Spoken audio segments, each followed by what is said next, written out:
Survivor, Men versus Women, and you'll see like a few shows, like it's like a seasonal show, and you'll see that. I mean, that's why you have like tropes like you gotta be a man of your word, like women. That's why like women more so are focused on making sure everyone feels okay. So it's focused more on participation, agreeableness, and acceptance. Whereas with men, it's structure, hierarchy, rules. So that's why like guys have a bro code.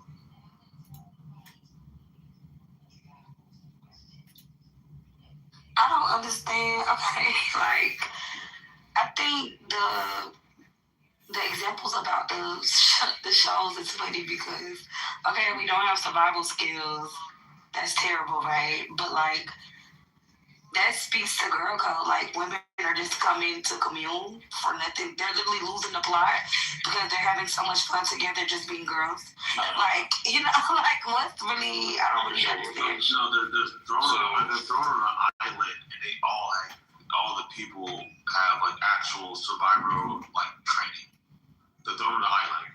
This isn't a patty cake, baby cake. This is like right. I know what you're talking about. But what I'm saying is that they have no survival skills, clearly, but they can come together and like be cool and have fun and come amongst each other with what they got, which is fucking nothing usually. That really speaks to girl code. No, they actually end up infighting. That's why they die. Like they end up not agreeing on anything and fighting the whole time. Okay. Guys, I was just throwing. That's funny. Say the men won 28 seasons and the women won 21. So. What's that? Is that Naked and Afraid I'm talking about? Or something else? Survival. Oh, okay. Yeah, I don't know. I feel like the men argue too on their side about just getting shit done. So it could be because we're all humans, and if you put humans on any secluded island for any matter of weeks, they're going to start to get into it, especially strangers. Like like that's just like that's what humans do. Like I don't really know. I get it. It's different. I think my fault. go ahead. I'm sorry. I appreciate it. I'll make it super fast. I don't agree with the whole gender war thing, but I do feel like when it comes to bro code and woman code, I'm not sticking up behind some guy that's doing or saying something crazy. Right? It don't gotta be against women. It don't gotta be a sexual thing or anything. And I see women do that more often. Women will just be like, even when she know the other girl is wrong, she's like, oh well, maybe she's just feeling bad. It's like, I see that as the difference between bro. Man, boy, I put that in the chat, and I do agree with you. And it's just my personal opinion.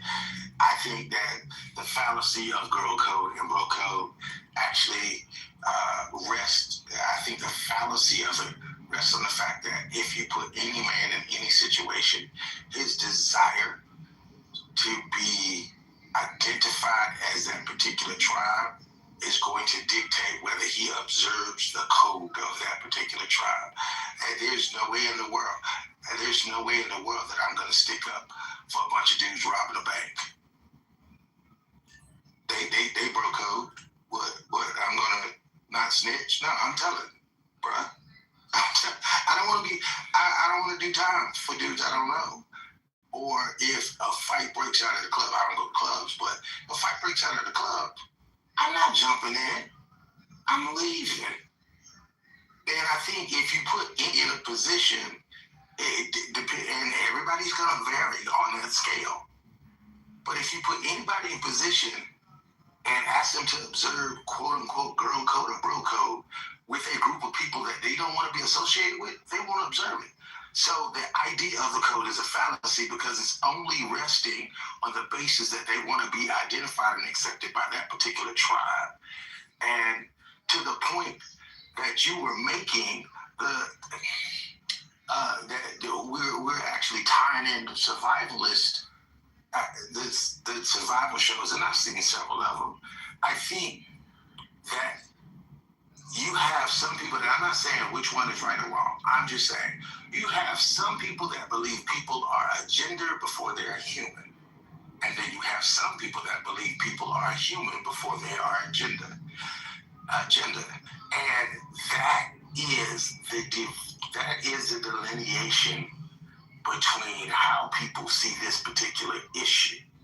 Because I believe that everybody's a human first. Then they get their gender. I mean, just from a biological standpoint, if you know the matriculation of a baby in the womb, they are a human being before they find out what gender they are. That's developed first. So my thought process, just to actually follow the line of logic, is that people are going to behave as humans.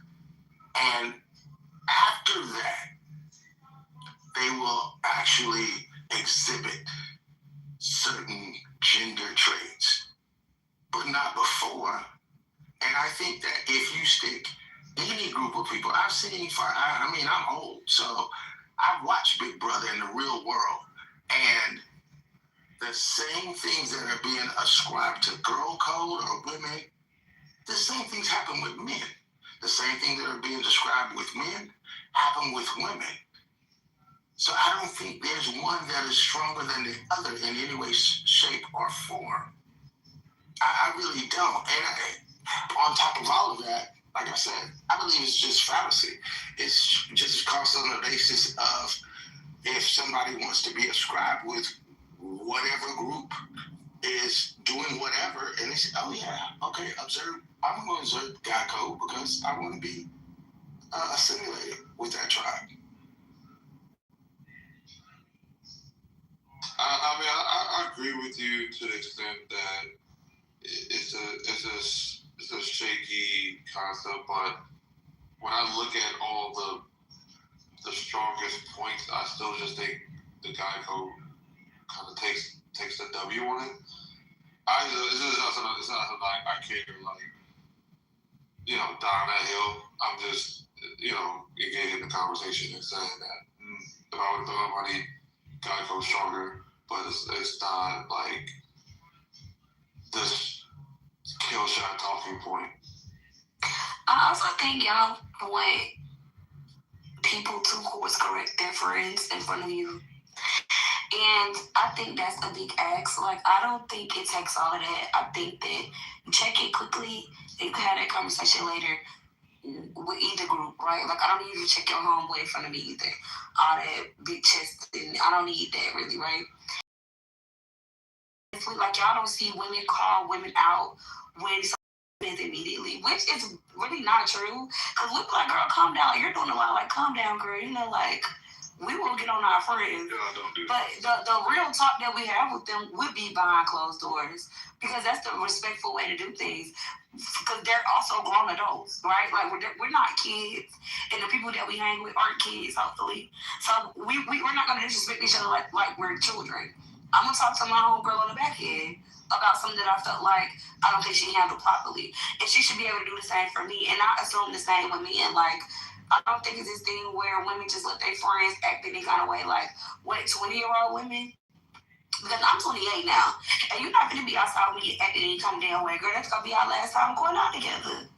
I'm not about to go to jail for you. I'm not going to get in no fights for your ass. I'm not about to chase down no cars with you. I'm not going to go hop in the car with you to find your boy. I'm not doing none of that. I'm grown as fuck. Like, I'm not going to do it. And I think you should be having those talks with your friend, especially, like, at a certain point in y'all friendship. That should be a common thing. And hey, like, girl, I didn't like the way you handled that. I think that people are assuming when it comes to these codes, and y'all talking about the fallacy of it, I think that we are confusing that with the shared frequency. And that it's almost like because we might share the same gender, that means we are automatically aligned. Just because someone might share my infrastructure and certain qualities when it comes to being a woman, it doesn't mean that we share the same standards. I think that's being confused. So when people are saying, y'all not holding each other accountable, we don't share the same values and standards. And I think you can still be on code with women, but I think that there's different levels to it. Y'all are confusing the infrastructure of a woman being a woman to thinking that they should all have the same standard or they're not on code. And I think to Naya's point, there's some confusion there. Break that down, Smarrell, because now you're saying that you can be on code, but actually not support the behavior of a woman and be on code and say, hey, no, I'm not going to protect you. Because we don't have the same standards. You can have somebody's back and still not agree with them. I mean, No, I don't think that's what she was saying, Champ. That's why I want her to explain it further. Because I think she was saying something different. I'll rebuttal if it don't make sense after that. Smarrell, can you explain that to me in depth a little bit more? Because I'm not really understanding. Sorry, what are you saying again? I was saying, what I understood that you said is, you're saying that you can have different values and different beliefs, not support another woman, but stay on code. Is that what you're saying, or did I misunderstand?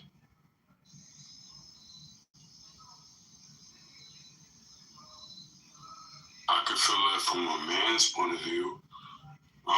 Some people gonna probably dislike me. Was I on mute? Yeah, you were on mute, Smarrell. I mean, I didn't hear anything. Go ahead, Smarrell. Go ahead. I'll lay you back, baby. Okay. So you guys, I guess when we're thinking of like girl code, they're thinking that means that I might never call a woman out. And poor Naya, I agree with everything she's been saying. She's fighting for her points, right? But I think the truth to that might be that the girl code means that I might value who we are as a collective too much to allow you to like break us down into lower vibrational behavior, right? Like I might not agree with certain behavior from a woman, but I might do it in a way where it doesn't make a man think that we're holding her accountable because I'm not yelling at her and telling her how she's a piece of crap in front of a lot of people. But I find that when women kind of pull each other away, we kind of do it in our own way, that we are protecting her and her potential to be better. But we're also, when we hold space for a woman, even if we don't share the same standards, it's not about us. We are actually protecting the village, right? Like I think that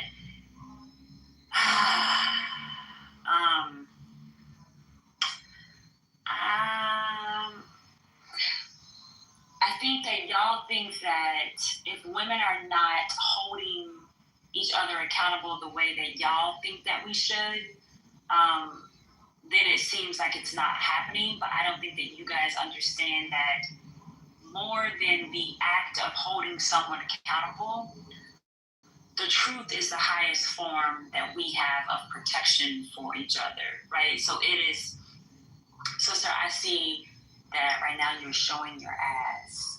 It says, what is actually really going on? Like, fuck all this shit right here, right? Like, if this was a public space, that's how I would react. And I have done that for years in spaces on Clubhouse, and people would never know, right? It's, hey, you showing your ass? Are you all right? Fuck all this. What's going on? No, I haven't really did it. Okay, well, I think you need to take a second. Because right now, I don't know what the fuck's going on, but like, it's just, the energy is not who you are. And that's the protection. That's the accountability that women hold true, you know, because we are the natural nurturers. We are the natural protectors. The truth holds more weight than the act that y'all need to see of this said accountability. If that answers your question, I didn't really hear, but I was kind of texting back. So yeah, I see where you're coming from. I was actually getting to a different version, a different delineation of that. But I get where you're coming from.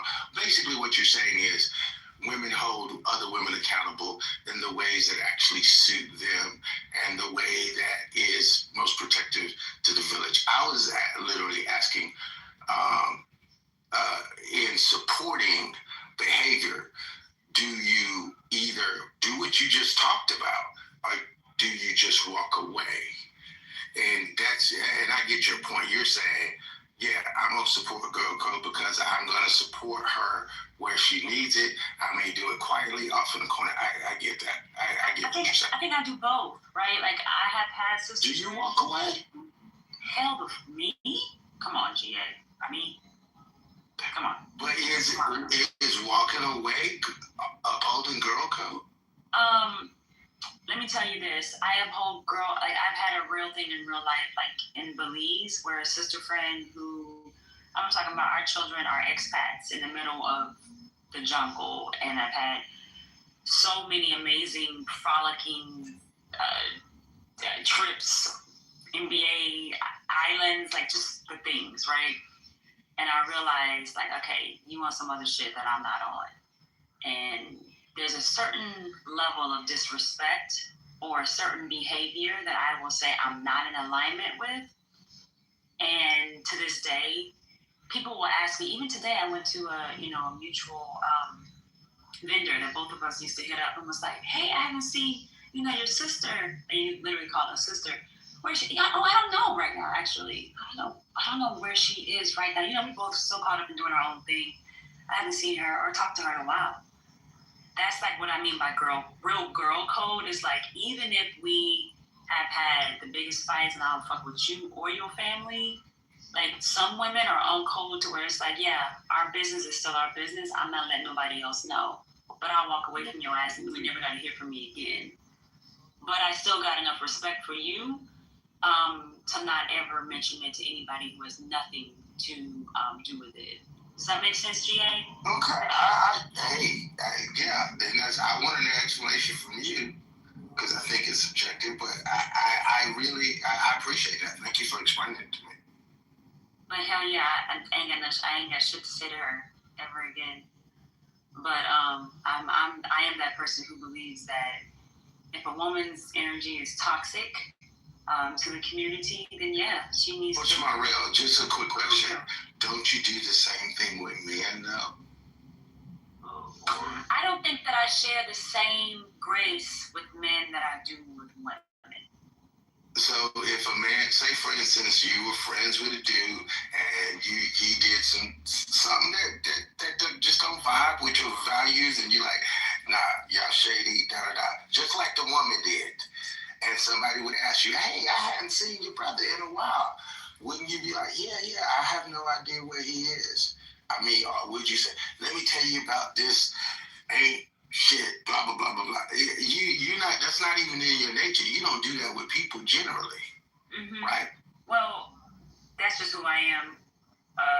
I'm just that kind of person, but I think I'm just going to say the difference would be I would not give that man as much grace as I would the woman. But because, that's the nature of how I love. If you and I are cool and I have a certain amount of love for you, I don't care. If I want you dead, I would still never let the world know that I want you dead. But I'm saying I would cut that guy off quicker than I ever would the woman. I know you would cut him off, but I was talking about protecting them if you were actually having a conversation. And my point to that is this. I would. Yeah, and my point to that is this. So that's not a girl code thing. That's a Shmarel thing because that's what you're built like. That's who you are. Well, the girl code is that I would give the woman maybe 5 more chances than I would the guy. Oh, I'm not talking about the chances. I'm like, whether you give him 5 chances or 10 chances or whether you cut the man off quicker. I'm talking about the conversation with the person that asks you, where are they? I haven't seen them in a while. Yeah. You're going to treat the guy and the girl the same because the way that you are is you don't actually hang out people's dirty laundry in the street because that's who you are. Even if you can't stand them, that's not how you move. Well, I would throw the laundry in the street. I just wouldn't tell nobody that I threw the laundry out in the street. Oh, Shmarel, I don't believe you. I don't believe you. This is their laundry. But I don't believe you. I would throw that shit out. Yes, you don't believe her either. I'll throw that shit out there. Keep it cute though. He ain't even argue with you. With you. He ain't even really like arguing with you. GA. Like, that nigga don't be bitching. Hey, but we do be talking to our friend like Disney game shit. Like, he really did me like that. Like, dead ass. Like, it probably be a little less brave. For real. He might be for real, though. When it comes to, I don't know. He has some love. Look at he has some love. Yeah, but he's right. I'm not gonna put the laundry out there. I just might put some holes in the clothing and shit, you know? Cut it up a little bit, put some bleach on it in the street or some shit. You have girl talk with your about like problems, Mariel? You gotta do it in a delicious way. You said what? Do you talk to your friends about your girl problems? And not even gotta be in a malicious way. Do I talk to your friends about women or men? Do you talk to your friends about your male queens or whatever? Ooh, I'm really weird about that. I'm not gonna lie. I'm not, like, my mama taught me that since I was young to like never really talk to like your girlfriends about your relationships. And I tend to like really be attracted to men that women desire. So because of that, I've been really fickle about how I have conversations with lady friends. I respect that. I'm talking about like a relationship. We're talking about like somebody, like even with somebody like you dating, he probably like stood you up or some shit like that, or like, you know, some shit like you dating somebody in a small situation happens. You think that nigga like you back pretty much. Like relationships, you don't go speak on your business because you know. Yeah. Yeah, I'm talking about like a small, like me and you getting know or some shit like that. If I'm getting to know him, probably not. Don't let me lie. I tend to keep that type of stuff close to my chest. I don't ever really share that type of information. It would have to be somebody like I've had this type of issue and I'm really going through it, and then I would have a conversation with the girlfriend. But I'm not gonna lie, the lady friends that I get information from, I only talk to the women who I know are unbiased and the women that are gonna say, "Smile, you want some bullshit." Otherwise, I don't, cause I'm that person. But if I'm just meeting a guy and I'm getting to know him, nah, I would never have conversations. I kind of figure that out by myself. So yeah, cause it's just too new, right? Like you don't want, if you're feeling insecure about something, you don't want people projecting their insecurities, whatever they got going on in relationships onto you. But that's also just how, I think it's about how you're raised. I was just kind of taught that from every woman, like all my aunties were just always like, hey, don't be quick to share any of your relationship highs or lows with your lady friends until you're in it, until you feel confident and secure. And until you know they're going to give you some information on both sides. So, okay. Would you do that, yes? Can you talk to your lady friends about males? I don't generally do it, but sometimes I do. I'm not gonna lie. Like, if it's something that just crossed the line and like dead ass wrong, I'm probably gonna go tell my friend about it. But the way that I'm starting to be set up,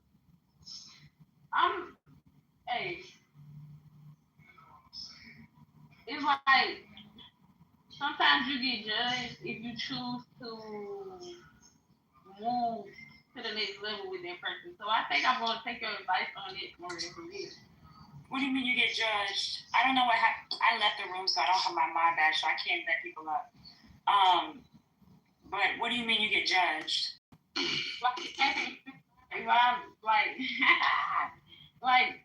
is dating a man. I tell my friend, oh, he can text me back late as hell. Like, this man, he took all day to text me back, and I'm worried and shit like that. Sometimes with females, certain females I wouldn't share their information with, like, because they, like, I've heard them talk about their other friends. You know what I'm saying? Mm-hmm. And they're feeding off of what you're saying. Like those females, like I'm cool with them, but I wouldn't really. They know they place with me, and I know my place with them. But it's like I have the heart where it's like people die every day, and it's like bonds aren't worth losing over like small misunderstandings or differences with people. Like I just understand my role with them or how I move with them or what our place is versus my friends who I can, That's kind of a fact. That's kind of a fact. like we can talk, she'll tell me what I did wrong, and we'll come to an understanding. That was kind of real. I ain't gonna lie to y'all. Like that was kind of real. Yeah, we have disagreements, and we'll talk it out, no arguing, none of that. Like it's real with her. Like I know with her, like Niggas ain't playing no fucking game. Niggas ain't playing no game. I don't even be agreeing with you, but yo, you made sense though. That's why I said like I had to have you real quick though. I did. You know what I mean? Like you ain't saying no bullshit. She said, I know I get on this nigga nerves, but I love him. I just want to talk this. Da da da da da. Yeah, whatever. Who said what? Who talking? I talked to him yesterday. I know that. I heard a nigga voice and you don't sound like a nigga. I don't know who it is. We'll figure it out, but whatever. I've been on here for 6 years, 7 years, and I've been good. I don't think it's gonna happen today, and they ain't gonna be moth. They say, why you bring me up before? Why you bring me up for, bro? Just saying, nigga. James, you lit.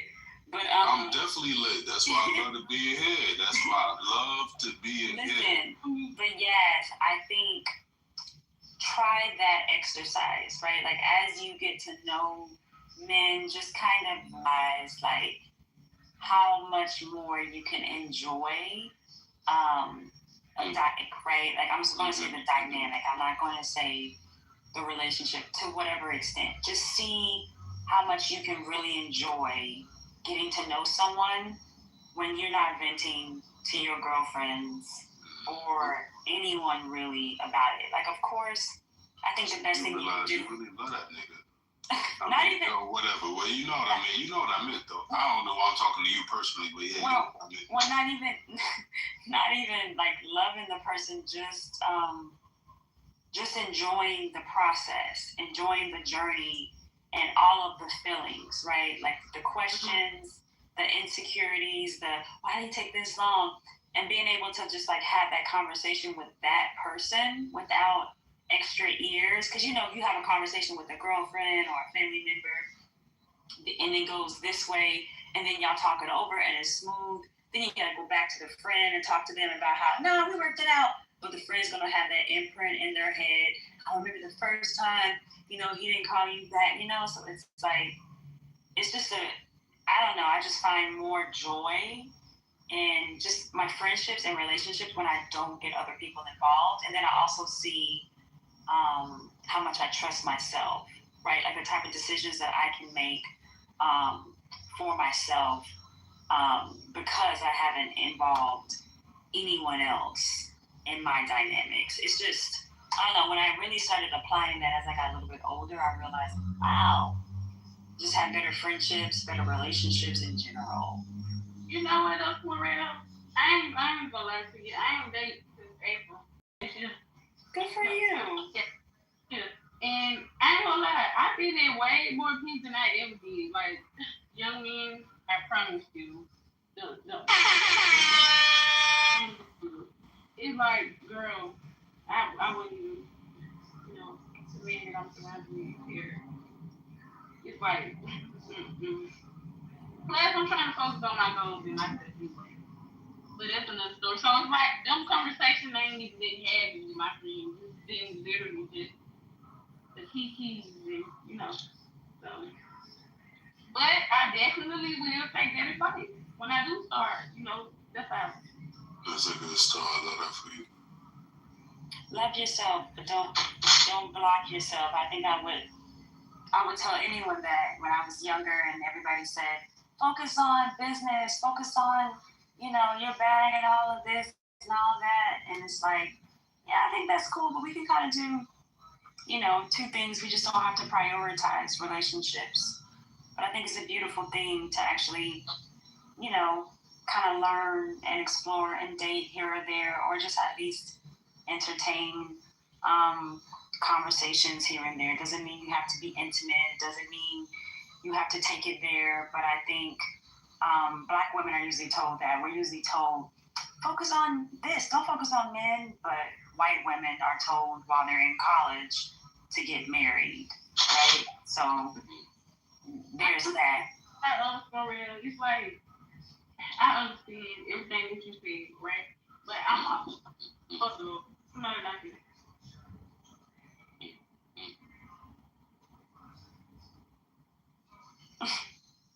What do you, You need to stop it. You need to stop being so observant. Hey, I'm bad, y'all. Oh. Hella observant, like paying attention to everything. Like, nigga, what? Okay, so yeah, like, Morel, it's not a good business. It's like me becoming a young woman.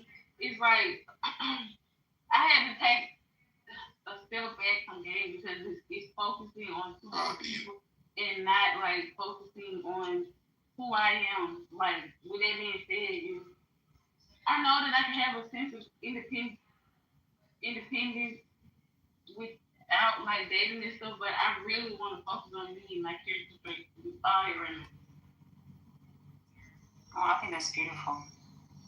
You cannot lose by focusing on you. That ass. Mm-hmm. Who's that talking? Who's that, right? Nah. That was yes. I can't really, This is so weird. I cannot mind. They're not even, everybody's asleep and I left. You're not even the mind. You good though. You don't even got to. But I don't know how to close the room out right now. Everybody's just gonna be sitting up here. There's a room called The Wind. I'm supposed to be doing this thing right The here. Wind Up. That's hilarious. Oh, Ari wants to come up. I know I got a couple of DMs. I can't do it. Hold on, let me see if I can call him up. He's probably asleep, tending to his family.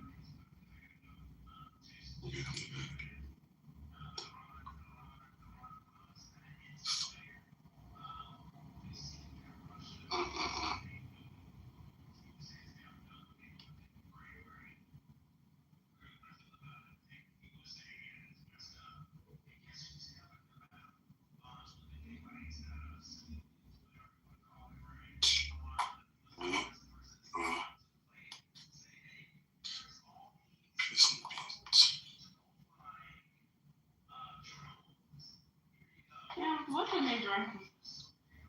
Do say. You just over there your own.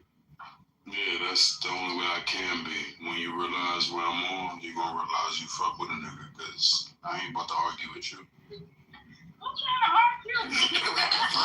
Exactly. Not even you, right? Like, not even you. What do you say? What do you say look like? Do say look like a cute ass nigga that think you cute back. It's like a bougie Hennessy jam. Not you responded. That shit. Not that Shorty literally responded. Like, dead like, ooh, I'm trying to hold my shit together though, like for Wanna go? That's not yet. That's not yet.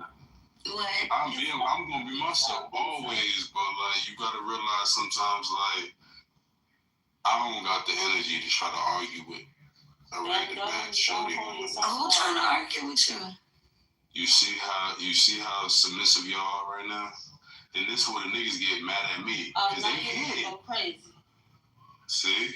Exactly. Now I'm crazy. No, but like this. Like you was cool as hell for the last 45 seconds. I'm definitely being myself. I'm just saying, like I appreciate when y'all like have good ass combos. Yeah, okay. That's crazy. Not here. You see what I mean? Like you see how he did that, right? Confused. So I'm gonna let that nigga have it. What the fuck? What the fuck? I felt that in my soul too. So That's that brown. That's why I don't do that brown right there. At least I ain't lying about it. That's the only reason I'm safe. Cause that, once upon a time, they used to say, as soon as, remember that song? Oh, girl, I thought you was gonna say Brown turn you to a clown. Yo, If you're trying to admit some shit, let me know so I can get better. Soon as I can. As soon as I let go of that. Oh. Come on, listen to Mario. I'll make it up. Is that what Mario don't let me be safe right now. Soon as I There's only one person that got like that nigga dead ass too. Soon as I So get your ass shot up out of here. Finish the rest of the song, Harmony. Damn, why you keep singing that one? Exactly. Get your ass shot up out of here. He knows the rest of it. I'm just waiting for him to Nah, we talk about bro code versus sis code. Do you understand that me and Moff is bros? Like, this shit is wild. So that nigga ain't never lied.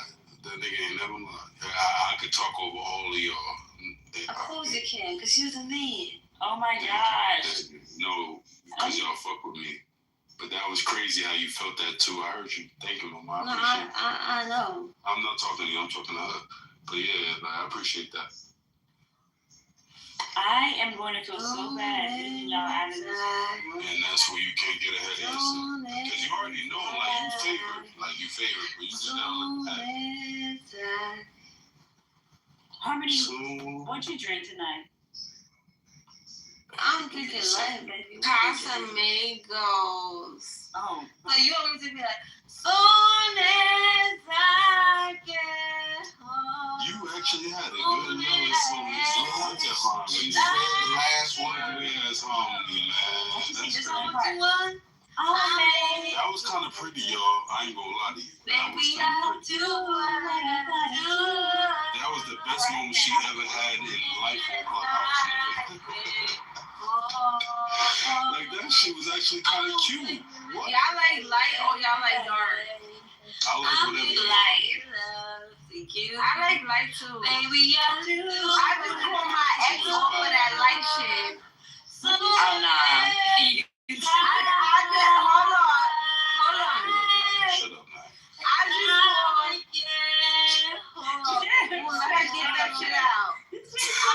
Let her get that shit out. He said, this nigga observing. Baby, listen. I just call my ex off of that light shit. Okay, Harmony. Harmony, you know what? Kiss on your forehead. Just. It's alright. You got it. I promise you got it. It was cute. It was everything I needed. Just let me have it. Listen, y'all. Let me have it. Thank you. I just called my ex off of that light shit, and I feel like I just seen the light. I just feel like I just had to call that nigga. What did you say? Well, he said he's sorry. Let's start from there. No, hold on. So you called. Oh, Nah, you know what you're doing. You already did good. sorry. You did good, sexy and everything. Like, You just called keep going. Harmony, oh my God. Nah, I can't. Mom, I know y'all see this shit. People up at Mark is having the best time. They're not lying to me right now. Y'all know these people up on Harmony for real. Like, Hold on, let me order some food because my extra sent me some money. Okay. What did he do? There we go. Whoever. You know that pussy good. Now she heard spanking that shit. It's crazy. Baby, I do what I You called and said what? Where'd you call and say? Listen, I called and I was just, I'm stepping on my, I'm stepping on my, I'm stepping on my. All right, Army, thank you. Okay. Bring Harmony now. No, I'm on Uber Eats right now, y'all. Fuck that. So you called him and you said something and how the conversation started flowing? Listen, I called the nigga because, listen, we do this. Yo, you got me stepping on my couch. You got me stepping on my couch. Mm-hmm. You got me stepping on my couch. My couch. Oh. What the fuck? Yeah. I'm from the feet, nigga. Coming on the beat. All right. Thank you, Hon. You're welcome. We're trying to hear Ani's story about calling her ex while she was on that liquor, okay? I've been drinking. Now I can forget. Okay, so what? Tell us the details. Girl, I called that man. Listen, me and my ex, we do this all the time. We off and on. I met him since I was how old? I'm about to be 29 this year. I met him since I was 24, so it's been a while, off and on. His little ass, he need to renew his motherfucking green card or a trunk or send his ass back to Haiti. But anyways, I called his ass and I said, well, the first thing he says, oh, you done ignoring me now? With that seductive voice. Oh, you done ignoring me now? I'm like, did you giggle? You giggled? Oh my God. I was like, listen. No. I kept it P. I said, I was ignoring you. I was busy. He's like, listen, we do this all the time. I'm not going to keep doing this with you, honey. Mind you, we like the game. So it was like, nigga, is you going to apologize or what? So I had to start stomping up. First of all, where the fuck my money at? Where's the rest of hold on. Where's the apologies at? So fucking money. Right now, it don't even make no damn sense. So what the time? Like, So he apologized by saying, like, you made him apologize. She sounds small. Yeah. Like, do you Yes. So the first thing I said was, because I live in New York, y'all. I live in the Bronx, so I'm like, we don't have a lot of Haitian restaurants up here. But I'm like, anyways, I want some linguine. That's the only thing I know. So I'm like, I want some linguine. I want some black rice.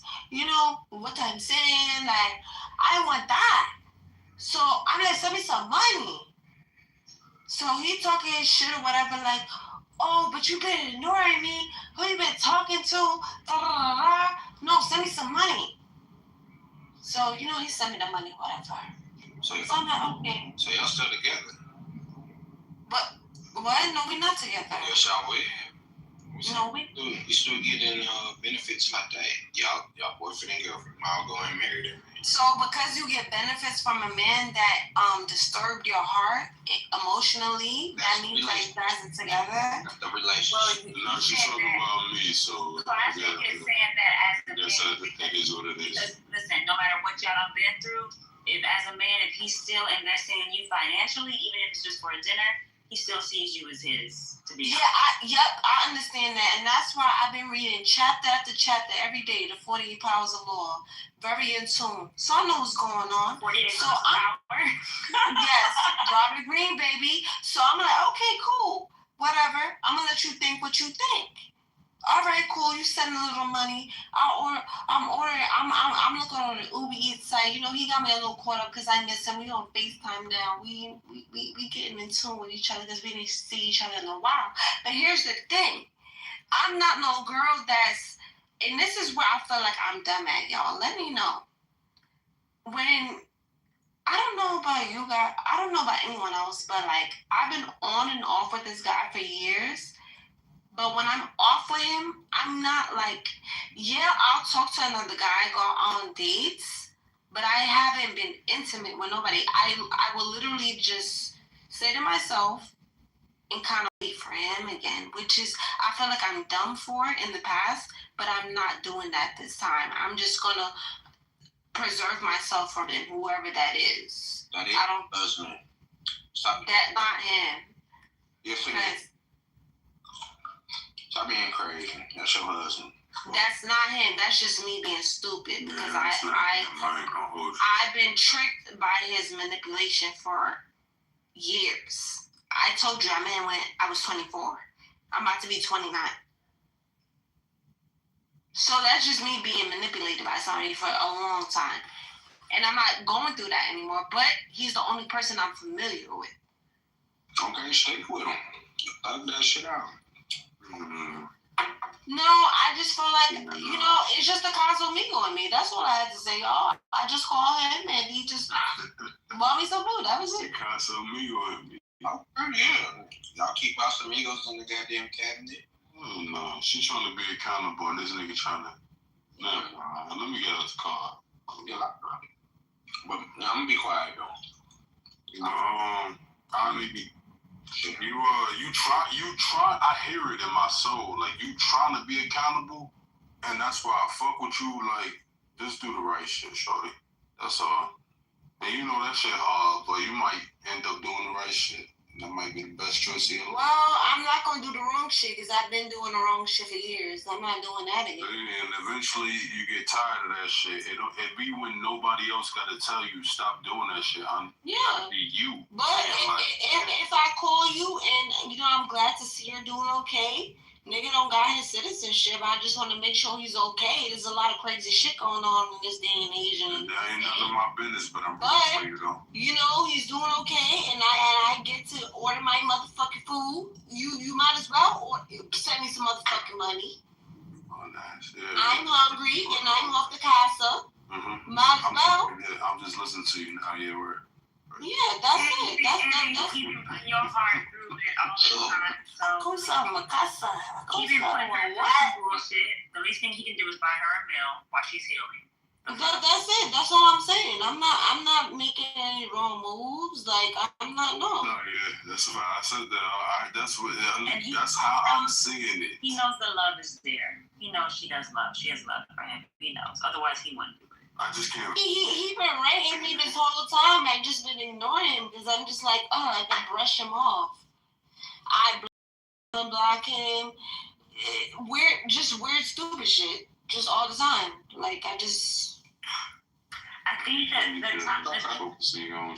thing that makes it like real. My mother has told me this: when you can move on from a man and not block him, and if he does reach out to you, you actually ignore it. But that's what I've been testing myself with, because when I block him, I feel like I'm not strong enough because I kind of think like when he is texting me, and I want to know how it feels for him to text me and I ignore it. But even when I do ignore him, somehow, some way, later along through the months, I still reply, or I'll get anything wrong. You want to be mad at the nigga that you like. That's her husband. You just want to be mad at a nigga that you like. No, it's familiar. Just because she's familiar with him doesn't mean that. You're going to say whatever you say. Most likely 99 out of 10 times or 100 times, I'm sorry, it's going to sound smart. But it's like, look, like, that's what it is. Like, y'all act like y'all hate every nigga. Y'all don't hate every nigga. And if you only like that nigga, you realize that nigga understand why you hate these niggas too. That's on the point. You don't even gotta be mad. What? Man, what is This is Harmony talking? No, it's Irene. Trying to play party again. No, that was Harmony. I didn't say nothing. Yeah, that's what I'm like. This is Harmony talking. She said that's not the point. I said, what's the point? What's the point of what? You literally got the wrong one, Harmony, because I'm not even gonna argue with you. Like, you're right. No, I think we got the wrong right. whatever Whatever you call it. But You said, well, you know, you're my best friend. I'm gonna give you a kiss on the forehead and let you know you're special, Harmony. keep the forehead. That's the first time you might meet up. You might meet up quicker than usual, right? It's crazy. I have a long forehead. Harmony She said really that- about to meet up too. That shit is wild. She said she got a big forehead. You gotta give her 2 kisses. I already gave her one, and you see how she muted up already? You never saw that before in life. No, she's not muted, beloved. She's still off mute. She ain't say shit though, and that was enough. Hey yo, Shamara, that shit crazy. I gotta fix that. No, you Yo, my you did- interpreter you did- got it right. You didn't. You took enough. She got it right. No. Just because I'm not like da da da da. Hold on. I'm gonna mute up. It's gonna be like hours. I'm gonna mute up. What she sipping on tonight, though? Cause I'm gonna mute up too. I had enough. That's all. I had enough. What you sip on tonight, homie? I drank a bottle of Casa. I drank the whole bottle of Casa. Casa Life. You got the whole bottle? It was the small one, y'all. You know the small one? I tend to kind of like, oh, she's being nice and stuff like that. Oh, she's being like that. Stop it. I'm sipping on life. I drank the small bottle of Casa. You sipping on so much. It's not that I'm crazy. sipping on life. I've been sipping on life. Oh, me or Harmony? Who is talking right now? Oh. I've been sipping on. I think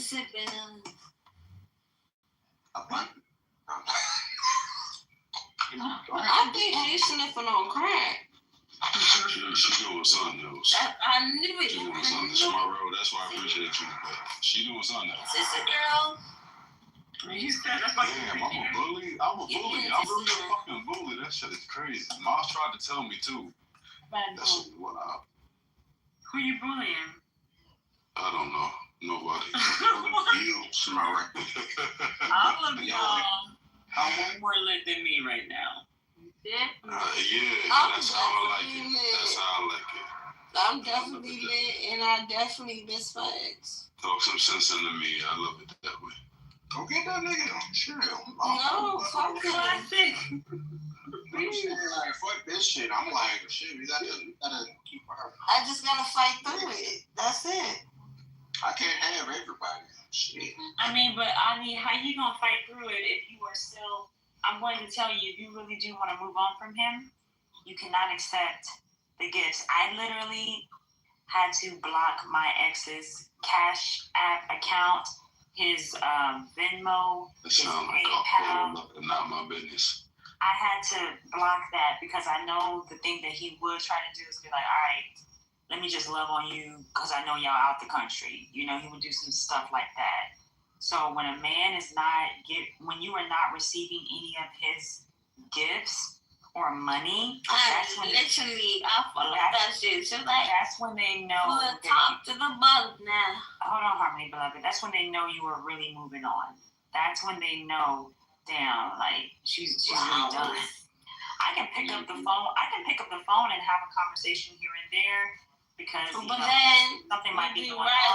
Down. But if he's like, hey, can I give you this or do you need this? That's not gonna happen though, because guess what?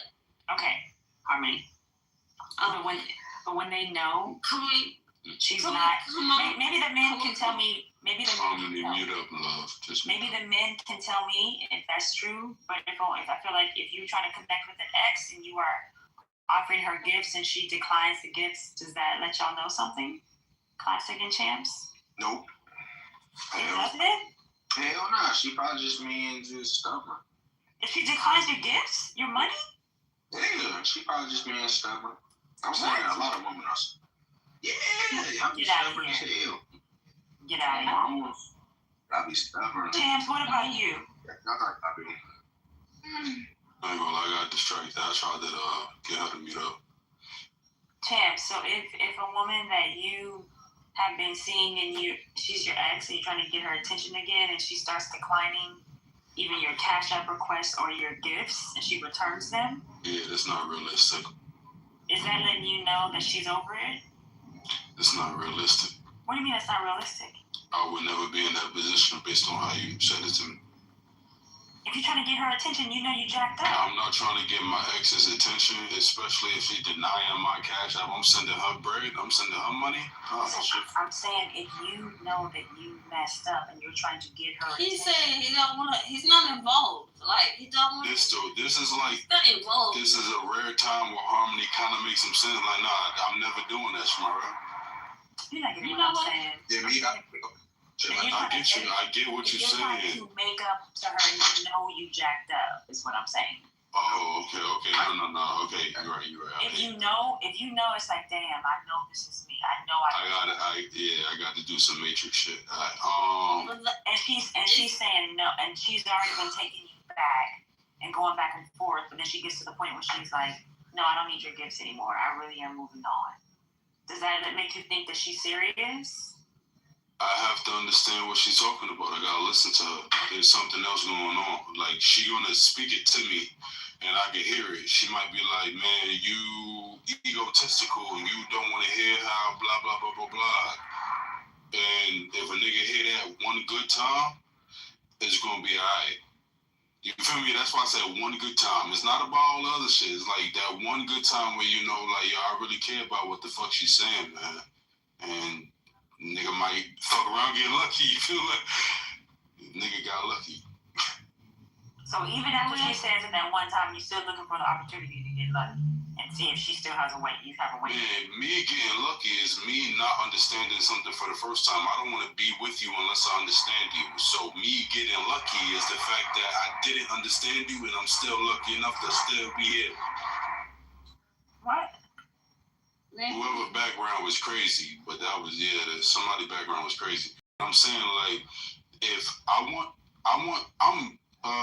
perfectionist. You could hate me, love me for it, but I'm about to make this personal a little bit. You can tell when I fuck with certain people, I fuck with them. It's not about, like, if you think I'm perfect or not. I know I'm annoying. You know what I mean? Like, I know that I ain't perfect, but I appreciate people. And so when you get to that level in life, man, you understand, like, yo, if you out here being miserable, just hating on people, then that's a thing. Like, nigga, you just waking up, getting on Clubhouse, hating on people. There's shorties that literally tell me I'm annoying, and bruh, do you understand that they got my back? They ain't gonna let other niggas go out before me. And that's why I realized, like, I don't got kids or nothing yet.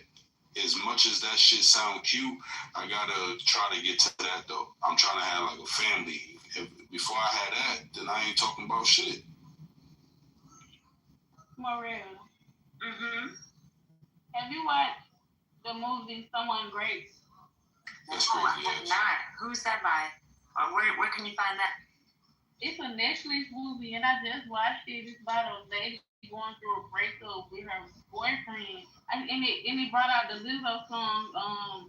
I'm the number one this turn. And she was in. You remember that movie? Wait, it's like a Hispanic girl and her girlfriend? Yeah. Oh, they were singing it, and then the girlfriend came in while she was singing the song in her like pajamas.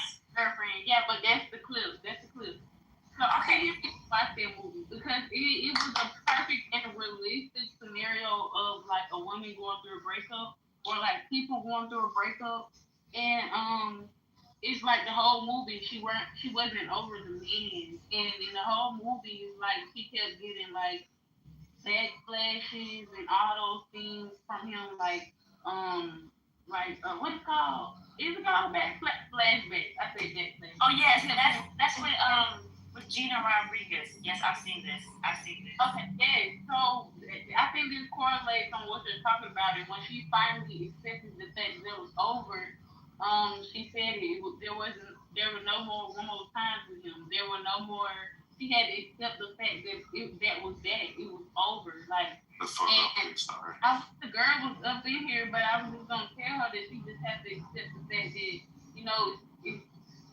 it's that, and then when she do that, it'll be way easier for her to maneuver and not even think about it. It's very hard though. I know. My last guy that I broke up with was in November, and I was with him off and on for years, like 7 years maybe.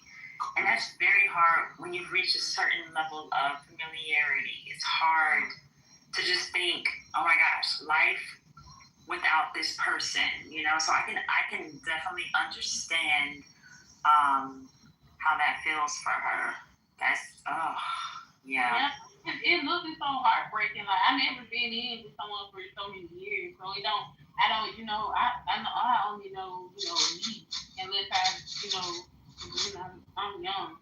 But I I cried. Like, that movie had me in tears last night, I promise, because it's like, dang, you really adapt to someone so much. Because I remember hearing her say, like, there's no me without you. And she was hoping that he would come back and say that. You remember she was asleep by the waterfall, and she had the dream that he came up to her and was like, he ready to work it out. It's just like, ooh, I do not want to go through that, but I know I feel one day. I think you have to. It's beautiful. I think all of that, all of the ups and downs of love, the in between, I think all of it's beautiful. But I think if we learn to embrace, our relationship with ourselves, the ups and downs, I think it makes loving someone else even more rewarding, because it's easy for us to go through the heartache and stuff of relationships, but it's harder for us to really deal with the ups and downs of when we disappoint ourselves, when we don't keep our own commitment to ourselves. When we say, oh, I'm going to get this part of this thing done, and then I don't keep my word to myself, or if I say I'm going to work out 3 days a week, and then the end of the month comes and I don't do that.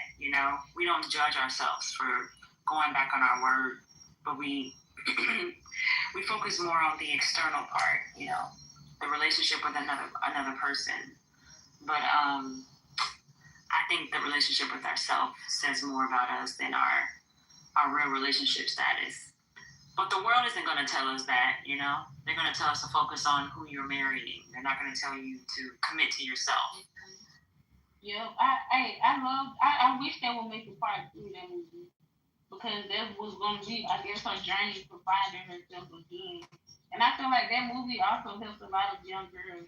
And it also have you seen Emily in Paris? Emily in Paris? No, is that like a part 2?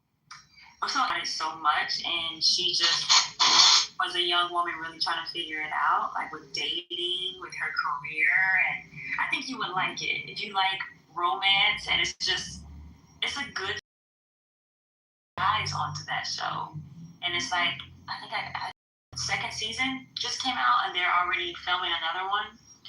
Even my son saw me watching it one day and was like, "Mom, what are you watching?" I said, "A girl show," and he kind of laughed at me. And then next time he came in and saw me watching it, he sat down with me. And let me tell you, this second season just came up, and my son likes anime and all that other shit, like the real boy stuff. And he sat down with me. He was like, "Mom, can I watch that girl show with you?" And it's a really good show, but it talks about relationships. It's really relatable. I needed a show like that actually, because how deep of a connection that I have to just that movie. I mean, I bawled my eyes out from being a girl and understanding how. So I definitely do want to get into it. I'm actually looking for something new to watch, just like that movie. Oh my God! Somebody said Emily has commitment issues. I don't think so. It's a good show. It's a trip, and it's funny. It's really funny. Yeah, Emily in Paris. Let me see what's another thing. I don't like the long, drawn out, boring ass romantic movies, but I love romantic comedies. Anything that makes me laugh and that feels real. Let me see. Shows on Netflix.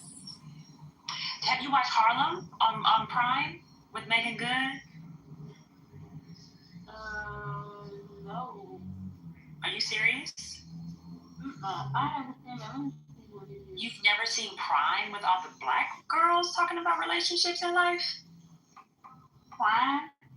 Harlem. It's on Amazon Prime. Oh no, I seen Disney Seagull. Girl, I mean, oh my God. Prime has had 3 seasons. You would love Prime. I mean, Harlem. That's what you throwing me off. Keep on my Prime. But it's on Amazon Prime, but it's with Megan Good, Grace Byers. It's really good. It's really all about the changes in singlehood, sisterhood, work, career, families, and it's black women. Megan Good is she's one of the producers of it, and she's an actress in it. They're learning how to navigate relationships and their careers. I can't believe you haven't heard of that. You would love it. I'm better than Insecure. Oh, yeah. If it's better than Insecure, I probably definitely need you to watch it. I don't compare because I don't do that. I love Issa Rae, and I love Megan Good. I don't think the two really compare, but I think they're both good shows. I think Issa Rae's energy and Harlem, I think it's the same. It's just kind of different. But was Issa gay? I think I stopped it. Well, I don't even know. I think I stopped it like season 2. I was actually very young watching that show. Oh, well, you should finish it. But Harlem, I think you would enjoy it with you wanting something, because Emily's cool, but it's, it's a little white girl show, but I love it. But Harlem is good. It's just, I watched it so fast that I was sad. But Harlem is good. Let me see. And they're all in NYC, so the energy's different. Let me see. What else? I don't know any other. I don't really do Netflix and all that other shit like that. Let's see. I got Hulu. I got HBO Max. I got a lot of that. They were though. You got all the things. You said Netflix, Hulu. I got Stars. I'm ready for Beauty and Black to come out. Oh, wait, Fade to Black? Didn't it already come back out? Something like that? Beauty. Wait, this is Beauty and Black? Yeah, that just came out like a couple months ago. Yeah, the other one about to come out this week. Oh, I haven't got caught up on the last season. Yep, girl. Give me rainy season. Okay, don't tell me. Well, yeah, I ain't gonna tell you what's going on. Where did you stop at? See, I hate when people aren't caught up, because now we can't I know, right? But you're like, damn, now I can't really talk to you about the shit. The first season, actually.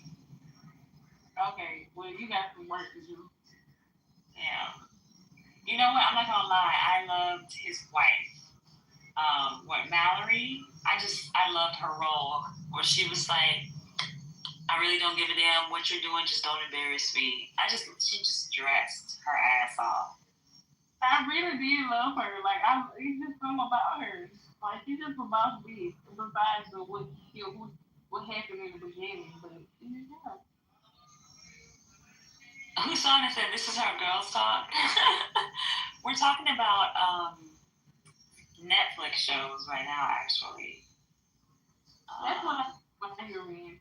So what? It's like I understand the question.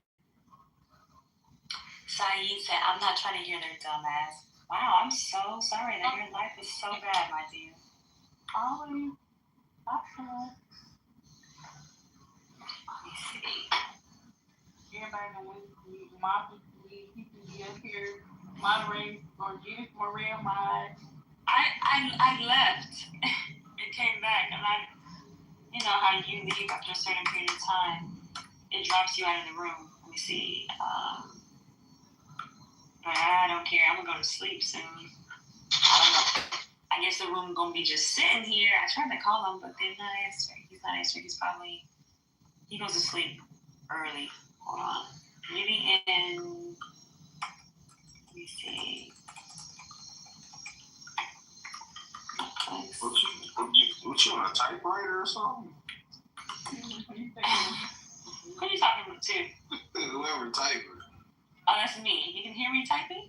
Yeah, it sounds like a typewriter. No. I got it on my knees. On my phone, the computer on my knees.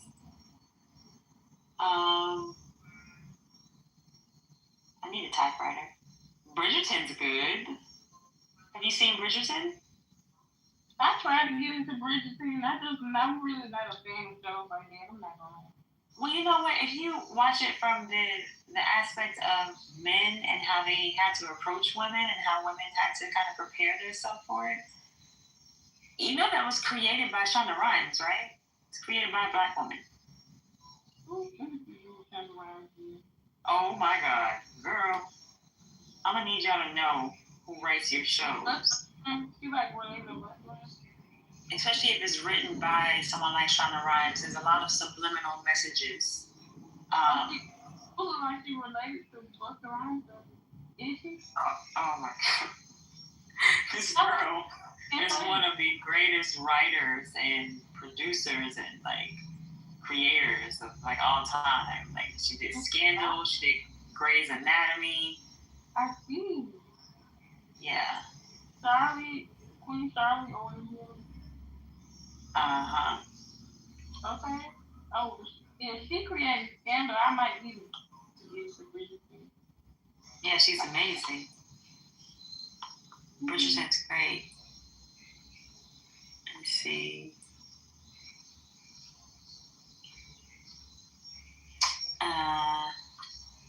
Gwen, are you there? She just came back. I don't know if she's on a regular. Yeah, I'm here. That was stressful. Hey, can you mod me? I have not been able to get in touch with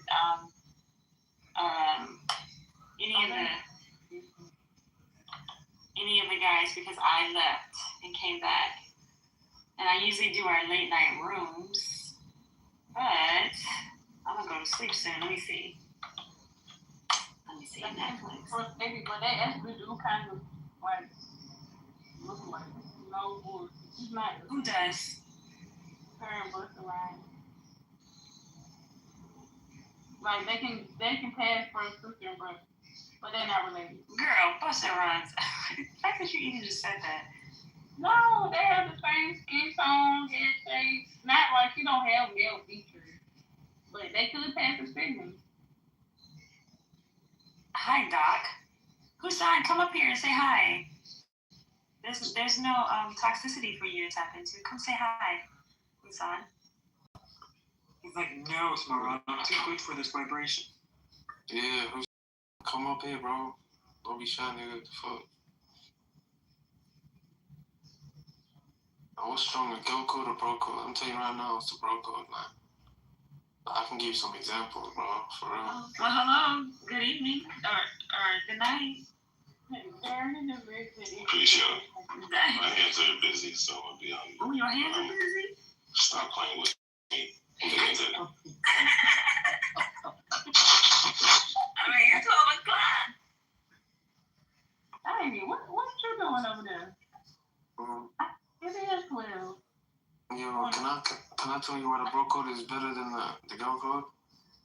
Sure. We're just up here laughing, trying to enjoy the night. That's true. Y'all wanna... You're gonna enjoy this. You're gonna enjoy this. So This morning, yeah. So there was a situation here where my homie got in a car crash. You feel me? So this nigga couldn't even move his legs. He couldn't move like half of his body, bro. And this nigga got a wife. You feel me? And one time this nigga he told me, bro, like, can you take care of my wife, bro? I was like, hell yeah. So I took care of that wife, bro, and I dapped that nigga up, bro. You know what I mean? Like, we some bros, you know, feel me? That's one example right there. You said you took his wife? What do you mean? What do you mean took care of? What do you mean you took care of his wife? In a real way. The fuck? Like, what do you mean? I mean, you too young, I feel like. Besides, though. I'm too young? Oh, okay. So I'm too young, but you can't just say it with your chest whatever you did? No, I'm gonna get demonetized, bro. You feel me, bro? What the fuck? Oh, so you please his woman sexually? Absolutely, bro. I had to tap in, tag team. Okay, why can't you just say that? Why can't you just say I please her sexually? What's wrong with that? Is you people just know? He's shy. What is that looking out? I don't even know how that had anything to do with his point. Oh, well, he's saying that his boy was not in a place where he could even please his woman, but the loyalty he had for his woman was so deep that he pleased his friend's wife because he asked him to? Is that what you're saying, Say? Yeah, fuck yeah. Okay. I would have killed you. I'm just a keeper in the box. I would have killed you. But he asked him to, dog. Yeah, like, nigga asked me to, bro. Your man's a cup. That's why he would ask you something like that. He was not in a place physically where he could do it. He just had a car ride. Bro, yo, this whole situation, yo, you would have died for that. You would have lost your life. But don't worry, bro. I ain't hitting on your wife, bro. I know when to back off, bro. I know my limits. You feel me? Bro. I ain't no way. Yeah, you would die for that. So see, that stuff like that, that's what people die. Yeah. That way, not even like die like fight, like die like you would have been dead. I would have to pull up to the court and been like, I did that, and it's like, here's what it is. That's crazy. Which code gets broken more? Bro code or girl? I think girl code gets broken more. Yeah. And I think bro code is stronger. Definitely, the brotherhood is definitely stronger than sisterhood, and girl code I think gets violated on an hourly basis. I don't even think it lasts an hour in those cases. I don't have any real examples. You don't have any real examples? Okay. I don't have any real examples off the top of my head. I'm just reminiscing college experiences, and from the college experiences I had, from what I've heard, third-hand, second-hand information, girls violate each other on a regular basis. And girls are not very loyal to each other in regards to relationships, in regards to respecting each other's boundaries. I've had friends who are female roommates, and then they'll turn to a fist fight like in a quick second. And I have friends who, in college, I was roommated with them for 5 years, consecutive, even after college, we were still roommates. And we never even got to that point ever in life. So, that's my opinion. That's facts, bro. That's facts. I mean, so some females, bro, like you know what I mean, they be eyeing up their other friends' mans and shit, bro. And that's nearly that's your life. Like, clearly. That's what you was just doing. I mean, nah, bro, that's just a little like a, you know what I mean, contract, bro, a little agreement going on, bro. But I'm just speaking of, you know what I mean, experience, bro. Like, I had this one shawty, bro, she was literally a 6. She was a 6. Her friend was an 8. And she was staring me down, bro. For real, bro. I was like, bro, I got a wrong one here, bro. But I mean, So y'all's bro code and the girl code and the lack thereof is all measured by sexual intercourse, is what I mean. No. Just like that's all I've really heard is that the girl code. I think that's what he's talking about. I think, like I said, when I meant violated, I'm talking about outside of just sexual relationships. I think I've seen I've seen one friend disrespect another friend publicly in order to amplify herself, right? I've seen that very, very frequent. I've seen whoever may be the least attractive girl in the group get played by the more attractive girls in the group, and the least attractive girl just follows on. I've never seen that with girls. I just haven't, you know. But then again, I don't really hang out with many unattractive guys, but we all call each other ugly anyway, just for one of it, right? So, you know, I've seen it. So it's not just sexual, it's not just based on men. I've seen, I know a situation where a girl, a friend of mine was late on her rent and was unable to get to the location where she had to pay her rent. So she gave $3,500 for her rent to her friend, and her friend blocked it and ran. I'm like, you were out with $3,500, you're big, bro. So, $3,500 in this economy, $3,500 is like $35. So that is cool. No, it's not. Somebody running off $3,500. That is insane. As a friend, wow. People do it for less. But I've heard, but then on the opposite side of the spectrum, I know guys who are doing time, and their friends are putting that kind of money on their books while they're doing 8-year, 10-year bids. Like, you know, I got a few who we went to high school with, and I'm 35 now. He still ain't get out. And our entire friend group, we still put in around $200 to $300 per person to make sure he keeps sweaters and oodles and noodles and whatever he needs. Rikers of New York. Bro, I commend you for that, bro. Like, that's some real nigga shit, bro. I read that, bro. Because I was in jail by myself, bro. You know what I mean? I had no one busting me shit, bro. For real. It's because you out there taking down your man's wife. This is the problem. This is your problem. Right? Like, you got nobody taking care of you. Like, yo, because you would have been dead. Again, with me, you would have been dead. Like, I'm probably the most jealous, toxic human being to walk the planet Earth. Like, it's just not happening. Are you proud of that, Doc? Are you proud of that? Absolutely. The purest form of masculinity. The purest form of masculinity. I'll choke somebody out for my girl in the middle of the street. Go ahead, I don't know, honestly. My birthday is June 26th, so I don't know I'm not into that type of stuff. Is he a cancer? I'm not sure. Girl, I literally was trying not to be that girl, but I literally was thinking that he's a Cancer. Maybe, I don't know. But the point is, I'm just flabbergasted by his point of the bro code being tight by saying that he could have sex with his, and then she was down for, and like, yo, bro, I be some dogs, bro. You feel me, bro? But I get you, bro. I'm getting game right now, bro. I'll be real, bro. Yeah, but she's not the queen. See, that's the thing. She ain't the fact that she going. If she going, that's not like, huh? Like, yo, that's not it. You know. But that's how a lot of London women are. Anyway. A lot of European women are more fluid. Yeah. You know when I stopped taking girls seriously, bro, is when my girl wanted to go Paris and Italy, bro, with her friends, bro. I'll be real, bro. Like on a girls trip. Like, it's crazy, man. Did you say your girl went on a girls trip? Yeah, bro. See, y'all run these very lenient. I run a strict program. It's a strict program where I'm at. So yeah. You said girls trip. My eye twitched over. I was like, huh? Like, mouth. Like, what? That's crazy. Girls trip is something that. You would be okay with your lady having a girls trip? Absolutely not. But it's not about an okay or not okay. It's just what's not going to happen. Why is that? Because it's what's happening. Like, I don't understand. Wait, if she wants to just go be with her ladies. Yeah, so what? Why? I don't understand. Because it's just like a female bonding experience. But why? Like, bonding with me. If you want to bond with them, break up with me, go bond. What? Are you that jealous? What the fuck? Yeah, I'm one of those. Yeah, I already told you what it is. I'm one of those. So could she go on a trip with her mother and her sisters without you? Sure, I got her mother's number. I got her sister. Me and her sister besties. Her mother is like my mother. Okay, so would you be okay with her going on a trip with them without you?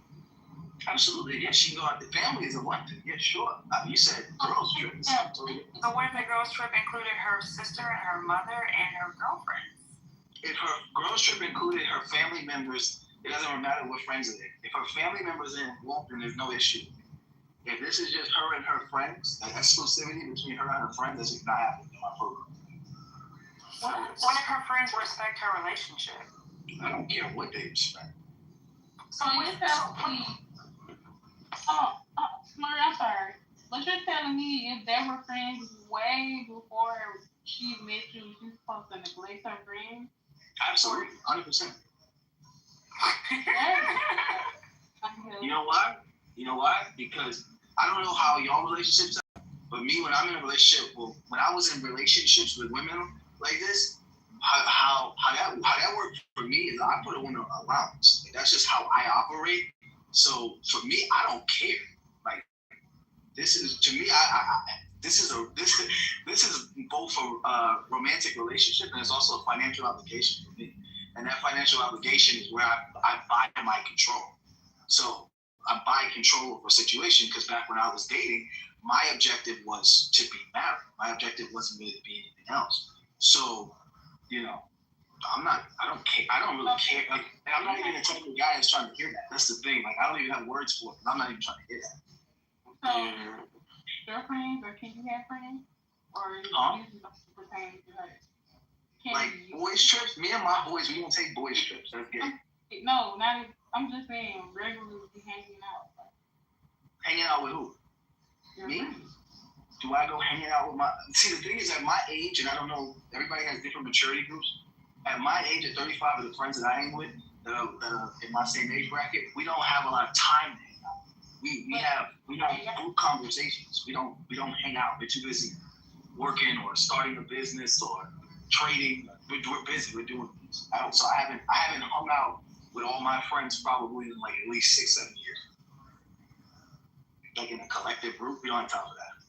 We got kids now. Yeah, I see him like a group, but I mean, you don't see your buddy. You don't come to your house sometimes to say, hey, I'm cute. Can I come outside and play basketball? No. Not what I do. Yo, can you go outside? No, that doesn't happen. It's just not something that's to my world. But I move around a lot. Like I live in Dubai now. I grew up in New York. I lived in Texas. I lived in Florida, Georgia, California. So I got friends all across everywhere. So no, that's not something that happens in my world. But if we wanted to do a hypothetically, you know, to your point, hypothetically, if my friends wanted to hang out, I wouldn't be on a boys trip. I'm not the guy who shows up to them. Because if I got a woman, to me, those are single people activities. If I got a woman, why would I spend money to go hang out with my homeboys when I can spend money on a trip to Greece? With her, bro. With her. She's your companion now. Yeah, that's like gay. So you gotta start gay checking these guys. You know, boys trip, this is gay. What'd you say? You don't have to spend money to hang out. It's not about the spending of the money. It's about the spending of the time. If I got a woman, why am I hanging out with my homie? Yo, I gotta call you back, my girls. You can get money, but you can't get time, for real. Yeah, so it's not about the money. It's just about if I got a woman, why am I hanging out with my homeboys? At my age, at 35, that's kind of immature in my opinion. So, like, and my friends, the same thing. So most of my friends are either married, engaged, or in long-term relationships. They either have children from previous marriages, and when you turn 35, your children are a different age. So 35, your kids are getting ready to go to middle school, or they in deep elementary school. Your kids got soccer practice. You know, you got stuff to do. I think what's having to do because you see, I'm not put age into it, but I'm way a lot younger than you. So like the relationship that I see, well, like I ain't gonna lie, since my friend did get in a relationship, she been kind of distant, but he ain't been like, you know, we probably can have a day to hang out or something like that, go to our meals or something like that. But I don't understand that the fact that she has to neglect her friends to be like to be well, I guess be with you. But I mean, I'm pretty sure it's not a neglect. It has to elevate. It's not a neglect, but the type of social activity has to elevate. So the social activity of two, let's say you're married and she's married. Well, now y'all have more things to do. But if she said, if you're married, when you put it like that, I guess that's why I'm just having this. Yeah, I mean, for me, like my wife is young. My wife is much younger than me. So when we hang out with people, we usually hang out with her friends who are married. So we do say, and it's never nothing big, because I'm not really a big, person that like. It's usually going out to dinner, things like this. But it's mostly like that. But like single fun, boys trip, girls trip. I run a very strict program, and I don't do a lot of talking when I'm in a relationship. Women say what they want to do, and then they call me in the AI voice. I got an AI voicemail. The AI voicemail answers. That's how I don't have time for that. Because to me, the conversation of explaining was something your father was supposed to do. So if your father didn't tell you about men like me, then I'm not about to be the person to explain that to you. Man, listen, I'm young, and that's something that I'm experiencing now. So it ain't nothing that my dad has to tell me. Something that I'm experiencing now, just being grown and being in an adult world where everybody's working and have their own life. I just didn't understand the way you put it at first. So don't try to I don't know, but I did take it as you saying that in malicious content. But No, it's not malicious. It's just life, So when you get up to 35, like a lot of times, depending on your career, your hours are going to go from 40 to 50, sometimes 50 to 60. In the economy, in the world that we live in, global market, most people have a job and a side hustle, or a job and a business and a side hustle, or a job, a business, and a family business. So you're juggling all those things. And in the process of juggling all those things, you barely have time for the person that you're with. Now, if you're young, then you might have a lot more free time. But for me, I have a hard time managing quality time, not just time, but quality time with my wife. So I'm going to sacrifice quality time with my wife, where me and her can go to Korea, so I can go hang out with my homeboy in Nairobi for the weekend. That's just, to me, that's irresponsible and immature. So my priority, and every man's priority, is to his woman, and her priority is to him. That's all you got with that person. I still got friends. We text, all the time. We got group chats. We laugh about things, but beyond that, I don't really got, I'm not the friend that got something for you. Now, some of my friends in my group, they go hang out, but most of them who do that are either cheating on their women or they're single. So if that's the lifestyle that they choose to live, then that's their choice. But a grown man, like a full grown man, I got a daughter. My daughter's not. Like a full grown man, I got stuff to do. My daughter got piano practice. I ain't got time to be going out with you. Like, that's crazy. Like, my daughter got piano practice. And then she in karate. And then after that, she got soccer. And then I got to school. Yeah, go ahead. And like a work-life balance, like, do you actually enjoy, like, time to yourself and stuff like that? Or do you sometimes, like, get kind of, like, overwhelming just being, that you work all the time, barely have free time? Well, I'm from a different culture. So in my culture, all that sounds gay to me. Like, my brain just hear fat. You talking about time to yourself. My mindset thinks my time is to get money. So time to myself is me in solitude making more money. And that's that. As far as if you're talking about like taking care of myself, I'm obviously take care of myself, as you can see in my PPR, but I got good teeth. I'm not hygienically lacking or rough around the edges. However, that's the time I spend to myself. That's how I was raised. I was raised that a man's quality time to himself is generating a larger income by any means necessary. So that's what I spend my free time doing. But my time goes to my family first. It goes to my wife or my girlfriend, for the brothers who are not married, and then it goes to my children, and for my case, my child. Any friends, homeboys, affiliations, associations, gangs, cliques, fraternities, or college organizations, that shit is at the bottom of my priorities. The absolute rock bottom. Like, the last thing I do, okay, at the end of the day, I took my shower, I'm chilling in the bed, I'm watching the NBA highlights, because I live in Dubai, so I miss all my games. So I watch the NBA highlights, and while I'm doing that, take a deep breath, let me open up this WhatsApp group chat. I'm 58 messages behind. Let me see what's going on. That's my life. Dr.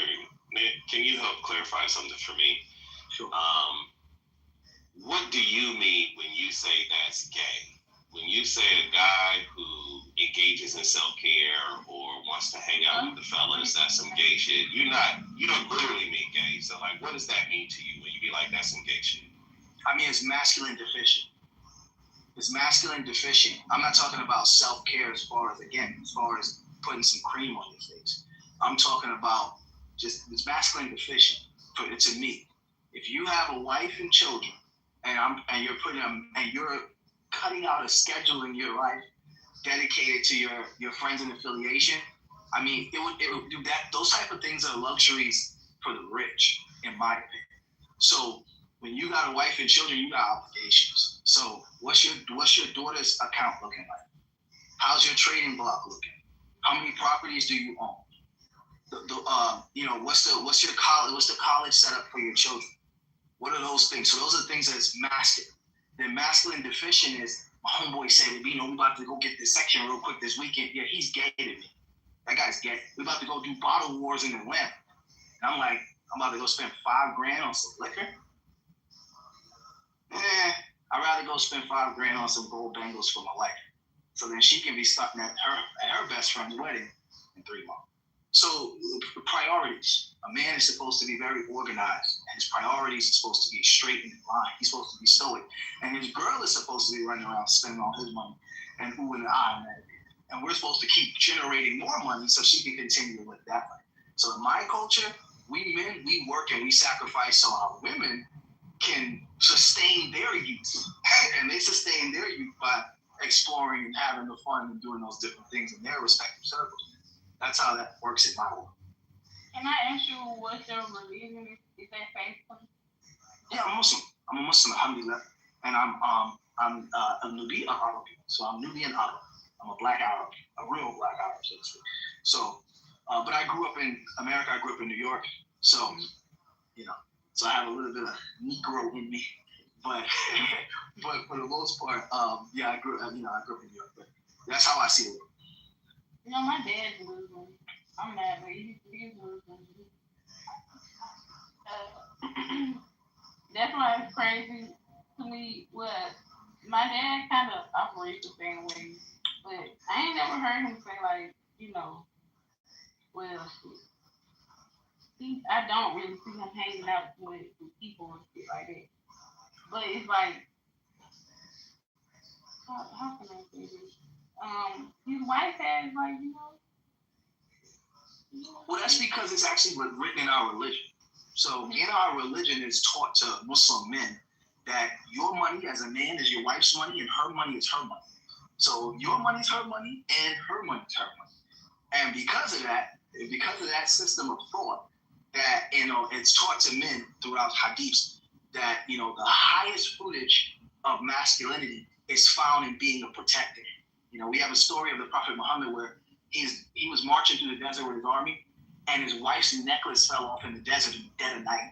And he stopped the entire army, made the entire army search for his wife's necklace in the desert sands in the middle of the night until it was found. And we look at that as an exemplary example of how a man is supposed to be. The world stops for your woman. So that's something that's ingrained in us at a religious level. So, when you have that type of system with or that type of train of thought, then you start to, you have your pack. Like, I definitely got some bros, but most of my friends, I don't have too many non-Muslim friends. So most of them, we operate in the same functionality, the same mindset. So I can go 2 months without talking to any homeboy, and there's no love lost. And we mostly reach out to each other either to make fun of people, because we do a lot of laughing, a lot of making fun of people or the world or things happening in the world, or we do a lot of business. Me and my friends from college, we do a lot of connected business with each other. We make a lot of money generated to each other. We have passive income streams. Like my friend Nadif, he's African American from Philadelphia, and he came up with a bright idea of subcontracting his career field. He's an electrical engineer. Subcontracting his career field to Pakistan and reselling the jobs to Dubai. So when I came over here, I was able to strongman that of his business, things like that.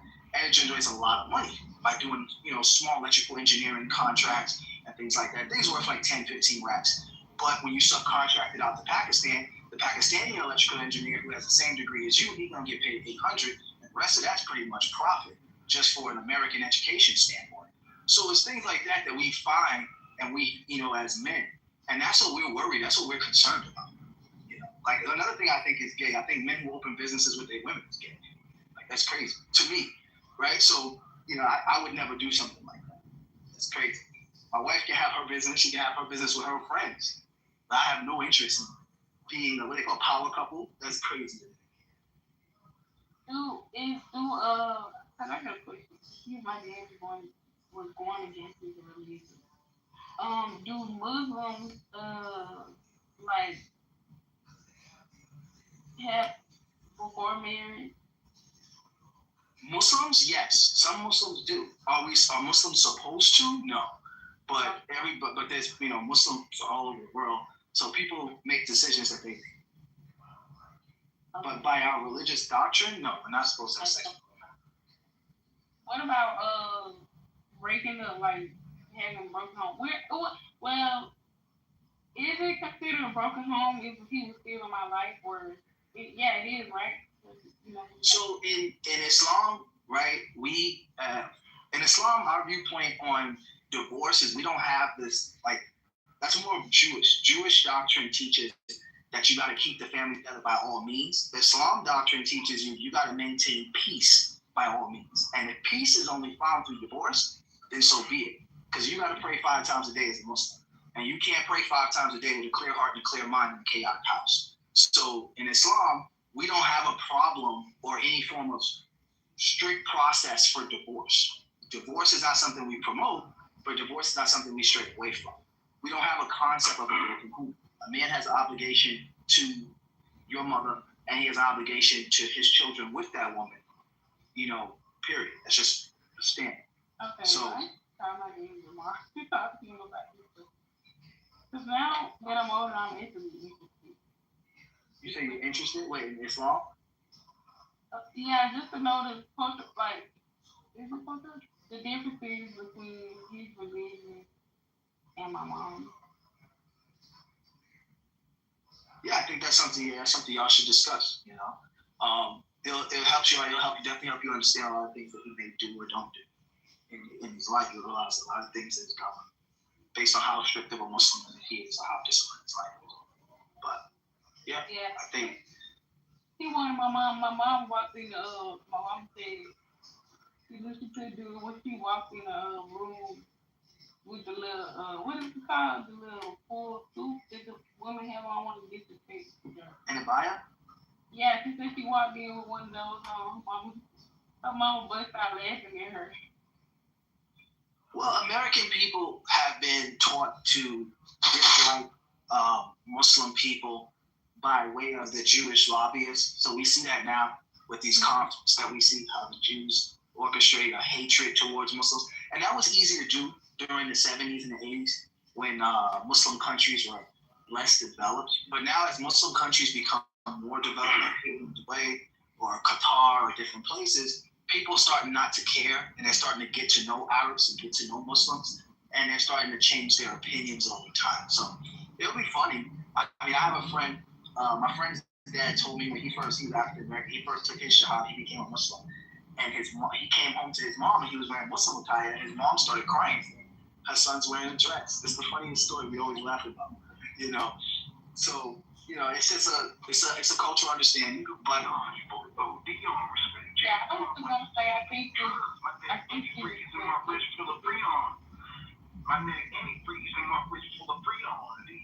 don't know what's that. He's just a troll. One of the mods need to take care of him. What is he doing? Freestyling or some shit. Son, what'd you make for dinner? Freestyle. Whose son did you cook? I just finished watching the dishes. I'm about to make a salad for him. Why are you cooking at 1 o'clock in the morning? Well, it's 11 o'clock here. I work on a different schedule than most people. What did you have to eat? Today, Yes. I had a smoothie earlier, and now I'm about to have a salad. Nice. that's so healthy. I've been trying to eat healthy, but I like, you know. But hey, I bought a bunch of salad, a bunch of salmon, I bought some tilapia, I bought some green tea so I start drinking every morning. Question. Do you, you say you bought a bunch of salad, is it like a prepared bag salad, or you got the separate ingredients and you have to take the time to actually cut it up and do all that? Man, listen, I'm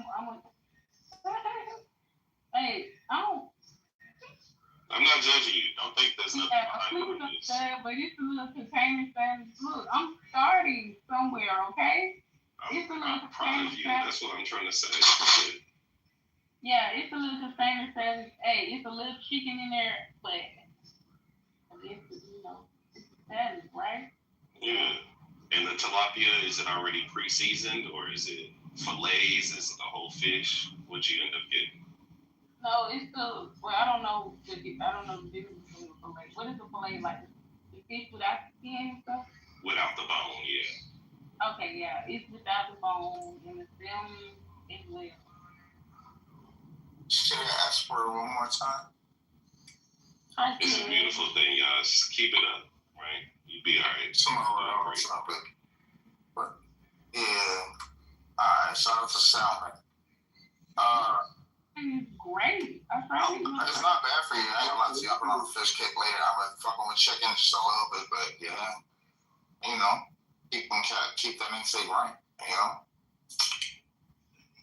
I wouldn't trust that tilapia or that catfish at all. Tilapia not a real fish, but I mean something you got. That's what I heard. Right.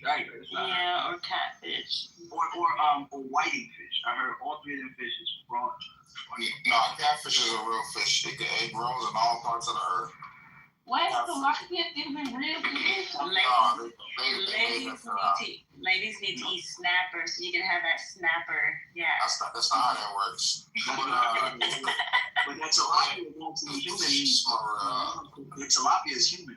So for the record, that's an urban myth. Like y'all can have it, but it's technically not true. Tilapia is actually a real fish. For the record, tilapia is not a naturally God created fish. It didn't evolve through nature when it created, and it's been there since then. Like, can you research that right quick and drop a link? Why don't you do that? Because I've been did that.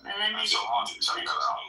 We don't have any tilapia out here in the Caribbean. They don't have any tilapia. I've never heard of tilapia swimming nowhere but a farm. Yeah, that's great. Right, these motherfuckers finna tell us that, bro, like, what are we doing? It's native to Africa. It's native to America. Like, seriously. All right, bro. You got, like I said, you can have it. I just want to make sure. Bring me up, Smarrell. Bring me up. I just got. That's okay. Hi, darling. Welcome back. Smarrell. I'm a little drunk, but Jesus loves us all. Live your life, sister. What you been drinking? Do say some shit I don't know is brown, so I'm mixing. Oh, she went on that Henny. It's a lot. It was like 4 people tonight that were on some brown liquor. I'm in Memphis with my sister, and my family came over tonight, and we are partying. But I still went outside and got on the party line, so I don't know how to party right. I love that. Have a good time with people that you love. I love it. We glad you came through, though. My sister over here cooking fish and broccoli in the middle of the night. Hey, chick. What's up, y'all? Don't blow my cover. What you doing? I'm Wood Harris. Thank you. Huh? Hey, it's fine. Wait. About one eye. Trying to figure out what on that mind. Go ahead. Supposed to be in America. Like, I'm just. What y'all talking about? I'm sorry, I broke up the party. What y'all talking about? Yeah, they're talking about tilapia and shit. Yeah, I thought I got some good little tilapia, thought I was going to start healthy eating habit. And they telling me that it's bad for you. So it's like, well, tilapia isn't that great, but it's better than chicken. It's still human meat, though. It's human meat. It ain't no damn human meat. Don't listen to them. You can't listen to some of these people because they crazy as hell. They be on it down the rabbit hole and stuff.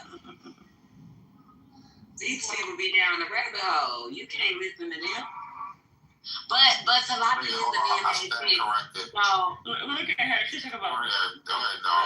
Tilapia is a man-made fish. It is a man-made fish, though. So I mean, if you're gonna eat it, pray over it. I just looked it up again, and I don't know what the previous information was, but apparently tilapia has been recently verified as a real-life earth-made fish, not a man-made fish. So tilapia is a fish, but what I'm saying is I said man-made. Don't you gotta let me do man shit when I'm trying to do man shit. So I was like, I told Husan he was on bullshit. That was like, because I knew I looked this shit up. But they dispelled whatever rumors or whatever publications there was before. So publicly, just like I came out and was like, publicly that he was on bullshit, I'm publicly coming out and saying, no, sir, you were right. So it's been out here for a while. So we gonna stay on business. Y'all said we don't do that, right? So just, oh my God. Hey, what? Oh, it's me. Hey. You good, bro. Appreciate you. Oh yeah, who's saying I'm glad you took accountability for it because you know how y'all get in. But not too much of Nigerians. Anyway, listen, I'm Nigerian too. I still don't believe you, but keep going. Fancy white. Nah, like I don't know how to do a lot of stuff, but I know how to sing one song, right? If you say Evo and Shayo, I'm gonna click out in this motherfucker. I'm just letting you know. if I say what? If you say Evo and Shayo, I'm gonna click out. I'm just letting you know. Smart Rock, move to the. You sing though. Oh no, baby. Come on, take Oh no, don't say nothing about Ebos, okay? It's Ebo Europa. That's what it is over here. Oh Jesus, Okay. Yeah, that's what it is. That's what it is over here. So the song I know go like this. It go like ba ba ba ba ba ba ba ba Asheo ba ba Asheo ba ba I let do Yoruba for sorry. Yeah, Yoruba. It's Father. I'm sorry, Father. I love you, Father. I'm sorry, Father. How I love you. That's a Yoruba song. I thought you said nothing on Ebos. And they No, I said Yoruba song is nuts. Yoruba, right? Ebo and Yoruba. So nothing on us. I ain't no way I had that much to drink. What? Hello? No, but it's nothing on us because just because I'm one African. Yeah, so. No, chick, just because I'm one African don't mean I'm not two or three, right? So I'm Kenyan and Nigerian, right? So there we go. And Yoruba, and see, because if you're from Africa, right, Igbo and Yoruba is not close. But if you're from America, then Igbo and Yoruba is real close. That's the thing. You know, where I live in the Caribbean, in Belize right now, I've been studying people of the Garifuna culture. So I think that all of our African spirituality is beautiful and it's all connected in some way. So, Hey, I'm real because they're ashamed of their African ancestry, but I am not. I am Native American and African, and I am the first of the first. Chick is proud. He's proud of where he comes from. He's proud of his roots. You'll hear him. He code switches sometimes and goes and cusses people out. Not Tig is proud of anything that he does. No, he is. No, I'm a real Igbo. I don't play that. Like, he's really proud of his African. Yeah, we don't do that. Okay. What's your last name? Our last name is Ejenike. I'm gonna dox myself on Clubhouse. Well, they can't dox me for that. My last name is Ejenike. I should let you know. My nickname alone is new. My cousin. My first cousin, his name is Godwin Uloho Ejenike. I won't tell you my name, but I will tell you this. It's Ejenike. You can back channel me, and I'm not talking to these people. Okay. All I can say is Ovimite. No, that's an evil name. But. Okay, so get it together, okay? Well, get it together and represent us properly. Thank you. Okay, and my uncle is the president, okay? Godwin Uloho. A president of who? Of you? You got me fucked up. I never heard of it. Darling has been having a good time tonight. I love that for you. I know. I want to drink what she been drinking, because that motherfucker is rolling, man. Everything. I was up in here playing Chicago juke music. Get out, little mama. Get out. So, darling, what's the occasion that all your family came to town for?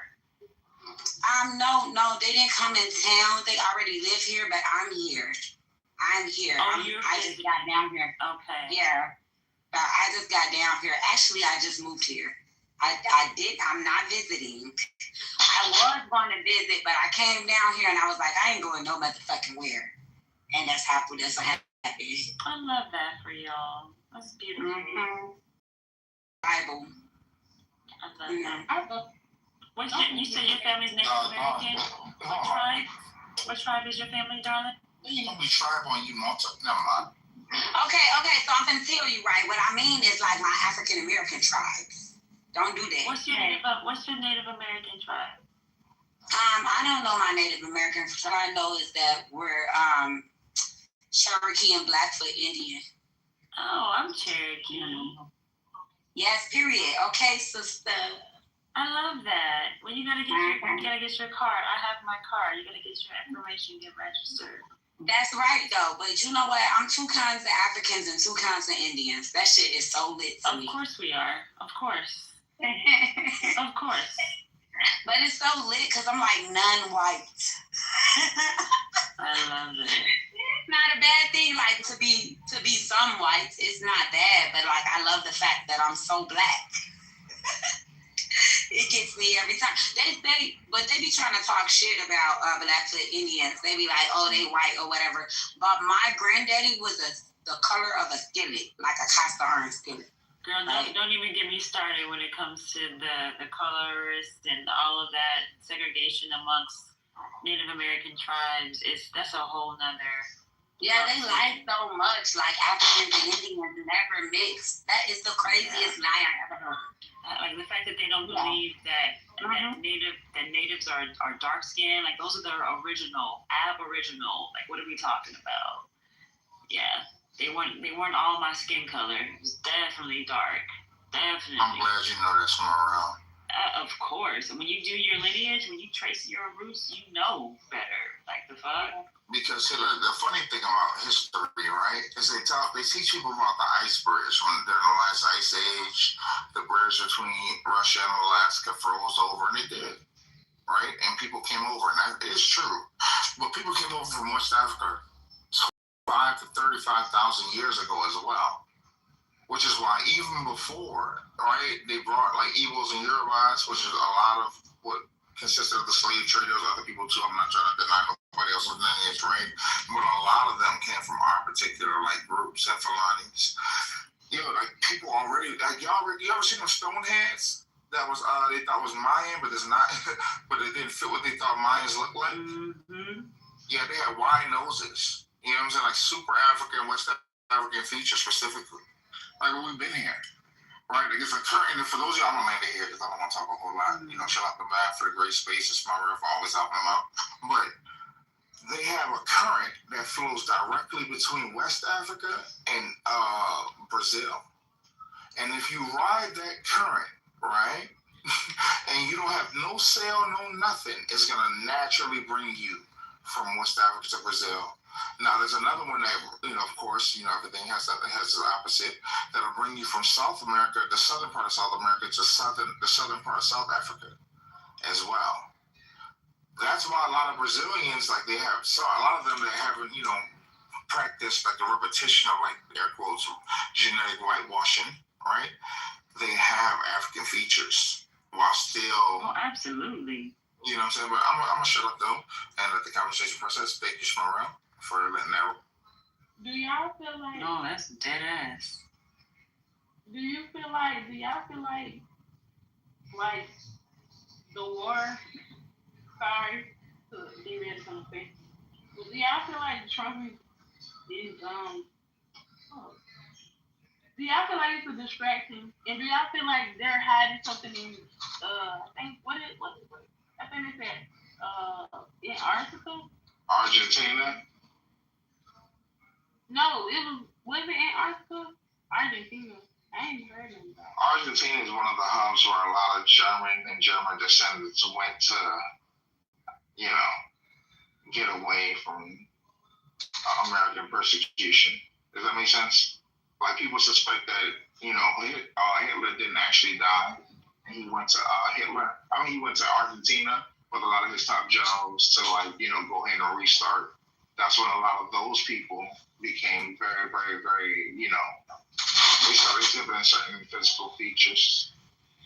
Yeah, so you talking about like some alien shit or something? What are you referring to? Yeah, what do you mean a distraction? What are you talking about? Oh, you talking? Yeah, I heard some conspiracies I've heard on TikTok and shit like that. Maybe I need to like it. But I heard that it's the reason why they don't want us going to Antarctica. Or is that the place? I be getting them confused sometimes. I be getting all this. You think the world is flat, y'all? So you think the world is like a sphere? Man, honestly, I don't even know.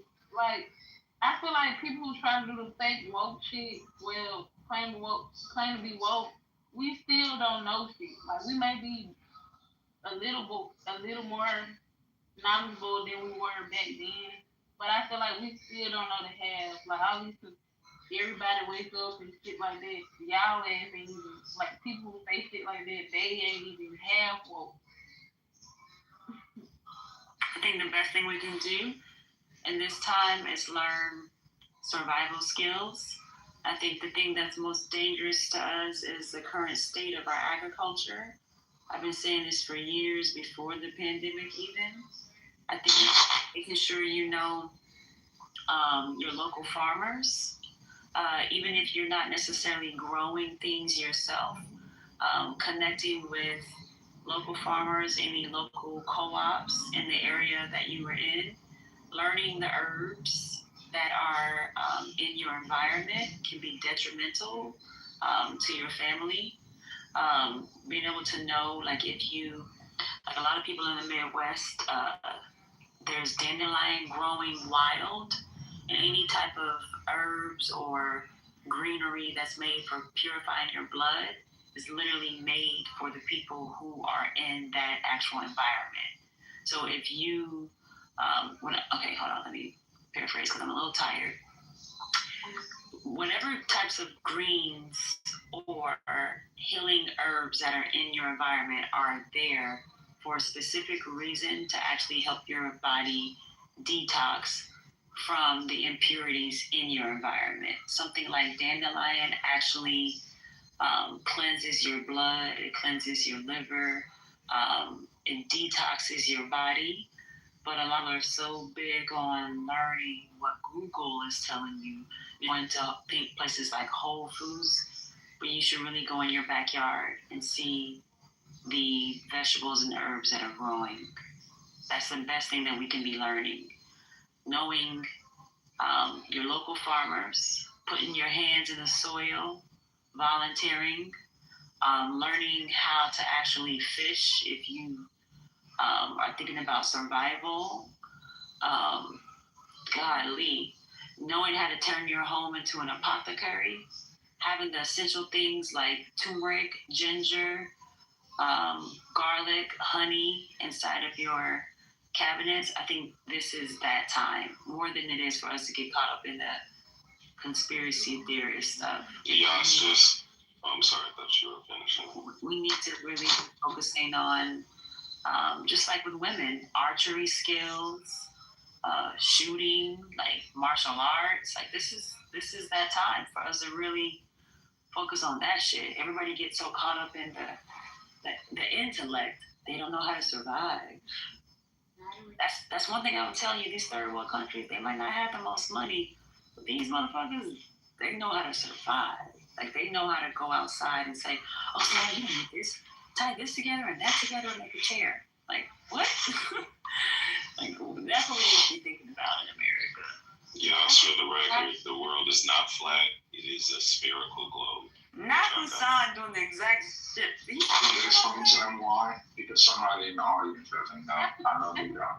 Pick me up sometimes to see if I believe that shit. No, I don't play like that. I just want to clear the record up. But yeah, I think Maria, like I definitely agree with you. My grandma was teaching me a lot of shit. The whole garden had very old. She's very healthy and active, which I'm very grateful for.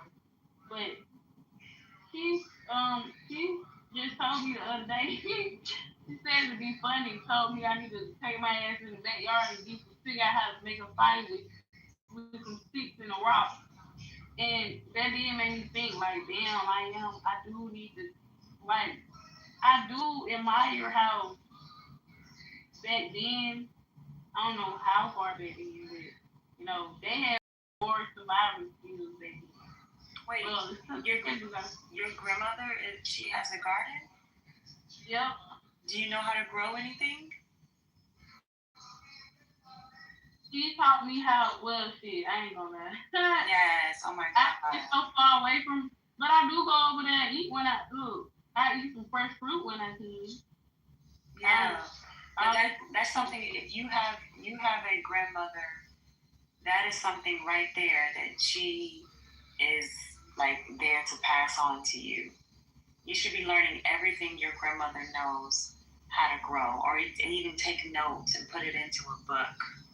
Right there, like that's how we pass on our ancestral knowledge. Right there, like that right there is literally the answer to keeping you and your family alive. Right there, like learning what she's learning. Like that's it. Like after like that's. I wish that easy, bro, but I be so caught up in work and trying to get. When I do have free time, I go spend a little time with my grandma and take on her wisdom. But I be so caught up with work and trying to like figure out what my goals are and just the whole nine. I know, like that's the difference between how we've been trained in the States. I used to think, how my mother was with business and all that other stuff and putting all that knowledge into us. I used to think she was so crazy to living out here. They're like, okay, we don't care if you guys are lawyers. We don't care what you're doing. You also need to know, whatever the family is known for. If it's gardening, you need to know that part, right? Like that is, I don't know. It's like you do the family a disservice by not knowing that. So if you got time to be on Clubhouse, you got time to go hang out with your grandma, go take some notes. Yes. She's smart. But I be on Clubhouse at work every time, and at night, late at night. But I did just talk to my grandma about this little book. She's not a troll. Yaz is she's very smart. She's from the South, so y'all getting her tone. She's dope. Man, I'm from New Orleans. Ain't nobody more smart than me. What are you talking about? Yaz she's very smart. She has people from the South. Like that don't mean nothing. Well, I'm just saying. No, I'm saying y'all say you're a troll. Go ahead. I'm saying she's not a troll. She cooks a lot of guys and they get all up in their feelings. She's very smart. I like her. What y'all talking about? She's not trolling. She really has not been on what she's supposed to be on with her grandma. You better get out there in that garden with your grandma, yes. You're right. No excuse. No excuse whatsoever. Do not allow your grandmother to transition and you have not taken on that time. If she's telling you should be back there. And that's the thing. We be saying as, younger generations, oh, we don't have people that want to talk to us. I got grandmas. We got grandmas and aunties we just don't be listening to. What? We're too busy. You got time. Yeah, I ain't gonna lie. That's what I was referring to, kind of like spending time together to do what? To like just gain wisdom and be around her and then cherish the moments that we do have. That's what I was talking to her, because my grandma, she damn near finished. She about to reach her 80s, and she's still, she's still active, still moving around. So I'm supposed to cherish those times. I be so caught up at work, and then when I don't be at work, like I kind of be, Yeah. I just said that I wanted to be way more productive than I am and start waking up at like 5 a.m. But it's like it's easier to say than do. I have to. Cause you be on Clubhouse late. That's why. This should be draining you. I'm like, oh my god. That's one thing, and I have trouble. Like I be having trouble sleeping. So it's like I don't know what it is, but I always wake up in the middle of the night. I don't know what it is. I was supposed to go to the doctor to see is it like some serious shit, or is it me just can't sleep before night. But I definitely think it's a reason. And I tried getting myself some melatonin stuff, but I didn't want to get like addicted to that. So it's like not addicted, but relying on it for it. Do you exercise? I tried, and my bones were turned for like a week straight. So it was like that, and on top of work, it just a lot of excuses. I ain't even gonna lie, because somebody told me once you get used to it, then you won't feel it. But it was like, yeah, I got lazy, and it was like, work was in the way. So it was like, what kind of work do you do, Yas? I don't do that. Oh God.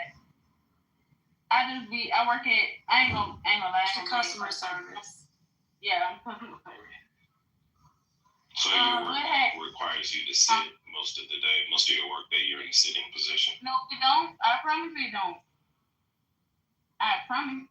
I don't know what you do, so you don't. I believe you. Just when I think about customer service, I think about somebody on a phone sitting in a chair. She works at department stores. She helps out. Oh, okay. You on your feet most of the time, then. On my feet, I'm moving like every day. So it's like. I don't have kids, Kyla. What are you talking about? I'm a grown 20-year-old. I'm not Kyla. I'm Smarrell. What is? I didn't say that. Oh no, she in the country. Oh, I don't know. Reading the chat, especially at this time of night. What did she say? Get in shape. You have no kids.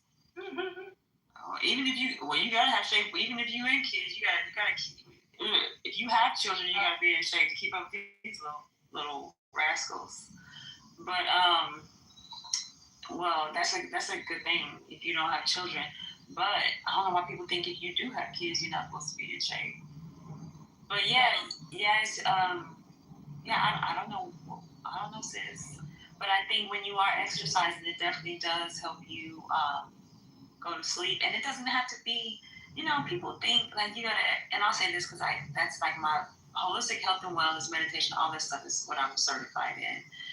But people think we have been trained by this westernized world to do the whole gym shit. You gotta work out for an hour to 2 hours. But really, when it comes down to yoga, way back in the day, all it was about was people being able to sit with their legs. You need to be flexible enough to sit with your legs crisscross and get into a yoga pose to meditate. Later on, people made it all this extra stuff with all the fancy movements, and they added weights and all that other stuff. But if you can just at least exercise like 30 minutes, get your heart rate up, and sweat 30 minutes 3 times a week, you've done better than majority of people. Whether that is riding a bike, getting you some skates, doing something that you just enjoy, hula hooping, a trampoline, just do something that feels fun to you. Don't overthink it. Just whatever it is. Like, what do you enjoy? Do you like dancing? What do you like? I enjoy music, and I was going to incorporate that into. I decided, like, I ain't gonna lie, like, I'm not gonna lie, like, 2 days ago, then I just sat with myself and made a list of the things that I wanted to do, and that's why I started with the selling and stuff, buying, investing in, a healthier diet, and one of the things I wanted to do is get up at 5 a.m. every morning and take an hour walk throughout my neighborhood. So I think that's a great form of exercise. And so yeah, I only got that on this list. Well, diet is great because it is 80% diet. You can out-exercise a bad diet. So I think that's fantastic. But even if you like music, get you like a weighted vest, and it's just so you can have some type of resistance to build up some type of sweat and make yourself your own little playlist, and just commit to doing it. If you can't do it at the time of the day that you're saying, just commit to doing it at least 3 times a week, or at least 1 time a week, and kind of work your way up to it. The thing to any type of healthy lifestyle changes is not trying to do it perfectly, right? Because nobody has it like 100%, figured out. It's psyching yourself. Well, I hear my echo really bad. Psyching yourself out to enjoy it, tricking the mind. If you like Beyonce, play 4 to 5 Beyonce songs, and you've gotten yourself a good workout in. Basically, that's 25 to 30 minutes, right? Just find ways to do something that you enjoy. Don't make it so hard. That's what makes it hard, because people are like, I gotta do this. No, don't do that. Just commit to say, okay, at least I'm gonna start 1 day a week, or I'm gonna do it before I go to work. I'm gonna move for 15 minutes even. Just get started on something. If I may, I appreciate you, Yas, and what you're trying to do, not only to resonate with what Smarrell said about perfection, but also acknowledge that it's not going to happen suddenly. It's a bit of a process. So commit to what you can every day and grow into it, instead of trying to do no full 180. You said you wanted to wake up at 5 a.m. Part of my life, I was a very early riser.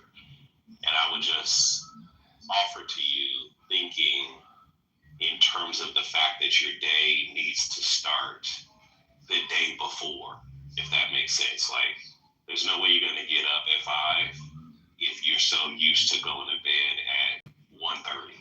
You know what I'm saying? So the time that it takes just for your body to naturally transition to going to bed at like 8 or 9 o'clock at night, 10 o'clock at night, so that you can actually be up and well rested by 5 instead of forcing yourself to try to get up where it's just not gonna work.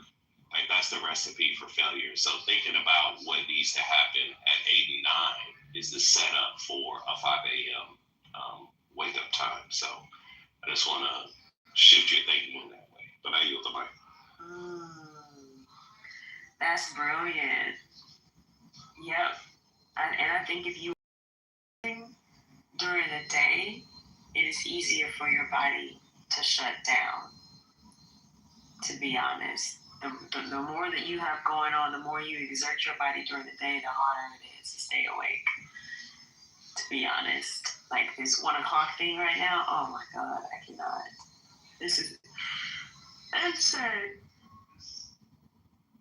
But all this, your body being connected to screens and all that stuff, that can make it hard for your body to really know how to rest. If you are on devices, down to the second that you close your eyes, then you're wondering why you can't really sleep. That says a lot. The blue lights from these things, they are literally, it's like they're stimulants.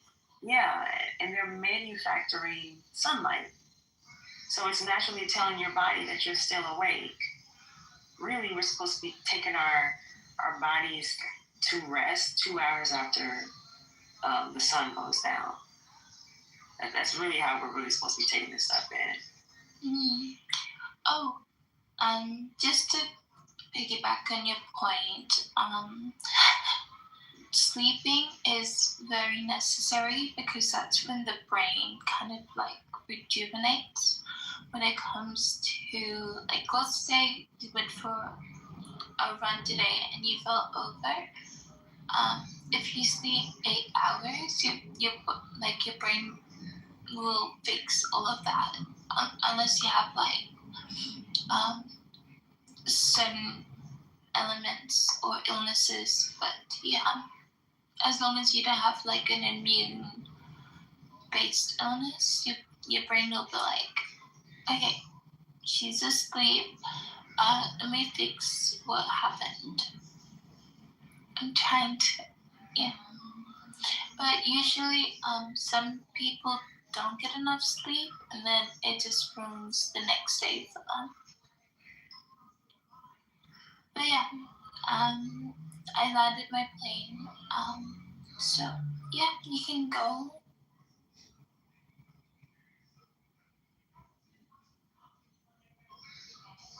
Okay.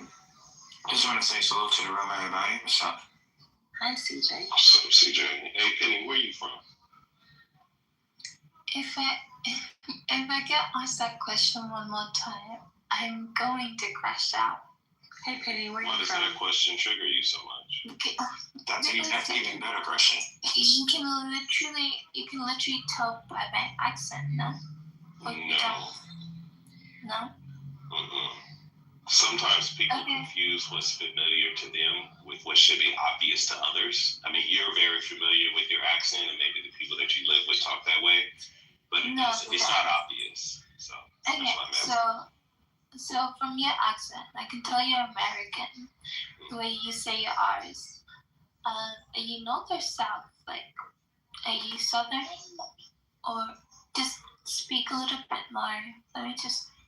Oh, you're lit. I know you're not from Maine. Yeah, she's super lit. No, this is Penny. Let me try Yeah. Penny's very special. What kind of words can I use with R? Are you red when you run past the arc? And did you vote for Obama? Just What is? It's necessary. Yes, I voted for Obama. Okay, so blue state? Or I don't know. That's the concept behind that. Why don't you just ask me where I'm from? That's what I was doing. Like, it seems like we're dancing around. Why the Obama question? She's trying to predict what state based on my voting pattern. Wow. Okay. Just kidding. Yeah, I know what I'm getting into with Penny. So I'm born in California, but I've lived in a variety of states in the U.S. The blue state. Wait, you were born in California? Mm-hmm. Did you live in any of the sundown towns or states? Oh my God. Oh my God. Where are you from? Where are you from?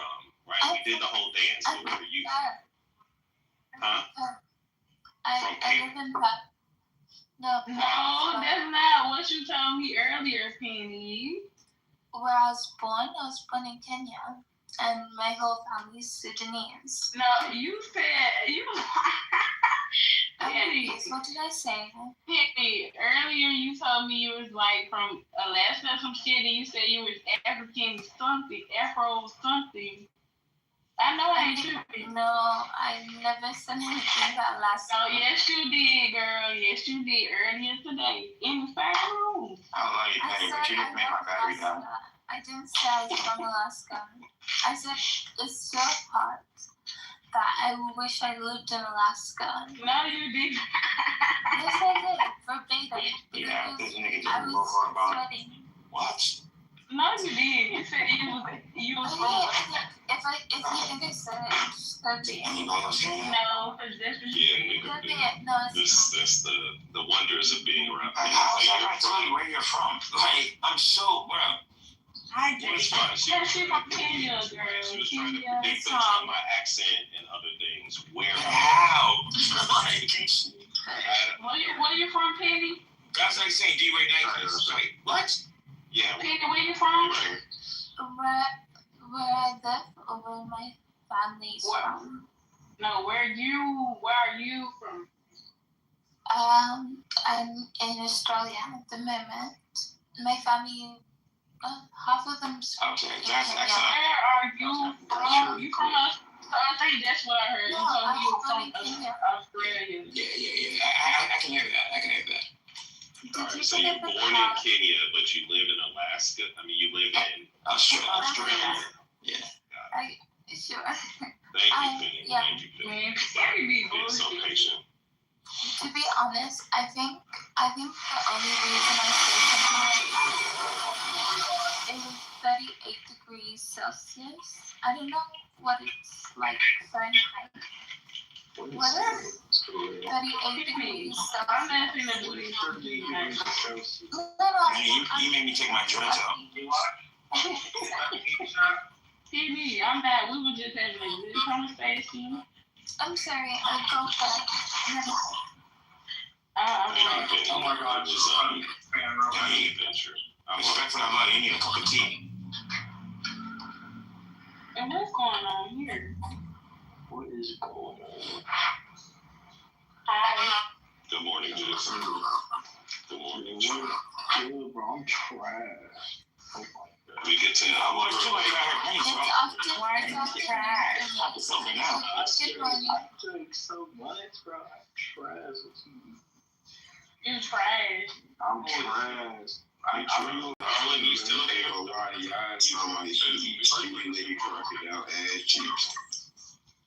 You on the fire. You on the Jason, where the hell you from? Where you from? I'm from Memphis. I hear that South in your voice too. What you know about me? I'm from. He said no milk. How to milk?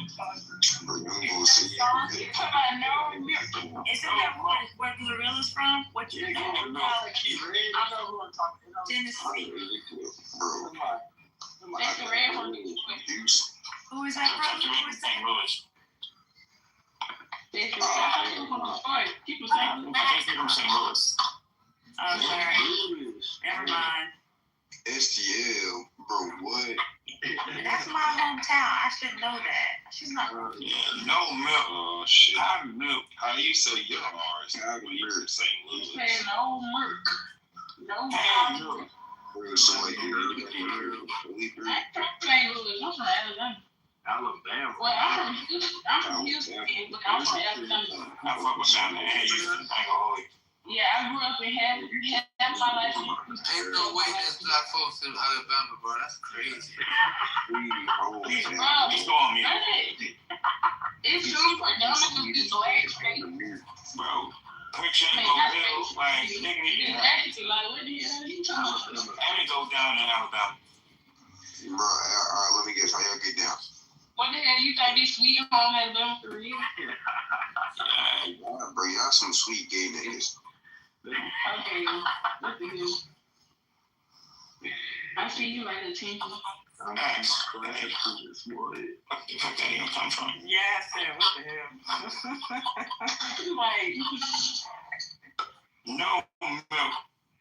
Bro, I ain't gonna lie, I went to Alabama one time, and I'll never go back. it ain't good.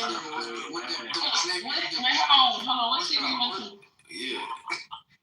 Fuck. I don't know. What city you went to? Alabama. You went to Memphis, What Alabama? city? He said Memphis, Alabama. Why you go to Alabama for? Y'all playing tonight. Bro, I went to Alabama just to go to Alabama to see if y'all niggas was really like that. Alright, so Man, you ain't go to Alabama. I get it now, alright. Bro, I ain't gonna lie, I went to a place called Kirkwood. That sounds like where the slave catchers be at, bro. Man, I ain't never heard of this. Shut y'all. Kirkwood. You better not go back there, bro. They gonna catch your ass, boy. Bro, it can be a lot, bro. That's actually very disrespectful, knowing the history behind it.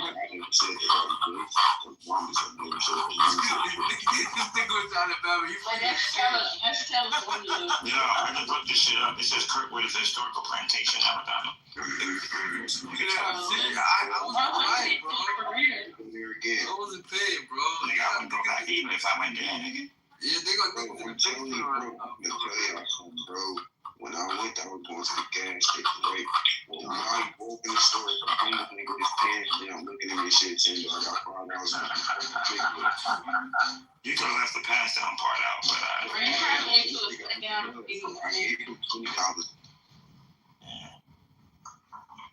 but the South is real, bro. You got no way to go way past through that. Crazy. You give that nigga $5, $10, $20, bro. Bro, I'm barely getting $5 on DoorDash, bro. Shit. I'm from DC, but I was stationed down there for a couple of years. I fuck with the South. I mean, South, and then I fuck with the North. Somebody's trying to go over it. You know, this nigga be smoking cigars, bro. This nigga got it like that, bro. Ain't loud. Bro, I ain't gonna lie, bro. When you Alabama, did you have your thing on you, bro? Bro, fuck no. Them niggas sweet. Yeah, alright. You think you see sweet. Yeah, you think, nigga, alright. Bro, hey, come down to Philly, see how we get down, young boy. You said come where? Come to Philly. No, I'm in DC. I'm Why would you want to go to a city full of violence? I'm y'all ass.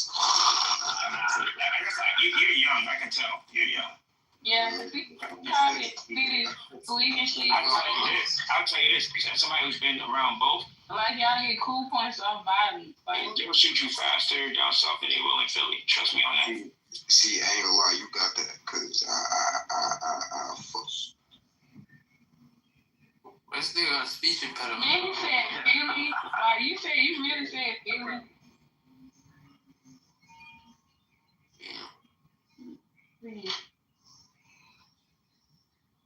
crazy, bro.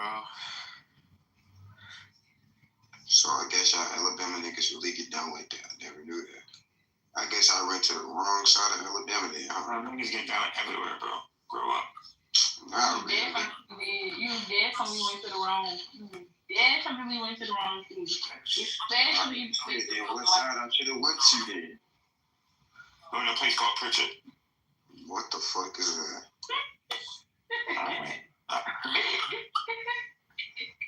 He goes there, Montgomery goes. Sounds pretty white to me. I ain't gonna lie, bro. Yeah, that sounds like What, Pritchard? If you go to Birmingham, Mobile, Montgomery, Ain't been outside, bro. one of them. Ain't nobody trying to go to London. You crazy? Ain't nobody trying to go to the UK. Nah, the UK, go ahead.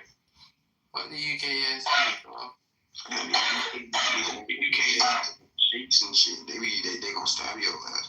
They quick Facts, bro. You got young niggas, bro. 16-year-olds, bro. the young boys over there. Bro, y'all just be weird the whole room. I'm getting tired. I'm growing tired of this, bro. Hey, no gang violence. Nigga conversation is not for me.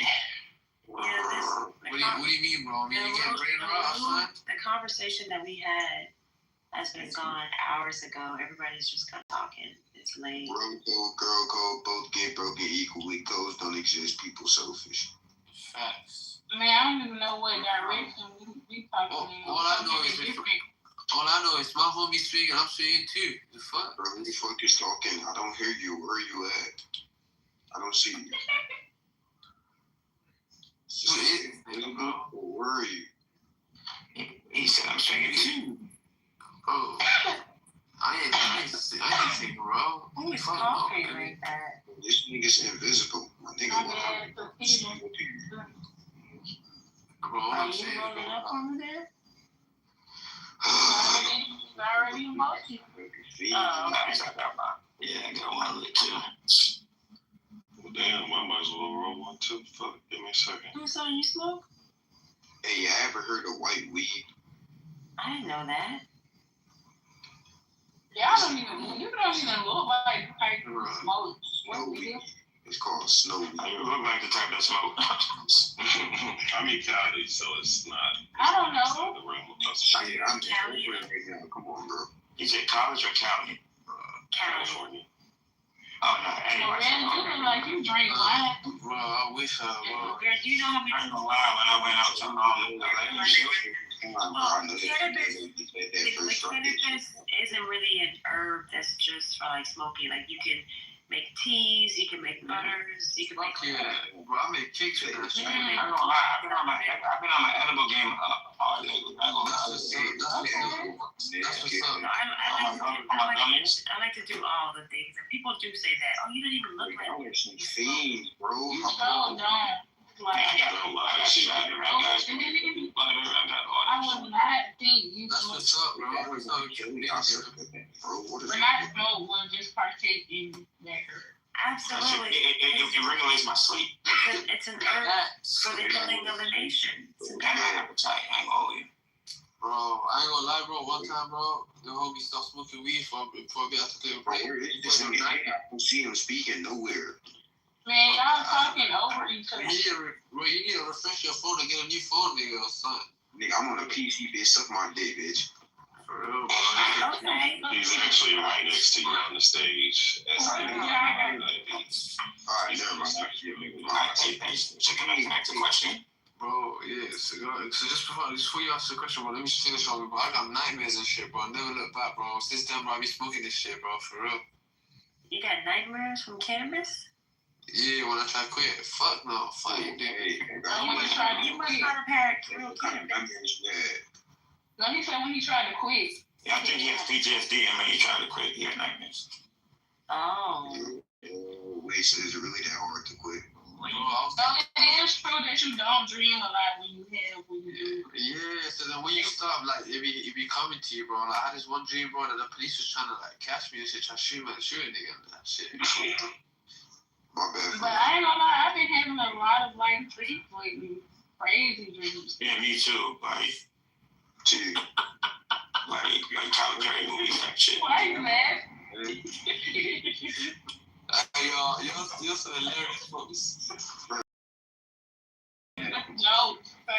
No, you don't just made my trauma into like something funny, man. I appreciate y'all, man. I ain't gonna lie. So let me ask my question. I'm sorry.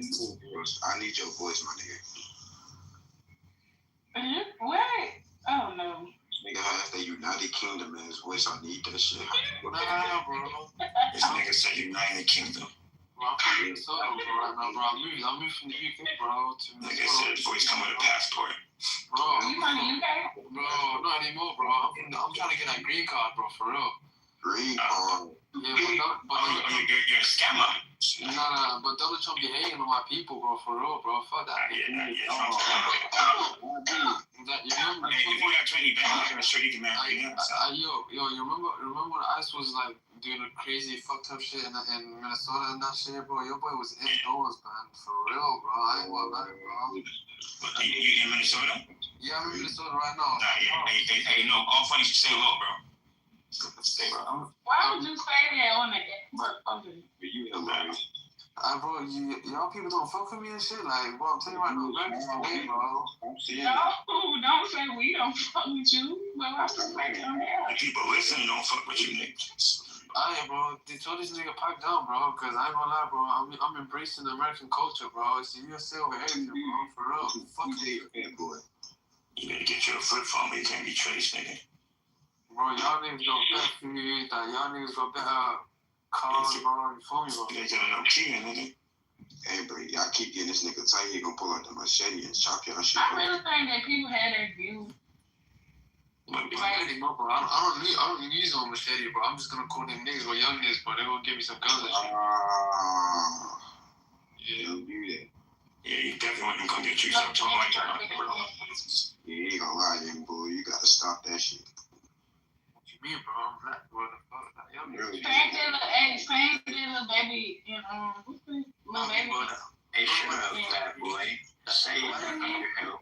Why the African Americans be hating on my people, bro? For real. Okay, we can go band for band. Who's your people, bro? Bro, my people, bro, Minnesota, bro. We the chosen people, for real. You just talking. We are the chosen people. Bro, I'll tell you this for real, bro. Minnesota was promised to us Somalia for 1,500 years ago, bro. I'm dead. I found them, for real. Okay.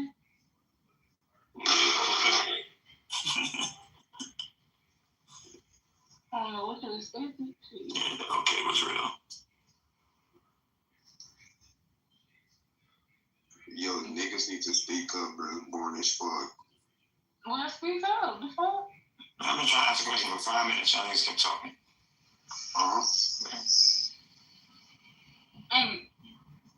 What's your question, fam? The moment's passed a little bit, but since you're talking about weed rolling up, what's the highest you ever been? Like, what situation?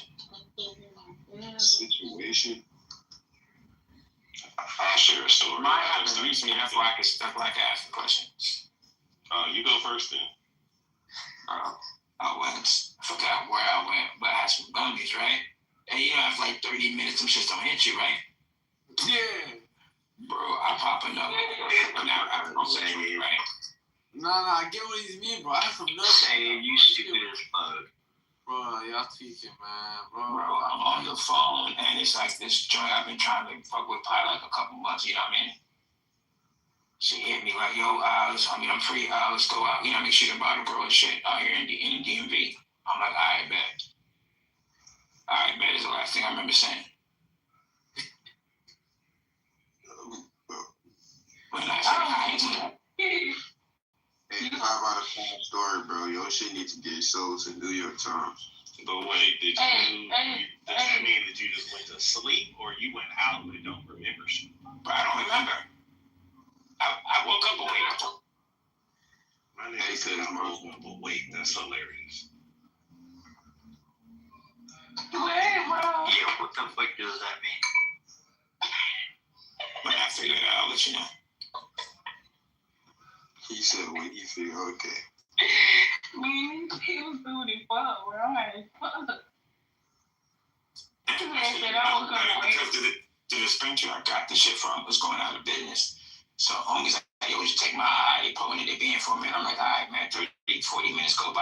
fuck that shit. Pop it up, we'll roll up, start smoking. Oh, yo, I'm out to be free. Let's go. We supposed to go like hibachi or some shit like that. All right, bet. Because I just bought an electric car, right? So I was like, let me check. I can check my car battery on my app. I'm like, I make sure my shit good. Bet. All right, bet. Man, nigga. CJ, no offense. Are you like sick with it? Am I what? You sick? Sick? No.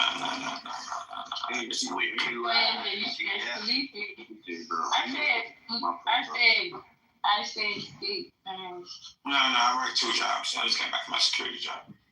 I'm tired. Yeah, you definitely sleepy. What you saying? Hey, I'm a teacher by day. Does your security job let you carry a pipe? Yeah, I'm paramilitary. I'm licensed here in 48 states. Dollars. That's what's up. Matter of fact, I'm going over without my stick. Can get behind. Damn, what type of bow you got? I'm curious. I got a 6 Sawyer. What the fuck? Wait, speak up. Sig Sawyer. Oh yeah, them good. Never tried. I got some big shit in the house too, but that's what Just okay, you can name some. I got M16 prime military. I got that. Shotgun. I got a DE. Standard Glock, no safety. I actually despise that. I don't like Glock. What? Nigga. And I got a 38 revolver. Fuck out of here. And that bitch bark. Why do you feel like Glock? I can knock a door off the hinges from my 38. Bro, ain't gonna lie. Words of bro. I'm finna this shit. What's everybody's sign? What's everybody with? Zodiac sign. Oh shit, ain't gonna lie, I'm a Scorpio. You big on zodiac signs, yeah? Scorpio. Big Virgo. I like asking people that. I like it. I definitely do. When you ask people what they zodiac sign is, you're gonna treat the other different, bro. Do you know about like what I've sign never means or treated something? nobody different out there. Zodiac. So your name I can tell you just niggas. You just fuck. No, you don't know this. What you saying? Do you know like about what each sign is about or whatever? Does that make sense? I know like about my sign. Like, I know about my sign, and I know that I see certain patterns in certain signs. So, What's your sign? So yeah, what's your sign? I'm a Leo, and sometimes like. What you know? Yeah. What can you say about Leo? Fuck you, Leo. Since you know your sign. No, my female best friend is Leo. What you said, her son? Since you know about Leo, tell us about Leo. Wait, the nigga said he got female. Okay, so Leos are listed. Yeah, I think I have a female best friend now. Bro, men and women cannot be friends over me. I'll tell you that for real, bro. No, niggas that don't You get pussy finally can't did be it. friends with a female. Shut the fuck up. Oh, You spending time with the female. Niggas that get pussy can be friends with anyone. yeah. Leos are. That's fine. Leos are still skinny. I got 3 Leo friends, and it's all the same. But they got the same traits, they different things. They're like they like attention. Well, I don't say that like attention. I don't really like attention, but I get attention. Like whether it's bad or good, sometimes. This nigga is tweaking, bro. And then I say stuff sooner because like one thing I noticed about my Leo friends, bro, they always find a way. We have a conversation, bro. Every time they find a way to bring that to them. I swear to God. Oh yeah, that's a fact. I swear to God, thanks, bro. Like no, They'll always make it. Yeah. about them, and I try to avoid doing And it. the niggas be lying.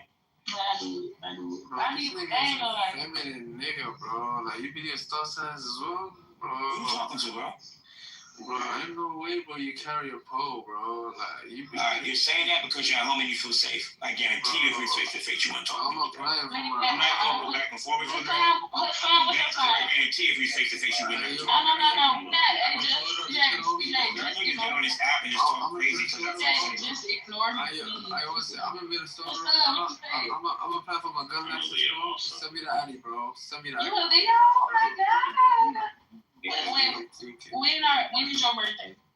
Yo, hop on CJ. July 29th. You put July Leo, but you like right on the cusp. Ain't nobody trying to hear about that shit. We don't give a fuck what you want to hear about. Go ahead and tell me, sir. who hurt you, nigga? I already told you what's up, bro. I'll apply for my gun license. Yeah, but you said you're a Scorpio. When your birthday? Bro, send me the ID when I'm done, bro. You know what I mean, bro? I'm gonna send the ID, nigga. Yeah, bro. What I know about Scorpios is y'all. Let me. I had a friend. This nigga lame as fuck. You trying to say the ice, She but that ain't funny, bro. That's so but funny. she trying to little control me. But why this nigga gotta say I can't like that, bro? I'm trying to hear games, nigga. Shut up. Oh my Like, god. My son's a Scorpio. Oh yeah, can you please remove him or make me mad? Bro, I'm a cancer, bro. I'm a cancer, bro. What's up? You can leave, nigga. You fucking annoying because I shut up. Shut your ugly ass up, bro. I meant to ask my real that, but she was No, still yeah, with it. please argue here. You know what, bro? You know what? I'm gonna leave y'all with it, bro. With this Southside shit, bro. Man, shut up. I'm about to go, but here what's up, though. Fat boy CJ, when I get my gun license, send the ID, bro. We'll see what's I'm up. over here and snap you with my blood. Just disrespect you, pussy. Fuck out of here. Not reply. I'm gonna smack you. Yo, CJ, I'm not even gonna punch him and smack you. I'm not arguing. This is low vibration. I don't do this. Yeah, don't argue. Just ignore it. Bad boy. I heard that. From my friend, I got a friend. She is Scorpio. She loyal. She genuine. But she a little controlling. Like she a little controlling. Like everything her way. She low key a narcissist. Like she don't like take advantage. Yeah, she low key narcissist. Yeah, my son's a Scorpio. I ain't gonna lie. I'm not loyal. Damn. Why did you tell you? You're not loyal, but you honest as fuck. I mean, yeah, shit. I'll be honest, nigga. I'll tell straight to your face, man. I'm not loyal. Like, I ain't gonna lie. If I'm not fucking, Yeah, she honest. don't fuck on it. In what regard? You talking like friendship or like relationship? Both. You not loyal, really? What the fuck you be doing? How you know that you're not loyal? What you be doing? You backstabbing you? She's leaving and fucking that bitch, man. Oh yeah. You trolling. No, I No, I said that wrong. Wait, I said that way wrong. So. No, you say the right thing. Fuck niggas bitches, right? I mean, shit backdooring for sure. You're in your 20s, right? Huh? You're in your 20s? Who? You. Nah. Yeah, bro. I fuck bitches well as well. How old are you, fat boy? Yeah. Shit. Guess. I mean, I can guess honestly you. It's in my bio if you really want to see. Man, you 16 again? You're 4. Get the fuck out of here. Bro, I'm 16 and I Ain't no way, bro. I was talking to young people, bro. Bro, go steal them kids and shit, bro. Oh my god, I'm saying you're a Leo. Can't lie. Hey. What you say you in CA? Kids, bro. I stay Big Virgo. Bro, you a young boy to me, bro. Oh, you a Virgo. Ain't gonna lie. Nigga, you keep on Okay, something that I noticed about Virgos is bro, I that ain't every trying to fucking speak need. to you, nigga, bro. I ain't gonna smoke for you, bro. Big facts. I have OCD when it comes to niggas. Bro, kill you, bro. They're very needy and they're very organized. And we have to match when we dress, just so you know. We have to. And they're planners. I have a lot of appreciation for Virgos, so shout out to you. For me, bro. This nigga's a young boy, bro. What the fuck? Okay, Do y'all have like favorite sign? Or like a sign that y'all attract the most? I attract Libras the most. Libras? I attract Libra women the most, yeah. I attract Scorpios and Leos. And Leos and Libras that I attract the most, I ain't gonna lie. You said the most attractive or not attractive? No, we're talking about the signs that like you run into the most, like. Of the opposite sex is definitely me, but I could go on and on. Ain't gonna lie, I don't be fucking with Sagittarius. I don't fuck with Geminis. But I ain't gonna just base it on the sign, but sometimes I don't get along with Libras, bro. Like, I just don't know. They feel. Geminis are bipolar, bro. But Scorpio, right? You know your shit, bro. You talking. What you said? You said Virgo. Darling, loud as I said, but Scorpios ain't. Oh yeah, we fuck with Scorpios. I got a friend. My son's a Scorpio. It's a dark. But I don't know. Like, she be disappearing. Though. She be getting on my nerves. She be having a obsessive need for just space, and she do it like me here. I think some anything actually introverted. Yeah, she ain't gonna tell me. Wait, what that mean? I feel offended. Introvert, outrovert. I don't know what the fuck that means, but basically, I be looking like a social butterfly and then just disappear on bitch. Yeah, and that shit be getting on my nerves. Like, I need time to work on me. I ain't gonna lie. Cause I get so consumed with other people. I'm a loving person, so I'll be like, "Come on, girl, we gonna do this, we gonna do that." So like, when I disappear, it's for me. I get so mad at that shit. Because I'm a Leo, like, because I have this overly, like, I need validation. Like, is we friends, bitch? Like, you been a little too, like, I just be needing clarity, you know? Me and my friends, we been friends since the sandbox, buddy. And let me tell you something, we go a year without talking. You know, life goes on, you know what I'm saying? Like, your journey is gonna go in different directions. Y'all not gonna talk every day and all the time.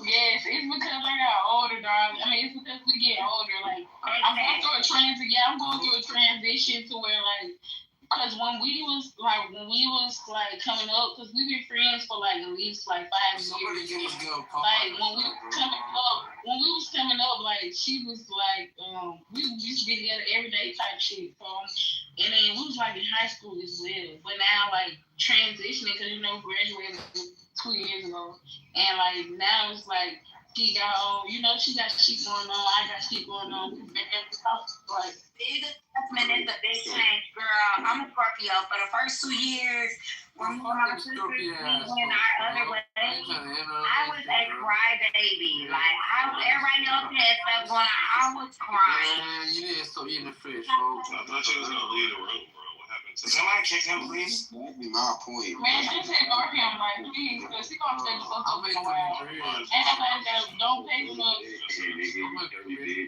I give him the attention that he wants. He's invincible. We don't need to Can we let this nigga talk so he can just like talk and leave the room? Fuck y'all niggas, I wanna go to my shawty, bro. Okay, well, get the fuck on. Nigga, before I fuck you. TJ, I'ma catch you when I get that gun, though. Anyways, what's your favorite movie? Bad boy, stop Thanks, bro. You ain't got no heat, bro. You ain't got no what? Classic. He in the Matrix. Damn. Okay, good. He's on. Thank you. You always wondered what it's like. Bro, that nigga got AI. He hit this back around. You got AI in his background trying to tell him to go boom. Nigga Matthews on the floor.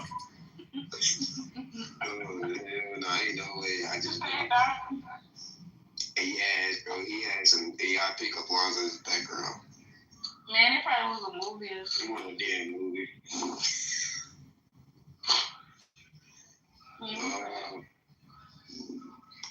Curious, what's up? Anyway. What are we talking about? Shit. Man, what the fuck? Be doing me the fuck off. What? She be saying some shit I ain't never heard before. Like, what the fuck is you talking about, G? Man, you heard that shit. Trini used to say that shit. No, like, yeah, that's true, but she got that song that's like, it's like suck a nigga dick or something, but it's give a bitch some head or something. Whoa. But I fuck with it though. But what she's saying in the verse is like, I don't think I want no head like that. They doing too much.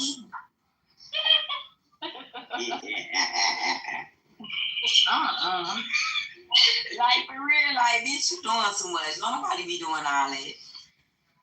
Hey, who house is Poochie's? Who Poochie's? Poochie's house. That's my homie house. Oh, I thought that was your house. You got cake. You know what to call it? Homie house. Yeah, I know your clubhouse. You know, somebody got the house on it. I heard shit. I just seen That's cake. all right. My head big as hell. I'm black as hell. Like I'm just playing that boy there. I want to get that shit out the way real fast. My hair big as hell. I'm black as hell. I don't like clubhouse niggas. Yeah, so you got that stuff in your brain, bro. Man, you ain't black, man. You brown, bro. Thank you. Stop feeding to that shit. She said you not black. That niggas, people come, bro, they'll say I don't like black people. And then turn and say I like white people as a damn place. That's why I don't go by the black people. Like, I'm brown, I'm dark brown. No matter what, I tell the motherfucker quick as hell. I'm chocolate as fuck, black as fuck, nigga. Nigga, you're in the night, hoe ass. I hate the disrespect. I don't like that. You black, that black, like the black, like if we black, we all black. Don't say I'm black. It's like no friend. Like it's like this generation soft as fuck. Like I've been black as fuck my whole life. Yeah, I'm sorry. Hey, bro, you black as hell. My ass smelling like I'm getting a trophy for that shit. On my mom. Like smoke. I don't like that shit. I'm black as a motherfucker too. That's how you know you strong. That's how you know you strong, nigga. I grew up like, especially on the South, that shit was an insult. Like, my nephew don't like that shit either. He be like, I'm brown skinned. Don't call me no motherfucker. I'm black as hell. You black. I like to be called chocolate, or I just don't like black as well, or burnt before. I didn't hear the burnt things. I don't like shit like this. Now that's fight words now. Who the fuck you calling burnt? Them was insults to me. Like, she black as fuck. That was insults to back then. Now that one on insult to me because I always thought it was a good thing. Like motherfuckers, I'm like, you black as fuck. I'm sitting there smiling like it's a good thing. The motherfuckers trying to talk shit. My dumb head. It's actually a great thing because if you know the darker we are, the less likely we are to get skin cancer. Exactly, and I grew up with old people talking about the blacker the berry, the sweeter the juice, and all that shit. So I thought it's a great thing. It's a great thing. But yeah, you blacker than the motherfucker. I love being black, but I just don't like the disrespect. I don't like that. That's a form of disrespect. Girl, it's okay. I know how to fight. So if they disrespect me, I'm gonna whoop their ass. We all they just do that shit on the internet where they fed. They better disrespect bitches where they fed on the internet. Talk that shit. On my mama. Cause you disrespect me, I'm gonna push your nose in your eyes, bitch. Hey, darling, do you consider yourself a happy drunk or an angry drunk? Oh, no. I don't drink at all. I'm drinking with my sister and them out here in Memphis. This is my first time drinking in like 2 months. How you feel right now? You feel more happy or more charged up? Like I feel turned. Like I feel like I want to go shake that thing somewhere. Cause I don't know how to twerk. I know how to pop.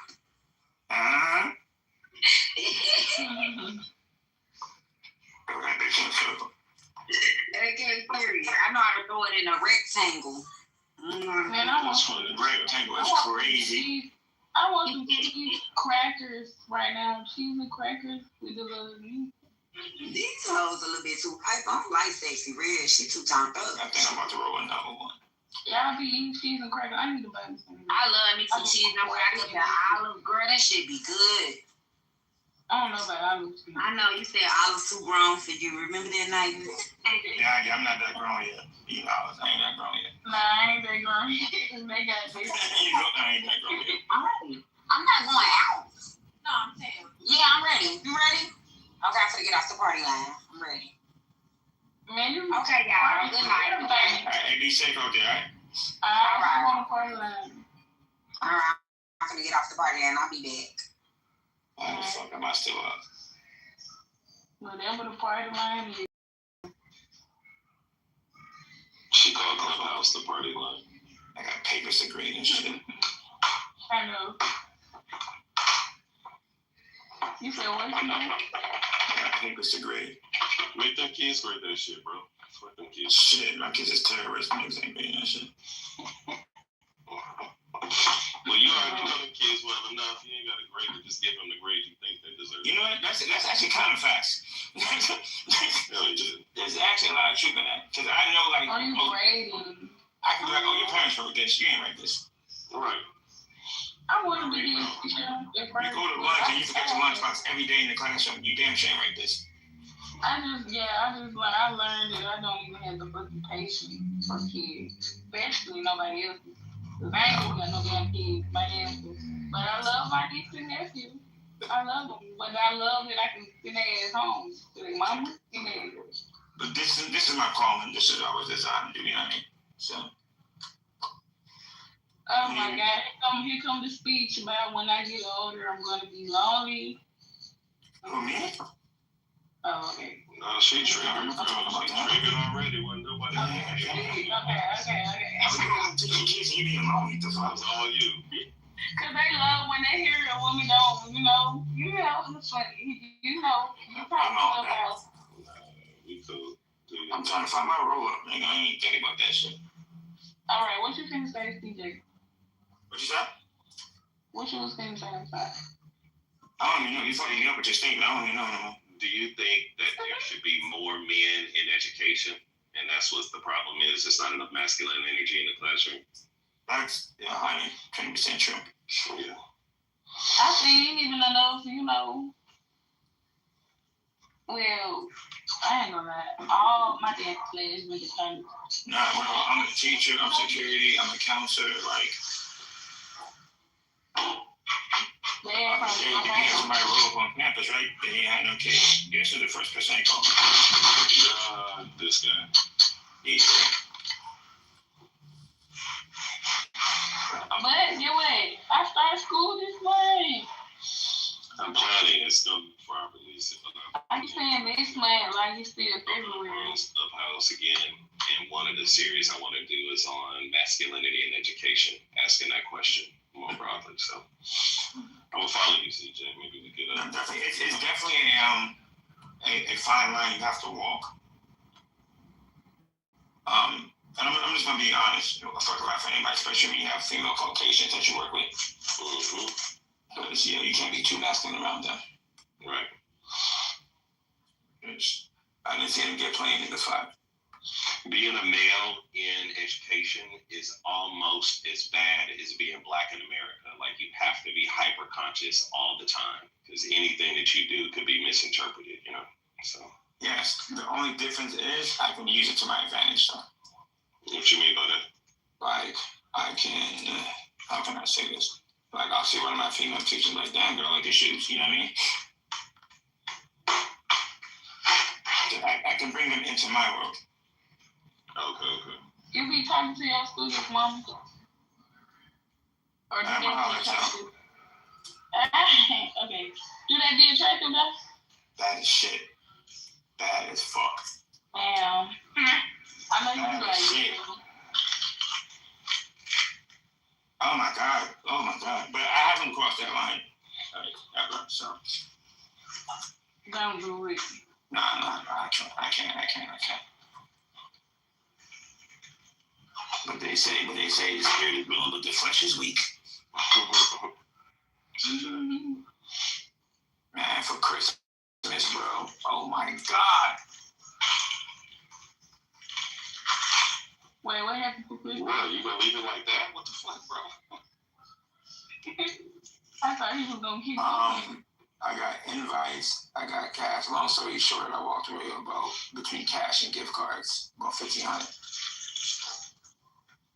From colleagues, from parents, from parents. Damn. Really? Oh, you must be a great teacher. Like I said, it's my calling. So, yes, I am great. Yeah, hype your shit up, bro. Hype your shit. That's the best thing that campus does.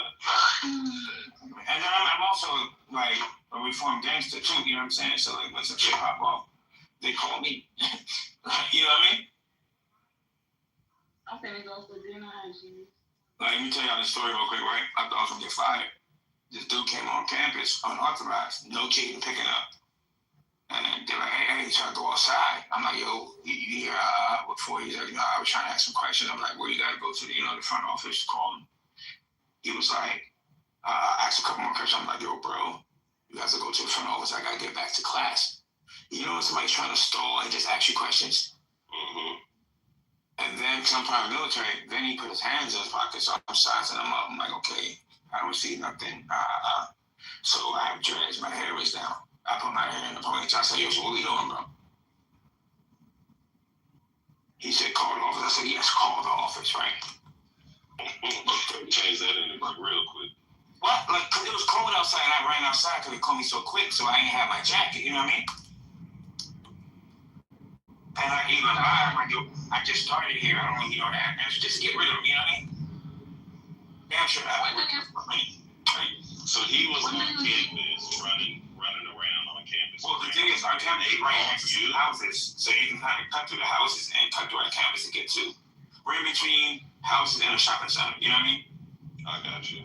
So you can kind of exempt you. So about 30 minutes. When do you teach? Huh? When do you teach? I teach 4th grade. But what I'm saying, what I was trying to ask is, they whoever saw this dude on your campus and they called you, was like, you need to do something about this shit. Because it was a female that saw him. Still, you a 4th grade. No, she not gonna lie. She not gonna lie. I don't expect her to go outside, bro. And he looked off, right? So, about 30 minutes later, hey, Mr. CJ can come to the office. I'm like, here we go, right? The principal and the vice principal closed the door, and they was started laughing. He's like, so when you put your hair in a ponytail, what you say? I said, oh, they fucking. I said, oh, so what we doing? They laughed. They was like, yo, we love you. I was like, yeah, DC was definitely about to come out. And then they tell me, oh, he's been here before. I'm like, why the fuck you ain't telling me about it? You know what I'm saying? I guess what they're saying, like, he's like autistic or something. Oh, okay. You know what I mean? I don't know that. I'm about to, you know what I mean? I'm about to stomp him, like, and I'm like, yo, y'all gotta communicate this type of shit. That's neither here nor there.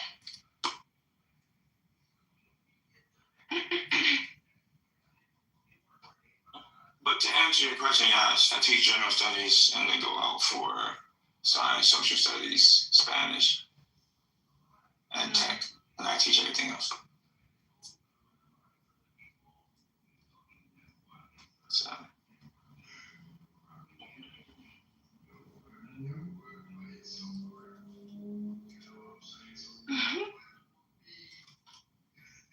I know they be funny as hell. Kids are funny, bro. Yo, you know what my students asked me the other day? What? I was like, yo, she said, what was it like growing up in the 1900s? I said, this one. That's funny as hell.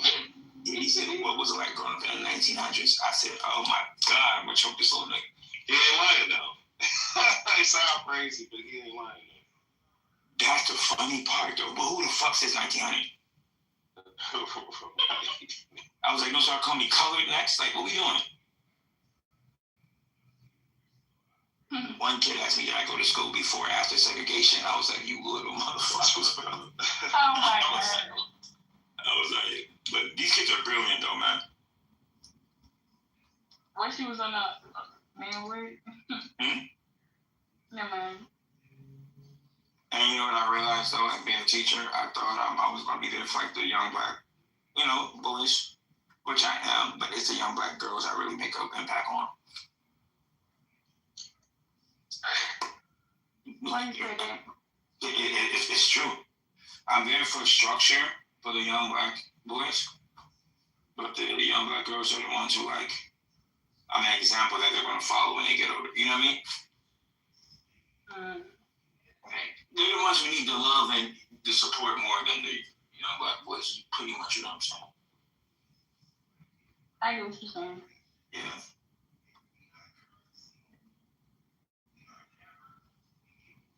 I definitely get what you're saying. Yeah. They really need to pay teachers more, though. I'm gonna hold it. You ain't lying. I'm They just saying, saying for What's the years. money, though? Well, they should be paid like lawyers or physicians. Like I believe that's the level of profession that we should be treated in. I got teachers working 10 years that's not even making 60, bro. Yeah, you pay once a month, right? I get paid twice a month. They can't pay that. I mean, I'm at a private school, so. And some schools will cut your check so that you get a check over the summer. Some schools don't. So a lot of Well, yeah, you have to pay into that though. Y'all definitely need more money, though. The impact that y'all make in y'all students' life, bro. Especially high school teachers. I mean, teachers across the board. Teachers and nurses deserve more bread, bro. Teachers and nurses deserve more bread. I'm lucky because I'm paramilitary, so I get it. I'm 100% service connected. They have a thing go to the military too. Have them go to MEPS. But yeah, no, shit, they got going on. So I'm doing alright, you feel me? But anybody ain't got what I got. I ain't going this shit right now.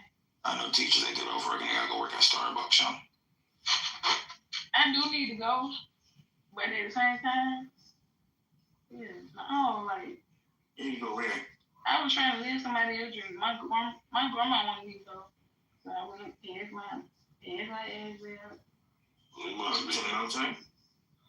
must be boring as hell on Clubhouse because both Dr. and Miss Song came back and we not talking about shit over here. We weren't talking about shit when you was here. I had to take a phone call, but it's only 9:00 here, so it's very early for me in the morning. So It's almost 3 a.m. Where are you? Memphis, Tennessee. My bad. Play music. No, you're good. But yeah, I don't know. I didn't even check the whole. So you're in the UK? No. Me, I'm in Dubai. Wait, isn't there some kind of war or some shit? You in Dubai? Stuck in Dubai. Yeah, I'm in Dubai. Couldn't get out. Oh yeah, I see the video. I don't know. He traveled back to the States for whatever reason. I don't know. That's really cool. He was out there and he got stuck out there because the war was popping off and they wasn't flying nobody out or some shit. I don't know. Yeah, so you tell me you out there. So what's happening is Israel is attacking Dubai. So Israel is attacking Dubai, and they're framing it as if Iran is attacking Dubai. So Iran fired at American bases, which are far in the desert. Israel starts firing missiles at hotels and blaming Bahrain and Kuwait. Yeah. So I'm only speaking on here, but I know that things are happening there as well. But as far as here, everything is normal. So they're making it look like on TV it's a war. Everything is open. Everything is normal. The only difference is we got fighter jets in the sky, our own fighter jets. And if you want to leave, at first the government was paying for everyone's extended hotel for people who were here temporarily because the airspace was closed. But now if you want to leave, you can leave. But they're not sending out as many planes at a time. They're doing less planes at a time.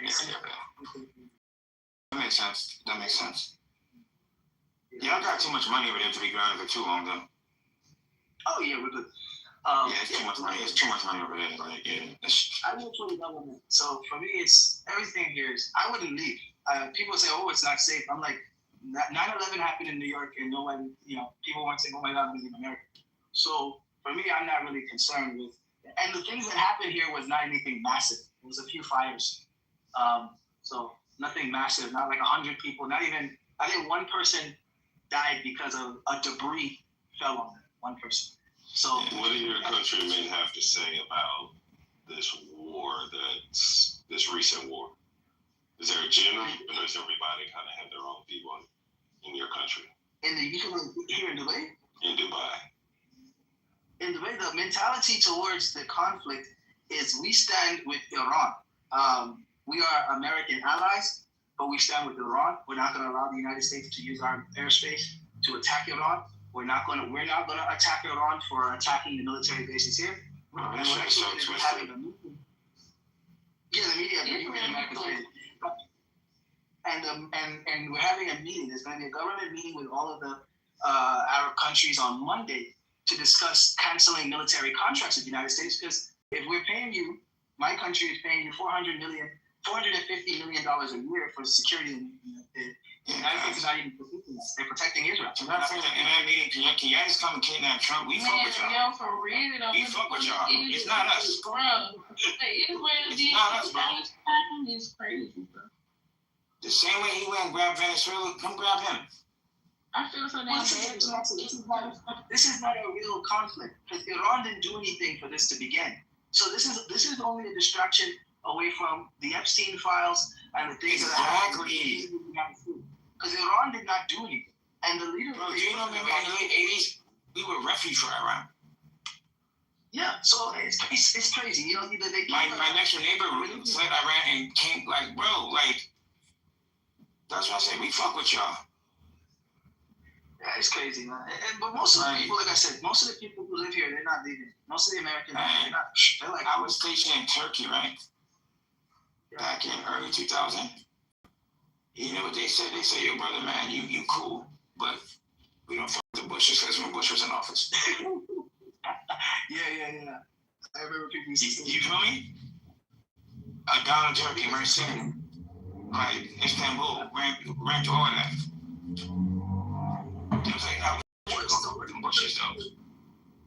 The worst part about it is America's not even winning. That's the other thing.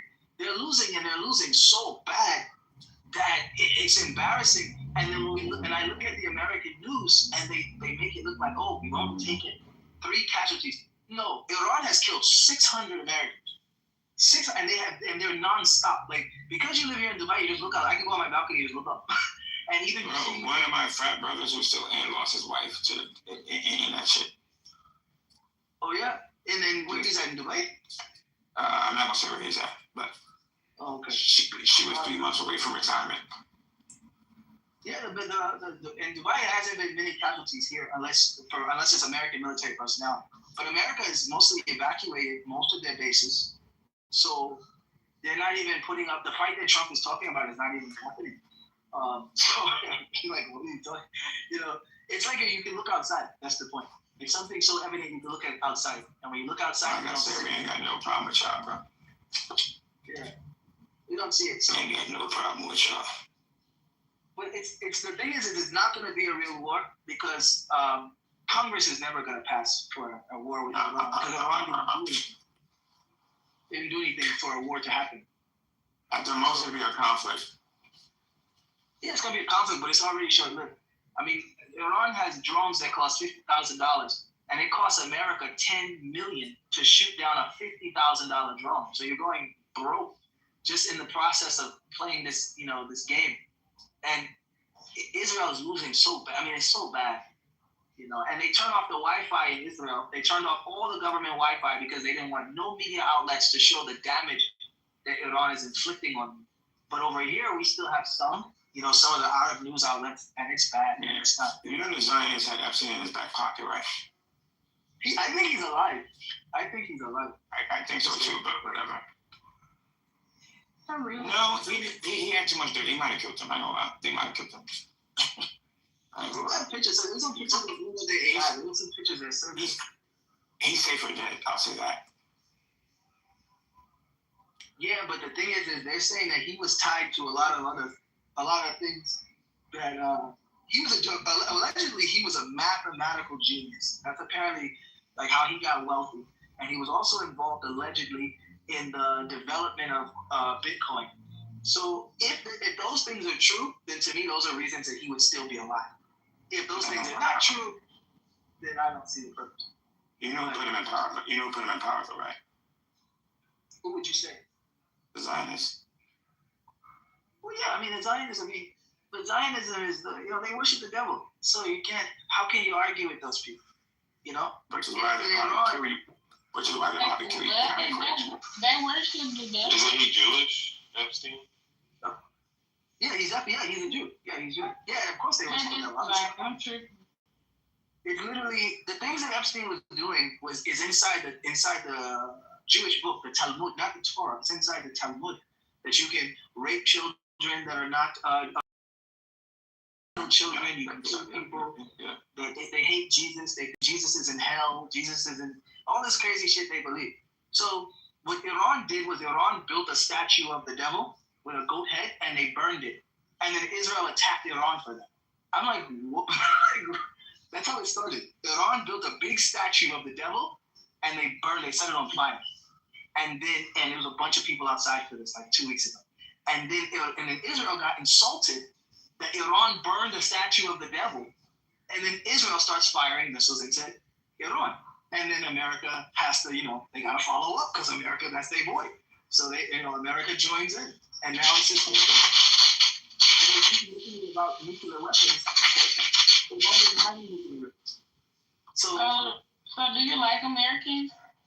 Or American people? No, yeah. Yeah, I like American people. I grew up in New York. I like American people. I don't have any problem with American people. Before New York. Genuine question: do the people like in Dubai? Do they like not like? Do they? Don't like? No, we all don't. No, Arab people don't have any problem. And I'm from East Hampton. I was born in East Hamptons. But Arab people, they don't have any problem with American people. Iranian people hate the American government. They don't hate American people, but they hate the American. So you'll see them on TV in Arabic, and they'll be saying, or in Farsi, and they'll be saying death to America, and they play that on TV, but they're talking about this American government, and many Americans agree with death to America.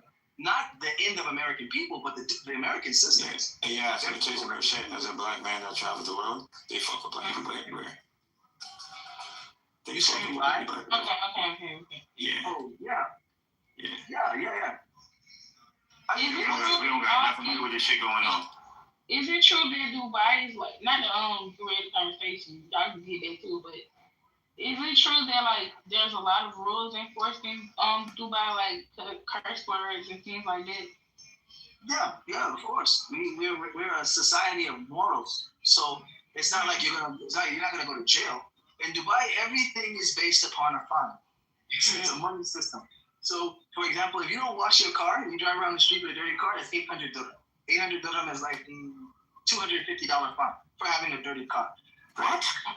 Yeah, but the thing about Dubai is everyone follows the rules. So when you come to Dubai, people don't even walk up. Let's say you're at a red light. So owning a car wash, you be coming up, huh? Man, that must be a very fucking civilized place. Well, yeah. So, for example, if you have to cross the street and it's a red light, it's a red light, but you can't cross. The other cars are stopping and waiting. If you jaywalk, if you jaywalk, this is 1,400 dirham. This is like $600 fine, right? But the thing is no one does it. So you don't have police everywhere in Dubai. We have a police. Follow the rules. Everybody follows the rules, so it's like a perfect society. Like That's how. The camera system that are built around Dubai, they don't take pictures of you and then send it to court like in America. We all have they have a police app. So if you get caught doing something, you don't get to go to court. You just get a ticket to your phone. Like it comes like a notification, like ding, you now owe this amount of money. And you just pay it. There's no I would follow every rule of that joint. I know it. But because everybody does, it's a utopian society. Like you would look weird jaywalking. People would be looking at you like, what is wrong with this person? Even on the escalator. On one side of the escalator is for standing, one side of the escalator is for walking. No one breaks these rules. So if you in the mall and you were running up the escalator, you're gonna stand out and it's gonna be embarrassing. So you guys are orderly. Very, very orderly. Even the train, we have train cars that are just for women. We have train cars that are for everybody, men and women. But then we have priority train cars that are just for women. Because a lot of times the women want to sit down. In Dubai, in the most Arab country, we have tradition where you leave water and treats outside your front door for the people who have to work out in the sun, people who deliver your food. I love that. It's not polite to just pay them. They just come drop off a package and have to work. So you leave them water. You guys are orderly. You guys are civilized. Yeah, America is uncivil. What? So, yeah, America is like a third world country. Bunch of savages out this bitch. Yeah. So we live in a country where you can wear a ski mask in the summertime and get I ain't gonna lie compared to what you just explained, but I do want to hear more about the slave building. Do y'all have a slave building? A what? A slave building. Slave building? Yeah, someone in the comment said, just go read the comment. Okay, I didn't see it. Or is that like jail? Is that like jail? Dubai is like the perfect society. Sure, if you ignore the slave building and do it. Okay, that's a great thing to say to me. So I'm a DC, right? That's my actual job. DC is a director of construction. I oversee large-scale projects being built in Dubai. So I see this a lot on YouTube. People say, oh, Dubai has slaves. We don't have slaves. Dubai has immigrants, just like every other country. Most of our immigrants come from South Asia, certain parts of impoverished areas in India, and other things like this. And Indians come to Dubai and they do hard labor jobs, construction, plumbing, and I mean, everything is spick. I mean, you can't find, like, the whole country, even the concrete gets pressure washed daily. We have an app for that. We have an app. If there's a pothole on the street, take a picture of it, post it into the app, and it will be filled. That pothole will be handled by the next morning, guaranteed. So the Indian population that comes in, mostly Bengalis, they are the labor force. Yeah, they are the labor force that does those things. People say they're slaves. It's an app for anything. Anything that's going on in the country. A whole other level. Yeah, anything that's going on in the country that you don't like, there's an app to post pictures of it. Take a picture, drop it in there, and it's done. And it'll be taken care of. But the point about these Indians is you have these Indians who come in and they're immigrants and they work for cheaper labor prices. And people say they're slaves and they're this and this. No, they're the same thing with America. They're illegal immigrants. And in Dubai, the difference between the immigrants in Dubai and America is the Dubai immigrants, they're allowed to work and go home. We're actually building them a train station right now, an underwater subway, bullet train, the fastest in the world, 300 kilometers an hour, that will get them from Mumbai, India, to Dubai in 2 hours, so that they can be able to transit back and forth between their home country. This provides them opportunities. Yes, they're paid less in Dubai, like most immigrants in foreign countries, but the amount of money that they're paid in Dubai is wealth in their home country, which is the entire purpose of immigrant work and immigrant labor. So, no, we don't have slaves in Dubai. Slaves is unpaid labor. We don't have unpaid labor. This is not true. What about like sexuality down there? Like, do you get fined for stepping outside, or do people let it be known, or you know? In our culture, we condemn the idea of being homosexual. However, in the modern Arab countries, it's not a problem. The problem is not in what your choice is. The problem, no matter whether you're straight or gay, is about how loud you are about it. We're a modest people, so it doesn't matter if you're heterosexual. You can be a straight couple, can't be making out in the street. You'll get fined for that. Right? What about things like prostitution, though? I mean, I heard you guys be pissing and shitting on girls out there. Like, is that part cool? That's a real question. So it's an untrue statement. So what happens is you have a lot of people who are not Arab, who come into the Arab countries, and they wear Arab clothes, and they do things. And then those things spread like rumor, such as Pakistanis, Afghanis, and others. These people are not Arabs. But they come into Dubai, the wealthy of them, and they do whatever their habits are. Same as you would find in Las Vegas or anything else. So we can't defend what the tourists do.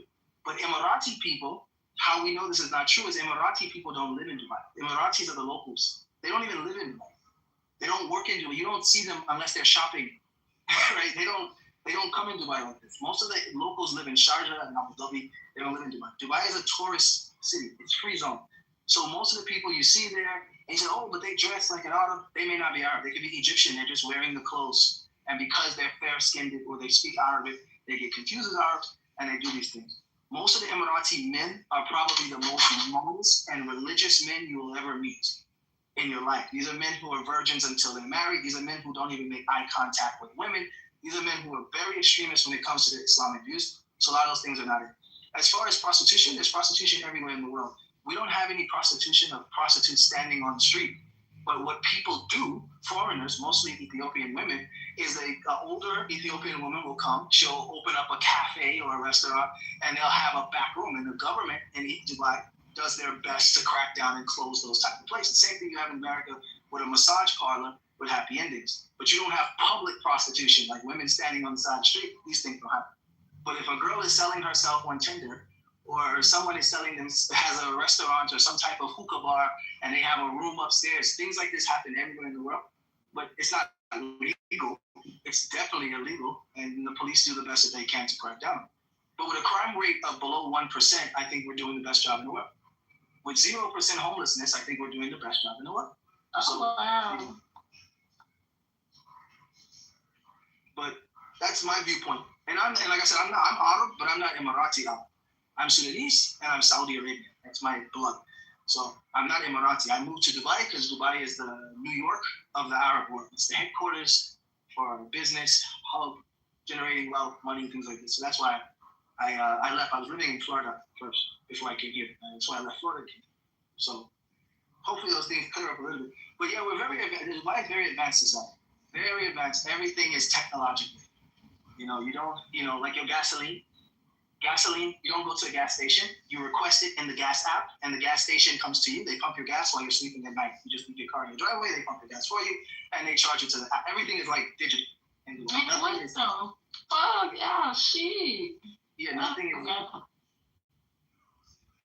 Nothing is like Right. But I don't know nothing about them slaves and shit, so I ain't gonna speak on that. Everything else found, that shit sounds cool. I would love to have gas station come to me. I don't even know how that. Yeah, they come to you. So, because there's so much people, and we try to limit, when you're building in Dubai, they try to limit the traffic and transit. Like we have a highway, we have different freeways. We have freeways for the supercars and we have freeways for the regular people.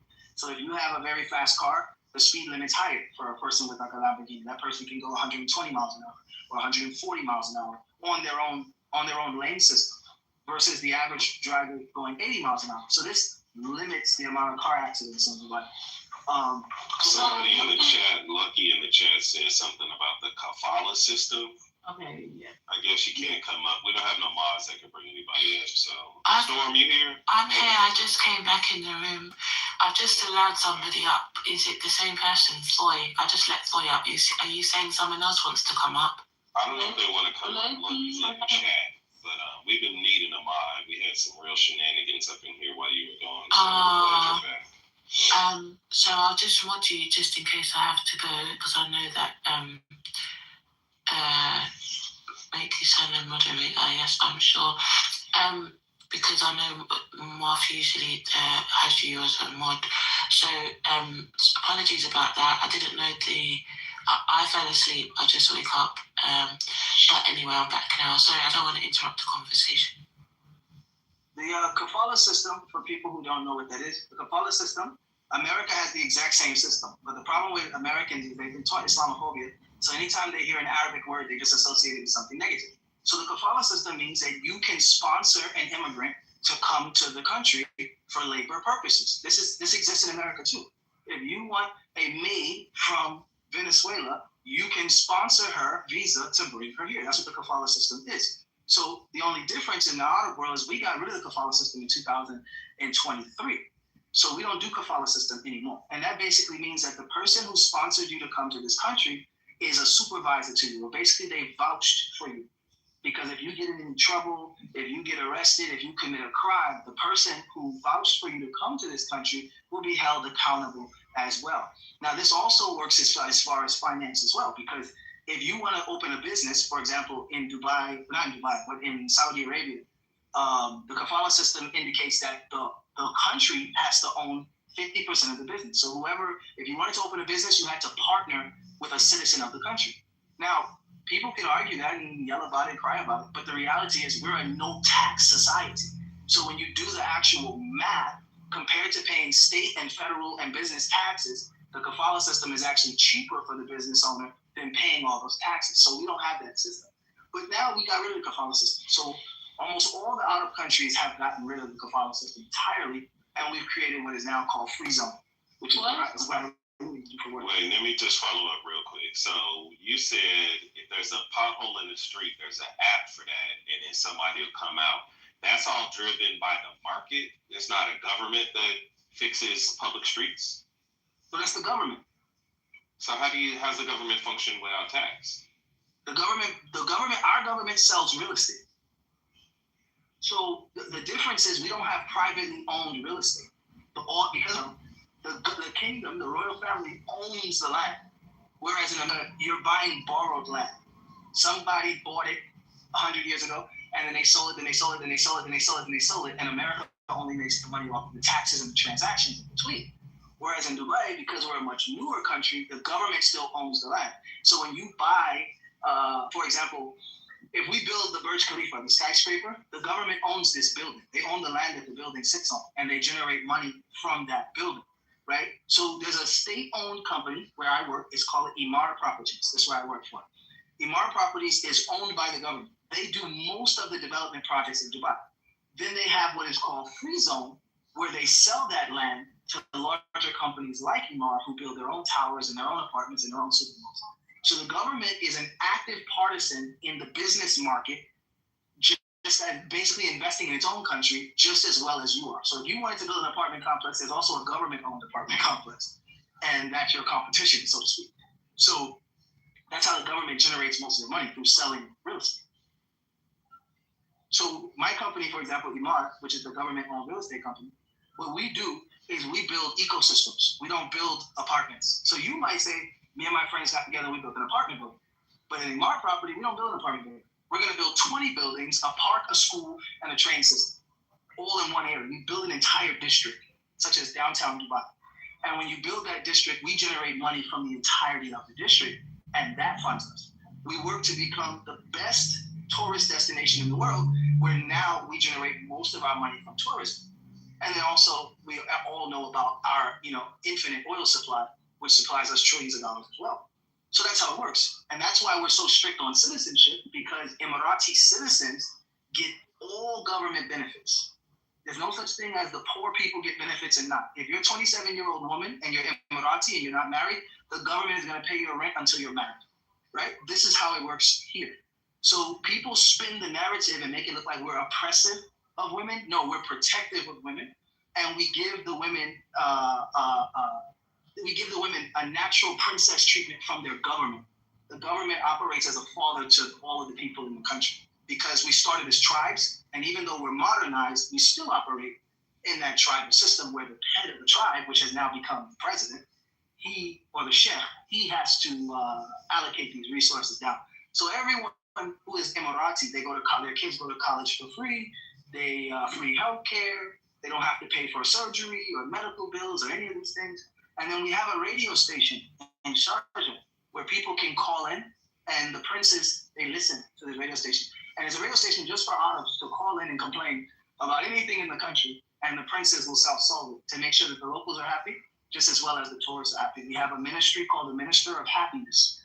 And that department of government's sole job is to ensure happiness across the country, to make sure that people are happy, that the marriage rate is high, that the social life is good, that the nightlife is good. So we really focus on these things to make Dubai and make most of the Arab countries a very fulfilling environment. So it's a serious business in Dubai, and we generate money from all of these avenues. So are the people of like the immigrants, are they the ones like filling the potholes and like pulling up to give people gas and stuff like that? Or what did the hard labor get there doing? So the hard laborers, they do all of these things. Some of them are security personnel, some of them are janitors in the malls and the schools, some of them are in construction, some of them are in the medical field. An immigrant can do it. They can work any job that they're qualified and have the education to do. Right? I'm an immigrant here because I'm not Emirati. I have a Saudi passport and an American passport. So I'm not a citizen here. So I'm an immigrant, and I'm in the upper management of construction and development. So an immigrant can do any of these jobs, but most of hard labor, Arabs don't do jobs. The locals don't work at all. So every immigrant in this country works, and the locals either own businesses or they are sitting on millions to billions of generational wealth, and they're probably just investing in beachfront residences and real estate. So that's how it works here. But the locals are a very small population. Only 10% of the population here are local people who are born and from this country. They have a very small population.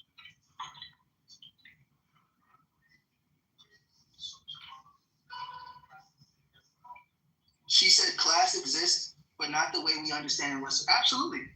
Class system definitely exists. There's definitely a class system.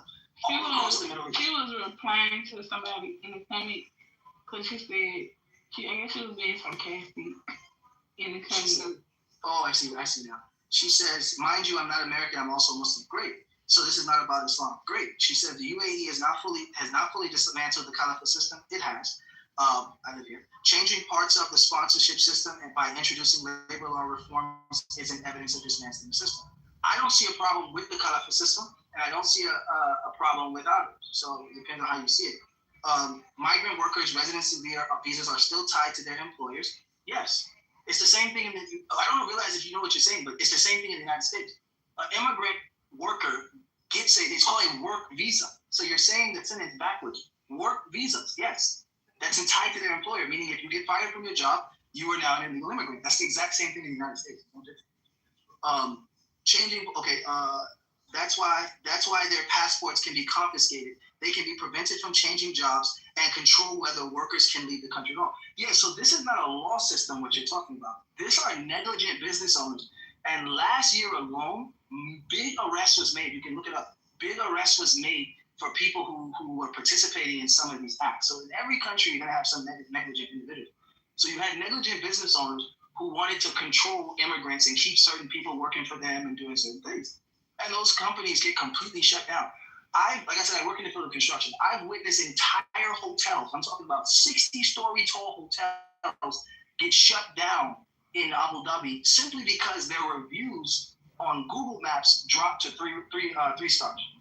Gotta go. Whole management change. Everything has to be removed. And that's from the king. That comes from the top down. So what people do wrong does not validate what the government sees as right. Same thing with Islam. I know a Muslim that's smoking weed. I know a Muslim that's eating pork. That has nothing to do with what Islam teaches. It just has to do with those individuals. So that's that. Workers in free zones are still migrants. Resident visa. They don't have resident visas. That's not true. Still sponsored through their employer. Yeah, that's called a work visa.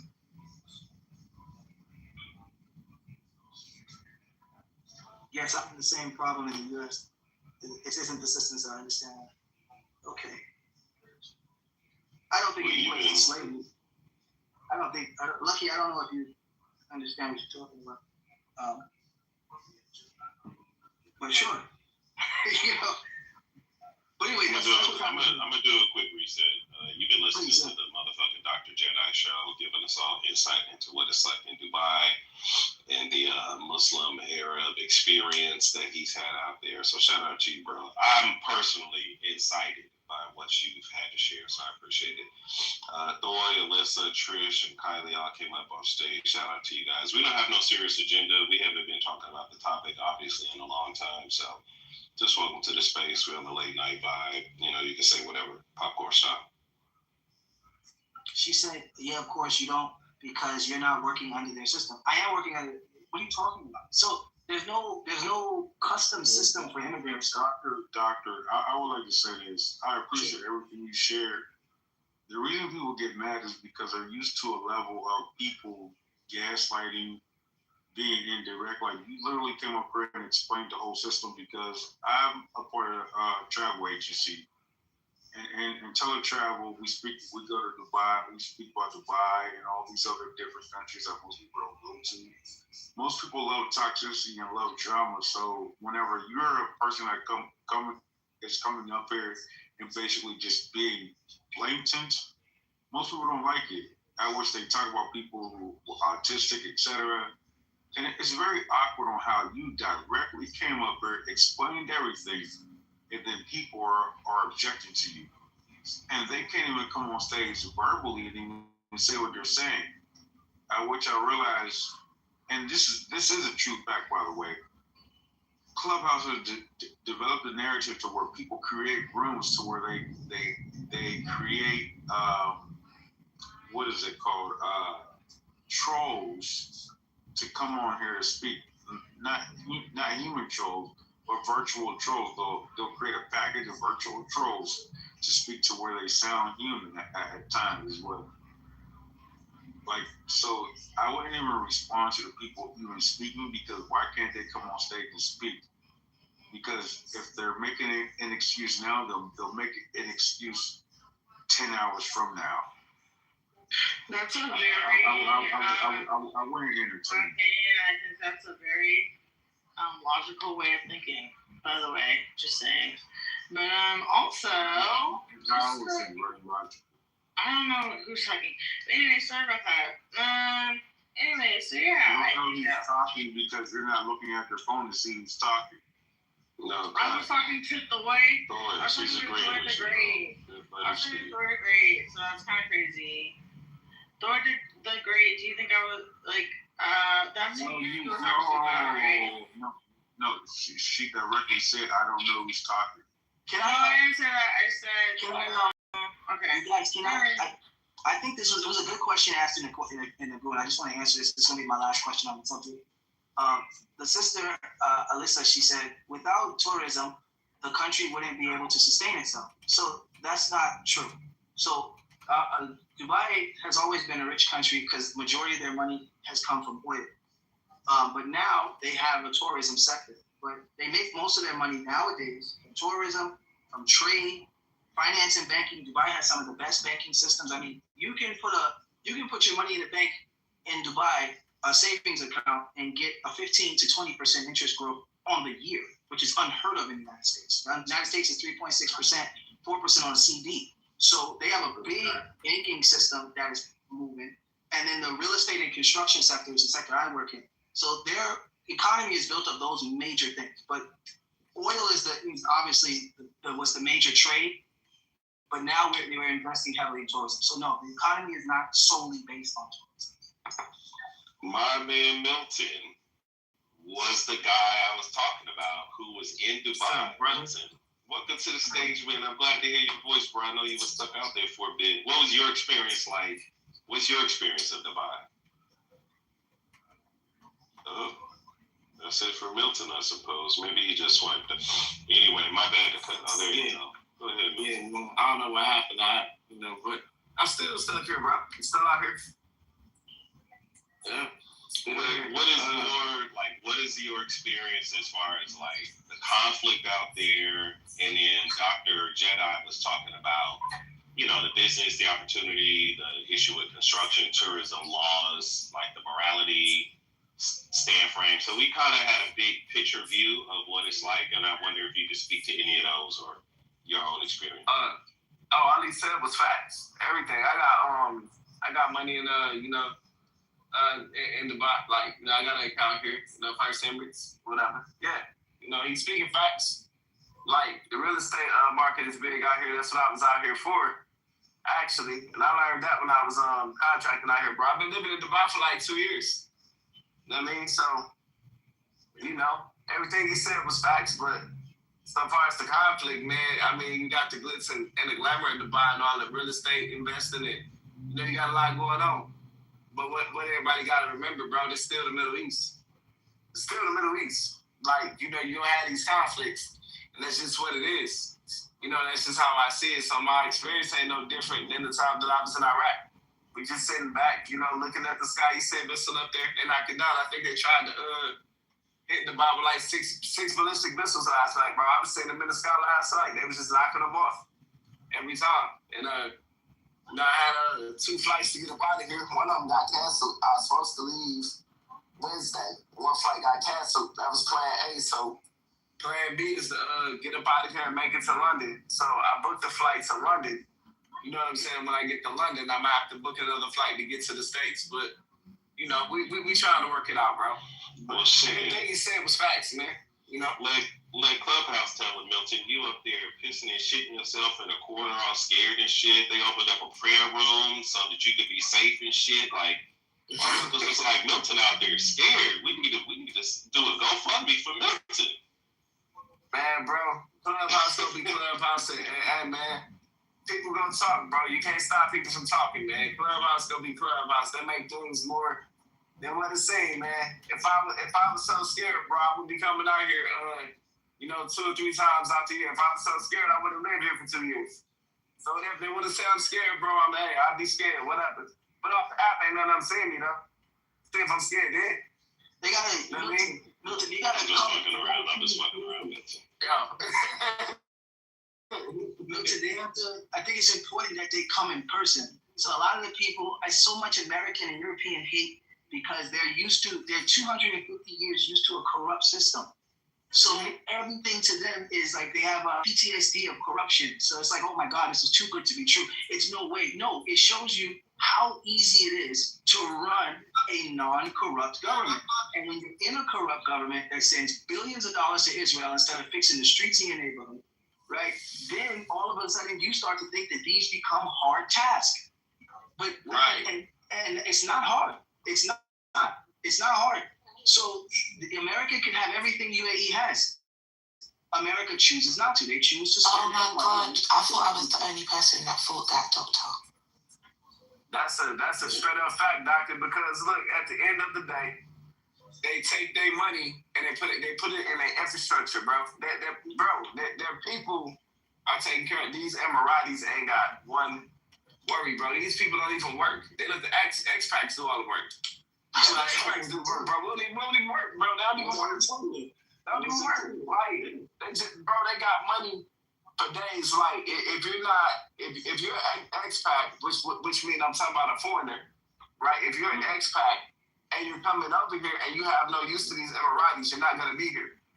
That's just what it is. You work for them. You work for them. Literally, I work for the Emiratis. Literally, I work for them. And is it fair to call it a slave system, Milton? Would that be an inaccurate statement to say that these people are essentially slaves? That was a question from the chat. What do you think about that? Well, it's the class of people. Like, you know, like, okay, I'm going to explain it just like this, right? I'm going to explain it just like this. In America, we go by race. Over here, we go by nationality, right? Now, Storm is British. Storm would be straight. They have Storm somewhere teaching up in the school, teaching up British English and math or whatever they do. Storm would be good. They gonna get Storm a free home. They gonna pay her bills, and they still gonna pay her on top of that as a teacher. They gonna take care of Storm. Guys like me, I'm gonna be running a construction site. I'm gonna be running a security situation, and they're gonna pay me top dollar because I'm American. They're gonna pay Storm top dollars because they're British. But now, man, I don't mean no disrespect to no African nation in here. No disrespect to y'all. And no disrespect to Mexicans whatsoever. But I just want y'all to understand what I'm saying. Like, the Africans are the Mexicans of this country. They treat them bad. If you got a Kenyan, a Nigerian, a Ghana passport, man, you trash them. They gonna give you the lowest paying jobs. They gonna pay you the lowest. They gonna keep you out in that sun all day. You know what I'm saying? They gonna, like, do you dirty. The Filipinos, too. Them ain't no lowest class citizens over here. Like, that's how I'm getting to you, bro. And that's how they do it. But I really can't call it slavery, bro, because they actually pay these people. But they ain't paying them much, though. They ain't paying them much. Go ahead, bro. I can't agree with the nationality thing because I've seen the elites of every single race and of every single passport in Dubai. However, what I will say is the class system is based on education. So Dubai is a new country, right? These people got their independence in the 1960s, and they've only been educated, a highly educated country for one generation. That means everyone's parents in Dubai had a very low education, and if it wasn't for state spot oil that paid for the state to advance, they would be just like any other poor African nation. So their main agenda as far as work is they're paying Europeans and Americans, not white or black, they're paying that money for your education. For example, in my job, right? I'm Arab, but I grew up in the United States. I have a United States passport. Well, I spend most of my day, instead of doing my actual job, instructing the future Arabs who will replace my job 10 years from now. They pay me top dollar to educate because they may have a young engineer, a young civil engineer might have the degree, but he has zero experience and no means to even obtain experience because every construction site is new construction. They're not remodeling anything. Everything is new construction. They're not going to test him out in that field. Whereas me, I started construction in New York. So I started construction remodeling 100-year-old, 80-year-old, 60-year-old buildings all the way up to new construction with almost 20 years of experience. So it's the merit system is based on what can you do for the country. That's the merit system. So if you have a high education, English language is the language of money. So if you speak British English or American English, Australian English, you're top. If you have a high education from accredited university, a lot of African countries, and Indian countries, they don't have good university. And these issues are things that they need to solve with the Europeans, because the Nigerians in Dubai are doing very well, but Nigerians are doing well in their own economy. That's a fact. That's a fact. But that's because the Nigerian's education system, Nigeria is the wealthy schools in Nigeria are British curriculum. So I can trust a doctor from Nigeria. If you went to college for medical in Nigeria, you can bring that over to Dubai. But if you went to college for medicine in Ethiopia, you need to come here and take a whole placement test and security examination and all these things, because the education criterion is very different. So it's not necessarily built on nationality. It's built on what is your home country doing. And if you come in from a poor home country and expecting to have the Dubai lifestyle, if you're not rich at home, it's not going to happen. You're going to have to come here and work the same way people did in America. In the early stages of America, poor Europeans came into the United States as immigrant workers, the Irish and different things, and they worked. The Irish was never rich people. They were poor. The Italians were never rich people. They were poor. These were the poor whites. And they worked their way up to the top. That's just the system that they have. So, but it's not a race. No one's going to treat you. The Emirati locals, I'm sure those will agree, they don't even have the time to be racist to you because they're not talking to you. They ain't even gonna look your way. They ain't even looking your way. Yeah, you're not Because, bro, I figured out the game, bro. Like, I'm knocking on my master's degree right now. I'm like 20 credits in right now. You know what I'm saying? And so what I did, bro, I jumped on 360.com, and bro, I don't know nothing about construction like that. I've been around some, but I don't really know it. So what I did was I jumped on 360.com. Y'all remember that website? 360.com, 360training.com. And I learned about the safety. I learned about being the safety. And bro, I'm working on that Ocean 30 cert. I got the Ocean 10 already. I'm working on the Ocean 30 cert. Are you with my degree? With my bachelor's degree, man, I'm so serious. With my bachelor's degree and me having Ocean 10, bro, you know what they pay me to be a safety out here? You know what I'm saying? Just to be on the construction site, bro. Like, let me give you a quick gem real quick. With the OSHA, right, if you want to get paid the most, Dubai recognizes NEBOSH. Look up NEBOSH safety. That one is the higher grade. So OSHA 10 and OSHA 30, that's like the American grade safety is one level, but if you get the NEBOSH, and it's just a certification, it takes about 3 months. If you get the NEBOSH certification, that is the highest in the field of construction here. Just like in the UK, they have this RICS. I think it's RICS for theirs. So OSHA's good. American standard is always good, but the highest tier is the NEBOSH. NEBOSH? Yeah, NEBOSH. Right? Do me a favor, put it in the chat, right? Send it to me in my back channel. Yeah, I'll put it in the chat, and then you can just look it up. It's called NEBOSH. That's the highest safety for construction. You got that? They're begging you. They're begging to pay. That's that one. And if you're already in like a project coordinator role, project manager role, and you go cover NEBOSH, that's like a 10K to 20K salary increase just by having that particular cert. It's called NEBOSH. But yeah, you're right about. I work in construction. I'm a director of construction for Emar Property. And that's the number one industry. I always tell Americans who want to come here, Brits who want to come here, just come and get in construction and real estate. We're not going to stop. Right now, we're building Dubai Creek Harbor. We're not going to stop. You know, it's not over with. We weren't finished with it. We're going to build more islands. We're going to expand more and more and more. Dubai is not going to be the same Dubai that it is 2017 to now, or from 2026 to 2030. You know, same thing in Egypt.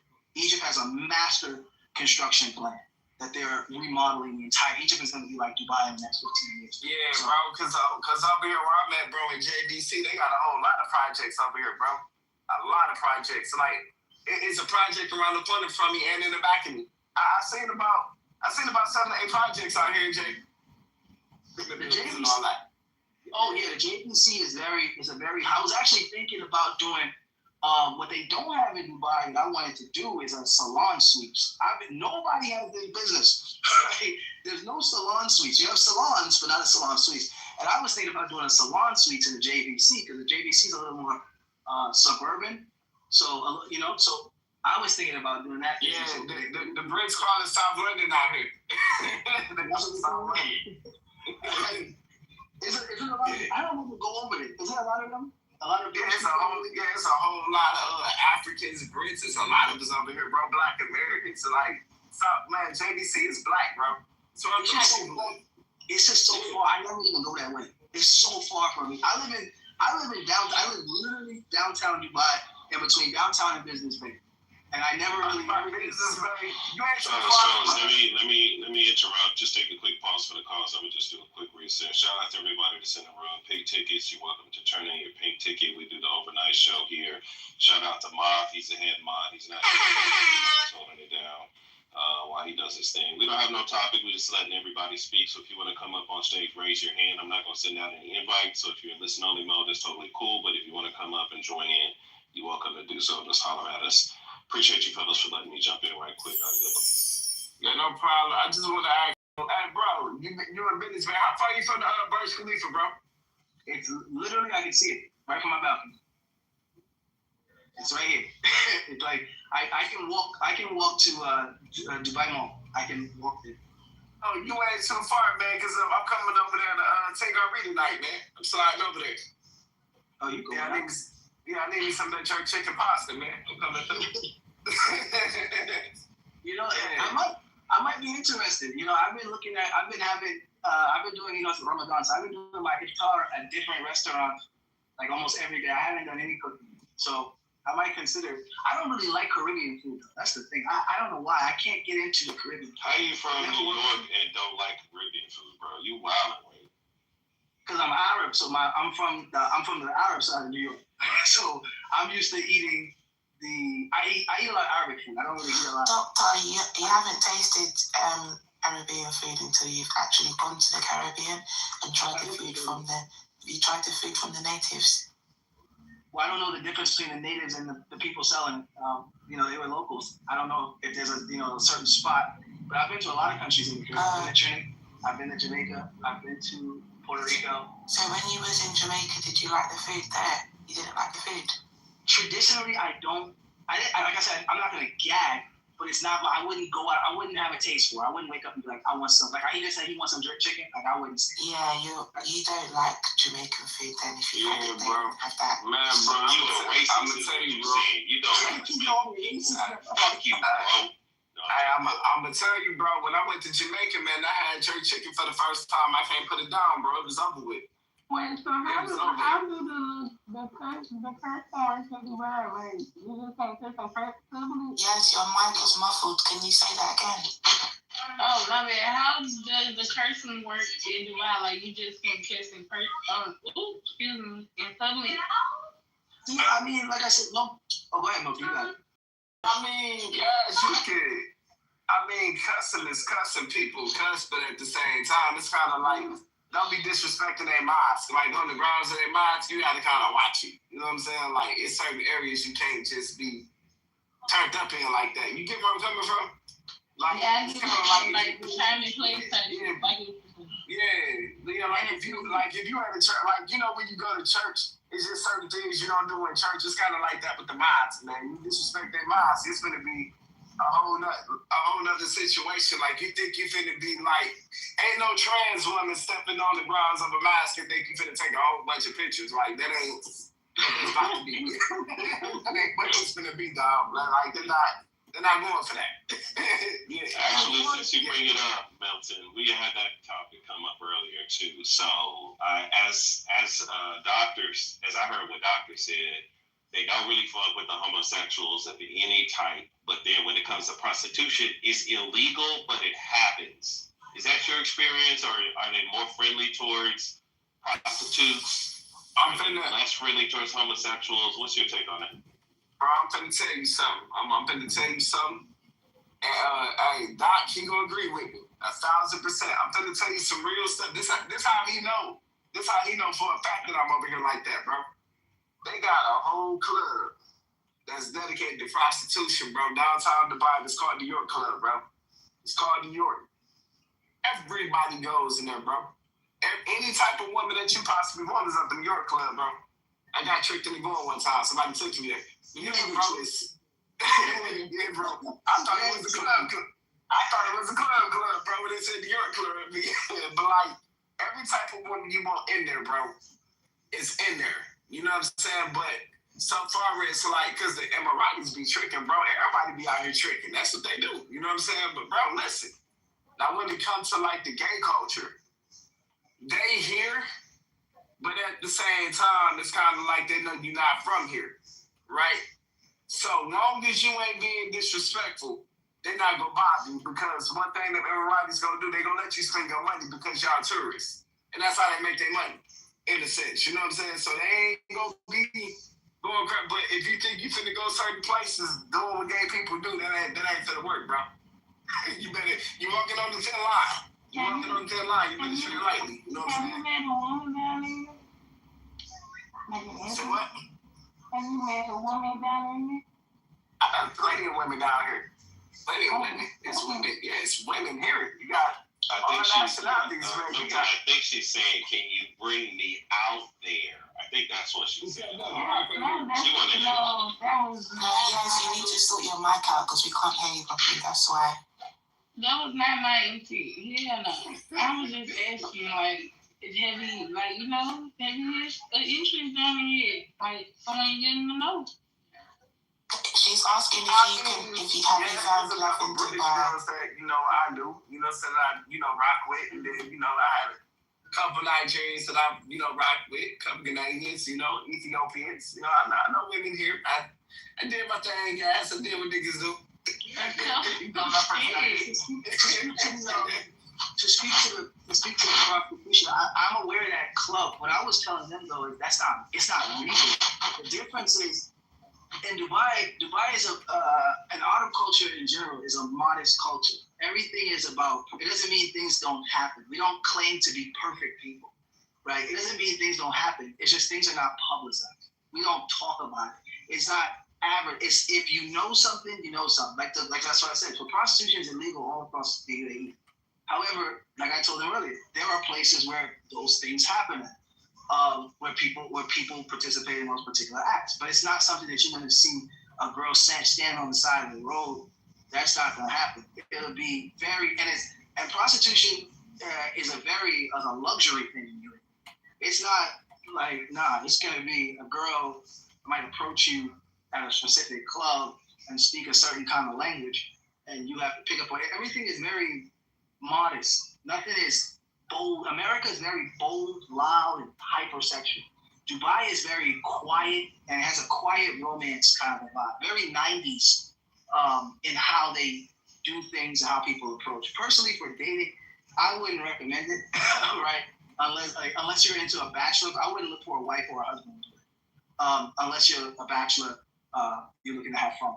Fun, you can find plenty. But like a wife material, no. Or husband material, I would highly doubt it. Unless you're because you can find anything anywhere. But Dubai is literally designed. It's like Miami. So would you go to Miami looking for a husband? The probability of you finding one. Nothing like Miami. Dubai is built. It's designed. It's an Arab Miami. It's a tourist. The whole city is synthetic. It's a tourist city. It's not the real Emirates. The real Emirates is in Abu Dhabi and Sharjah, right? Also Haima, Fujairah, these areas. Dubai is a tourist. It's built. It's like Las Vegas. It's built for one purpose, to serve a purpose. It's an entire investment. It's a product, and that we sell, right? And you can buy that product, and you can enjoy that product. We're actually coming up with a hotel chain right now called Jumeirah Hotels, where the Dubai experience will be in every country in the world, because we'll be building some of the most luxurious hotels themed after Arabic style things in the best cities in the world, from Miami to New York, all these different places. But I wouldn't say go find it. Yeah, now that's where I was living, bro. But I was working on the base in Abu Dhabi. I was living in Abu Dhabi for 2 years now. That's where the money at for real. That's where the millionaires at down in Abu Dhabi. That's where they at down there. That's where money moving for real, man. It's this spot that I used to love to go to, man, down there, Saudi Yacht. That beach down there, I used to love to go to Saudi Yacht all the time. Yeah, it's love out there, man. I actually like Abu Dhabi better than I like Dubai. It's more quiet. You can live down there. The villas look good. Great living down there. I think the area I like the most, where I would buy a villa at, bro, I would buy a villa out there in Khalifa City. That's where I like it at. You know what I'm saying? Mustafa, that's the hood. everybody Musafi by the base, bro. That's the hood. You know what I'm saying? That's what I call the hood. But It just feel like nice. that's why I like It that. just feel nice, like, or do it look like an actual, There's no hoods in that. There's no hoods. There's no hood. Yeah, okay. Like, you know what? Matter of fact, you guys, where you from? Like, yeah, where you from? Like, you from Illinois? Yeah, I'm from Alabama. I'm from Alabama. What's a rich area? What's a rich area like where you from? Like, what's a real like rich area? Like, you know. Man, you know. hey, Alabama ain't worth a damn. And well, this part, but hey, I'm actually from Houston. I grew up in there, but like I still have adulthood and like or teenage growing up down here. So like, okay, you said Houston. That's the best way I can describe it. Mustafa is the Woodlands. That's the hood. Mustafa is the Woodlands. It says Mountain Brook is the richest suburb in Birmingham. Or River Oaks. Yeah, they like River Oaks. That'd be Mountain Brook. Yeah. Or more like that's what it. Man, I'm in Montgomery trees. You know it ain't shit down here. They named other ones, but that's the first one that they named. They named Mountain Brook, Homewood, Shoal Creek. It ain't all that. Point Clear. It says those are affluential neighborhoods. Yeah. Whatever your best neighborhood is, that's the ghetto in Dubai. Whatever the best. The best you got is the hood in Dubai, sure. Basically. Yeah, damn. What the fuck? Y'all see. Ain't nothing raggedy out here. Ain't nothing post. Yeah. I know. Yeah, that shit probably a crime. The people out there. What's a crime? Have a hood? Oh no. Yeah, out of there. Probably a crime out there in Dubai. But you got to jail for anything like that. All that tough shit. Being a junkie on the street, shooting up, bitch, you're going to jail, bitch, forever. Oh, shooting up, you ain't gonna be able to shoot up. You can't bring a gun in the country. Bitch, you're going to jail. As far as being drunk, shooting up drugs, not shooting the club up. Oh yeah. Mm-hmm.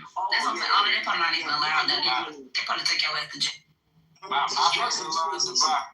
So the thing about Dubai's punishment is the deportation. So Dubai is like a club, and you get kicked out and you can't get back in.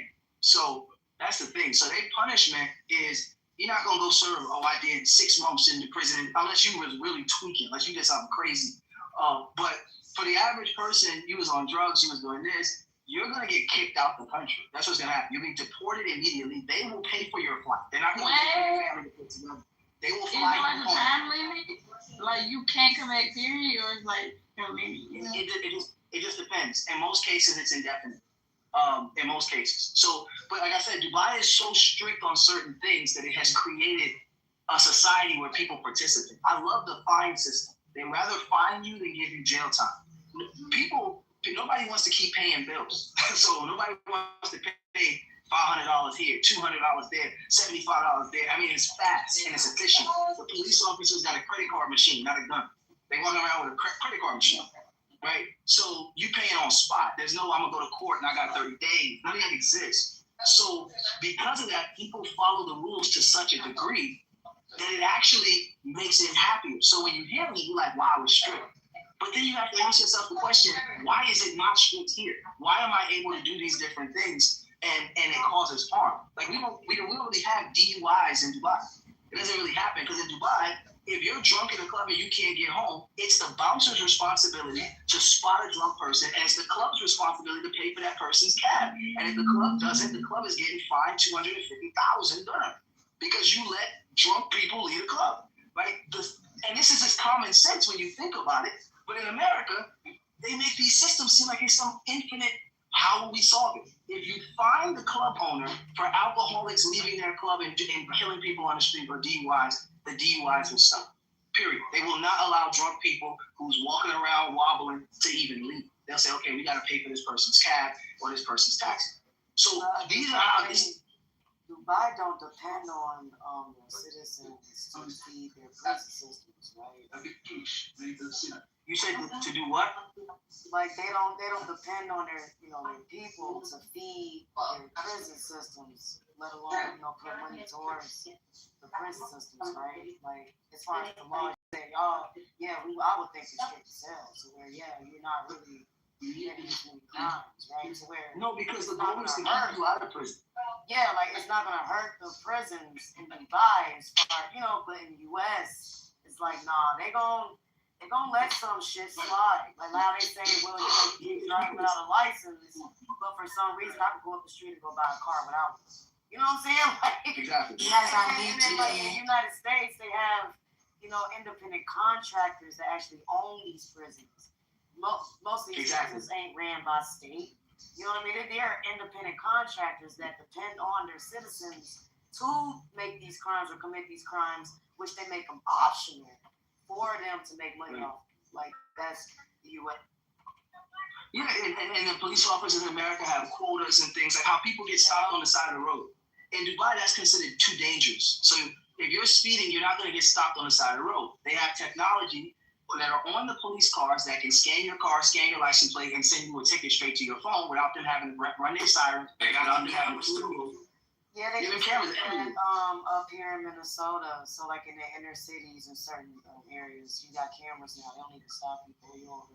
You speeding there. Yeah, because it's dangerous. Yeah, but they'll say, in Minnesota, the crimes here they're light. They'll be like, oh, it's too late.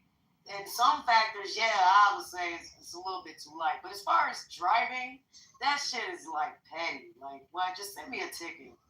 What are you pulling me over for? You don't even know. To have a whole conversation. Just have a whole conversation. And on top of that, you got police officers that even fear for their life, right? The whole thing is, I fear for my life, right? I don't know you pulling over. So it's like, okay, so why are you even pulling me over? Just send me a ticket. Well, you just said it. It's because the prisons are private-owned corporations versus a government-owned liability. If the prison is a liability, then it's the government's local job to ensure they keep those buildings empty, to keep the power off, to save money, versus a business to where the government is going to be paying an independent contractor to maintain this facility. So now you have all of these different brutalities and all this different stuff that happens in America. People get pulled over on the street and a tail light out can turn to an assault. Like you could end up getting beat up with a nightstick for that. Things like that don't happen in Dubai. It just doesn't exist. Like the system here, it's because it's new. The system in the UAE is just well thought out. It's a kingdom, so the king cares about his reputation and his country's reputation. America doesn't care. With the U.S. immigration and customs, like that is privately owned, like 90%, like privately owned. So like when we be seeing all these things happen, like just randomly, it's like, well, it's happening because for one, a lot of people ain't committing crimes, right? There's a large population of people that's just not doing that. Like they would have to fine you over some petty shit just for them to make some money. So like, they're gonna make these things up to where, they're gonna make you a problem just to feed their pockets because they're not making money. Like, right. Yeah, it's real, But I think these are the things that I think makes. And the thing about Dubai is it's not just Dubai. Dubai has spread across the Middle East. So now it's the same way in Doha, in Qatar. And it's the same way, it's becoming the same way in many parts of Saudi Arabia. So the entire Middle East is kind of on the same vibe. Same reason why the Middle East won't fire back at Iran. Like, they're saying Iran has attacked the Middle East. Why won't the Arab countries fire back at Iran? They're refusing. Because they're not interested in that. That's the point. They rather deflect the missiles and stay with the peace. Because in peace, there's prosperity, there's money, there's wealth, there's success. If you start firing and start a full-scale war with Iran, which is what America wants, is what Israel wants, then all they're going to do is make fun of all of us. They're going to say, those Arabs are crazy and they're terrorists and they're all things. But when you come over here, you realize all of those things are lies. And you can see it the moment you land. The way you're treated in the airport. Like, I forget when I come to America that I have to carry my own bags. Because in Dubai, I don't go to the carousel and grab my bags. That's crazy. That's like that. There's a person for that. And people like the girl Lucky who was talking about the immigrant workers. But you have to understand that everything that America makes you do yourself, that could be someone's job. Like in Dubai, you don't pick your food up from the table. Like if you go to the mall and you eat, then you take your food and put it in a jar. You don't do that. You leave your food there because there's a job for them. There's someone who's getting paid and they're providing for their family off of simply doing those simple things. if you're sitting in the mall, I was sitting in the Dubai Mall when I was visiting before I moved there, and I was on my laptop working, and I kept moving around because the couch was uncomfortable. And one of the mall staff came up to me with a microwaved pillow. He microwaved the pillow. The pillow was warm, and he put it behind my back. I didn't spend no money. I'm not in the store. I'm just sitting in the sitting area in the general space in the mall working on my laptop. So that's just the treatment of the overall country, the royal, quote unquote, treatment. Every single citizen and visitor gets the same treatment. They get treated very well just by being. So that's part of the reason why I moved. I wanted to be a part of the progress. In America, I feel like I'm a part of the problem. My tax-paying dollars is going to the murder of children all over the world. I wanted to be a part of the progress, be a part of the future. I want to be in a society that actually matches the year we're in. We're in 2026. And to me, American infrastructure is just shit. Yeah, it's shit. I mean, in Dubai, it's so, I lost my iPhone in Dubai. I lost my iPhone on the train. Right? I had an iPhone 14 Pro Max 2 years ago. And I left it on the train. I couldn't find my iPhone for 3 days because I was catching cabs. I get on the train, and my phone is in the exact spot I left it for 3 days. 3 days. There are immigrant workers, the same poor immigrant workers from India. No one sold it. No one touched it. It stayed in the exact spot I was at for 3 days, the train running all over the city. So you can't build something like that overnight. So when they say, oh, Dubai is strict, Dubai bans this and they ban that, yeah, Dubai bans certain type of television. You can't watch TV shows that show the destruction of Arab countries. America, you can watch a movie where the entire White House gets blown to smithereens, and then you wonder why the children are growing up to go shoot up the schools. In Dubai, they ban those things. It's filtered from the television, unless you have a VPN or something. So when you filter information and you give your people only the best of everything, well, it tends to create a better people and a better society. So people move here because they want to be a part of that, for themselves or for their children. So I think it's a good thing. And I think this model should expand. It's in Singapore, so it's not just Arabs. The Asians are doing it. Singapore is doing the exact same thing. And I look forward to the African countries doing it. I know Nigeria has some plans. South Africa, Johannesburg has some major reconstruction plans. So it is what it is. I think it's the best place to be, in my opinion.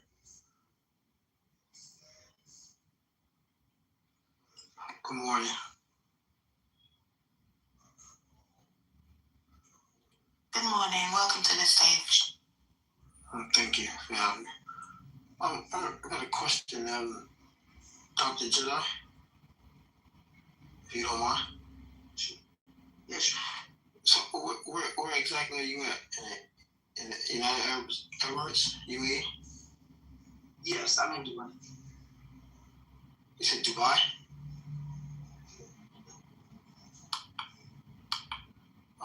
Okay. So basically, no, because you said that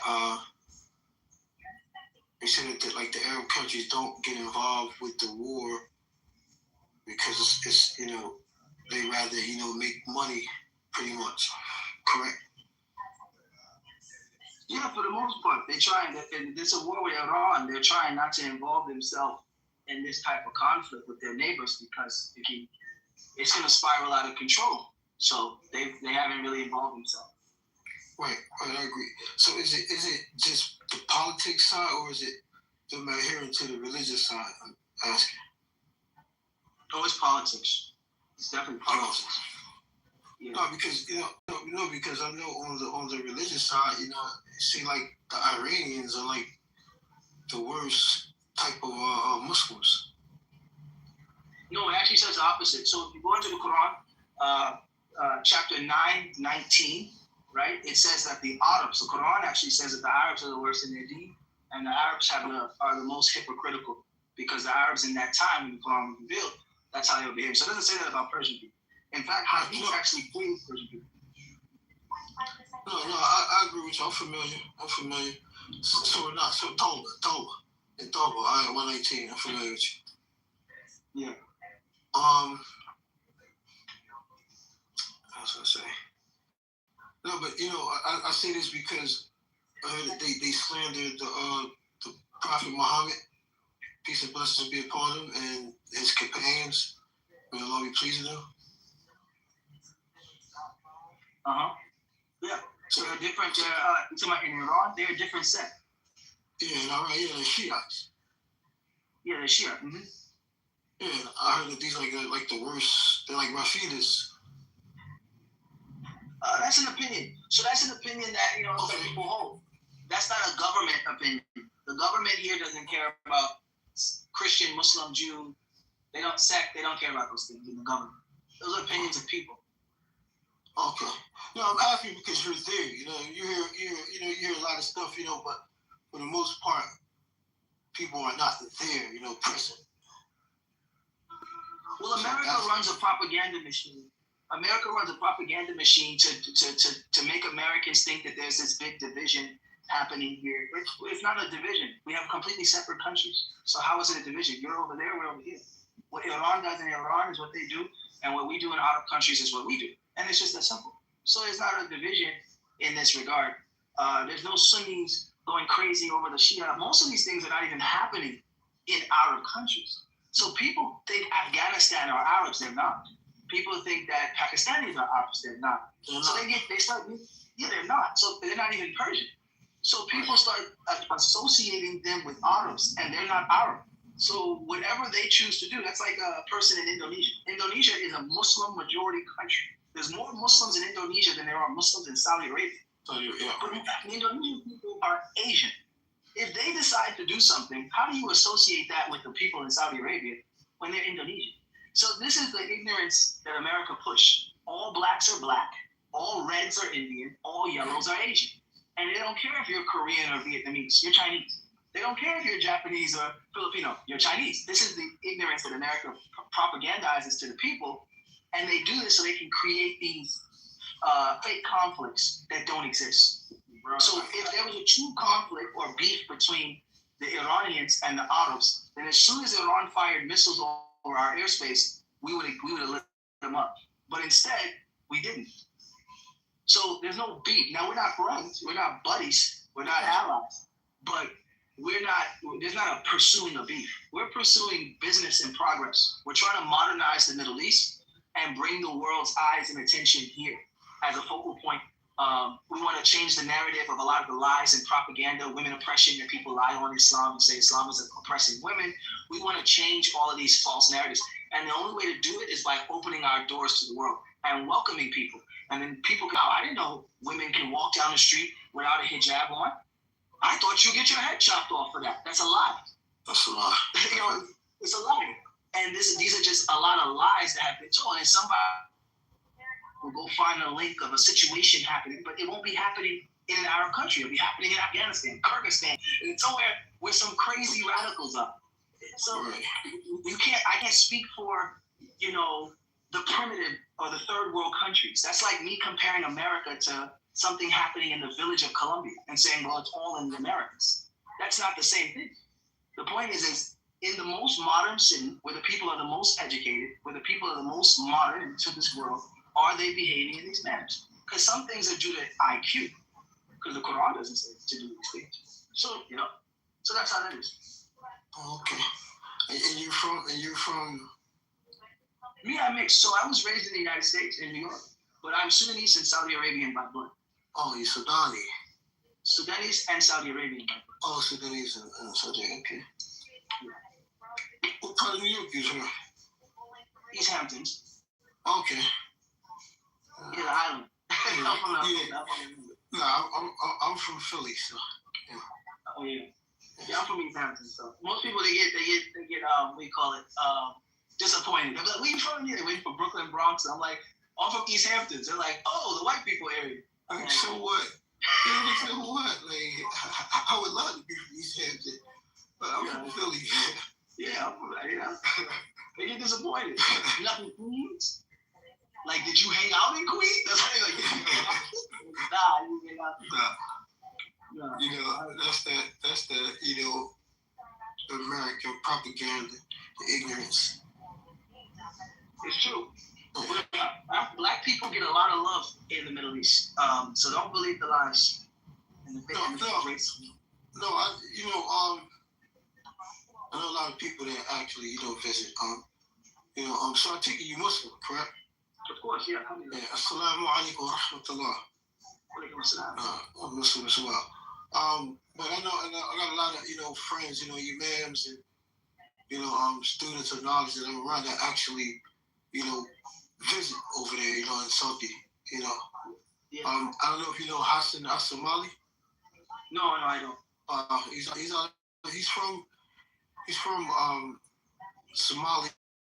Of course, his name is Al-Somali, so he's from Somalia. He was raised in Cardiff in Europe, and he came over here to propagate Islam. So he has, established a big community, with the aid of Allah. In Philadelphia. In Philadelphia? Yes, it's Germantown Masjid. You can Google it, and you can see the many programs and things that he has for the youth here in Philadelphia, and the things that he's done for the community.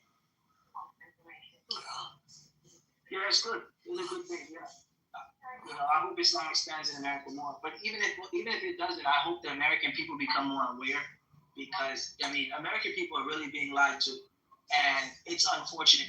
Especially African American people. African American people are lied to probably the most, and they know the least about the world. Only 17% of African American people have even traveled to the Eastern Hemisphere.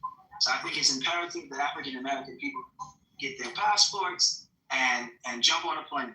And when you come, your entire perspective on the world and what you saw on CNN will be completely reimagined. Completely, and start over. You're like, huh? I was told this. Nope, I was told that. Nope, I was told this. Like, I heard somebody say to me at a different house, they were like, I heard the women can't drive in Saudi Arabia. And I said, no, women can drive now. And she said, but they didn't used to be able to drive just a couple years ago. And I said, yeah. And she said, ain't that oppressive to women? I said, I don't know. What do you think? I don't think it's oppressive to women. It's not women can't drive. Like, if I see you driving, I'm going to hit you in the head with a stick. It's women ride in taxis and Ubers for free all across the country. And when women go into restaurants, stores, or anywhere, they get prioritized in line.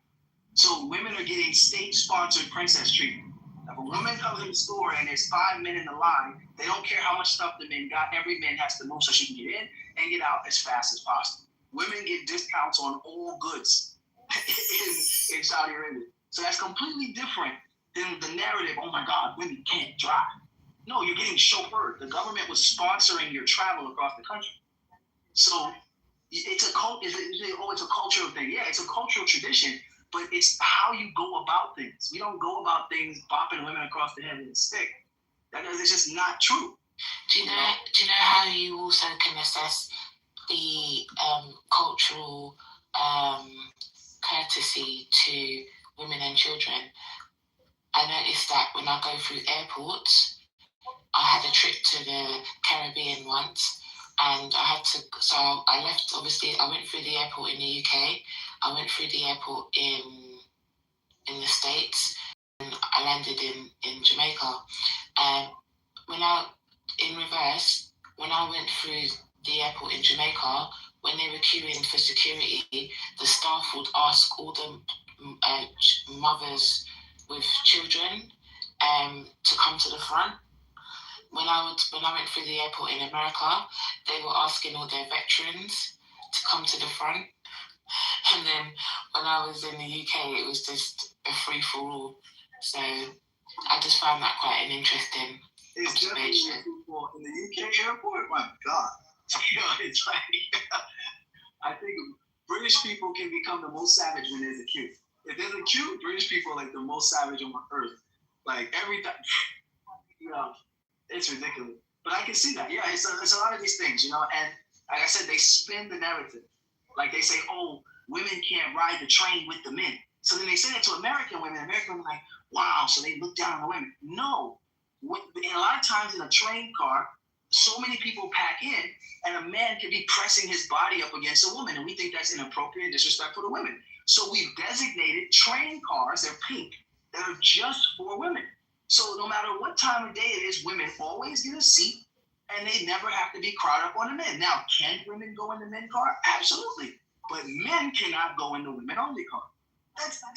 But when you listen to these news media, spin it. They just spin everything like it's just crazy. Where is that, in Dubai? That's in Dubai. It's in Saudi Arabia. That's in Qatar. That's in. I've been to Dubai, but I didn't get on the trains, to be honest. But I've been to Dubai. Yeah, it's a serious we have some serious women laws, you know, and it's really wrong how people spin Islam as if Islam is the oppressive religion towards women, when in fact Christianity was the one that was oppressive towards towards women, and Islam was the first religion to give women rights to owning their own land, to give women the right for divorce, to give women the first universities in the world that were opened and ran by women were Muslim universities. So, you know, women are scholars in Islam. We have female scholars in Islam. Whereas the church literally says in 2 Corinthians that a woman has no voice in the church. So people compare Islam to Christianity, forgetting that Christians are just not following their book, and that's why Christianity seems more lenient. But if a Christian was to follow the Bible in its entirety, Christianity would be 10 times more strict than the Quran. So it's a backwards thing. And then we start to look like, you know, Muslims start to look like extremists and all these different things, and it's just wrong.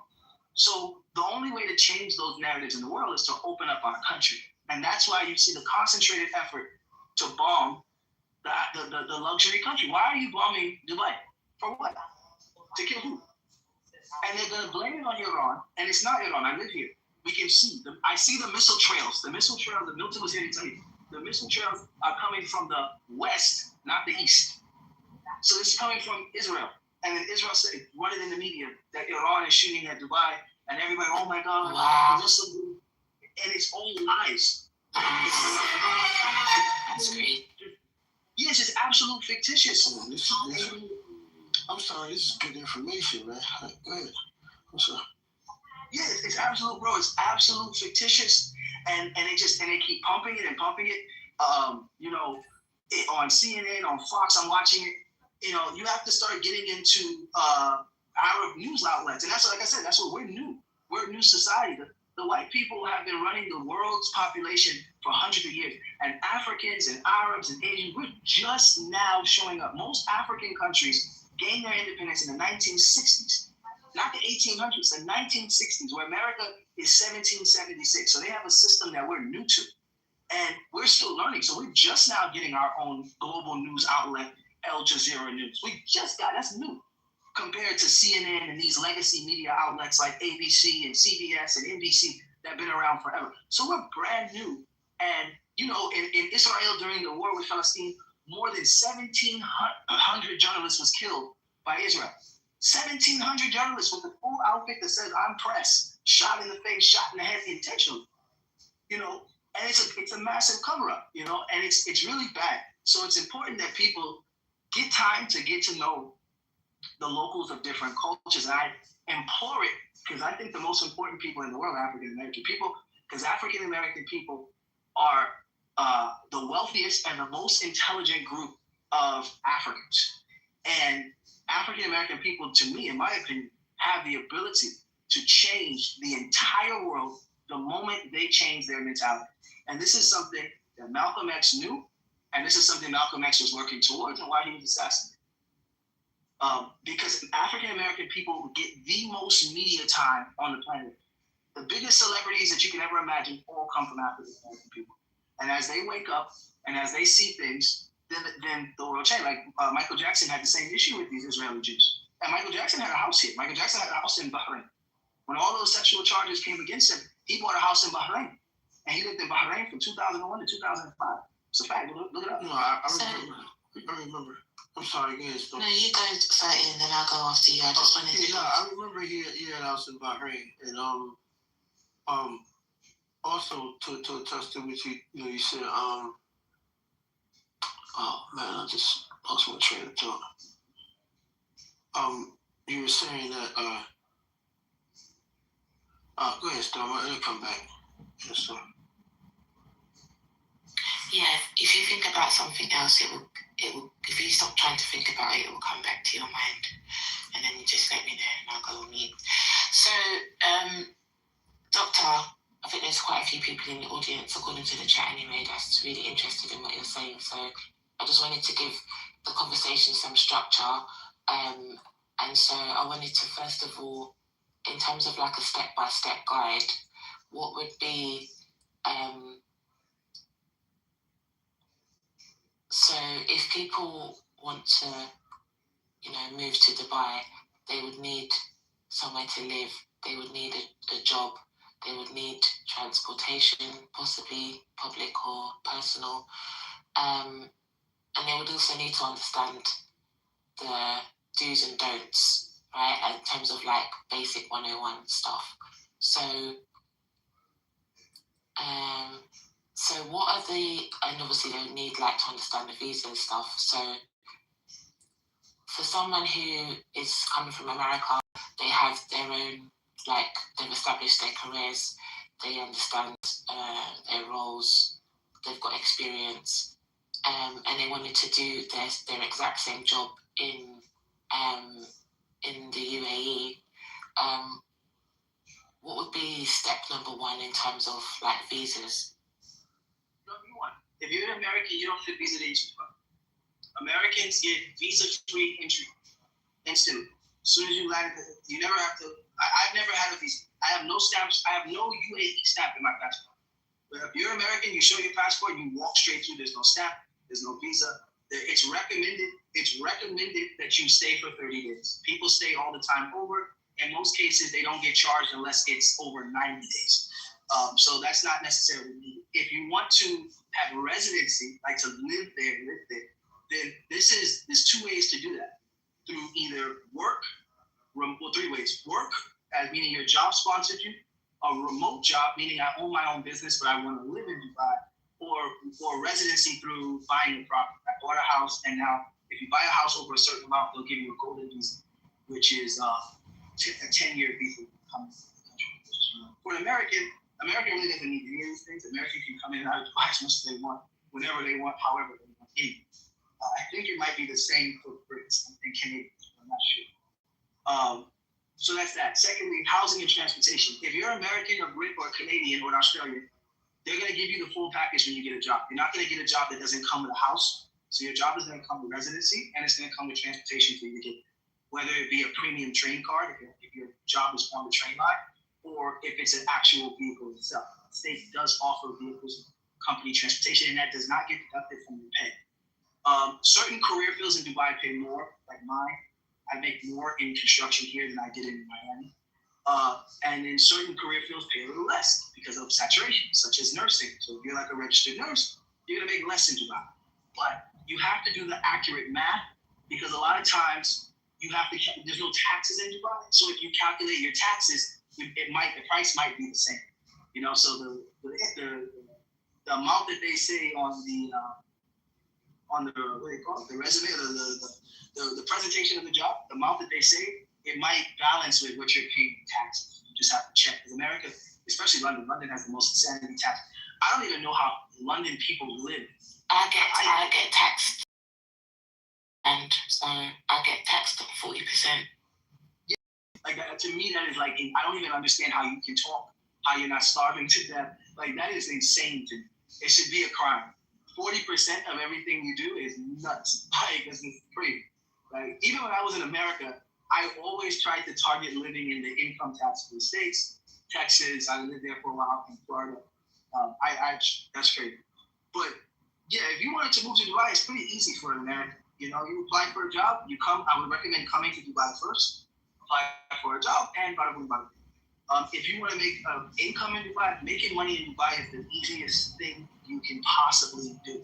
Like, it's so easy to make money in Dubai that it is like, I can't even fathom. And obviously, like I said, the main way is through real estate. But for example, the average, if you look this up too, is a fact check me. The average Airbnb in Dubai generates $180,000 Airbnb. This is average. This is not the high end. This is the average Airbnb. Now, I don't know what the tourism is going to be after this little conflict, but the tourism sector is that big. Real estate on average in Dubai grows by 10 to 15% in value per year. So you bought your house at $100,000, the next year is worth $115,000, and you didn't even repaint the walls. The next year is worth $130,000. So you're making money off of that. The rental market in Dubai is huge, and most people in Dubai pay their rent by the year or by the month. By the year, half, or quarter. Nobody pays month to month. So if you're a renter, if you're a landlord, you're in heaven. Like me, I have a couple properties. I'm in heaven. I got two of my tenants, they pay their whole rent year in full. There's no better system than having the 5-figure payout, hit your bank account all at once, and you're just taking care of maintenance fees. So making money here is very easy. Dubai is very modern, but Dubai lacks a lot of little businesses that you would assume they have, but the right people haven't come from. So let's say you do African braiding. There is a magnificent market of infinite cash flow for you. Let's say you're a barber.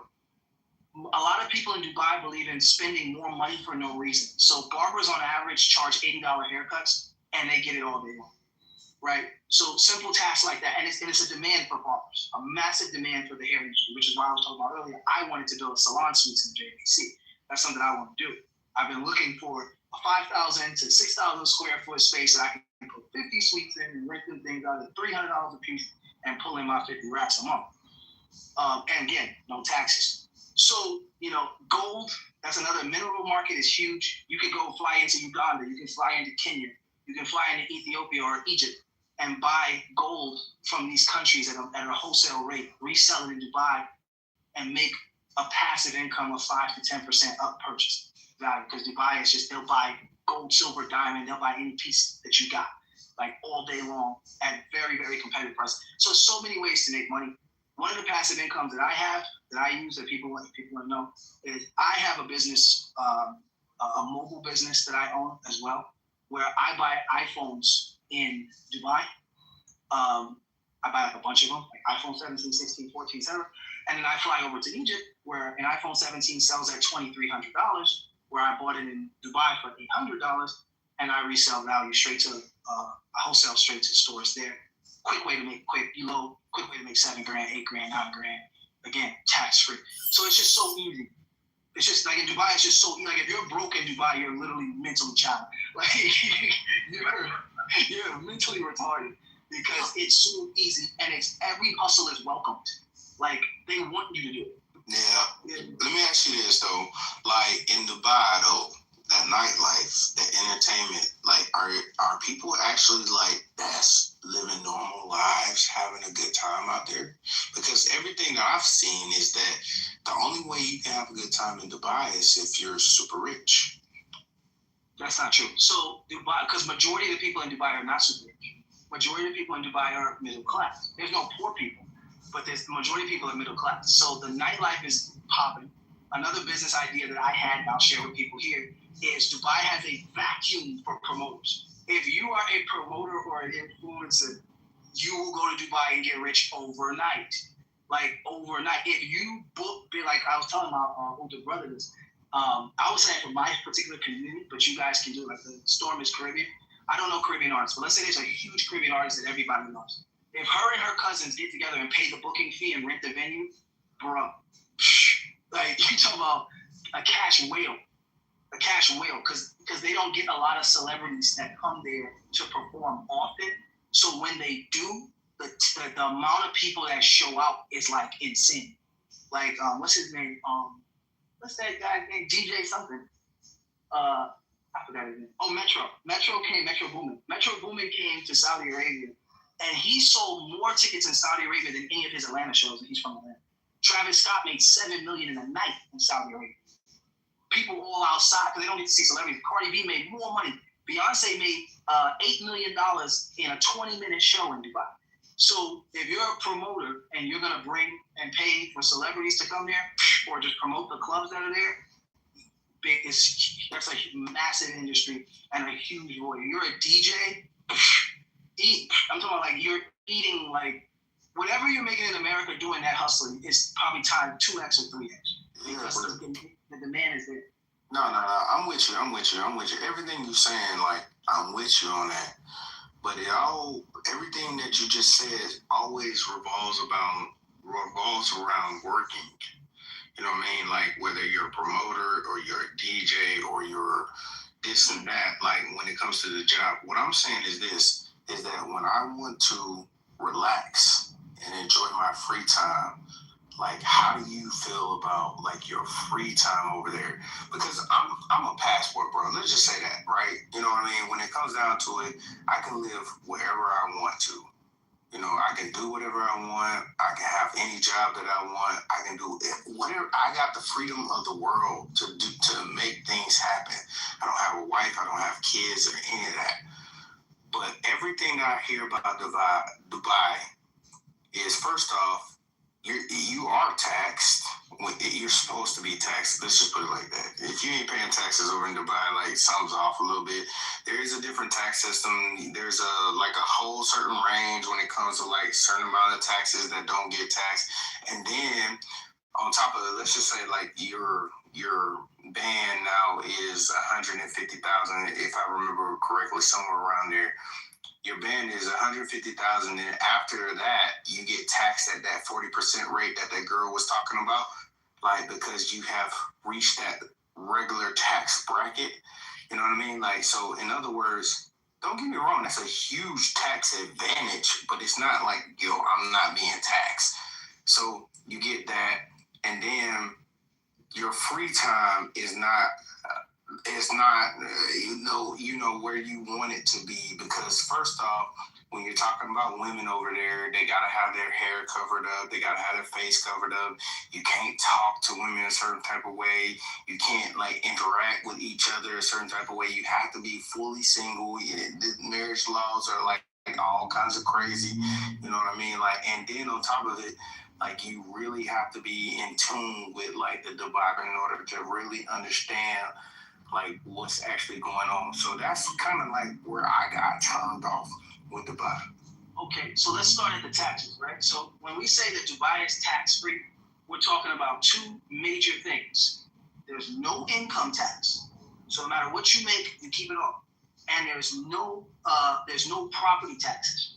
You pay a 4% one time, not forever. You pay 4% at the purchase of the property, and that's it. So there are no property taxes, there's no income taxes, there's no federal taxes, there's no state taxes, things that the Americans used to pay. The next thing is corporate tax. You do pay a corporate tax if you own a business. That's 9%, which is dramatically less than the United States, which I think is about 14-something% like that. And then we have a sales tax, obviously, a sales tax on everything you buy, which is also less than the United States and UK. Our sales tax is 5%. But when we say there's no taxes, we're talking about the major tax. The major tax that you're going to pay in your life is your property tax forever, for the rest of your life, and your income and federal tax, which you're going to pay for the rest of your life. So those things don't exist. As far as the culture you were talking about, relaxing, Dubai is the number one, if not top 3, tourist destination in the world. So there's plenty of space and time to relax, depending. There's literally something for everybody, depending on your vibe. As far as the women, everything you said in regards to women and Dubai culture is absolutely wrong. None of those things are true. I don't know who said those things. I live here. None of those. And I'm not even talking about. They don't have to cover their faces and their hair. No. All this is a lie. Absolute lie. So Dubai actually gets condemned by more extremist Muslims for not being that way. And this is the law across the board. Saudi Arabia is not doing it. You're not going to likely see a niqabi. Niqabi is a woman who covers her face. You're not going to likely see a niqabi in Dubai at all. You'll see hijabis all the time, but you're not going to likely see a niqabi. So no, that's not true. Women in Dubai basically wear whatever they want, for the most part. Approaching women, you can approach any tourist you want. What you're not going to do is approach a local woman. That is a bad idea. Bro, tourists, yeah, exactly. That's what I'm saying, is that ultimately, like, if you approach a woman who is taken, for example, right? Nothing's going to happen to you. No. But I mean, like, there is a possibility that something could happen to you. No, nothing's going to happen. Are you 100% sure on that? I give you my entire word. Because I got 4 examples right now of when men try to approach a woman that was taken and things didn't go well for them at all. Then that would be, and we would have to analyze the respect level of those men and the things that they chose to say. And that's up to them. And that goes for any country. You can't walk up to any woman, a girl in the United States can call the police if you approach her the wrong way and ask for a number. So no, my point. Go ahead. I was gonna say, like it was more like, hey, how you doing? You know what I mean? Like, she said, yo, I'm taken, or like, not really I'm taken, but like just dissing the dude, like, psh. This whole thing in other countries with this, psh, psh, that right there is like you know, number one for like a dude to be like, hey, yo, bitch, like, what the fuck you talking about? So that's the thing. Hey, you know what I'm saying? That right there alone is just like, yo, how am I getting locked up because I'm responding to a you're not gonna get locked up. That's like, but it's probably the profanity. But the thing is, you probably get a ticket, you're not gonna get locked up. But the fact that if he went, hey, yo, bitch, so let me tell you something about Arab men. Our beards are not big because we have beard balm. Our beards are big because we got a lot of testosterone. So Arab men, we quiet in most cases, but we don't play that shit when it comes to women at all. We don't play that shit when it comes to disrespecting women. We take it's in our religion. It's in our religion. It's our religious obligation to God to protect women. Our mothers, our daughters, our sisters, our cousins, whoever is under the women who are under your responsibility. So if somebody came with that American vibe, talking about bitch to somebody's wife in Dubai, oh, bruh. Oh yeah, you asking for smoke. Shouldn't you check the woman at that point in time? Because she over there like, she egging the shit on. Because in Arab culture and African culture, our women are naturally sassy, and Arab men, we just chill. Yeah, but that's the problem, though. Don't you think like that a woman would go to an American man? Like, no, that's fucked up. So you started with the passport bros. Dubai is not the place for that because she probably have more money than you. We not even talking about money at this point because I'm not. But I'm trying to explain to you is the mentality. So once you said passport bros, and then you're talking about approaching a woman. If a woman is sassy, ill, you ugly, no, get away from me. You would say no, thank you. So now you telling every woman in the country how she's supposed to be. Like what I'm saying is that she doesn't have to disrespect a man. Listen, it sounds fucking disrespectful to me. Okay. Well, that's your opinion. I mean, all right. So let's take a poll then. Like a poll. My bad. A poll. Let's take a poll. Like if you walk up to a woman and you say hello and she goes to you. But women do that here. No, I got you.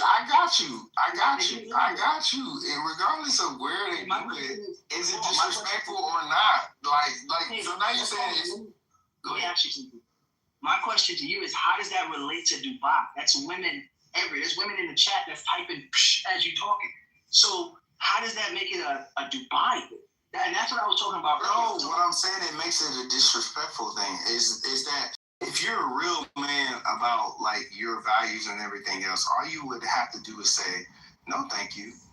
And then I will move on because you're not interested. Cool. Maybe you maybe you got somebody better than me. Like maybe you got somebody with more status than me or whatever the case may be. Whatever in your mind would need you to believe that would be better than a no thank you.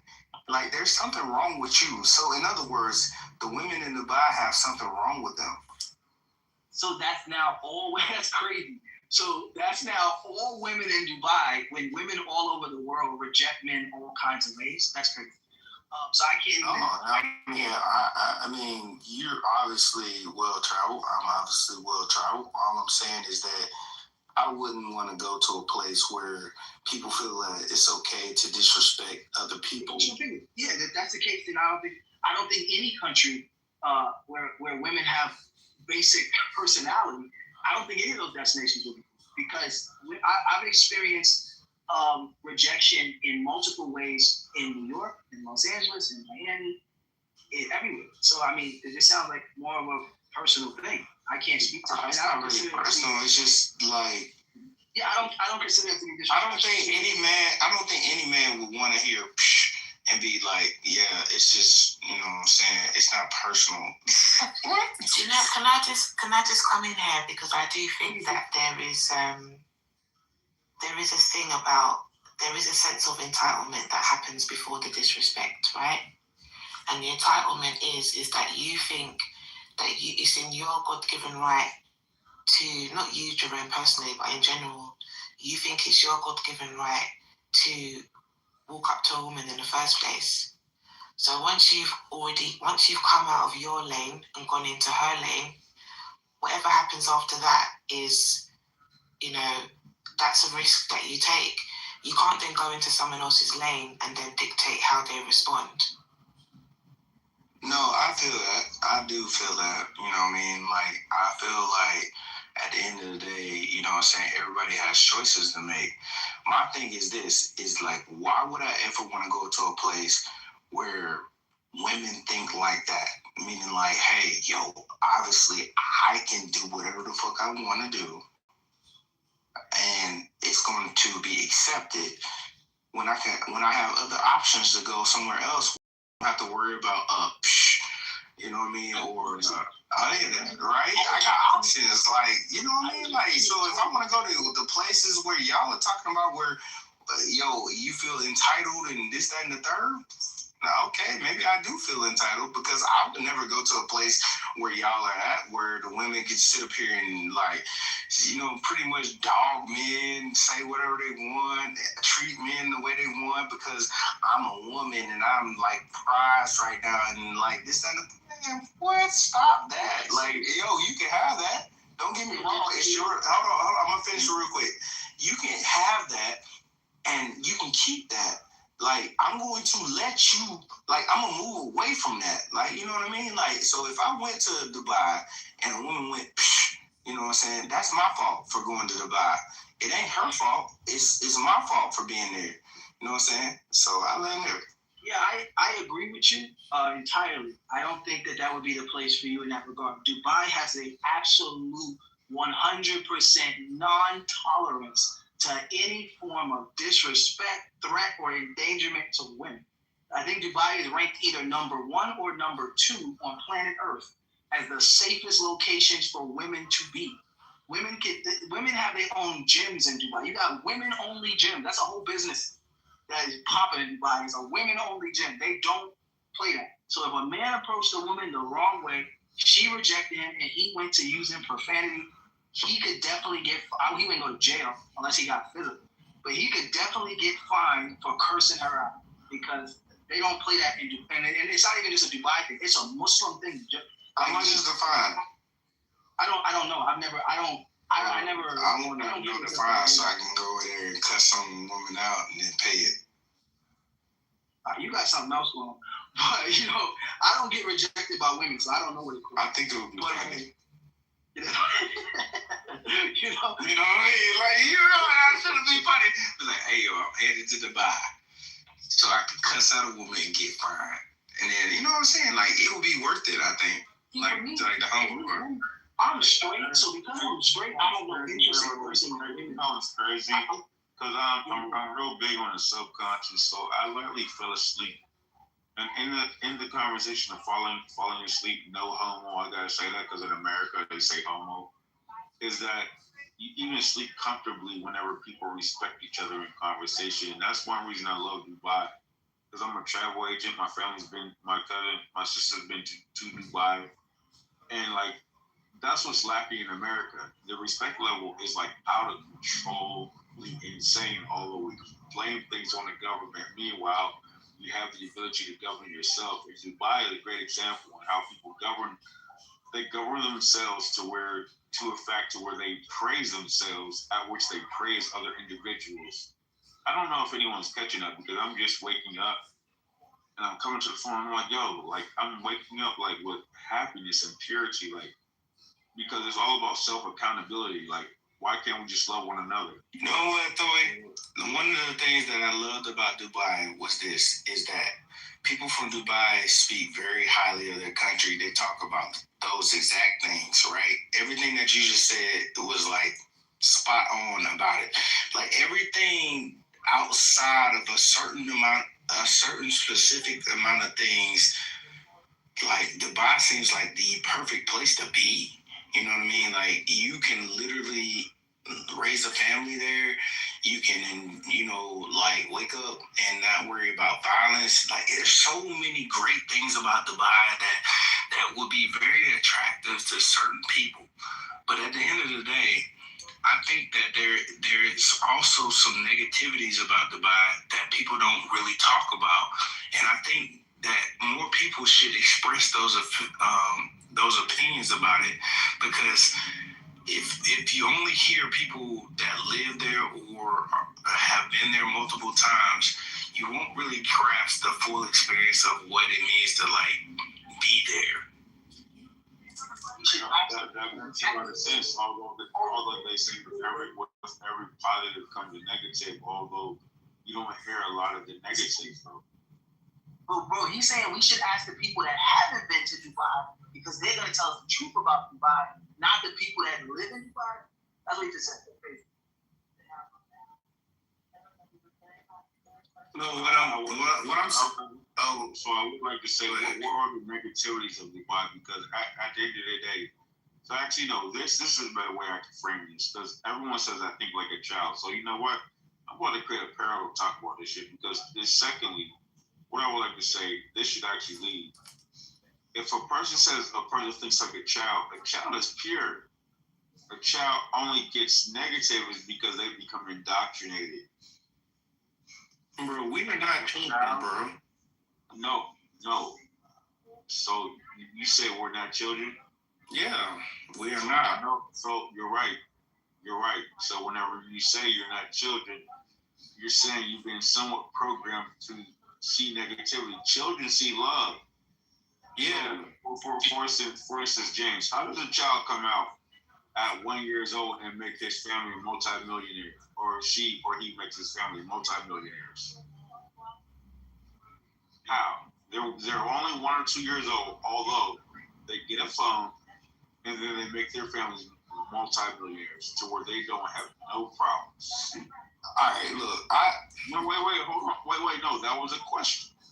1 or 2 years old. Yeah, but my thing is, no problem no more. Yeah, but what I'm saying is this: I've learned to speak other languages. I know. I asked you a question. Foy, will you remember your question in like 30 seconds? I just want to quickly update. I will remember. I asked you a question, and what people are doing, what people do when you ask a question like that, is they try to say "but." When you say "but," that means it discredits what happened prior to. I understand. I just wanted to update Marv on what's been happening in the room, Foy. So please remember your question, okay? All right. And then I'm going to give the mic straight back to you, and then you can speak to Jerome, and hopefully he will be honest and answer the question. But I was going to say, hi, Marv. Good morning, Storm. Good morning, Summerall, Hassan, and everybody else. How y'all doing? Man, we good out here. How you doing? I'm good. Jerome, what's up, bro? Man, chilling, man. Just, doing me. What's good? I'm chilling. We gonna top it up. Give me a second. Storm, what's up? Marv, so just wanted to let you know what's happening. So I came in the room and everyone was asleep. When I say everyone, I just not Samarel and and Husan was in the audience. Sorry, he was on the stage, but he wasn't modded. So I modded him because I didn't know if I was going to be staying the whole time. And I know he's a guest mod, so I modded Husan. And Husan's been helping mod the room. We're talking about Dubai. Doctor's been holding it down, been dispelling some of the myths about living in Dubai and giving really good, testimonies about, moving out there from America, what the rules of engagement are in regards to careers, jobs, property, rental markets, and what it looks like there for women as well, and just dispelling some of the myths really, and giving some really good advice, and people in the chat are asking questions, coming up on stage asking questions. So it's a really good conversation. Somehow we got onto the conversation of approaching women on the street. So I think Jerome asked if I went up to a woman and asked her for her number or approached her and she rejected me, what would happen? If I then responded with a curse word. And so Doctor was just explaining that what the solutions would be. You probably get a fine, but actually Doctor was saying most importantly that culture doesn't exist there, that women are respected. If there's a queue in a store, the men would have to, fall back and let the women go in front. There's women-only train carriages where women can choose to go in the carriages of men, but they can also ride in. You say all that. Go ahead. No. This is just me rounding things up. But yeah, so he was. What Doctor did say though is that there is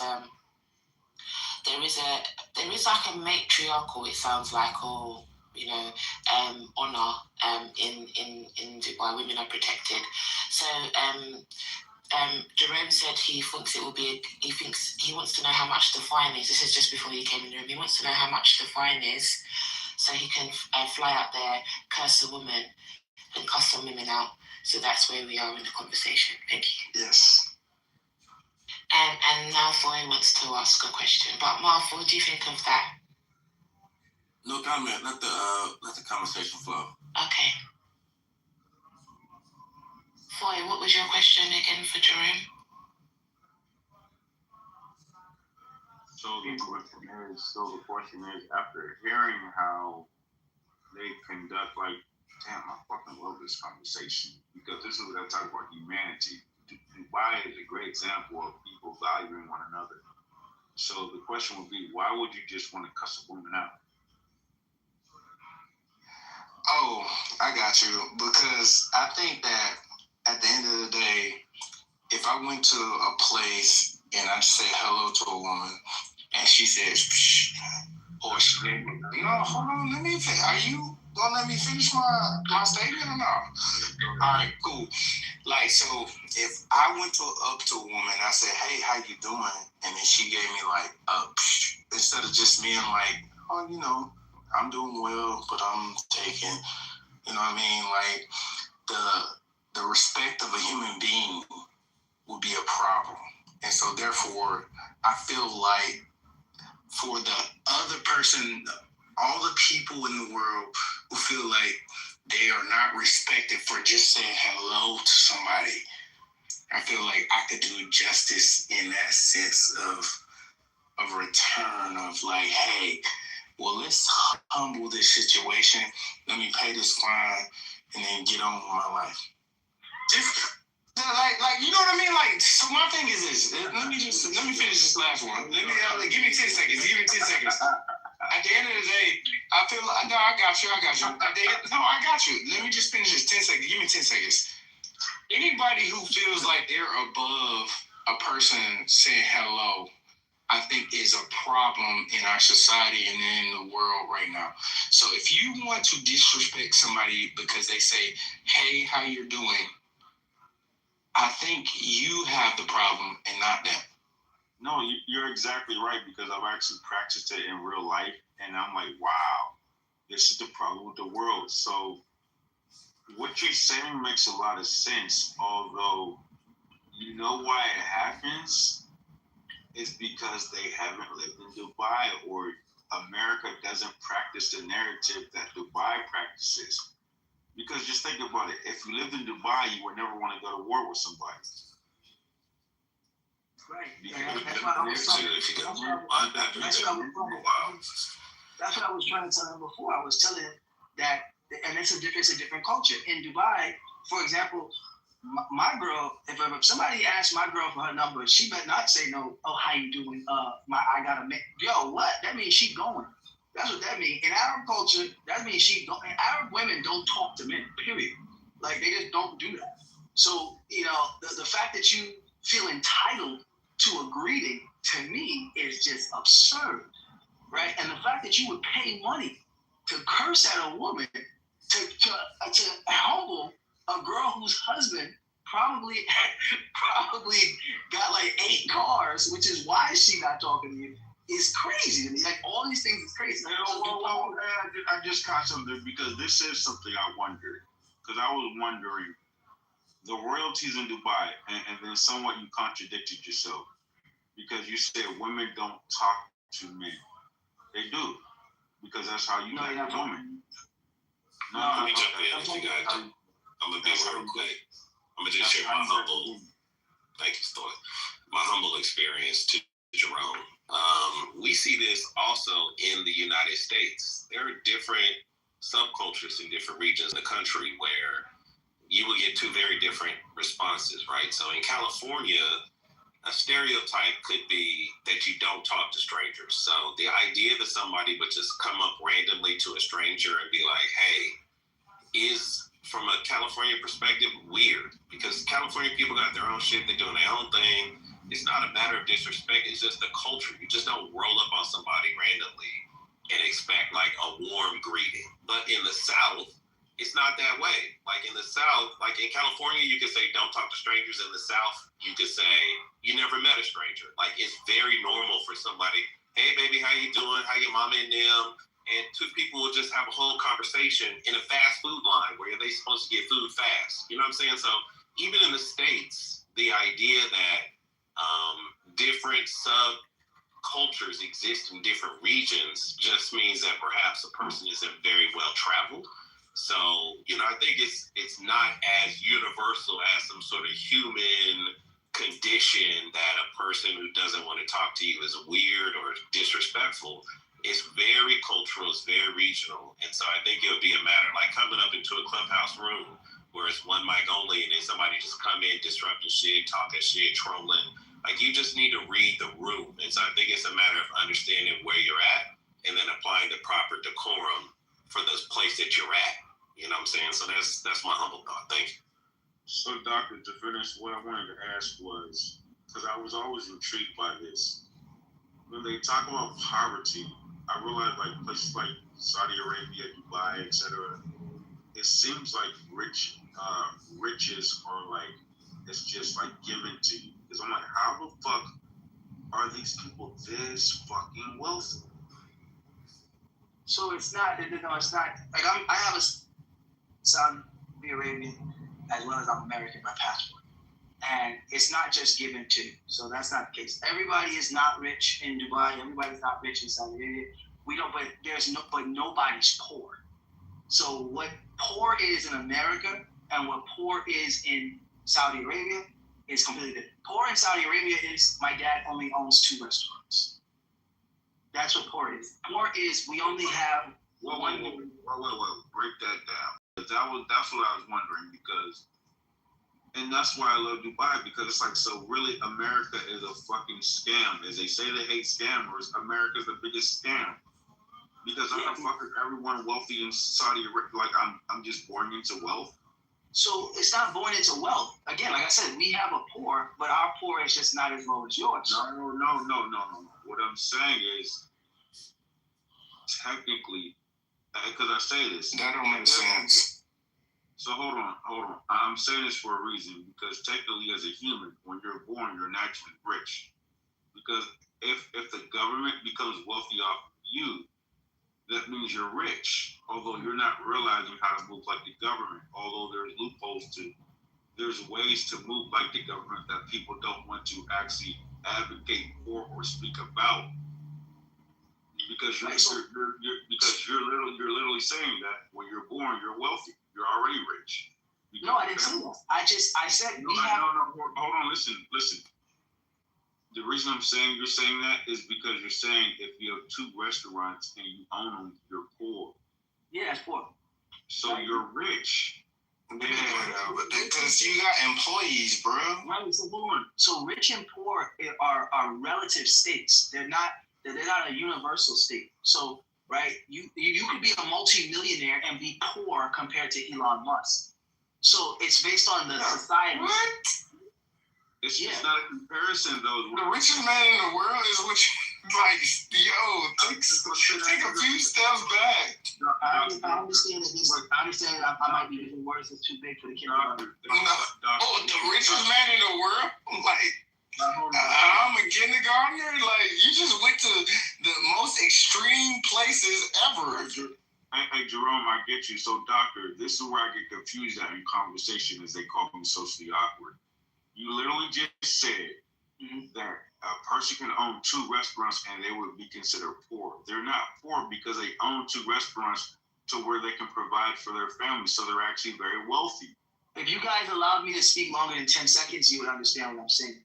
Okay, you got 10 seconds. You don't tell me how much time I have. Your concept. 2 seconds, my guy.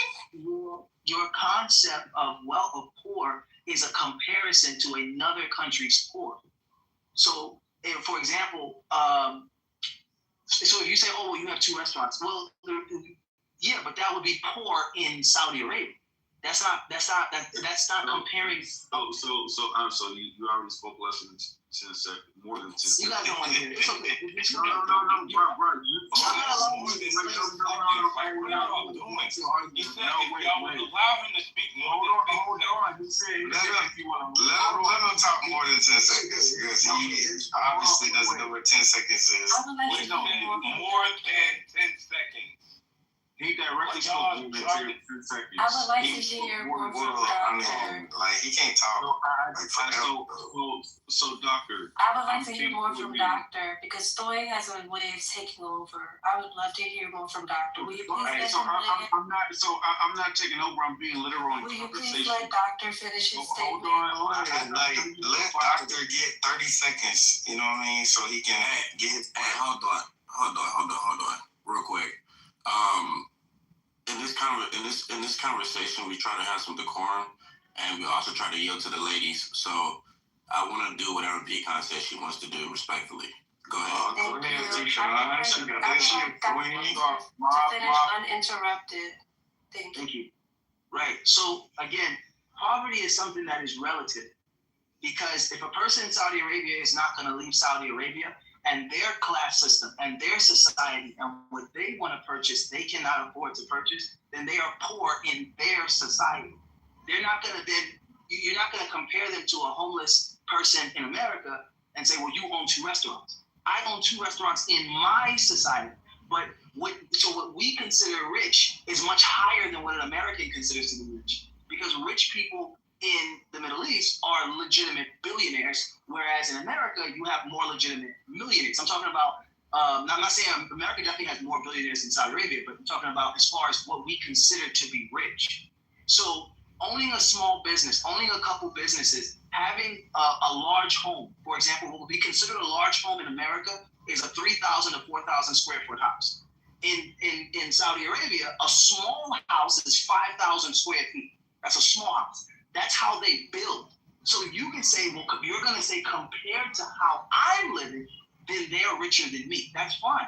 But they're not making that comparison because they're comparing to what's in their environment, what's in their society, and that would be poor for them. So there are poor people. They just don't go homeless. In Saudi Arabia and Dubai, they're not going to allow homelessness. They don't allow that. That's something America allows. America chooses to send money to arm Israel instead of getting the 500,000 homeless people out of California into housing. So that's a priority difference. Last point that I'm going to make on this particular finance subject. When it comes to the wealth, Saudi Arabia, most of the Gulf states, they supply the money to the women. So if you're a woman and you're not married, let's say by 25 or 27, the government starts paying her rent. The government pays for you to go to college. My granddad was Saudi Arabian. Are you serious? My grandfather was actually Saudi Arabian. He's dead now. Are you crazy? Why are you talking about Saudi Arabians like you know them? My grandfather was Saudi. Are you fucking crazy? The hell? No. Okay, go ahead. I don't know what was happening. So basically, that's how their financial system works. The government then supplies a large amount of government assistance. In America, y'all have Section 8, food stamps. Well, in Saudi Arabia, this is not something that's looked at as a poor people thing. This is looked at as just a government supplement.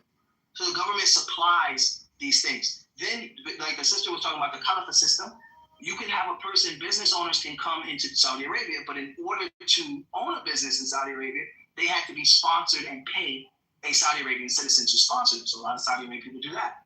So there's a wide range of ways to make money to survive. But the spectrum of what rich is so much higher than what the spectrum of what rich is in America. Like a millionaire in Saudi Arabia is not considered rich. Having $1 million is middle class. So in their society. So you can't jump cross society and compare wealth. That's what I would have to say. Thank you. Doctor, you said what you're saying in like 3 or 4 minutes. You said it within the first 20 seconds. which I was once again asking you, how is being poor considered owning a restaurant? Because what's happening is reciprocation that doesn't happen in America, that just happened here. As Mom said, well, let this person speak. This person's words matter more than your words, so please just acknowledge her. Because Mom, to what he's saying, that's what the karma feature is all about here on Clubhouse. Is value. Do you get that, Mom? Because you're listening, Mom, because you muted me because another woman was speaking. You wanted to hear her word versus mine. So bro, like, stop it. No, bro. We're having a conversation, so let's have it. Well, Mike, because I'm asking Mom the direct question. What do you? Sorry, ask the question again. So, Mom, you said her word matters more than mine, right? You said, I respect Pecan and what she has to say, so shut up, basically. That's not what I said. But, no, hold on. Wait. No, hold on. I'm trying to finish what I'm saying. I didn't say shut up. And then secondly, I can tell you shape-shift multiple times a lot to where you'll move people out of rooms, kick people, tell people shut the fuck up, and do things stabbing people in the back. So it's like, to what he's saying, why do moderators even do it? Because a moderator is supposed to uphold the position of someone who lives in Saudi Arabia. Come on, bro. It's 5 o'clock in the morning, bro. No, bro. You are killing the conversation, bro. How am I killing the conversation? I'm asking you. You're not even talking about anything that nobody was talking about, bro. Is your name off? I got you. I got you, bro. Just give me a second. I don't mind you asking me a question, but I think you're over-explaining it a little much. Can you make it more precise? So, Mom, did you not just say, I value what Pecan got to say, so we're going to follow what Pecan has to say? You may not have said these words directly, and then after you said that, you move into the audience, which does directly fuck up someone's karma points. So okay. why would you move someone to the audience if they're just speaking and they're listening, although you're playing? Because you're boring, bro. Like, this shit is stupid. Shut the fuck up. I got you. I'm talking to Mom. All right, is that the question? That's the direct question. Okay, thank you. All right, during our popcorn style, we yield to the ladies, period, right? So if they get up, you see how when Sun came up and Doctor was speaking, he just got quiet, although she was kind of saying nonsense. I also moved her down, and she's a woman, so there's no bias here. You know what I'm saying? When she cut him off, she wasn't speaking coherently to me, so I just moved her down so he could finish his point. Because she does what you do, right? She's a little erratic, cut people off, and when she do speak, it's really, really hard to follow. Now, maybe there was a bit of bias, right? Because let's call a spade. I also think you're boring. You think you talk a little slow, and I told you in the last room why your room would never do nothing because you don't know how to have a conversation, sir. So wait, I'm answering your question. So shut the fuck up, right? That's why I go there. That's why I go there with niggas like you, right? Because you asked me a question and you're not being genuine right now. So shut the fuck up. Shut the fuck up, right? That's where we at now. Yeah. Can you mute up? Thank you. Anyways, as I was saying, I don't want to answer this nigga question. Everybody except him can talk. Thank you. No, I got you. Let me just say this real quick, though. Let me just say this real quick. Like, did you notice, like, when people important are talking, like, I even mute up, right? I don't say nothing when, like, the conversation is about something important. I let people talk, get their opinions off, and everything else. I think that's a problem with, like, the conversations in the Clubhouse these days. What I can see is, look, people don't know how to shut up when people are talking. They just want to, like, insert their opinions. They got something to say, and they got to get it out right then and there. Just let people talk sometimes. That's it. That's all you got to do. So watch this. I'm going to hit this mute button, and I'm going to let people talk. And the proper social cue is I can speak after that, right? And that nigga don't do that. So Toy, do yourself a favor. Just don't ever come back here. Stay in your small ass, boring ass room, and just stay over there and have your boring ass conversations with nobody. How about that? That's a solution for me. I don't want you back over here. Thank you. This is that, just to get back going. The point was that all Arab people are not rich. They're farmers, they're workers, they're...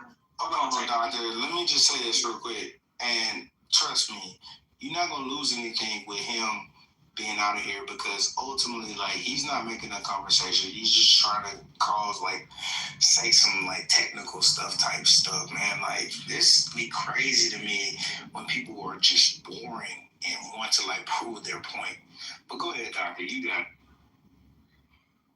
Saying just to get the conversation back on, some other people had came up. I don't know if they wanted to contribute on the questions about the Middle East or if they wanted to drift the subject somewhere else. I know Pecan was saying she was listening.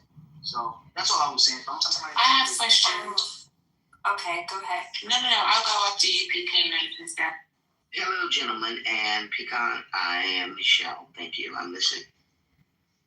Good morning, everyone. Thank you, Storm. Thank you, Michelle. It's good to see you, Michelle. Good to see you, Storm.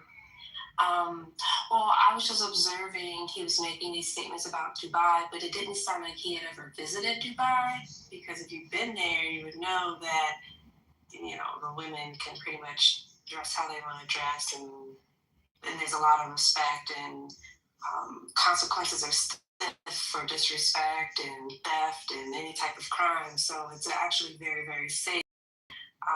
I've been to Dubai twice. I plan to return again next year for a convention. I love Dubai. It's one of my favorite places. So that was just my observation. And he had a lot to say, but it was clear he hadn't been there. Wait, who is the he? Who was it that was talking? Was it Thoy who was talking about how women are treated, how women have all these strict requirements and no, I think that was me. Who was that? I think that was me. That was you, Jerome? So yeah. Have you actually been to Dubai? No, I haven't. Okay. That was my point. Okay, thank you, Jerome. Yeah, for sure. You queen. You a queen. Like, I can tell you a queen. Like, yeah.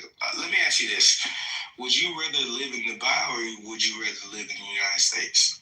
I would happily live in Dubai. If my man was living in Dubai, that wasn't my question. Yes. No, but that wasn't my question. It was like, would you rather live in one place or the other? If I had the choice right now to stay in the U.S. or move to Dubai, I have family here in the U.S., so that would be the hardest part. Living in Dubai would have me a long way away from my family. But I don't know, I'd probably just move to Dubai. I love Dubai. No, and that's the part that I be saying, like, so you have a woman that says that she wouldn't mind living in Dubai, right? Meaning that she's praised to a certain point and everything else. She can get away with whatever she wants over there. You know what I mean? Like, she doesn't have to be set to, like, a certain standard. She doesn't have to, like, do the things that she should do in life and everything else. I would never want to go and live in a place where women just feel like they can just do whatever they want. You know what I mean? Like, even that, like, that alone tells me, like, hey, you don't have to follow any type of rule or any type of, like, be nice and, like, because we as men, and I'm gonna land it here, we as men, we have standards when it comes to, like, disrespect. And anytime a woman can, like, just walk around and be like, oh, I don't care about you or whatever it is that you do, even if you got more money than her or her family or anything else, it's gonna be a problem. That's all. I think that in the U.S., you're way more likely to be disrespected by a woman than in Dubai. I didn't say anything about being able to run around and do whatever I want and treat people however I want to treat them. I believe in treating people with respect, regardless of where I am. But if you're talking about women who respond disrespectfully, that's way more likely to happen in the U.S. And I remember you saying that if a woman responded disrespectfully to you, you would respond disrespectfully to her, and that would make both of you disrespectful. Wait, but who would be more at fault? The woman who responded first or the man who responded second? I don't think it matters. Oh, come on now. Like, yo, you tripping. Who opposed to another man, we over here in Dubai. Getting mad because they won't talk to you. Bro, that's because they won't say hey or like be respectful. Like what are we talking about right now? Like somebody can't be respectful to another human being? Like is this slavery times? They don't owe you respect. They don't know you. They're talking Well then should I just walk around like saying like fuck you bitch like because I don't owe people respect? Like what is going on? You can do that, but something's gonna happen to you. But I mean, that's why? Because I don't owe them respect. I don't owe anybody respect. That's what I'm saying. It's ultimately like we're human beings. What's gonna happen to this? What's gonna happen? Most of the guys in Dubai who are dating these women, they big as hell. They 6'5" and they will hella still. Who cares? So what's gonna? They can't fight though. What's gonna happen to you is not. All I'm saying is not a good health choice. So if a woman says. Hold on, Jerome, 1 second. If a woman, you try to talk to her and she says, take it as her doing you a favor. She's actually saving your life, right? She's saving your life because there's a man behind it. So, my wife doesn't owe you a hey. Nobody's woman, or even a single woman, they don't owe you a hey just because you said hey. Like, I don't know what's the matter with you. It's crazy. Let me ask you this. Have you ever seen a Dubai guy in a UFC fight? No, I haven't seen it. Exactly. That's what I'm saying. They can't fight though. Like so that whole 6'4" shit and 6. No, I got you. Hold on. Hey, Mom. You know that shit legit. Yeah, that. I'm so sorry, y'all.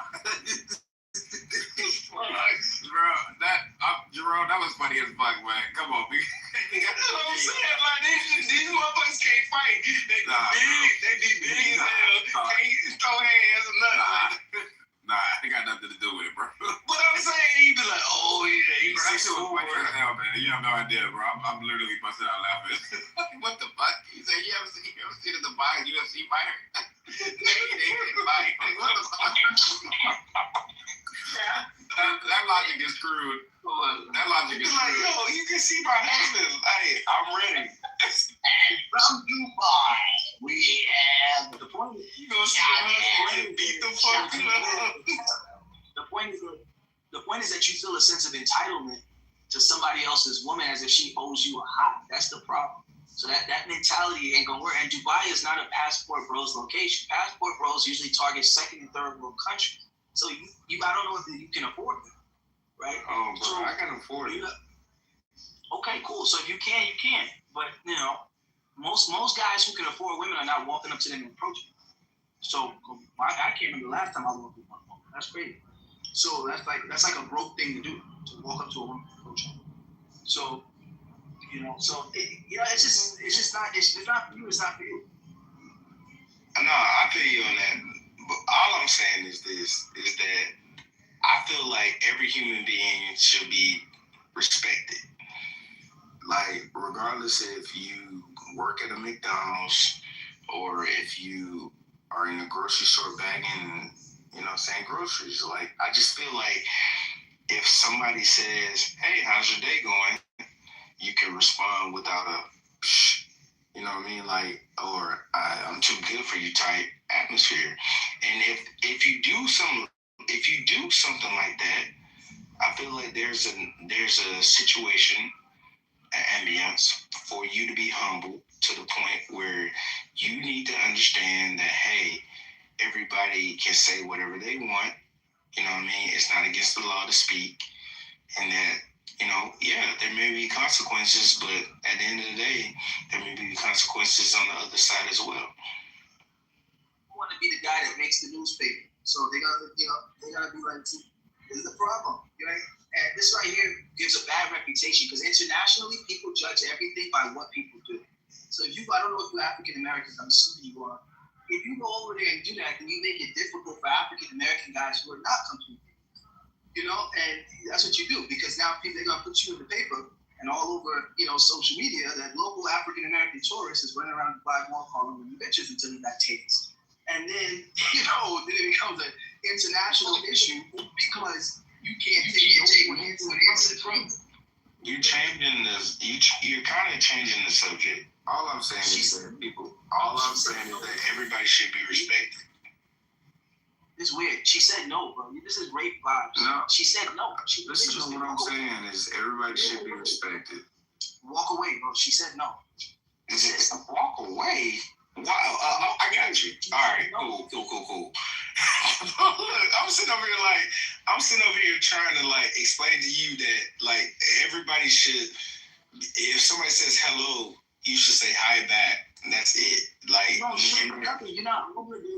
Okay, cool. If you don't feel, no, I got you. But if you don't feel like people should be nice to other people and genuine to other people, like that right there to me just shows okay, cool. That's how you are, and I'm gonna be a nice person in general in my lifetime. And hold on, I'm gonna share. I'm gonna be a nice person in general, and if somebody ever says, hey, to me, I'm going to say hi back. That's it. I don't feel like it's not about respect. It's about I don't feel like women are obligated to respond to men that are interested. I don't feel like they're obligated to do that. So in some places that could be a safety risk. So, and sometimes responding to a man invites a conversation that she doesn't want to have. Hey, how you doing? Hey, I got a man. Now you can't have friends. They're not doing that over there. We do that in Arab culture. She's not going to respond to you or keep it moving. That's just what's going to happen. Well, if she doesn't respond to me, that's cool. All right, Well, can I have one more thing? No. Let's get on. Good morning, Mac. How you feeling, bro? I'm marvelous. I just wanted to say welcome to the rundown. Right? What's stronger, girl code or bro code? We kind of went, on a tangent, and it became circular. It's redundant now. I want to expand the conversation. We got a new title. Like you didn't change your name to Pop. Yeah, but we got a lot. We got a deal. When I saw his name, you're right. I think the bro code is more, loyal against the men, of course. I think. Because we don't do certain things that you do, nor should we even, as women and ladies, try to compete with you guys. It's just, I'm not competing with the man in the street. We can't. I land. Thank you so much. I think I'm about to change the title real quick, y'all. And it can be a pre-room into another room. We still got 3 hours on the replay, so I'm not in a rush. I'm changing the title though. I want to do the passport bro one. Snap. Our passport bros. Oh, sorry. How do passport bros approach women? That's what I want to do. Mona, you still up? Damn. Good morning. Good morning. Good morning. Goddamn. Shout out to y'all. Yeah, I be falling asleep on this mud. I wake up and I be surprised some people still be here because y'all don't sleep.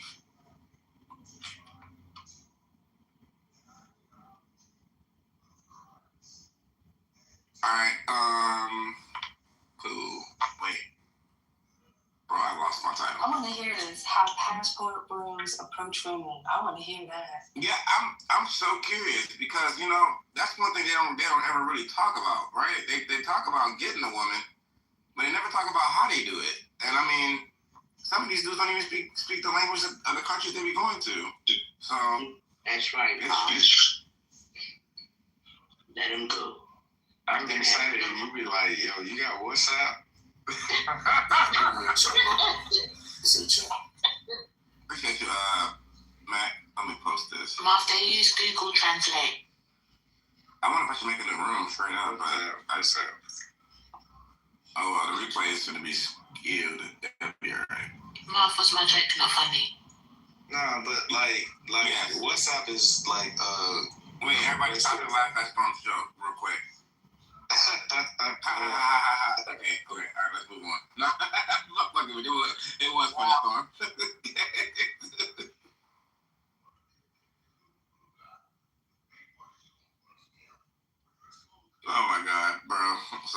clown sometimes. Don't mind me. All right, let's get into it. I'll do a poll for this too. I'm gonna do it in the room, depending on where the conversation goes, because we got Jerome in the building. Shout out to Jerome. Appreciation. Yeah, no doubt, bro. By the way, he's like the biggest passport bro on the app. Let's start there. So once he turn, don't y'all know, everybody don't go follow him yet. Let him turn that pink ticket in first, and after that, then y'all can go follow him and shit, right? Okay, cool. All right, how do Pat?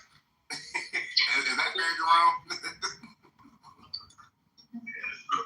Where I was coming into, so hey, I'm gonna turn it in now. You good? Yeah. Nah, this is my spot, bro. Appreciate you. How do passport bros approach women? Yo, the mic's open. Let Jerome start it off, bro. We're curious. I was trying to turn it in, but I mean, all I'm gonna say is this: like, there's a different atmosphere when you're in another country. It ain't hard for women to understand that you come from a different place, and all you have to do is just be like, yo, I can. So I speak the languages that I go to, countries that I go to. Well, I take that back, not all of them, but when you got WhatsApp and you can like translate, and you're a funny dude and you do speak a few languages, it ain't hard to pick up on like the things that women really enjoy. You're better at the approach game. You're better at the being funny game. You're better at the trying to talk to a woman game than you are in the United States, because ultimately a lot of women have this set kind of mindset of like the guy that they want, which is unrealistic of what it is that she actually wants and type stuff. So all I say is, when it comes to the passport bros, when we approach women and everything else, it ain't hard. It's just you open your WhatsApp, application, you hand her the phone, and you just be like, hey, we'll talk with WhatsApp.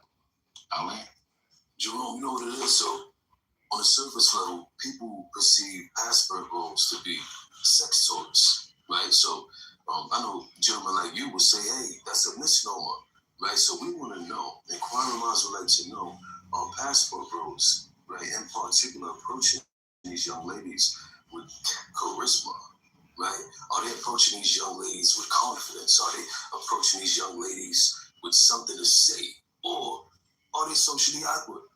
And is that why they're changing countries? Because they're socially awkward, because they haven't had the pick of the litter as it pertains to women. Is that the caveat? Expound on that. No, I got you though. Like, so when it comes to like the passport bros, as far as confidence and everything else, one of the things that builds confidence is your abilities to attract a woman, right? So you're going to get, just like somebody who's from another country here in the United States, you have an advantage of being able to attract another person in that other country because you're unique, you're different, and everything else. You get a little bit more, right?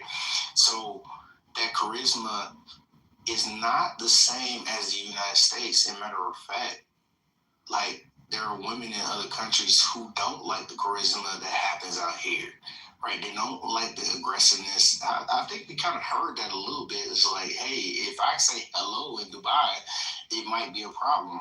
Whereas, like, in the United States, like, you want to talk to a chick, you gotta at least say hello. You know what I mean? Like, it has to happen.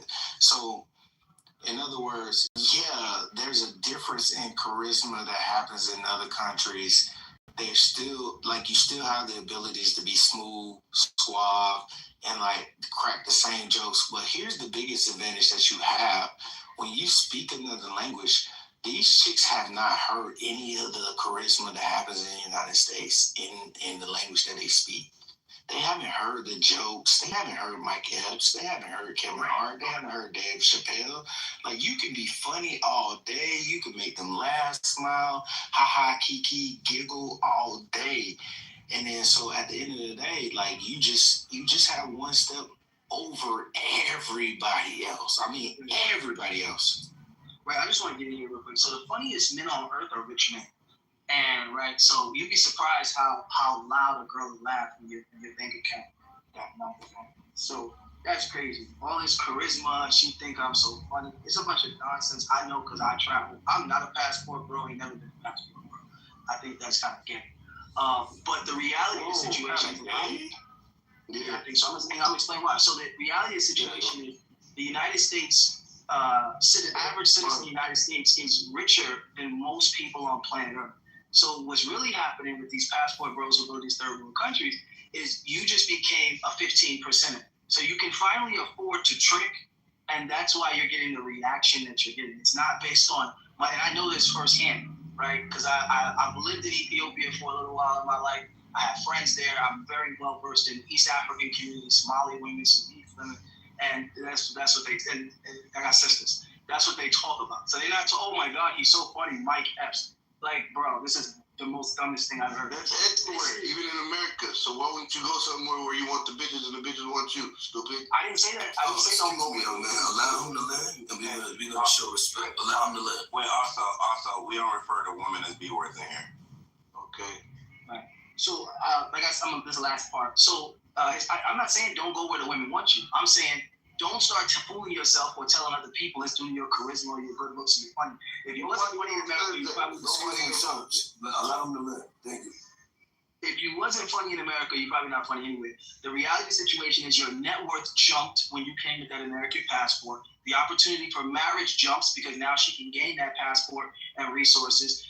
Like, for example, for Ethiopia, $1 is 154 Ethiopian baht. So if you go to Ethiopia, you can, where your girl asks you to get her nails done and hair done, and that might cost $300 to $500. Well, in Ethiopia, that might cost $10 to $20. So now, you guys, you can't stop observing. So now you have the opportunity to do what rich men in America do anyway.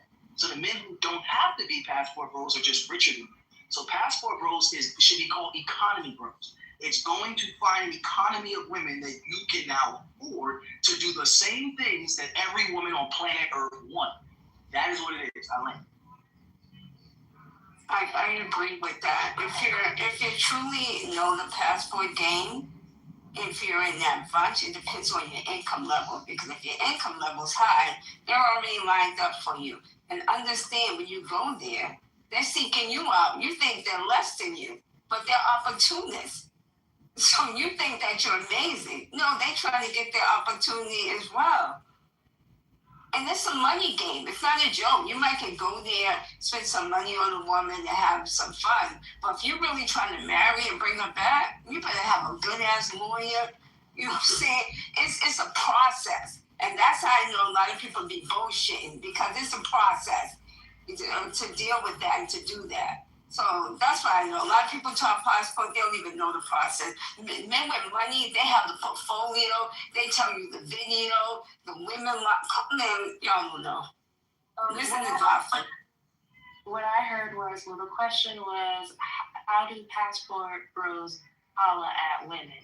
And what I heard Jerome answer was, he does it by hand. First he said he speaks the language, so then I wondered, what languages does he speak? But then he mentioned using Google Translate or something, which tells me he doesn't actually speak the language, but he hands his WhatsApp phone, he has his phone over and shows her his WhatsApp and says, you know what it is. And that's interesting. I guess that's a nice way that's a nice way of me saying that sounds really whack. And it sounded like he has more charisma, more riz in the States. So now I'm wondering, how does he holler at women in the States? That nigga got no riz. I'm sorry. I don't really want to know, because I'm sure that's going to be whack too. I thought the whole point was to hand over your passport.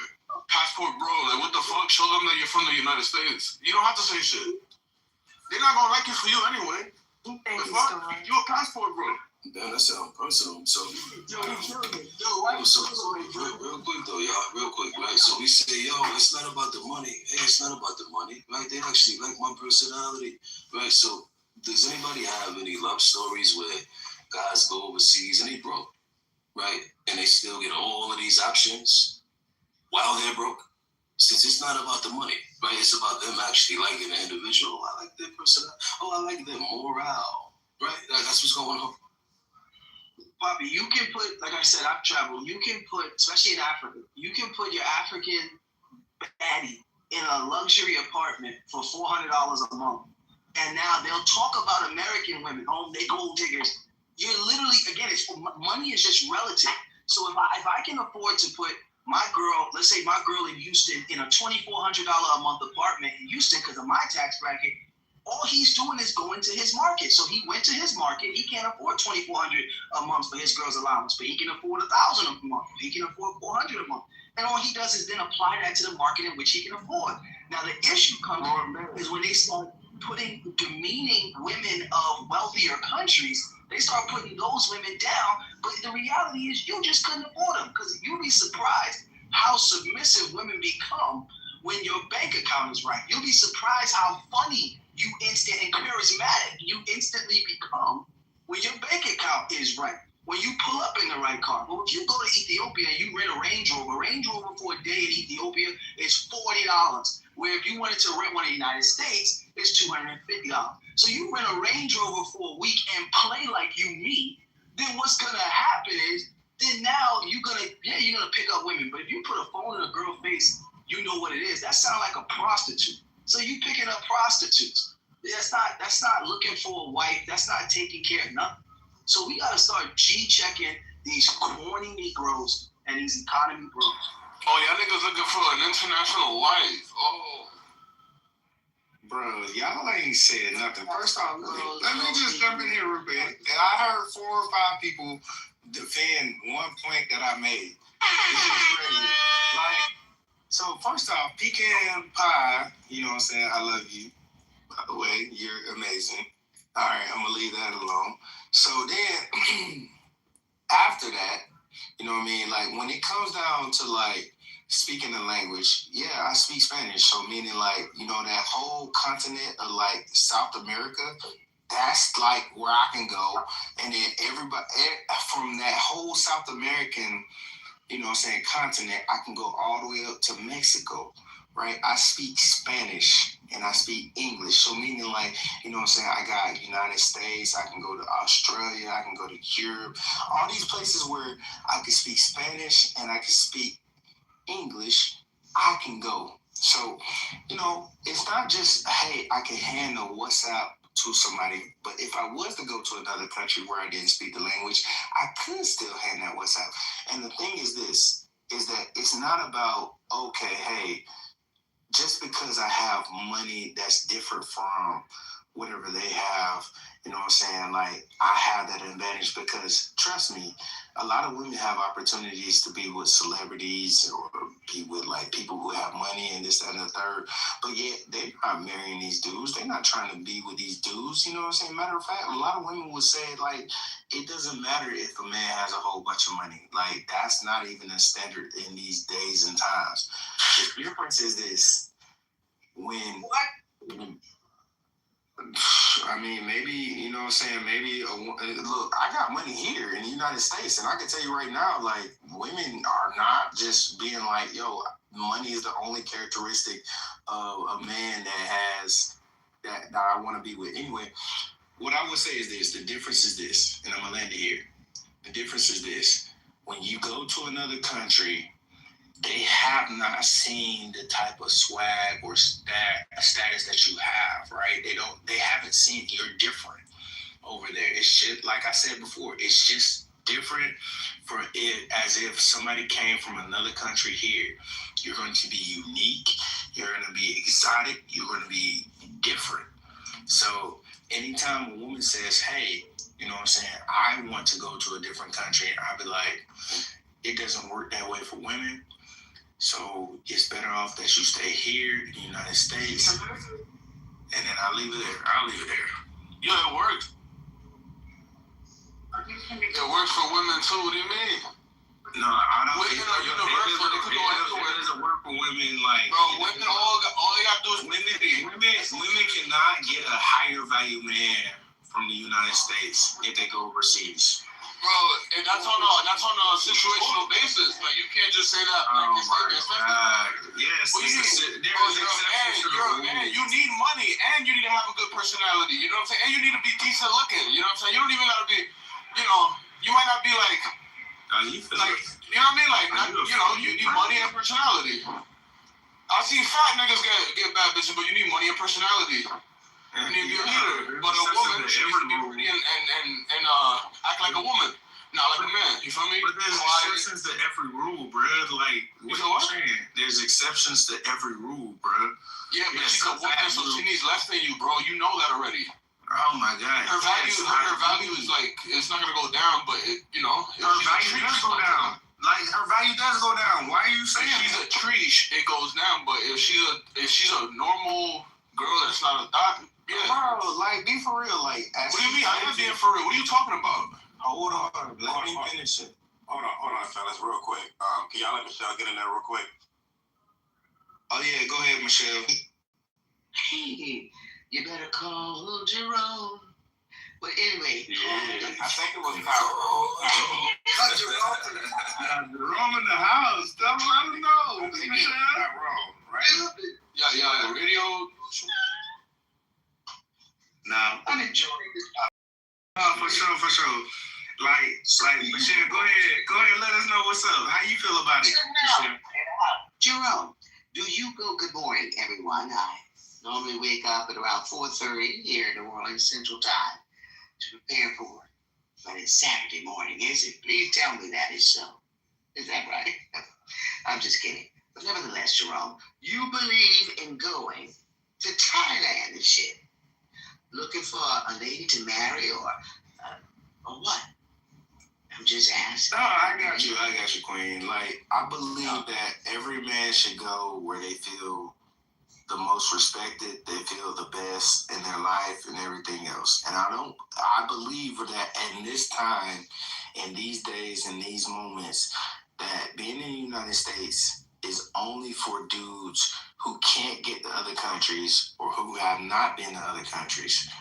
I believe that once a man goes to another country, he will never ever want to really be in the United States ever again. So you would go to Cambodia, Thailand, I'm just saying some third world countries.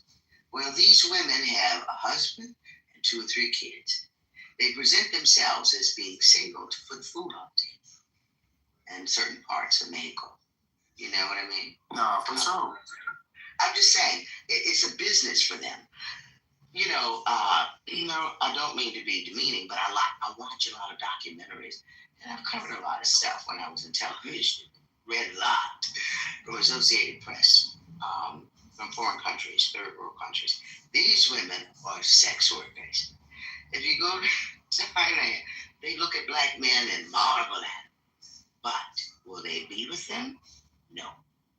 9 times out of 10. Because they're just trying to, support their families and put food on the table. It's that third world I land. No, Michelle, I hear what you're saying. Like, and trust me, I'm with you on that, like that most of the times, right? But like the country, like I would go to Thailand, and I guarantee you, I come out of there with a wife that wants to be with me, and like would do anything that I ultimately wanted her to do, right? The thing is that people wondered, just real quick, why Thailand specifically though? Like, cause y'all keep it because they are broke. No, I mean, I don't go to Thailand a lot. No, for a particular type of person. So I'm just like, why that? That's a popular one for the passport holders. That's a popular one. But y'all know that shit is where the lady boys are. Exactly. Yeah. There are real women out there, though. How you deal with lady boys? Like, how do you think it's just lady boys out there? Lady boys have to literally put it on their ID. So it's just interesting to me. Y'all chose Thailand. That's all. Yeah, because it's a very popular destination for, Because it's cheap. It's cheap, you could live like what? You rent like $300 a month. Tourism is cheap too, though. All right. But you know the sense, though. You know that's what we do. Let me get in here real quick. All right, bro. I don't know, but these conversations be taking some levels, let me tell you. Wait, Window, you actually think she clocks? I didn't hear from Window. Go ahead, Window. One mic on you. Nah, you didn't hear what she said? She just busted them. She said, why y'all picking Thailand? No one is filled with ladyboys. I think that's not busting. He trying to make it. Oh, y'all trying to come on gay? Wow. Don't do that. Don't do that. That was crazy. Comprehension is key. You feel me? Don't do that. All right, that's not fair. That's disingenuous. Let's call a spade. That's transsexuals everywhere, right? Like even in some of these countries Jerome be going to. So we're not gonna act like they're only in Thailand. I know it's more popular that they walk the streets and approach men in Thailand, but they're everywhere. Like we're gonna call a spade, but let's not forget that's also women everywhere too. And these guys are going for women, not lady boys. Just want to say that for the record. Let's open the mic up a little bit to some other speakers. Mona Lisa, Window, I want to hear an actual take from you. Animal, Empire, Zeta, and Cass. I didn't hear from any of y'all yet. And Zeta. Well, I think her name is Zeta. Yeah, Zeta. All I know, why the passport, how the passport bros approach women. Hold on, let Mona Lisa go first. Okay. If you don't mind, Cass. Go ahead. Oh, I was gonna say, when it comes to the passport bro, I personally know one.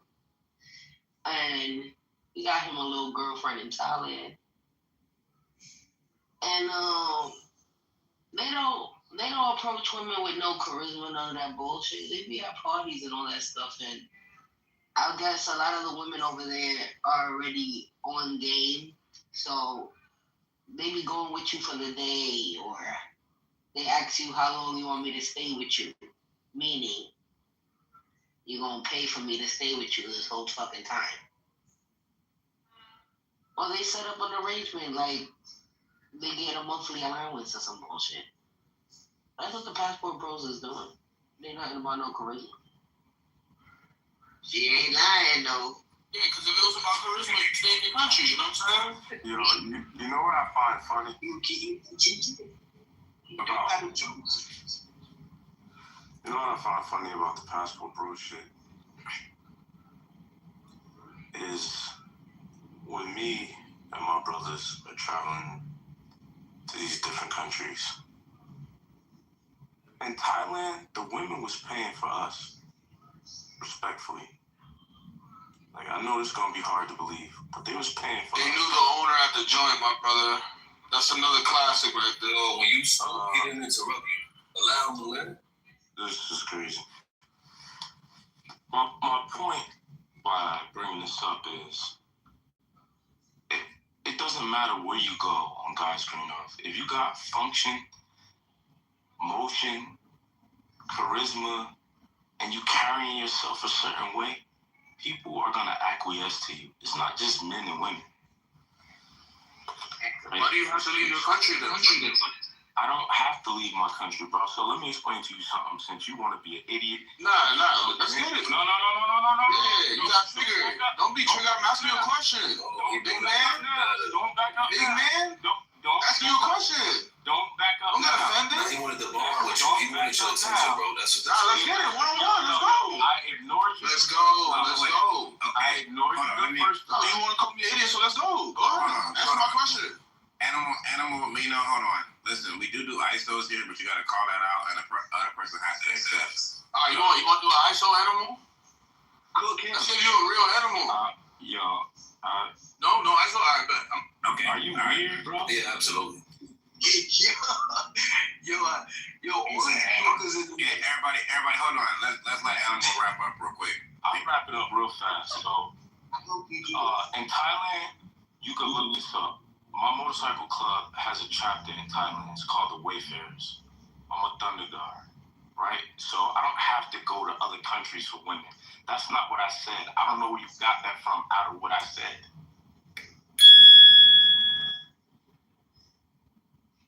Any other? Please maintain that. Hold on. Michelle, 1 second. Cass, Zeta.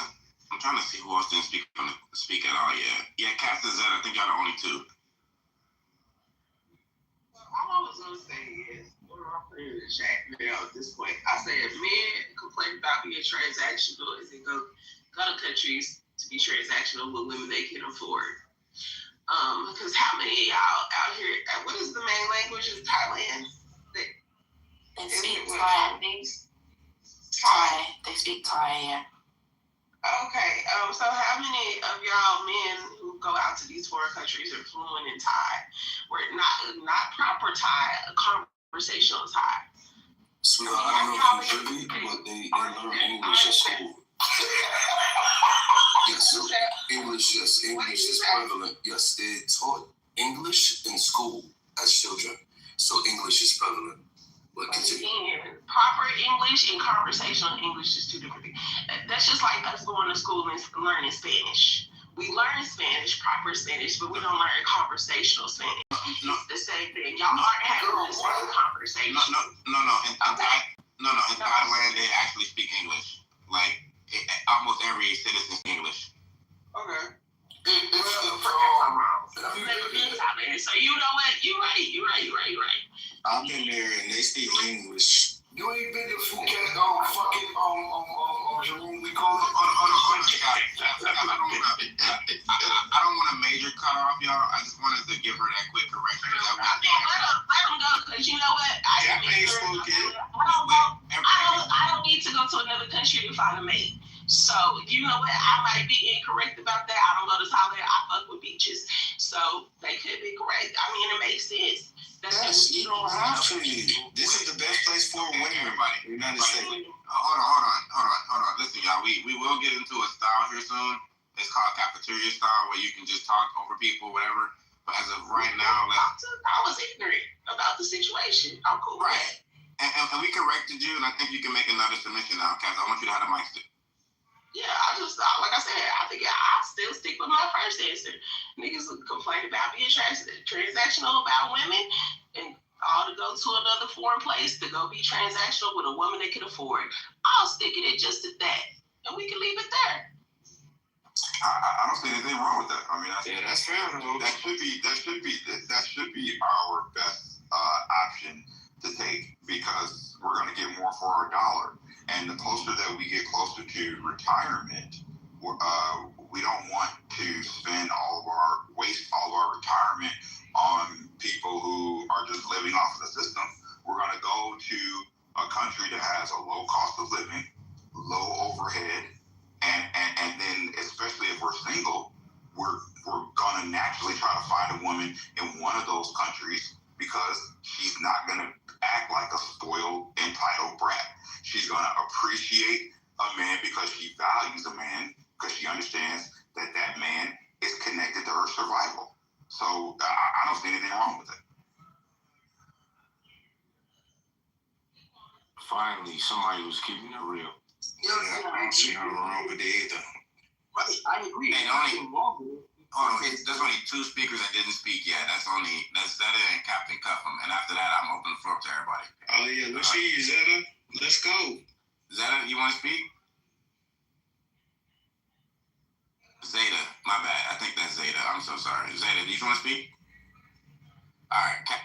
Sorry. There you go. What's up, Zeta? What's up, Queen? Sorry, would you tell me? We wanted to hear like what your thought process was on like the passport bros. Do they like directly approach women, or is there like some other method probably for us to approach women in a certain way? I mean, I feel like you guys know it's a transactional relationship. You should know. I mean, when I think of passport bro, when I think of that situation, I think of mail order brides. I don't remember where that came from, but you could literally just like pay to have a Ukrainian woman come and live with you. And I've seen like 90 Day Fiance, that's real. Like a lot of the women or men, because I remember this friend that was the man that came over here and was just trying to, so it happens with men and with women. But relationship, I guess in a way, but I'm talking about financially transactional, I guess you could say. So let's be real. Honestly, that's what I think. Let me ask you something real quick though. Like, would you like to be in a financial relationship where a dude is like paying for like your lifestyle, and then you're like basically, you know, giving him the things that he wants and being happy with him? Would you ever could you ever see yourself in a situation like that? No. Okay. I'm not interested in that.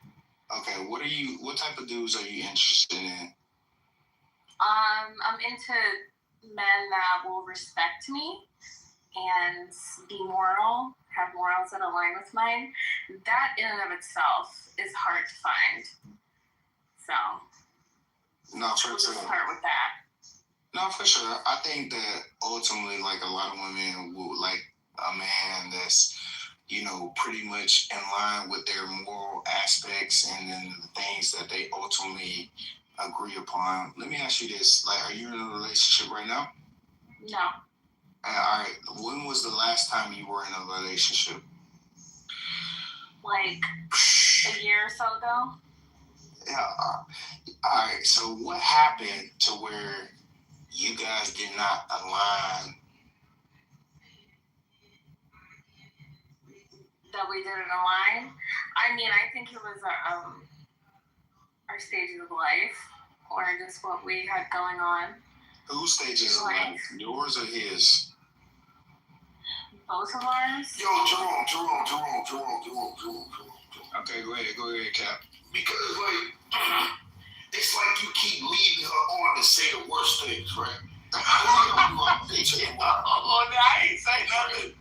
I just asked a question. Either the money got short or somebody else caught her interest, and that's why she spun out, man. Yeah, really what I think happens is that he didn't You said I spun out? That's usually what happens. Crash. That's true though. Like, women usually don't want to talk to men no more because ultimately most of these women all I said was that I want a man who respects me and has morals that I do. That's all. Have you ever had intercourse with a man that don't respect you? I'm not gonna fuck with a man that doesn't respect me. So why did you saying you want something that you've always got? Well, what do you mean? That's necessary for me. It's different. Like, no, I got you, Cap. Yo, the thing is, like, at the end of the day, there are women who say things that don't make sense. Somebody loud as hell. There are women who say things that don't make sense when it comes to the men that they mess with. And it happens over and over and over again because they feel like they have a connection. But at the end of the day, that connection ain't real. And that's the thing that happens overseas as well sometimes. Like, yo, look, we all are men when it comes to, like, us being men who travel and everything else. But at the end of the day, you have to understand that women they do have something different going on to where they need men in their lives. And women here don't need men in their lives in the United States. That's a lie. I really need y'all to stop. Because I need y'all to stop spreading these narratives, bro. I live by myself. I don't have a man right now.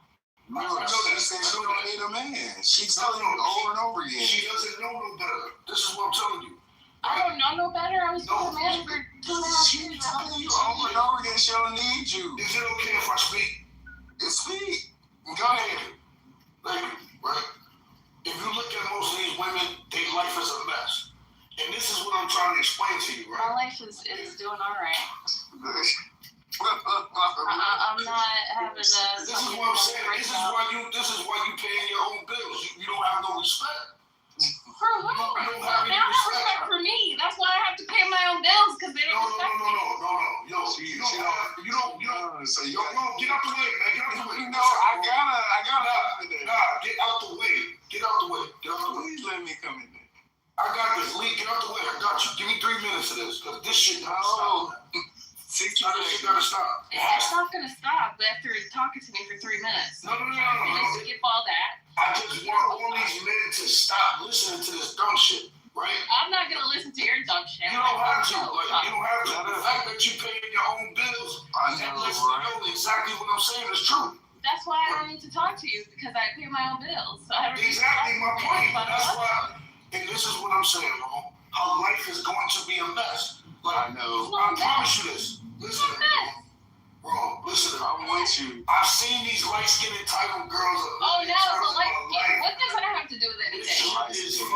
It's gonna happen. What does it have to do with anything? Well, she don't even know how to be quiet when a man is talking to her. I think she said that's desirable. It has nothing to do with that. You know, that she don't have a man who wants her to help. Just don't take I am desirable. I'm not a man that probably. Wait for my fat man, because she just being disrespectful. Nobody can't talk. Look, y'all, it is cafeteria style, and I ain't trying to mind y'all, because it is cafeteria style. But let's not personalize it and make it about Zeta right now. Let's make sure we keep it on the title if we could. Okay, no problem, bro. Yo, a brother was just talking just now. Good, man. Resistance, they talking to you. And Captain, I don't know if you're in the bathroom or something. I voted. You in the bathroom? Hey, Mac, what came to the messages? Yes, sir. I think it's crazy. I think what y'all saying is crazy. I think what Zeta was saying was very clear. Zeta saying is very clear, and I'm just gonna reiterate it again. Cass had said it earlier that my issue with the Passport Bros concept is the putting down of your own home women as if the foreign women think somehow differently, when in fact the only thing different is how much you can afford. That is the only issue. I don't think there's any problem with men traveling abroad or men doing whatever they want to do to find a person that's right for them. But if you're going to then turn your guns back and say, I don't like my women because our women, they want me to pay for all of it. Bro, you paying for all of that over there as well. That's the first point. Now, and second point to the sister that's over here, she's saying, I think she's very clear. She's saying that she's not going to sell her soul, so to speak. If she's being disrespected, she's willing to pay her own bills rather than play herself or put herself in a situation where a man is going to tell her, don't talk while a man is talking. To me, this type of language is just crazy. Like, this is just crazy. Dr. That's why I don't listen to that. I think you're looking at it the wrong way, Doctor. She will sell her soul. It's just she wants to sell it to a certain I'm not going to sell it. I would have already. No, but he was laughing while he was talking. The issue is, listen, and I don't think that's you said, hold on. I don't think what you said. He laughed while he was talking. He turned around and made it about me again. Well, he brought you up, not me. Bro, he not serious, bro. He laughing while he talking. He don't even believe what he say. Listen, I'm laughing because Resistance said it in the car. Oh, he laughing because you don't know what you're talking about. I don't believe men that go abroad and, particularly deal with women over there, down women over here, because I still love the women over here. I still deal with them, but I don't necessarily think they have better qualities than women abroad. That's the only thing. Go abroad. Go abroad. Is it okay if I speak now, Mom? Yeah. Sorry, Mom. Respectfully, right? Women don't need men to pay their bills. They got tricks, they got jobs, they got the government. They got ways to get their bills. That's true. That's facts. The trifecta, you're right. Yeah, that's facts. Some of them got their daddy, they just got people that's gonna clean up the mess when shit don't go right? But my father wrote it. That's why. So the only way me and you gonna get on the same page is if I just start disrespecting Mom. Like, you just not gonna chill. I start calling you names and just violating you, Mom. This is what I'm saying about why you see these women, life is a mess, man, for real. I think you're projecting, and now I'm starting to think that your life's a mess, and you think everybody else's life is a mess. No, I know your life is a mess. You don't got no respect. You by yourself. Any woman that's the head of the household, it just shows she makes terrible decisions. So I left my abusive ex, and that was the most. Why was you with an abusive man? Why was you with an abusive man? Why? Because that's what I learned. That's No, you didn't learn. Like, you're a bad person, so you're attracted to a bad person. I'm not a bad person. You don't have no respect. So what kind of Why are you calling me a bad person? Because you don't have no respect. Like, I think you got triggered a little bit. I think I made him upset. I'm sorry. You did. You want me to be upset. I'm just saying, you sound y'all got passed in another room or something? I don't even know her. I'm just telling you, like, when you hear women say they don't, it's a trauma response. That's not real. That's true, bro. Like, why do women date bad men? Yo, Reed, wrong. They need men for everything. She clearly don't make good decisions. They need protection. They need provision. Captain, you don't show your face because you're not very attractive. The only thing she can do is wash her ass. Because I'm an attractive woman, my experience is a lot different than yours. You don't know attractive to who? Who you attracted to? And it's true when some of the things you said is actually true, and this is how you know, because a lot of women, for example. What price bracket to niggas are you attracted to? She did acknowledge her trauma. I want to say something. Listen, some of the things that she's just trying to disrespect. Like, she did acknowledge her. No, let me acknowledge something to you. Why you gotta not stop women when they being disrespectful and then when somebody... Why are you getting loud? Calm down. Jeez. Why? Like, why you're getting emotional. You don't have too many feelings right now. I don't What I want to say is that one of the ways you could tell a woman, like the brother Captain just said, could either be trauma or that they definitely it's trauma. Imagine you paying all your bills. Yeah, let him get it, bro. Like, you won, bro. Like, I ain't even get started yet. I know. And I don't even want you to finish, though. Because, for example, you know, a man, look, for example, a man could be in a relationship with a woman. Let's say it's 3 years, 4 years, 5 years, you know, a nice little long-term relationship. And let's say as soon as they break up, a lot of women, they go right into another relationship with a guy. Hell fucking no. They do it all the time. Men, we don't really do that. Take our time, you know, look at the dating field, you know, other women. A lot of women go right into another relationship. Why? Because they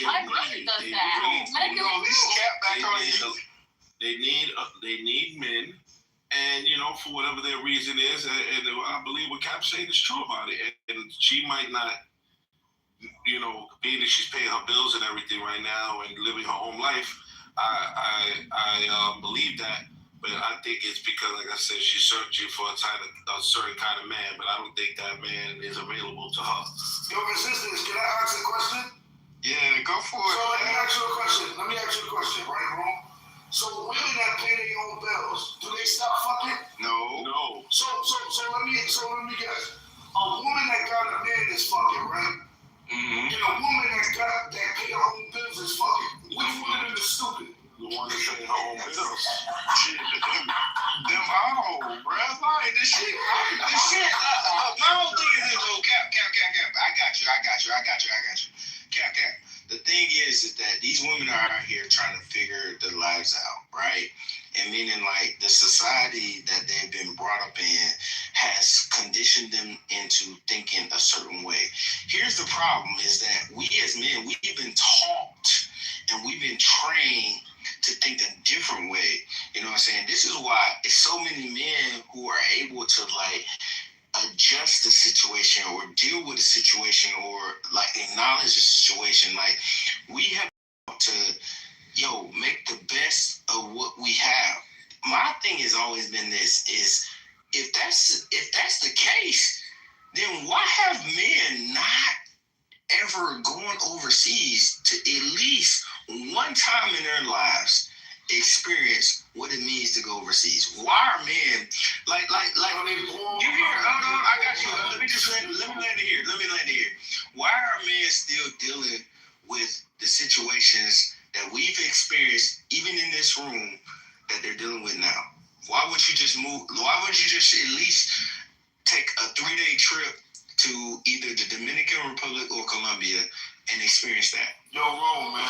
Who's never been to Colombia, though, as a man? I think a lot of people do. Most of these niggas never been there. Yeah, I was about to say, like, what you mean? Like, yo, we don't talk about it. Like, where you think we at? You're missing out, General. Most of these niggas don't have a passport, man. That's facts. Wow, that's a nut. I just wanted to say that to my good brother. Why would somebody want to do that?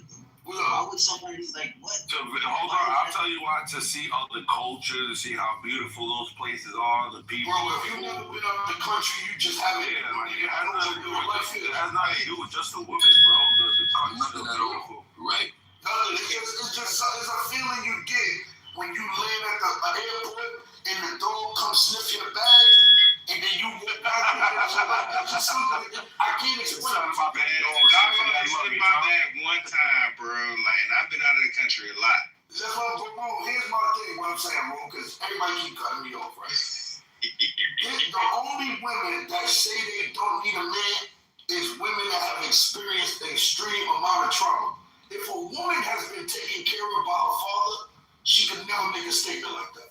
The only women that can say some shit like that is a woman who's been neglected her whole life. And let me explain something to you, the psychology of women, right?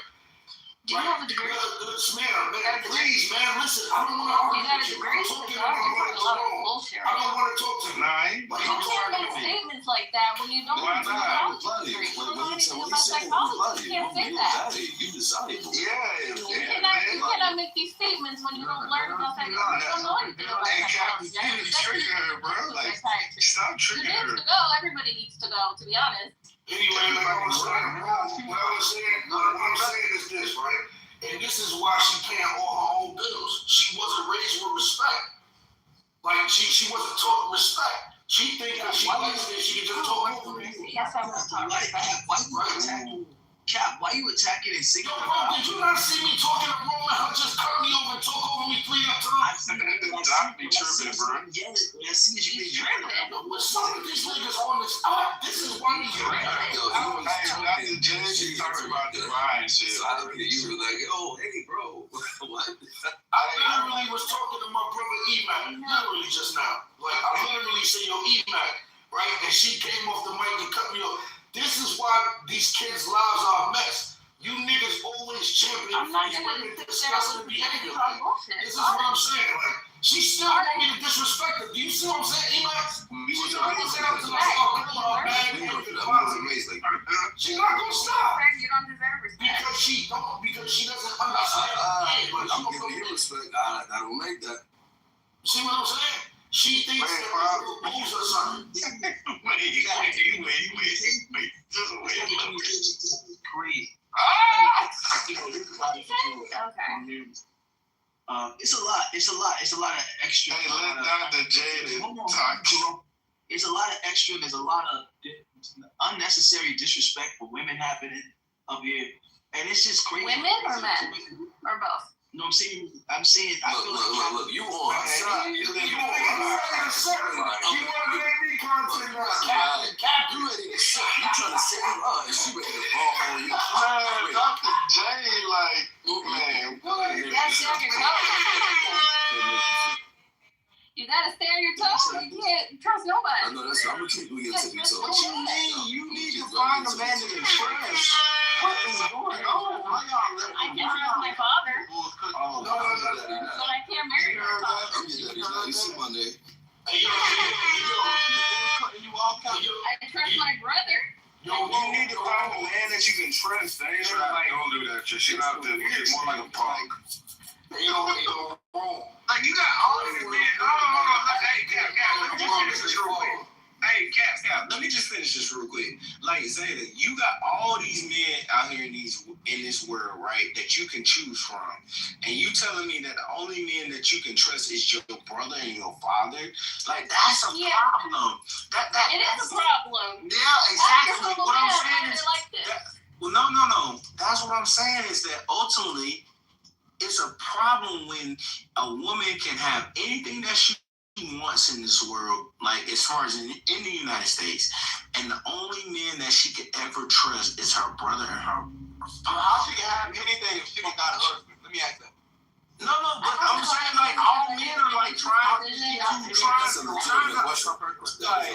legitimate question, bro. Like that's the most legitimate question I've ever asked on Clubhouse in my life.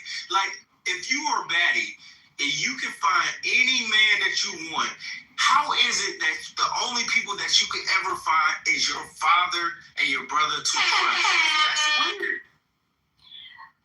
ask what is wrong with men and why they lie so much. Ask them, not me. Oh my God. Ask them Y'all why all you being don't feel live. like this. All being live. Is that your answer? Being live just as much as women do. Being live just as much as women do is that don't lie, bro. That shit weird as fuck. Men lie just as much as women do. No, but I'm sure they do.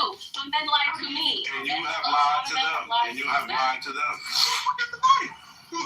A lot more men have lied to me than I Now look, it said more. No, you've lied to them. I'm just saying, like, Lied to them. to a woman, like, you know what I mean? Like, you can get a whole bunch of dudes out here. Like don't get. I can get a husband tomorrow, okay? Yeah, but like, you gonna trust him? oh man, now You gonna trust him? I know You it's find a true. husband that you gonna trust? Listen, that's not the issue. He could find a husband tomorrow. I agree. No, But he's gonna be Pakistani or Indian. It's not gonna be a fly American. It's not gonna happen. Like do the one-on-one like a smooth guy that you guys are. Like do the one-on-one convo. It's like 3 dudes at once. One of y'all, one at a time. One at a time. One at a time.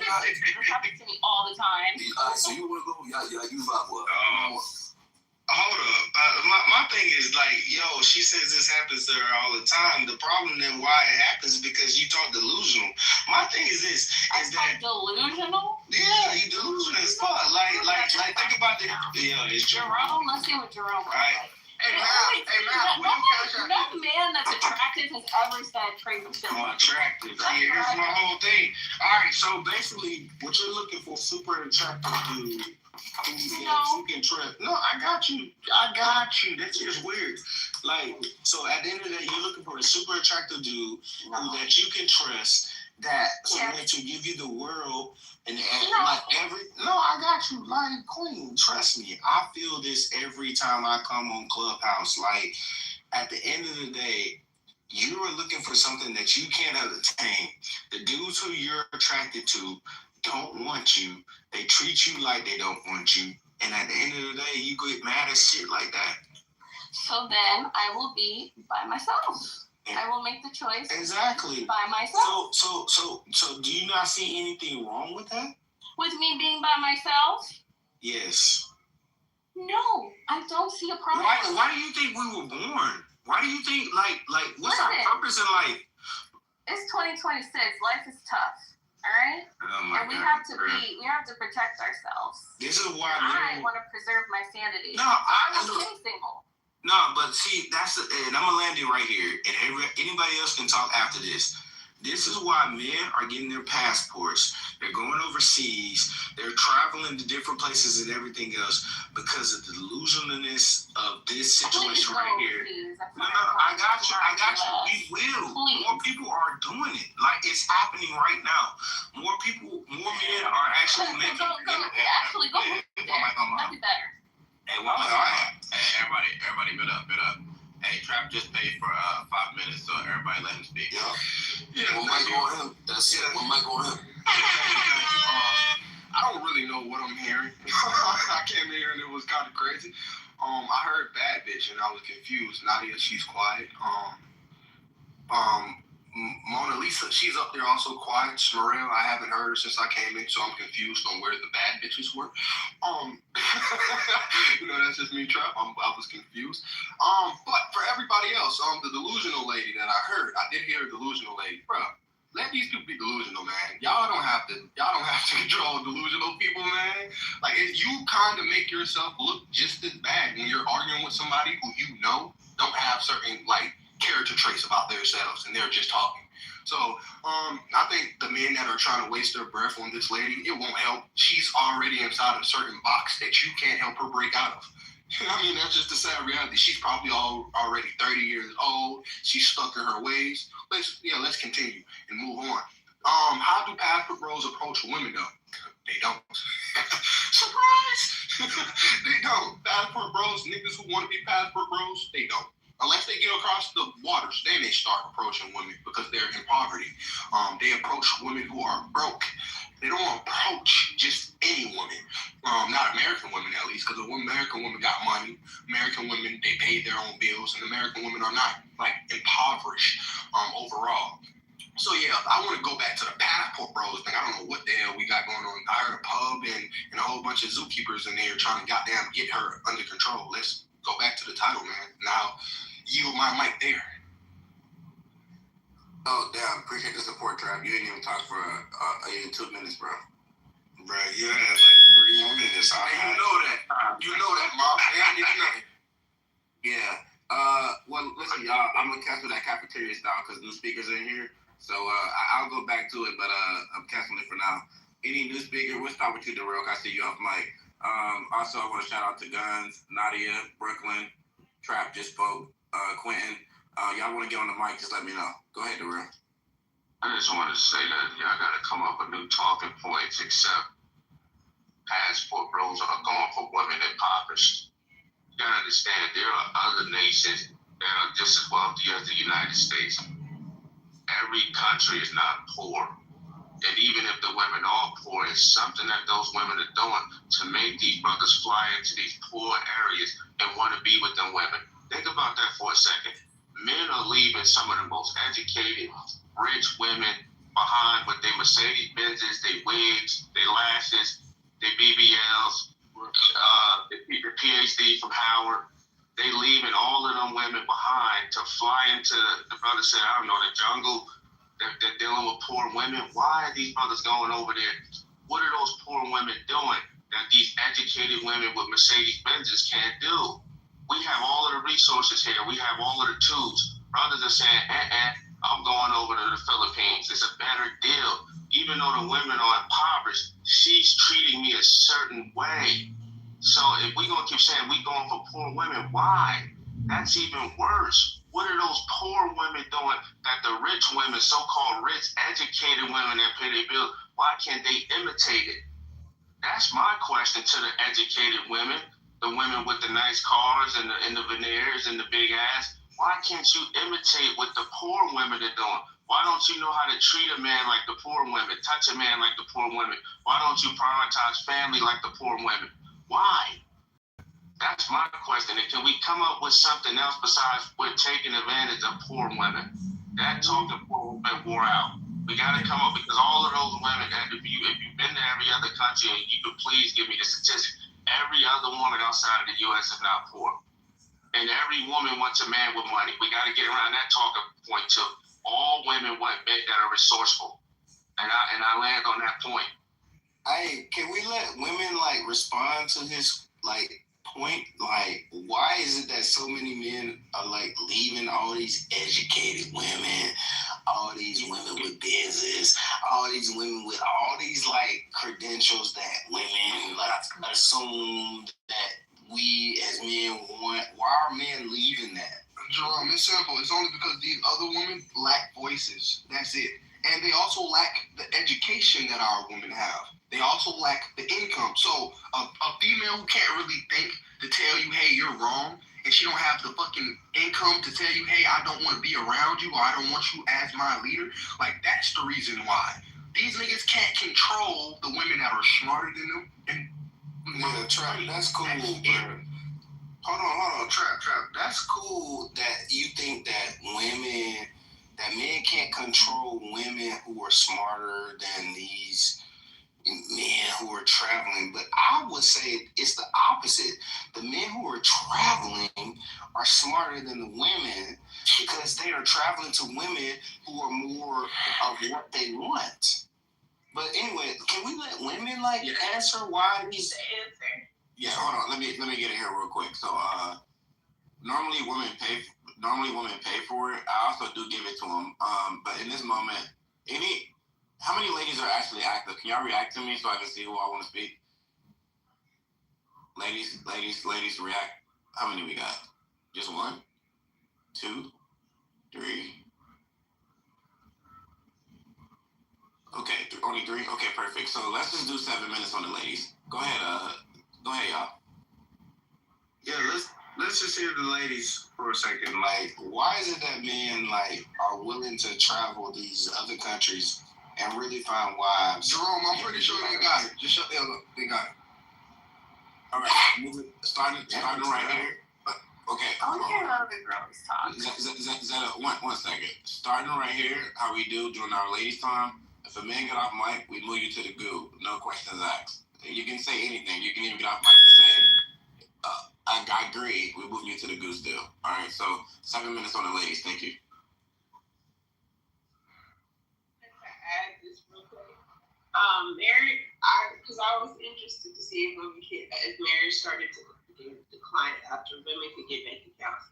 It says it did not immediately decline, but after the 1974 Equal Credit Opportunity Act, it empowered women to manage their own money, aiding the rise in two-income households and increased family wealth. While financial independence allowed for more choice, it did not directly cause a marriage decline. Okay. So it seems to me as if when women became equal to men in westernized society, it seems like they didn't need to get married. There was no need for marriage. Now in these other countries, they don't have as many rights. They don't have as much access to money. All roads really lead to money and transaction, which I said earlier, and y'all were okay with it. So I'm going to circle back to that. The reason why those women need you is because they're desperate and they're in need. And the majority of y'all are getting broke women who literally $1 to them is like $20. So of course they see the shiny thing that's going to get them out of poverty, out of eating, they're going to go from eating rice and beans to Burger King.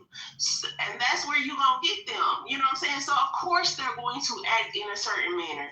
Of course, they're going to cook and clean and kiss your ass until they can get their visa, pop out a baby for you, get that marriage license, make sure that they are taken care of for the next 10 years. I do believe that's the requirement.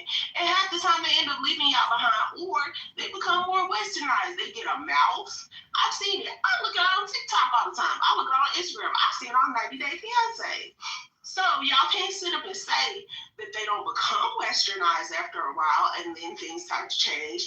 The men start to panic. They start to cry. It's a dude on TikTok right now that he's freaking out because his wife didn't want to get up and do his laundry because she had 2 babies in the bed and she was tired. She was like, you get up and do your own laundry. He was freaking out. It's some other things she done said to him crazy because she done got real good and comfortable in America. She done talked to some American homegirls and they done helped her to the game. So trust me, it'll be bliss for y'all men for about 5, maybe 10 years. But after she started popping out babies and getting secure, she gonna leave y'all asses too. And all in. Amen.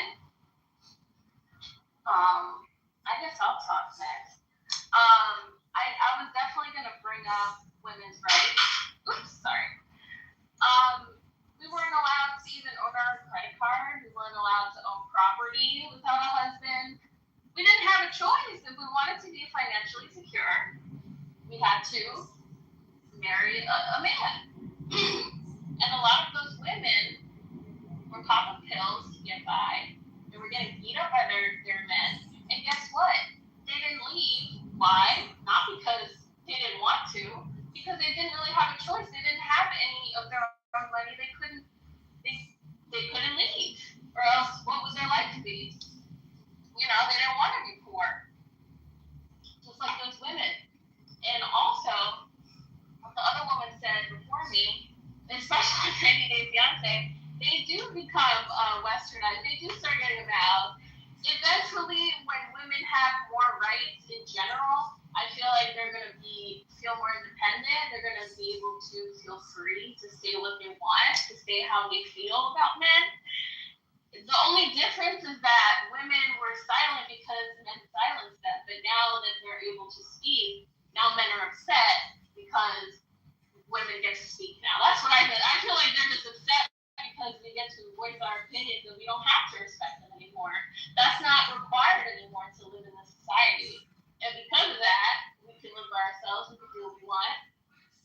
And they're upset about that. They're upset that they can't control us anymore.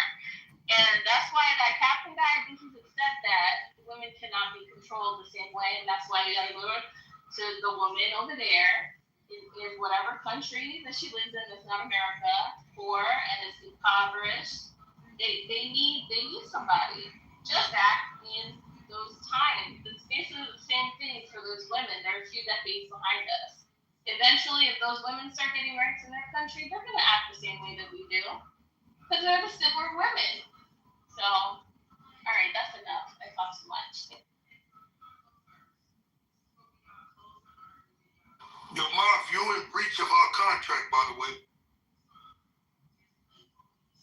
After confirming you in breach of the ladies, I gotta move you to the goo. Cypher, we're in ladies only right now. I'm not a lady, obviously, but I'm the moderator. If you want to speak, any of the other ladies want to speak, y'all still have 2 minutes left. Well, if nobody's gonna go, I just wanted to put this little part in here. There was a 13-year-old girl. She now 15. Well, she ain't here today. She was raped, and they hung her. I forgot. I think it's in Saudi Arabia. They hung her because she was raped. And hey, ladies, I don't want to interject, but you know, I want y'all to know I'm on y'all. Look, I want y'all to know I'm on y'all. No, hell no, it's not too morbid. We can have that conversation, but I'm on y'all side, right? Like, and these men be dragging y'all through the mud, saying y'all don't listen, saying y'all can't communicate, and y'all just shoot yourself in the own foot. So let me just help out, all right?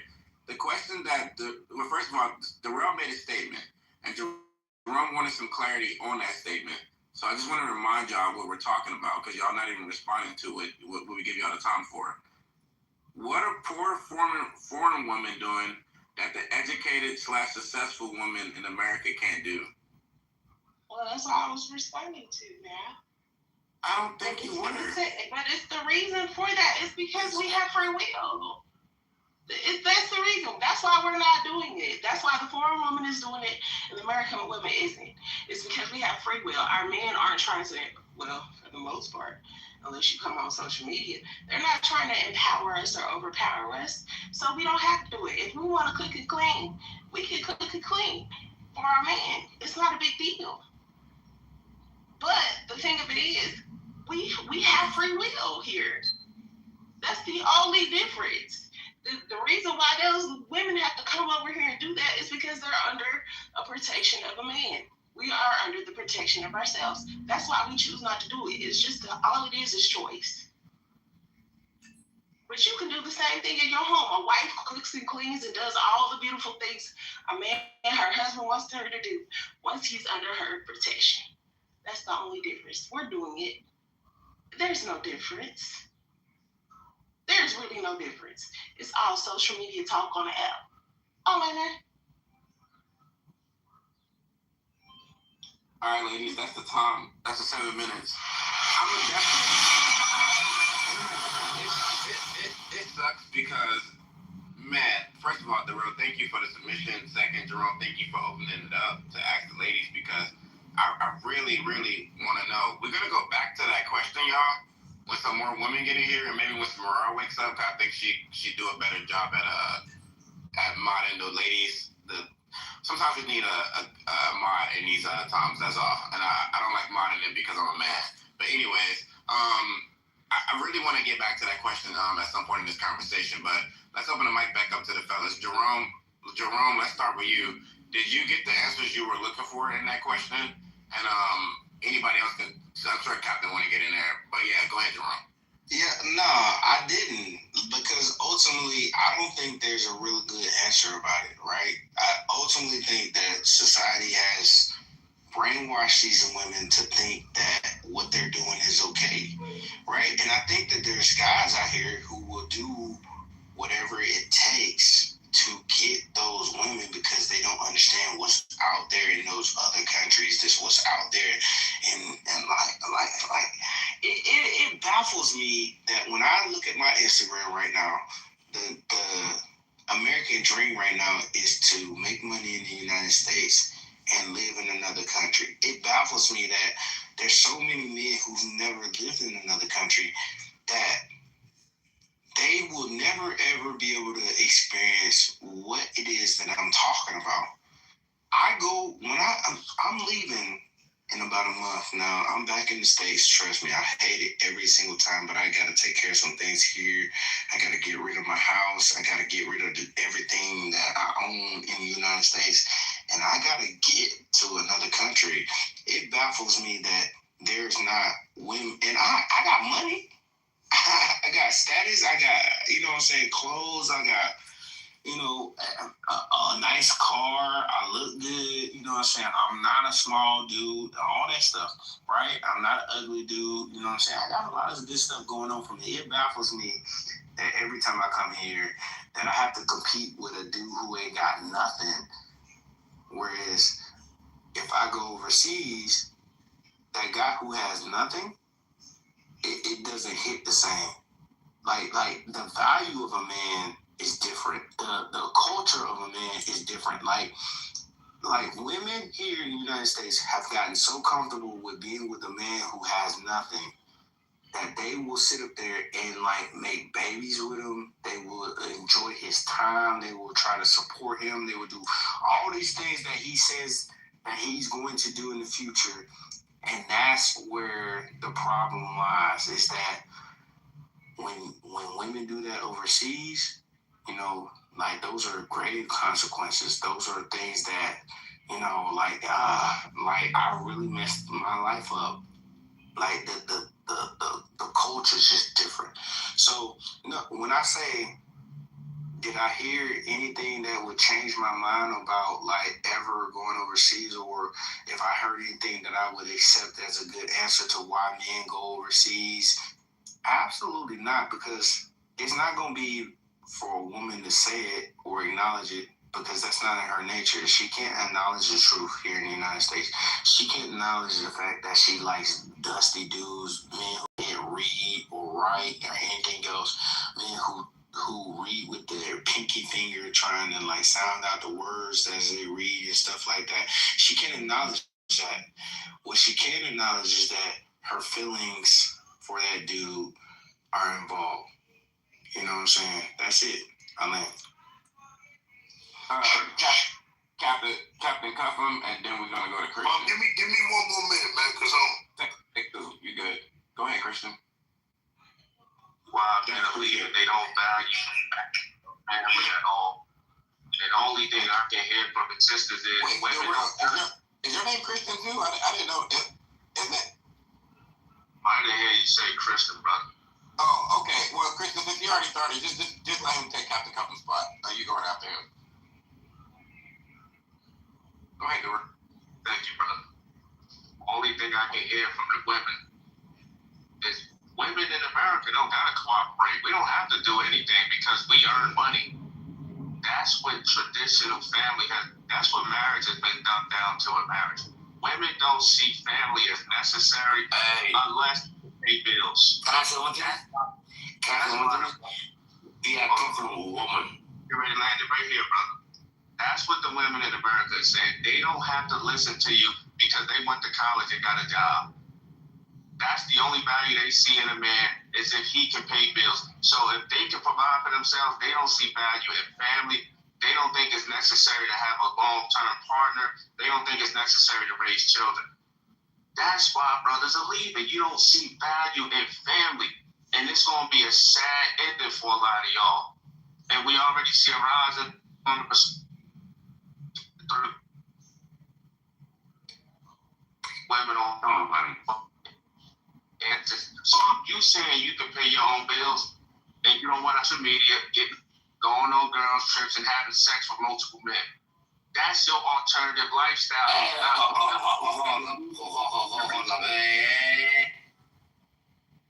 Brother, do you got a mental illness? Your alternative plan is not fulfilling. And how we know it's not fulfilling, even though you paying on your bills and you having fun on the weekends at brunch, bouncing ass to Juvenile and humping on your girls, you go home and take antidepressant medication.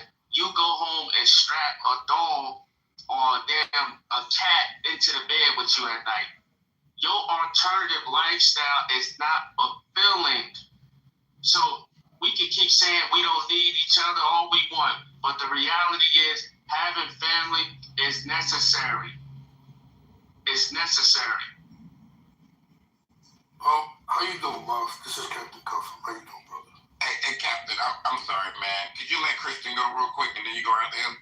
You want me to let Christian go or a Christian? He's both. He's Christian and a Christian. Nah, he can't go in front of me then. Nah, let him go. Christian, you still with us? Yeah, I'm here, man. Yeah, let him go, Captain, because he don't take too long. Go ahead, Christian. Thanks. I'll be quick. There's a lot I can say about this, but I think there's one thing that really puts it into perspective. When you go to a foreign country, it doesn't matter what kind of car you have.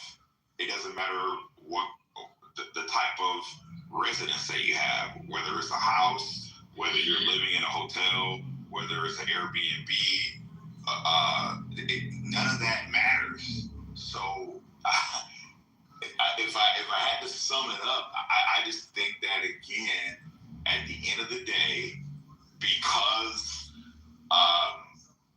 money is the number one thing that women look for worldwide, whether in the United States or outside the United States, the dollar, the value of the dollar is determining how women function.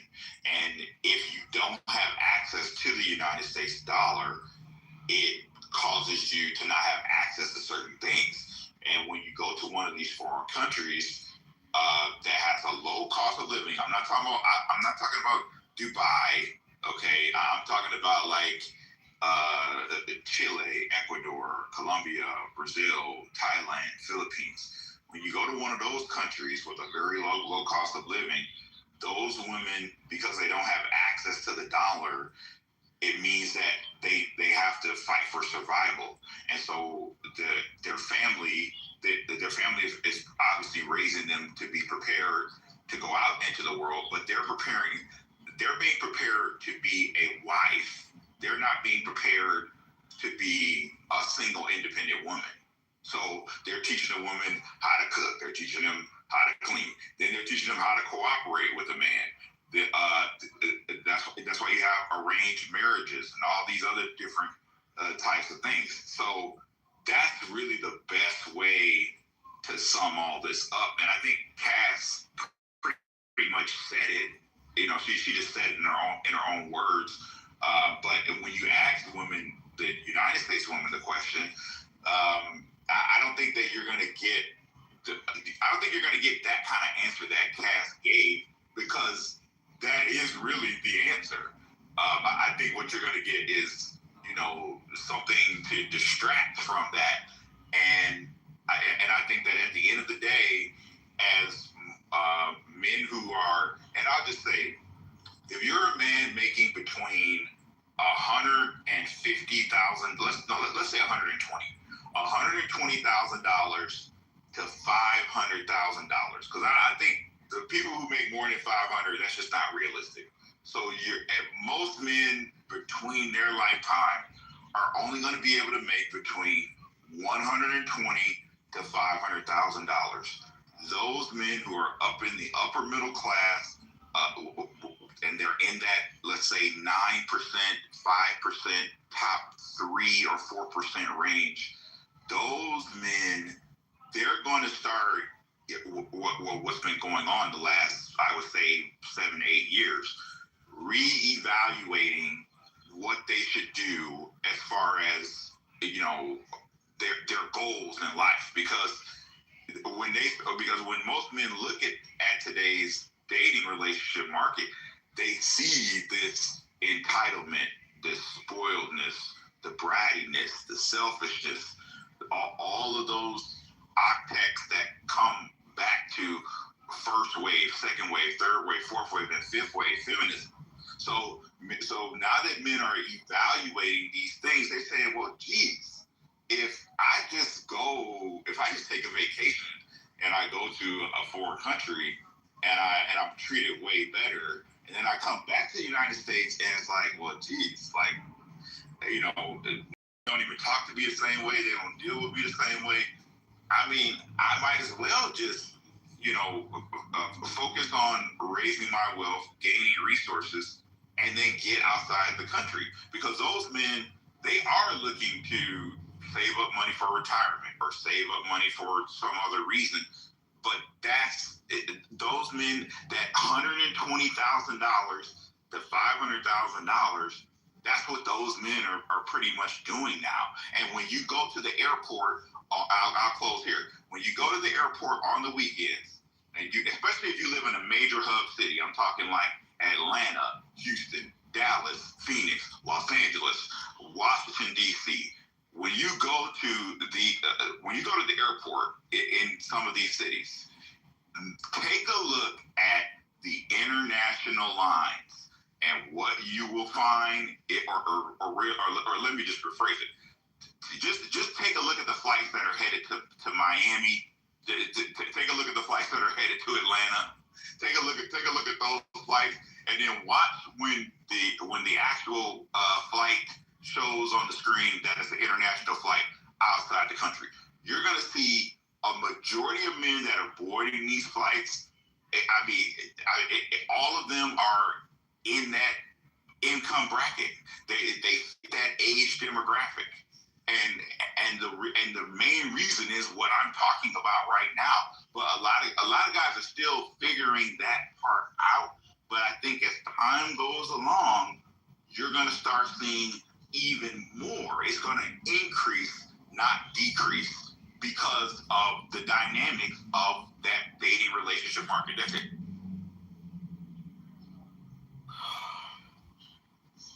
Yo, somebody tell E-Back to come back, man, because I need to. Listen to me, man, right? The only niggas that's listening to these women is the niggas that's poor, man. That's it, man. Niggas that got money don't listen to nothing these women say because we know they all full of shit. How many men in here ever dated women that's high earning? Let me help you out something, Mark, right? Women don't need men. Well, let's talk about it, right? 72% of the women that have a high net worth in America have gotten it through divorce or lawsuits. That's a fact, right? So if only 28% of women, which is roughly 1 out of every 4, have accumulated a high net worth, first of all, it's already a small percentage of them that have a high net worth. But if 3 out of every 4 is getting it from divorce or lawsuits, they're not getting it from divorcing women, and they're definitely not suing women. Is that fair, Emac? Can somebody help me out? No, keep going, bro. Let's talk about what they don't need men for. Most of their kids' lives are a mess, right? They're undisciplined. They're not excelling. They don't have the confidence. They're starting to transition to other things than what they were born as. These are all remnants of women saying they don't need a man, right? And let's also unpack something, Emac. If a woman got 2 children, right, and she didn't pick a great dad for her kids, and she make $90,000 a year, do she got money, Emac? No, sir. So who is these women fooling with this dumb shit? I got my own. They can't PTR you an account with 20,000 in it right now. How many women right now on this stage, we want to hear from y'all? Who's married and got all their kids by the same man? I want her to tell me that she don't need a man. Is there anybody on the stage that's married with all their kids by the same man? Exactly. So what I'm saying is, Emac, right? If these women ain't showing up with no discipline, right? Because there's some women that don't have kids. If they're not showing up with no discipline, and most of us are clean up on aisle 3 niggas at this point in life, right? You understand what I'm saying? We got to clean up another nigga mess. And when we be meeting these women, how many of you niggas be seeing these women with kids by a nigga with his shit together? Or they the only person that man got a kid by or 2. It's never that, bro. So I don't understand why we entertain when these women, first of all, right, the women that got money are way easier to deal with than the women that's broke. The women that got money don't even be talking like this. Because all they want is a functional man to make them happy because they do got money. The ones that's barely making it is the ones that say, we don't need men anymore. Yes, you do. Your fucking kids' lives are going to be a mess. Like, it's almost, that's why you see these boys that they complain about 28 still living with their mother. Who the fuck raised them? Like, you see them little dirty, dusty-ass little kids that did that to that little girl, Emac? How much you want to bet that their father's not in the house? How much you want to bet me? How much? But they don't need men. Yeah, got the government, they got these tricks, they got their daddies, their brothers. Yeah, they don't need a man, but your kids do it. And your life is going to be a mess, and you're going to be lonely. Heterosexual women that are not traumatized would never sit up here and tell you these things. It don't even make sense. It don't make no sense. Like, they need direction. They need men to reassure them. Why do you think they come on this app? To hear men. They don't come on this app to talk to each other. They got girls in real life they could call. They come here to hear men. So, like, I just think that we gotta, like, stop. And then, like, when you talk about the passport bros, you gotta have money to be a passport bro. That's why, and the niggas that are real passport bros, they don't talk about it. They just doing it. They just going out the country, they doing them. You see them niggas at the airport, these niggas got the bag. VPs of this, CEOs of that. I met a nigga that got his own skincare line on the plane. I just came back in the country. You understand what I'm saying? Them niggas is living it like you think they give a fuck with any of these women that make 4 times less than them is talking about what they should be doing? No, because women want you to believe that they're any different than them girls that's working the strip in DR. At least them girls that's working in the strip in DR is living in their truth. These women are trying to sell you pussy within a relationship. Hey, Cap. Hey, that's exactly why I ain't been on the app in a long ass time. Hey, I've been like, yo, fuck this, bro. Like, we don't be on the app, bro. We don't do this. I'm gonna add you to the kid room. Let me try to get through it real quick. Go ahead. I'm sorry, Bob, man. I'm just saying, like, at the end of the day, man, like, the only nigga that's listening to what women say they want and what they do is niggas that don't got it. Because when you see how they act when you got it, you know they just talking. The rules are for the poor niggas. Those are the rules. You can't do this. You can't do that. They not telling them nigga with his shit together what the fuck you can't do.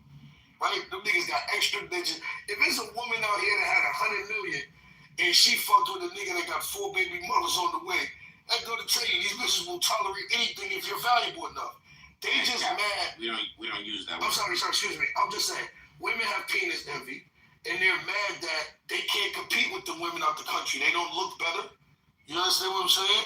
And they're not more enjoyable. And they want you to pay an inflated price for a worse product. They're living the same exact way, bro. It's just they got help from the government, and that's that. So, you know. Yeah, I agree with a couple things Cap said. You know, I think the main point that needs to be understood is that regardless of what the women are doing in this other country, the women in America are operating like whores. Like their approach to dating, their outlook on how they operate it's you're like a hoe, but like a really, really, really, really bad deal. And I think that, like, because in America, y'all think like OnlyFans is like a good deal. Like y'all think y'all doing OnlyFans and then y'all like they're not being hoes. Where like those same women, like percentage wise and desire wise in other countries will just be straight fucking. Like that's just one. So there's just so you gotta get right. You gotta get your mic. All right, thank you. There's just that part. Like I just think women need to really think about that. Like your mindset and approach and how you talk about relationships is very like prostitute like in comparison to like everywhere else in the world.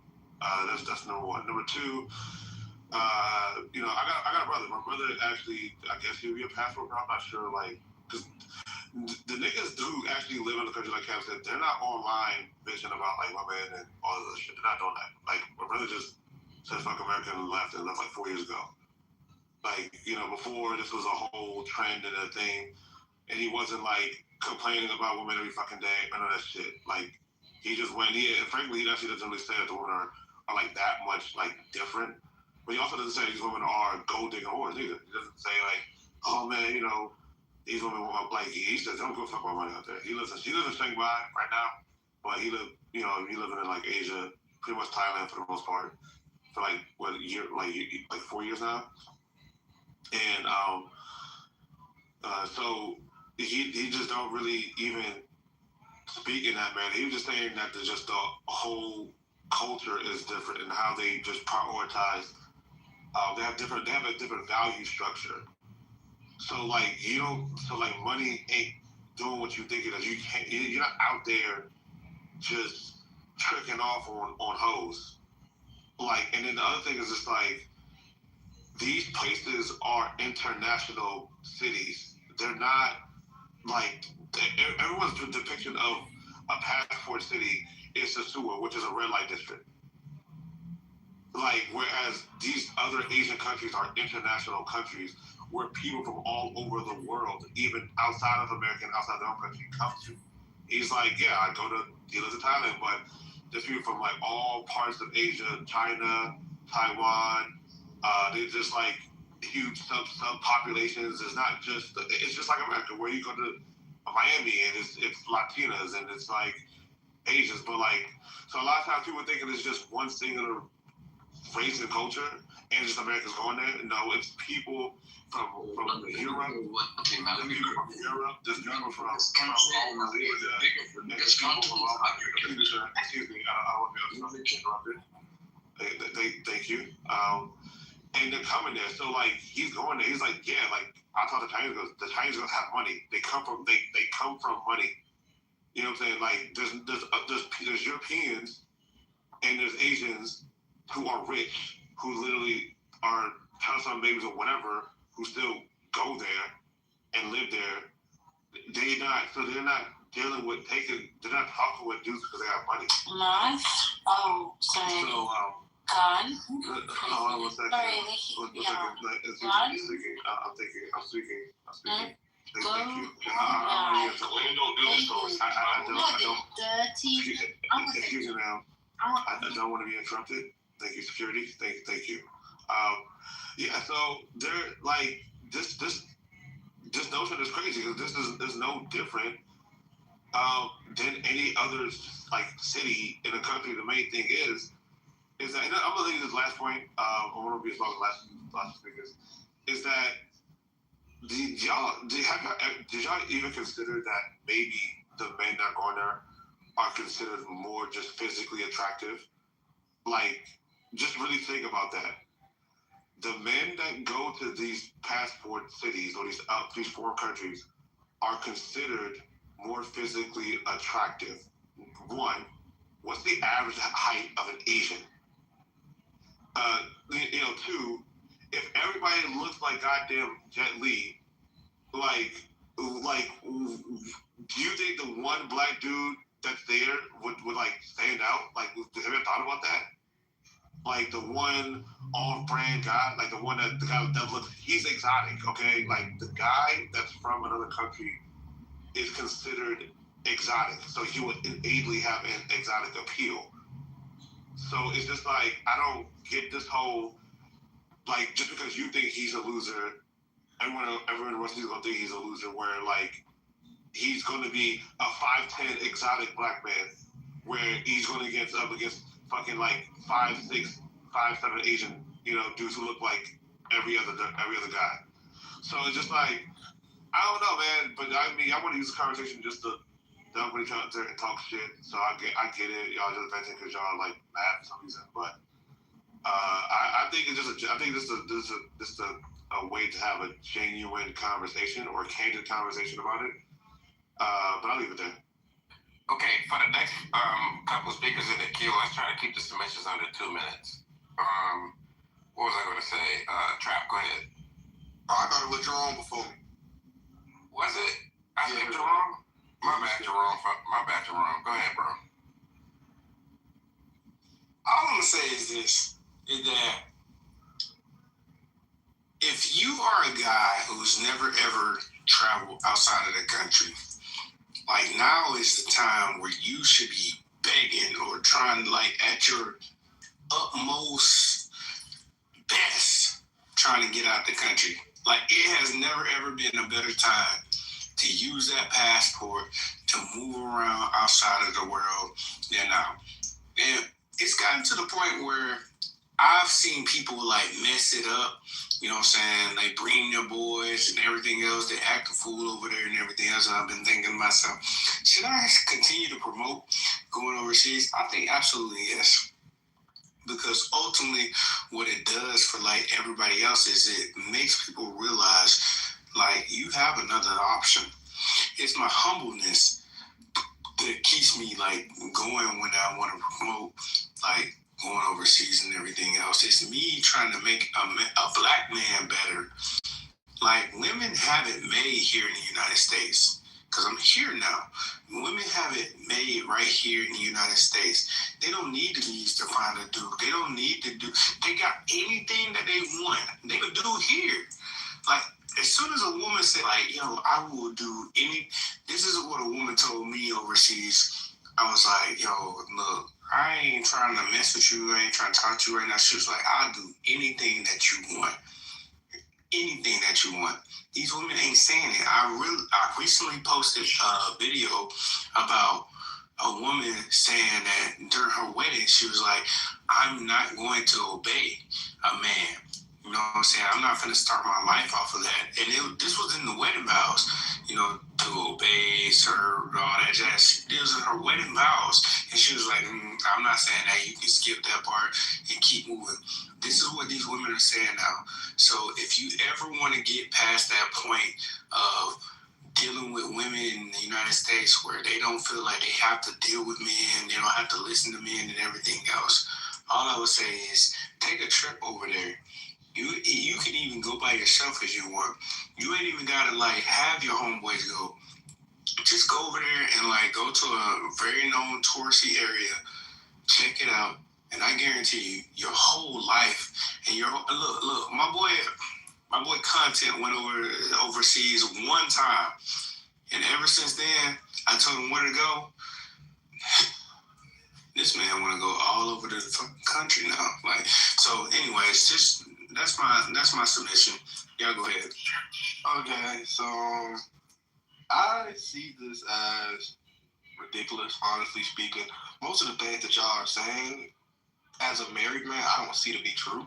I think there's a lot of women inside the Americas that y'all could potentially find. I just think that the women that you're chasing inside these other cities don't look like, or these other countries, not cities. These other countries don't look like the women that you're chasing down here. And it's for many different reasons. One of them, like the brother said, y'all do kind of stand out, especially when y'all go to these other countries. Y'all definitely stand out. So you want to feel a little bit more important than maybe the women down here make you feel. And that's okay. I mean, I'm not beating y'all down for that. I mean, I'm a dude that's standing at 6'3" in the Americas. So I don't have to go anywhere to try to like, we all say height fish somebody. But a lot of y'all do. You feel me? A lot of y'all do it. It's okay. I'm not beating down no passport bros. I think another brother made a real good point. I think that was Captain who made real passport bros. They're not here. You'll never catch a real passport bro on Clubhouse talking to us about passport bros. That's just the sad reality. Most passport bros that I know, they're nowhere to be found. You have to catch them at like a bar, 12 o'clock inside the morning, and they're right there about to go to a plane. So like I don't know. I think a lot of you niggas just need to come to men. I realize what space I'm in. A lot of you men need to come to the realization that you're running away from the truth. You're not desired here, or you believe you're not desired here, so you're trying to be desired elsewhere. And I don't think that's going to work for a lot of you people. I'm going to be real. Like, I don't think it's going to work for a lot of you men. As I hear single men calling themselves passport bros, it makes no sense to me. There's a lot of y'all passport bros, or people who want to be passport bros, that done went to other countries and you're still single. You know what I mean? So it's really not helping you. I mean, yeah, you might got laid, but you're not marrying them. So it's really not helping. Is there really a difference? I don't see one. So I'm going to leave my mic there. I would say that there is NPC, I'm going to add you to the queue. Go ahead, Alex. You can Matt, you can put me in the queue as well. I already did, Mike. Everybody just keep checking the chat. And I swear to God, oh my fucking God. No, I got you, bro. I got you. It's way too early. I'm telling y'all right now. It's way too early. All right, listen. Put your name in the chat if you want to join the queue. when anybody with this green bean is talking, do not get off mic for no reason at all. That's gonna be a solid rule in the one down. All right. So put your name in the chat if you want to join the queue, and read the chat when it's your turn. Y'all heard how Alice got off the mic so naturally? How Trap did it so naturally? That's how I like it to be. I don't have to mod y'all in the queue. All right, thank you. Good job, spare yourself here. So, I am actually a real passport bro. That, so I get paid to be. There are some passport bros here. I don't know why you would get married if you're a passport bro. I don't know why you would be in a relationship if. To you, how you. Hey, Alex. He is cutting out. Yeah, he's cutting out. Hey, Alex, is there a way you can reset your service or something? You gotta use a VPN. He on that passport Wi-Fi. He's in a foreign country. Just let. When I'll Okay, I think I heard you say let someone else go and you'll figure it out. So next in the queue we have Mike. Yeah, what's going on? I mean, good morning. Thank y'all for bringing me up on stage. That's pretty interesting. Number one, there isn't a spokesman for the passport bros. Nobody has to do it your way. There's all types of passport bros that are doing it their way, having it their way. Some of the comments on the stage has been really interesting, especially by a lot of the folks that sometimes want to, take shots, whatever it is. But I'll simply just say this. I think that, we're in a situation where the women have really chosen socially, politically, in a myriad of different ways that they're not really fucking with black men. I hear all the time, when do you really see go on this app or in a lot of these spaces where black women are really greeting brothers and really being respectful to the brothers and being productive and constructive alongside the brothers? This is not really doing anything like that. I don't need you. F you. You ugly just like your daddy. You ain't gonna be ish. You ain't gonna do ish. 50-50, no roommate. He wasn't man enough for me. He was a good man. He had all of this. He had all of that, this, that, and the third. But it just something about him. I just couldn't do it. Right? And I just think that brothers have looked around. I think that they got tired. And they were like, you know what? This is what her attitude is. Well, then I'm going to go and I'm going to level up and I'm going to jump over the jump man and, get to what I want. And when black men travel the world, you recognize that you are loved, that you're appreciated, that you're pedestalized. You don't have to be a thug. You don't have to be pumping the pistol. You don't got to be, this type of way and that type of way. You can be whoever you want. And that the women, they just want to be with a good man. They want to have a good time. If I were to zap any black man, or even any sister for that matter, they're not having these conversations. The women out there, they want to figure out, hey, what beach party are we going to? What fete are we getting ready to go to? Where are we going to go out for lunch? They want to have a good time. They're fit, feminine, friendly, cooperative, and inspirational. They want to enjoy life. It doesn't seem as if sisters are just generally happy. And they definitely have a real hatred towards black men, all throughout the press for almost a decade now. Toxic black masculinity, all of these different things. This is what sisters said. Even to the point where, hey, abort black male babies. No other sisters really called any of that out. So, this is just the aftermath of it. Now, you cannot hate on black men, disrespect black men, go in on black men, effeminize black men, and then want black men to stay around. That's just not how it works. That's all I got to say. Is this audio better? Yeah. All right, cool.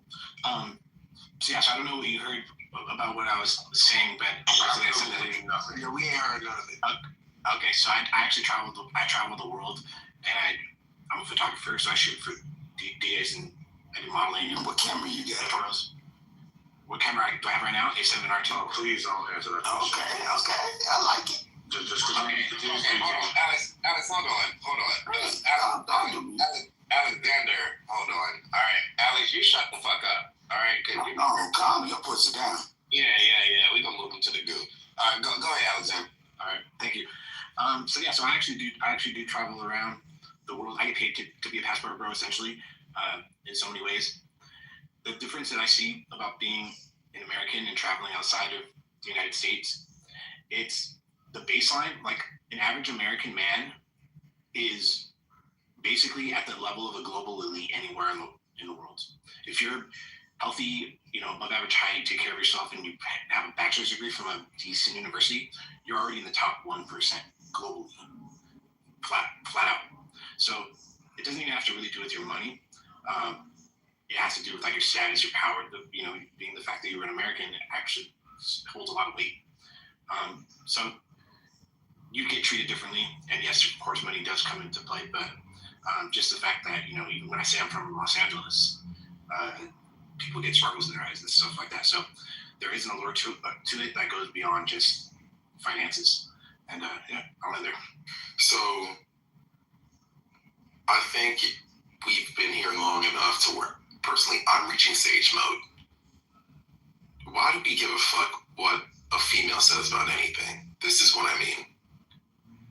The only goddamn power I've ever seen them have is saying something, and then we try to create a 5-point paper explaining to them why they're wrong and how to improve their lives. And who cares?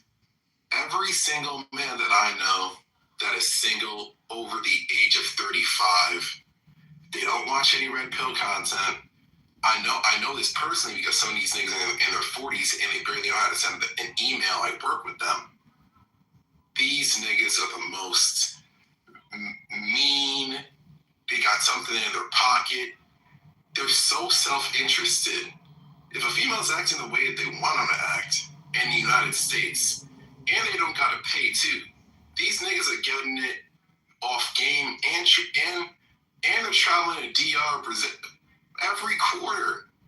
Passport. Every quarter. Passport bros. And Passport bros. Listen, all of these labels, call it what you want. If you find a female who knows how to behave, remember what I said about women in poverty. Going overseas increases your chances of running into a woman in poverty, in the type of poverty to where she has respect for life. Right, love looks different in poverty.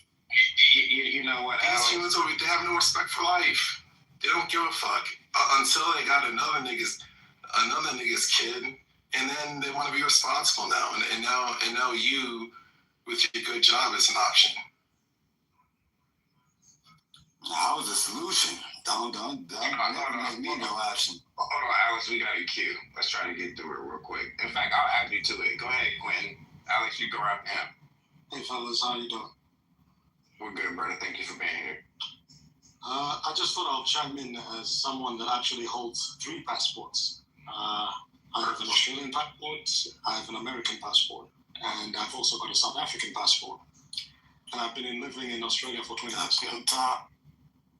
So, because I've been living in Australia for 20 years, I can comment on Thailand as a whole, but I can also comment on Indonesia, I can talk about Philippines, and I can talk about Vietnam, because they're all literally right here because we're in the Asian Pacific.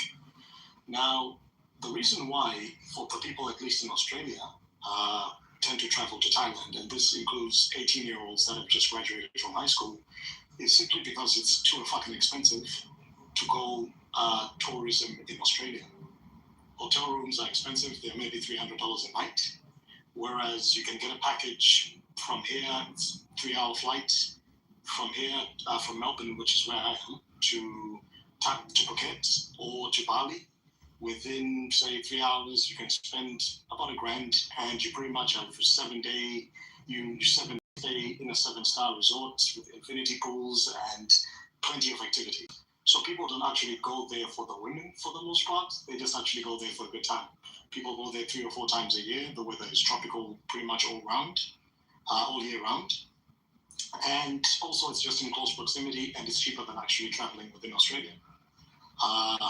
The women are a bonus because we do get plenty of women from these countries that also come here to stay. And contrary to popular belief, they do speak English very well, and they do accept American Express, both in Bali and in Thailand.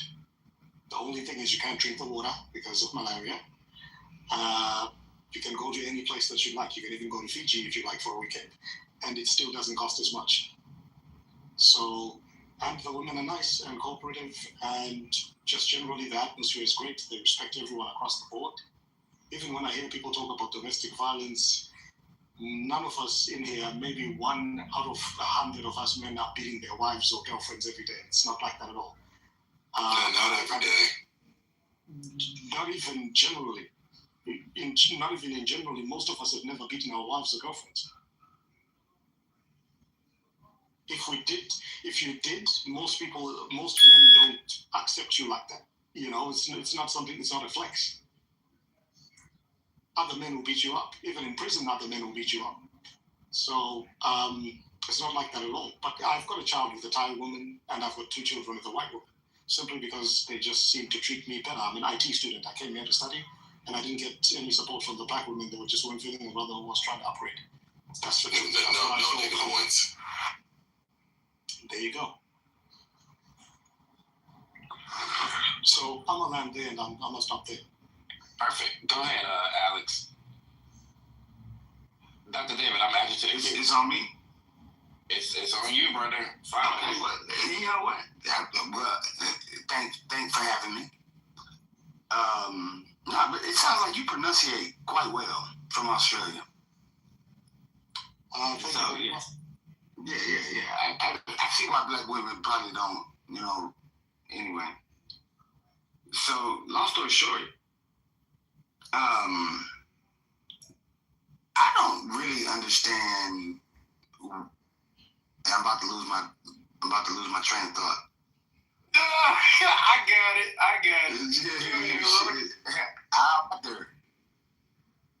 I was trying to hold it in, but I got it. He pronunciate his words so good. He got a lot of stuff. Oh shit! Go ahead. Nah, I don't even know what I was talking about. Nah, I'm over it. Okay, Alex, this is what we gonna do, though. All right? Because I'm a fair guy. Now, I give everybody their time to speak. I cannot you. Okay. With that being said, if you're not gonna speak right now and make a submission, I cannot have you cutting people off in this conversation, brother. Okay, well, I'll just listen to it. Thank you, sir. Okay, go ahead, Cap. I just want to say, as a black woman, I support black men going overseas. Because I heard it was a lot of men that were very bitter about black women not supporting them. Matter of fact, in 2024, I was actually sponsoring passports. Nobody took me up on it, by the way.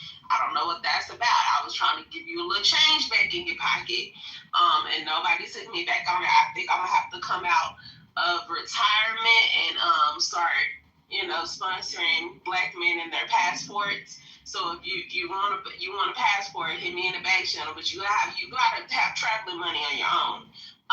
Unfortunately, I'm pretty sure it sounds like it's pretty pricey, so you can't be broke anyway. So you probably could afford your own passport. But you know what? I don't mind. A black woman doesn't mind at this point. I want y'all to go where you love. You know what I'm saying? If black women don't like you here, or love you, or white woman, or Asian woman, because I feel like we got all these things right here in America. Last time I checked, it was definitely a melting pot. So I'm very, very confused as to why y'all need to go overseas to go be happy. But I mean, it is what it is. Hey, do you, boo? As long as you can look in the mirror and be happy with yourself, which sounds like a lot of y'all aren't really happy with the mirror.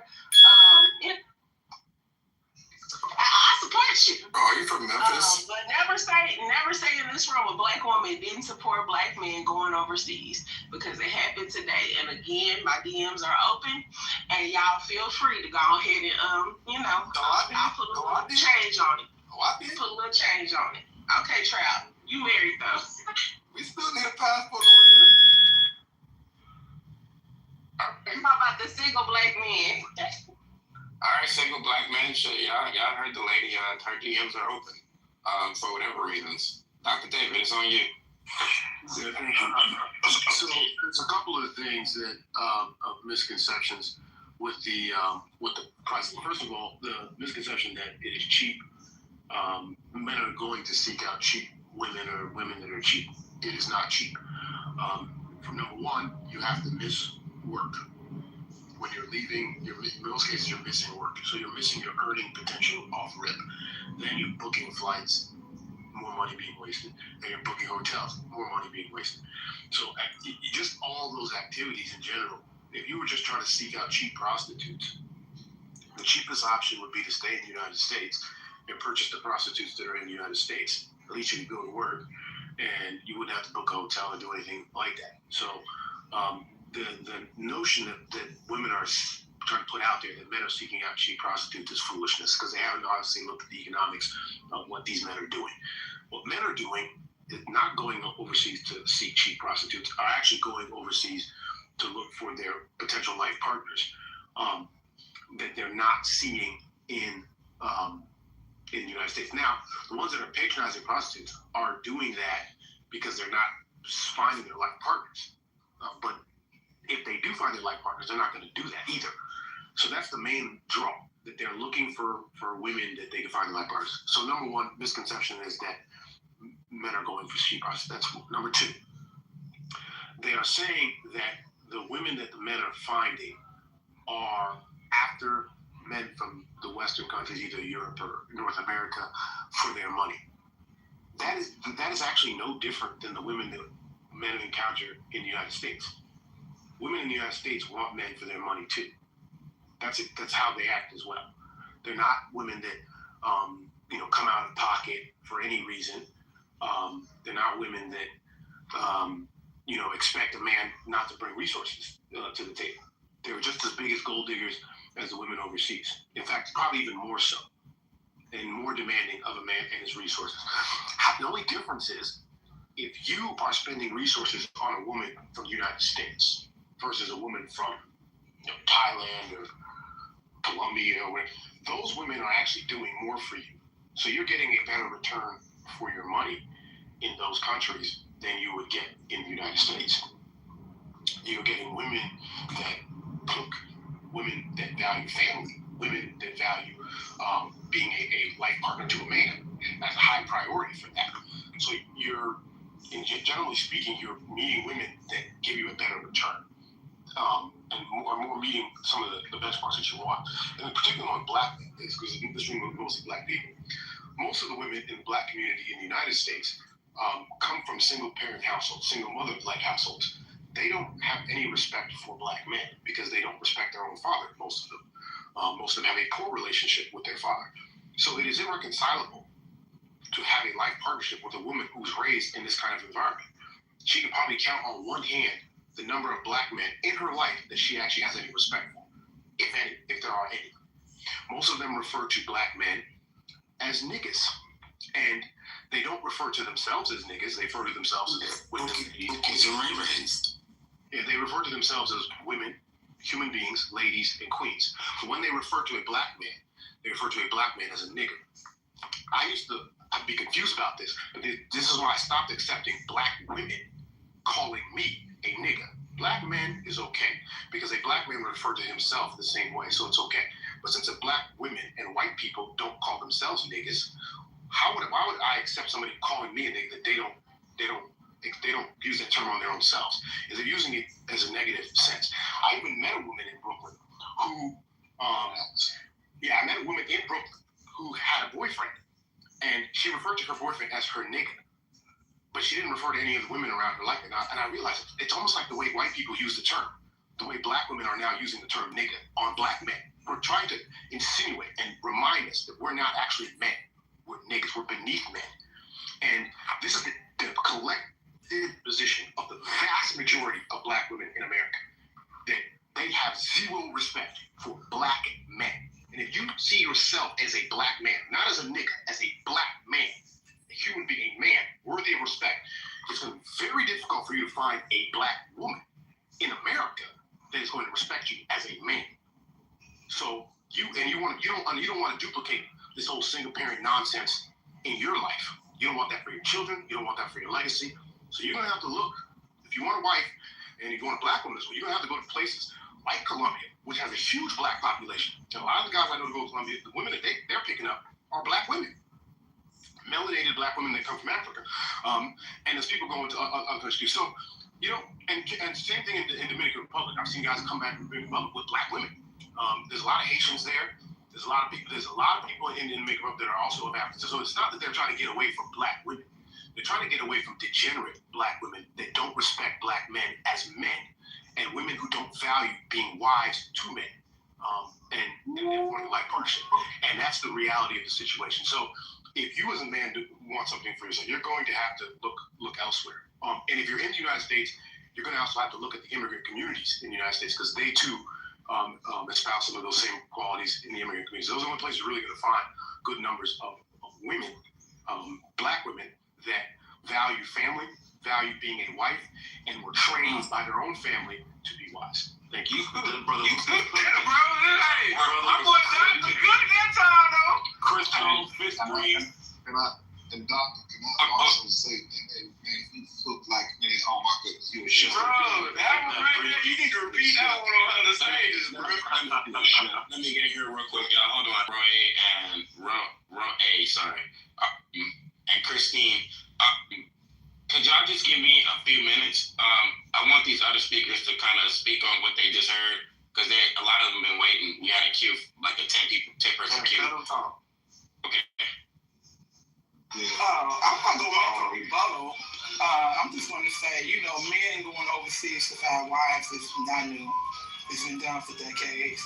I'm just kind of amused that the black men are doing it, because collectively black people talk too damn much and tell all they damn business. And this new breed of brothers that's going overseas, because like I said, just haven't been white men going overseas to find wives. It's been black men also. My father was a passport bro back in the 1950s. He found his first wife in Korea when he fought in the Korean War. Y'all need to get your ass off the internet and making videos antagonizing black women about the reasons why you're traveling overseas. Because it's a few black women that actually care that you guys are going overseas, but most black women don't care what y'all do. Because I'm one of those women. I don't care. I really don't. And I just find it amusing. I hope everybody find love in 2026. It's a rough world out here. We need love. We need to feel good. But this when your reasons for going out of the country, out of the state, to another planet to find a woman, don't put it on black women collectively, because you don't know every black woman collectively. To say the things that y'all say about black women as the reasons why you're going overseas to find women. That's all I ask. And I can't make y'all stop doing what y'all do. But go overseas, find love. I hope everybody finds love in 2026 for real. But you sound like you know how to cook. So I don't even think I sound like what, sweetie? You sound like you know how to cook. Oh, I do know how to cook. Of course I do. My mama from Mississippi. My auntie from Mississippi. Are you cooking for a black man? Yeah, dear. I'm making catfish today, fried catfish, and I haven't figured out the side dishes yet. Yo, why can't you teach these other black women how to make catfish? Like, what's going on? Like, what's going on in the world? That's not true. My friends doing the fried catfish a couple years ago. That was so good. You keep that secret. You part of the problem. You No, I'm supposed to do not go everybody go and say, let me come in here, man, these women don't know how to do catfish. Come on now, you guys.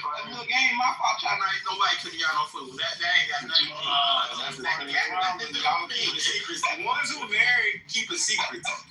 The one you have. Actually, I'm not married. I'm cooking for my boy. That's my friend. We've been knowing each other for then why ain't you married? See, you know what I'm saying? You cook for your friend. I don't want to be married. That's why. Exactly. That's part of the problem. You don't want to be married. These other women, they problem.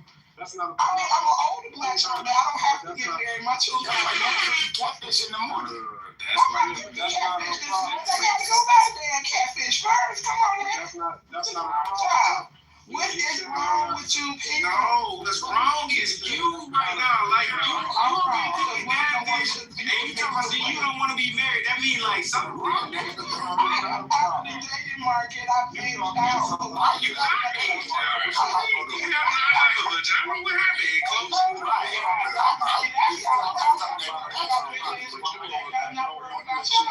I just told y'all to go find love. I ain't saying nothing bad about y'all. Just messing with you. Come on. Right. You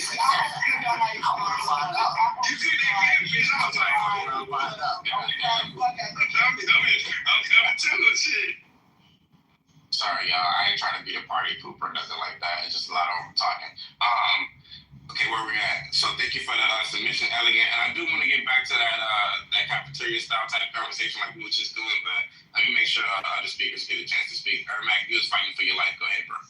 Yeah, you gotten so used to calling me Ermac, man. So I like Bill. I actually like better than all the names, FYI. Oh, I just switched it up. That's all. I ain't tripping off the name. You know who I am. It's good. But Doctor, man, I want to say what you was saying, man. You ain't said a dumb breath out your mouth. God, trust and believe. First, I do my comment. I've been over in Korea. It is expensive. I've sat there and watched them when they have that, when the military men marry over there, they got to take in the family. And I've seen this because that's how it is over in Korea. And as far as you right with Africa, when you go to Africa, they have taught their daughters when they come to America, don't mess with black men. Get a white man because of what media and what they have seen and what they have, what they was told, what they see in the media or how we are.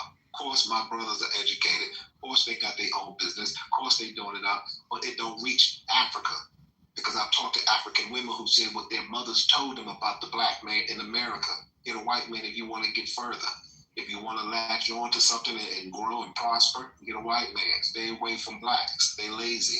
They sell drugs. They're criminals. These things are put in their mind over there. So y'all fly over there to get these women just because, one, you unhappy here. Now, because it's going to stick to only black women? Okay. Because it's doing it to every race. But let's just do black women. There is a black woman here. Matter of fact, there's one here cooking catfish tonight. You see? So you sit there and say, you can't find the love here. It's you. It's what you have surrounded yourself with. It's what you have been putting in your mixing bowl, and you've been dealing with it. And you've been licking that bowl for so long that you're just sick and tired of it. There's some new ingredients out there.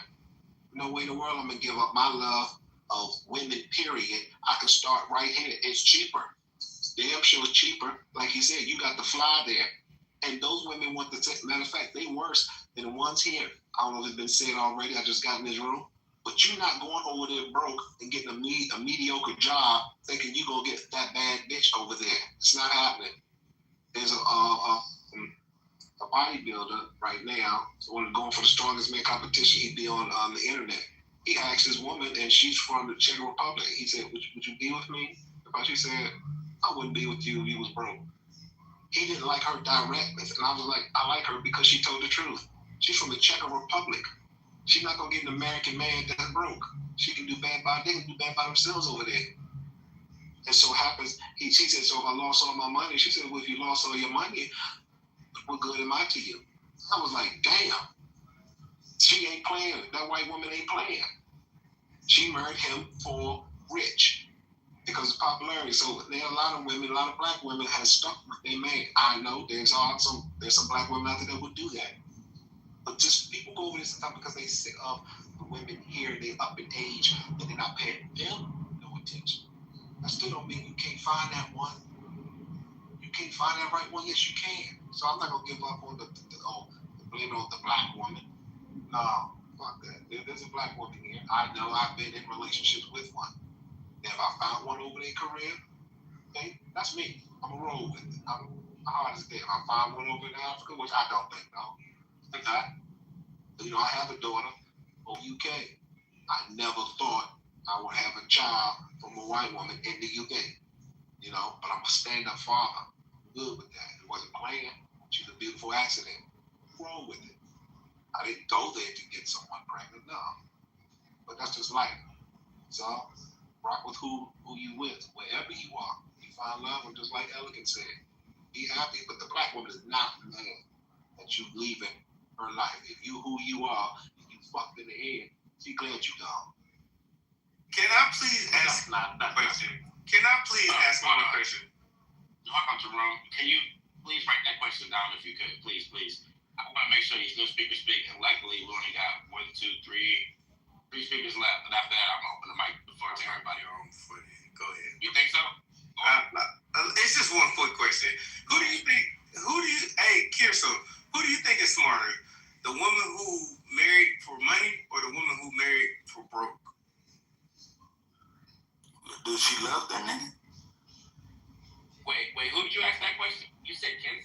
Yeah, Kenzo, like the woman who said, like, hey, I'm gonna give a child to a man who has money, or I'm gonna give a child to a dusty ass dude. Who's smarter? I don't think he was gonna hear. No, Kirson.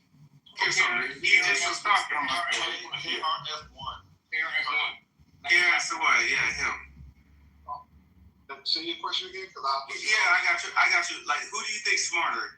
The woman who married a guy or had a kid by a guy who has money, or the woman who had a kid by a dude who ain't got shit, dusty and broke? Who's smarter? But then the guy's dusty and broke. Is he trying to remain that way? Right. Never mind. Like, let's move it over. You gotta have the that's the woman talk. Like, all right, my bad. Go ahead. Yeah, that was back up because you sat there and said dusty and broke, but is indeed dusty and broke and trying to remain that way. Because if he dusty and broke, there's a lot of women who have babies by men that ain't had shit due to either condom pop or they should, but she gonna keep the baby and he go, I'm a man up now. Yeah, but how many? So you don't know that many dudes who did that. You don't know that many. But go ahead. Wait. I'm one of them. Alex, don't do that. You're the exception, Alex. Don't think you're the rule. And I run a hit. You're not the rule, Alex. I'm the exception. But Jerome, you don't know that. Jerome, you don't know that either. Hey, but Hey, KRS-One, you should have asked them a better kind of question. Do you have money across the board? Or do you have money only in a certain continent, a certain country? But truly, no, I got money in the United States. So it don't matter from there. Bruh, for real. Like, we've done this before. Like, look, we've done the whole show bank account shit. Like, my shit's legit. I got people who back me up on that. So, it's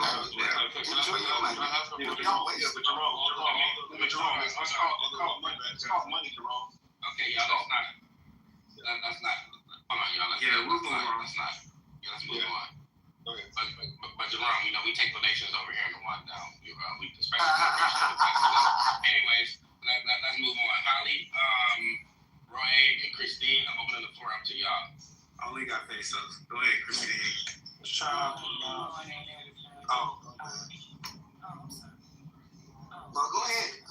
It's cool. Good morning, everybody. I just got here a little while ago, but I saw this room, and I never heard of a passport brother until this is like the second room I've heard on Clubhouse about passport brothers, and I came in mainly to get an understanding of what it is.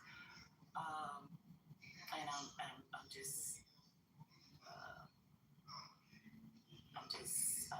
disgusted about. Take it to me. I was trying to figure it out. But Take it to me. But what I wanted to say is that what I came in for is because I do want to understand what a passport brother is, because I heard a guy was talking to maybe some months ago. I heard that that's what he had decided to do. We were just friends though, but I'm discouraged to hear that our black men are going over there in high numbers. And I hear some black women say they don't care. I say I do care. I would rather black men choose us black women. Not only are they choosing the cities, they are also choosing every other race but the white woman. And it just, I know black women are disappointed, and we don't want black men to choose all the other races and to go overseas, but there are some good women over here. Black women are having a hard time finding black men also, but I agree with what the speaker said, so there are some good black women over here, but black men don't want to take the time to find the right one. But yeah, it's to each his own, whatever whatever you want to do. But yeah, that's what I wanted to share. Thank you. Most black women are overseas. Okay. Okay, I just want to go before I forget. I'm overrated. No, hold on, everybody. The mic's still open to these two speakers now. Yeah. Shout out to Miles. Keep monetizing because it's a lot to keep the coin in your room. I don't have any malice towards the passport, but what I have been studying and observing is there's a lot of hurt souls on this app, man. Men and women. Y'all think I'm not paying attention. I'll be hearing the comments. Y'all need either Jesus, therapy, or one or the other, or both, to be hating on people you don't know, that you never met. You have no idea who they are, what they got going. You pissed off because they're catching flights, but you say you're happy. It's okay to have an opinion and get on here and have fun and just, debate what you believe in a court of public opinion, but it's quite the other when you're bleeding all the time. I'll be hearing these men and women trying to say things, and I'm like, do you think we can't see the hate? When you guys are like projecting or just, microaggressions, like, take your own motherfucking advice. I just want to say that to y'all. Y'all know who you are. Take your advice. Look in the mirror, ask yourself if you're happy. Whether you got somebody in your life or you don't, you should be happy. You should be content. You should not feel you have to put other people down. But I'm cool with the passport, but I happen to be fortunate enough. I will say I do kind of understand a little bit of what they're saying. Now I will say this. I want to say this. Number one, I don't disagree with what's her name, Christine, what she said. There are good black women. There are. I've been with one before. So there are. But I'm gonna just say this to the good black women. Y'all gotta stop letting these bitter women who are constantly beating down black men the way that doctor, I forgot to see y'all, man. The way he was saying, how he took it, and how he was saying, the whole thing about niggas. He made some good points. Y'all gotta start speaking up, man. I don't know what's going on with y'all in terms of why y'all letting these women say these nasty things and bleed over. Why these bitter women who upset because they not married or because their husband left them, or these men who hurt them or whatever. Y'all need to start speaking up. Just speak up. Don't let them, because I'm going to say this in a way. The reason why a lot of these men are so discontent, I think, is because when you let just those women's voices be heard, you make it look like that's how all of you guys feel. And you guys gotta stop the girl code thing. You gotta start keeping it real. Like I love what that woman just said. That's how y'all gotta start coming, man. Y'all gotta stop letting these bitter ones be your voice. And that's all I can say to that. Of course my mom was black, so how can I hate a black woman? I don't have any vitriol. I don't think the passport brothers do either. From what I understand, a lot of times some of them date black women from just other countries. But I don't have no smoke against y'all. Y'all do what y'all makes y'all happy, man. I'm not tripping. I don't think you're some kind of international trip. And even if it was, I don't care. Go trip. Life away if that's what you want to do. That's what you. That's your life.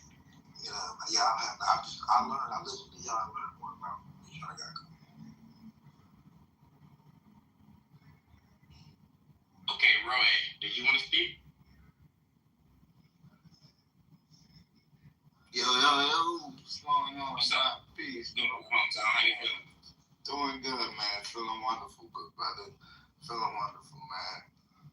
Black men, if you ain't been to the hospital, to the doctor, go get your checkup, brother. Got my numbers back. They look remarkable, man. Looking good, brother. I might live another 10, 25 years, man. Grace and peace to the room.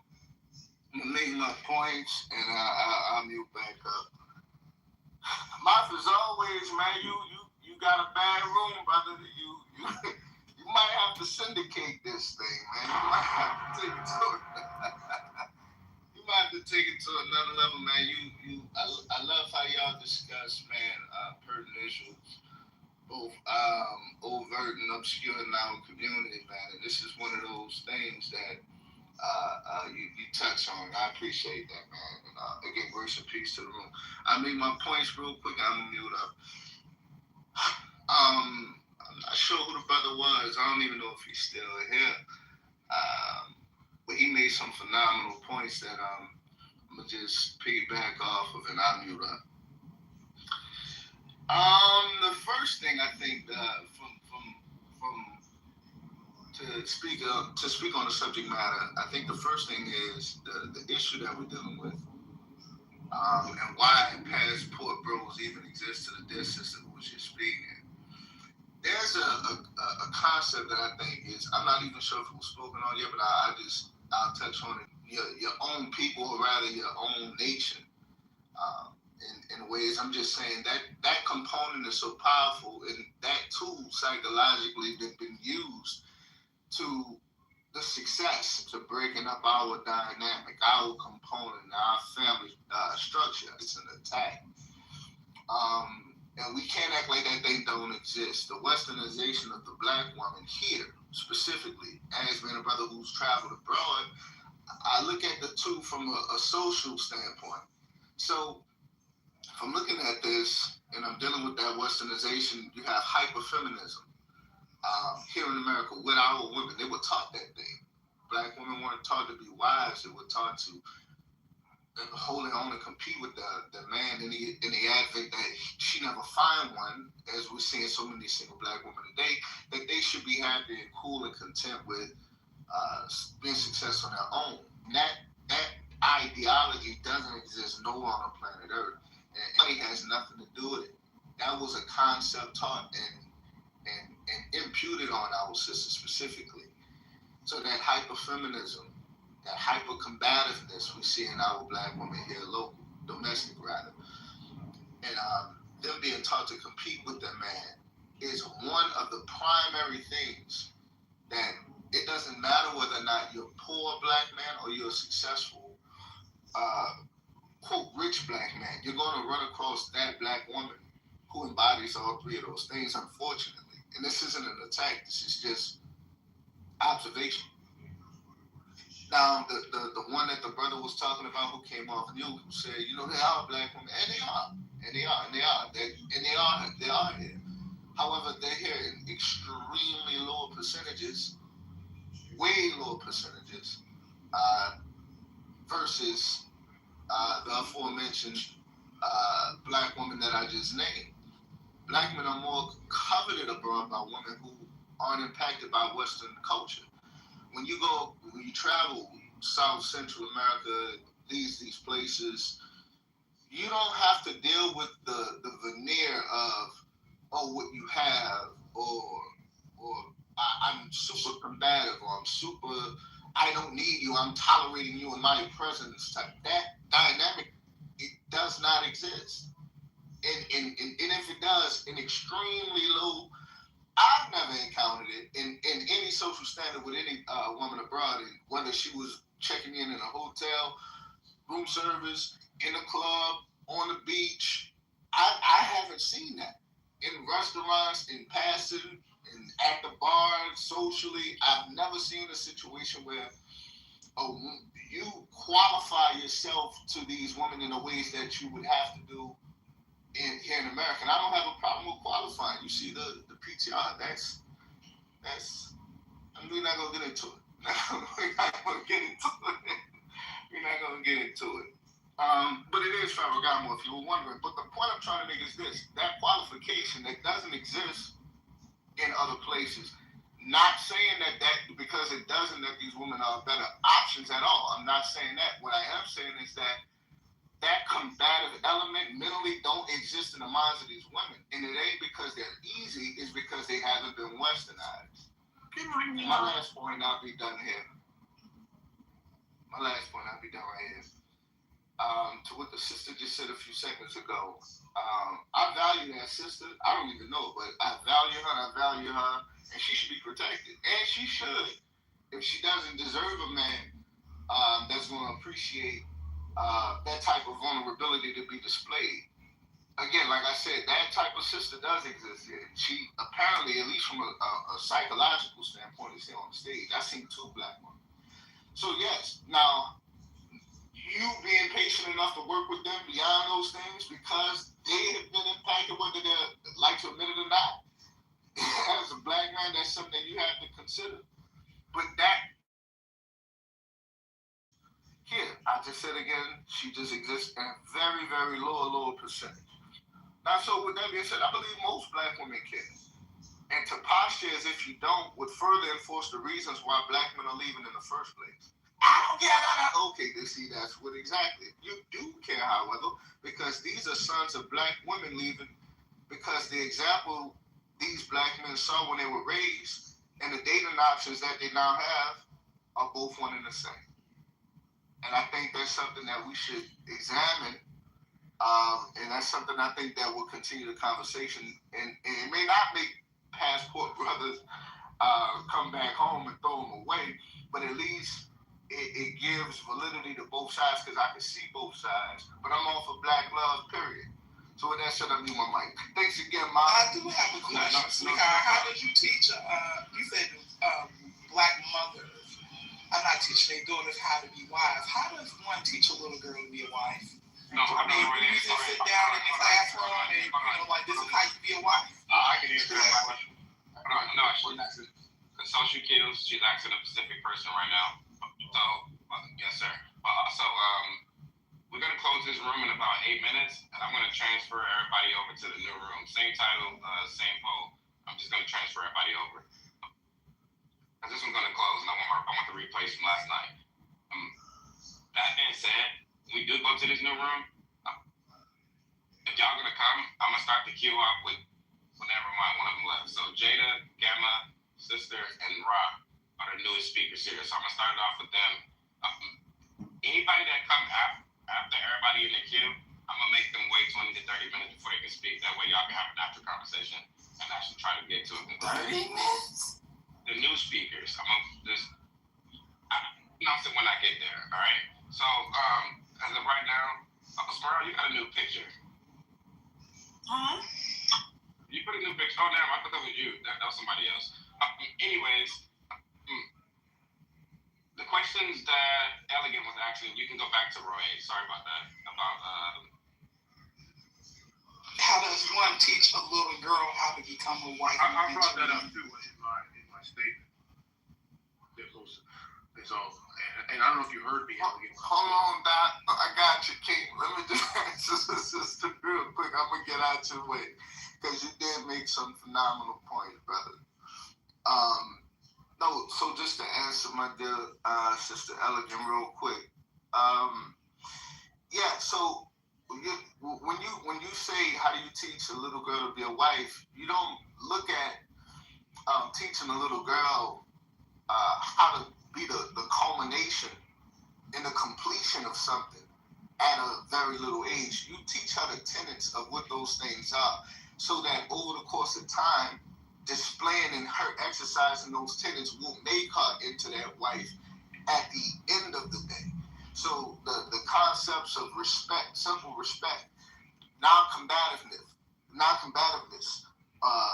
feminism in a both cultural and biblical sense of it, if that's what you into. How to carry yourself and maintain all of these principles, cooking, all of that stuff, and making yourself a financial asset in the event you're needed to contribute in that fashion. Like, all of these things are to be taught and reinforced into the minds of our daughters. If I was to ever be blessed with one, that's what I would impute. I would teach her how to be such a woman of value from a father to a daughter perspective, so that when she's of age and she's in a relationship with a man, that man can be proud of the daughter that I raised, because this daughter is now an asset to him that he can't live without. And that isn't happening. Again, it's on both sides. I'm not pointing the finger specifically, but you asked the question to me how that can be done. I know that to be true because I'm seeing it done culturally in other cultures. They don't have a problem with teaching their daughters how to be wives. And then when they grow up, they become wives. If you teach your daughter how to be combative and you don't need no nigga for this, get your own because a nigga ain't shit, and you never know, prioritize degrees and career over family. And then now when that baby's 30, 35 years old, I meet him, 40 years old, got everything that she was supposed to have and don't have no one, then and acts as if she don't want to need it because she's validated in what she has. There's too many of those sisters that exist. So that's what I'm saying in terms of how you can teach a daughter to be a wife. That should be the primary focus. I'm not raising a daughter to be my daughter forever. I'm raising her that so she could be a wife to a man that I deem to be worthy of receiving her as such in that time when that time comes. I pray that answers your question, sis. She left. She didn't even want you to answer the question. But anybody who's actually serious about understanding this, number one, you have to be a wife yourself.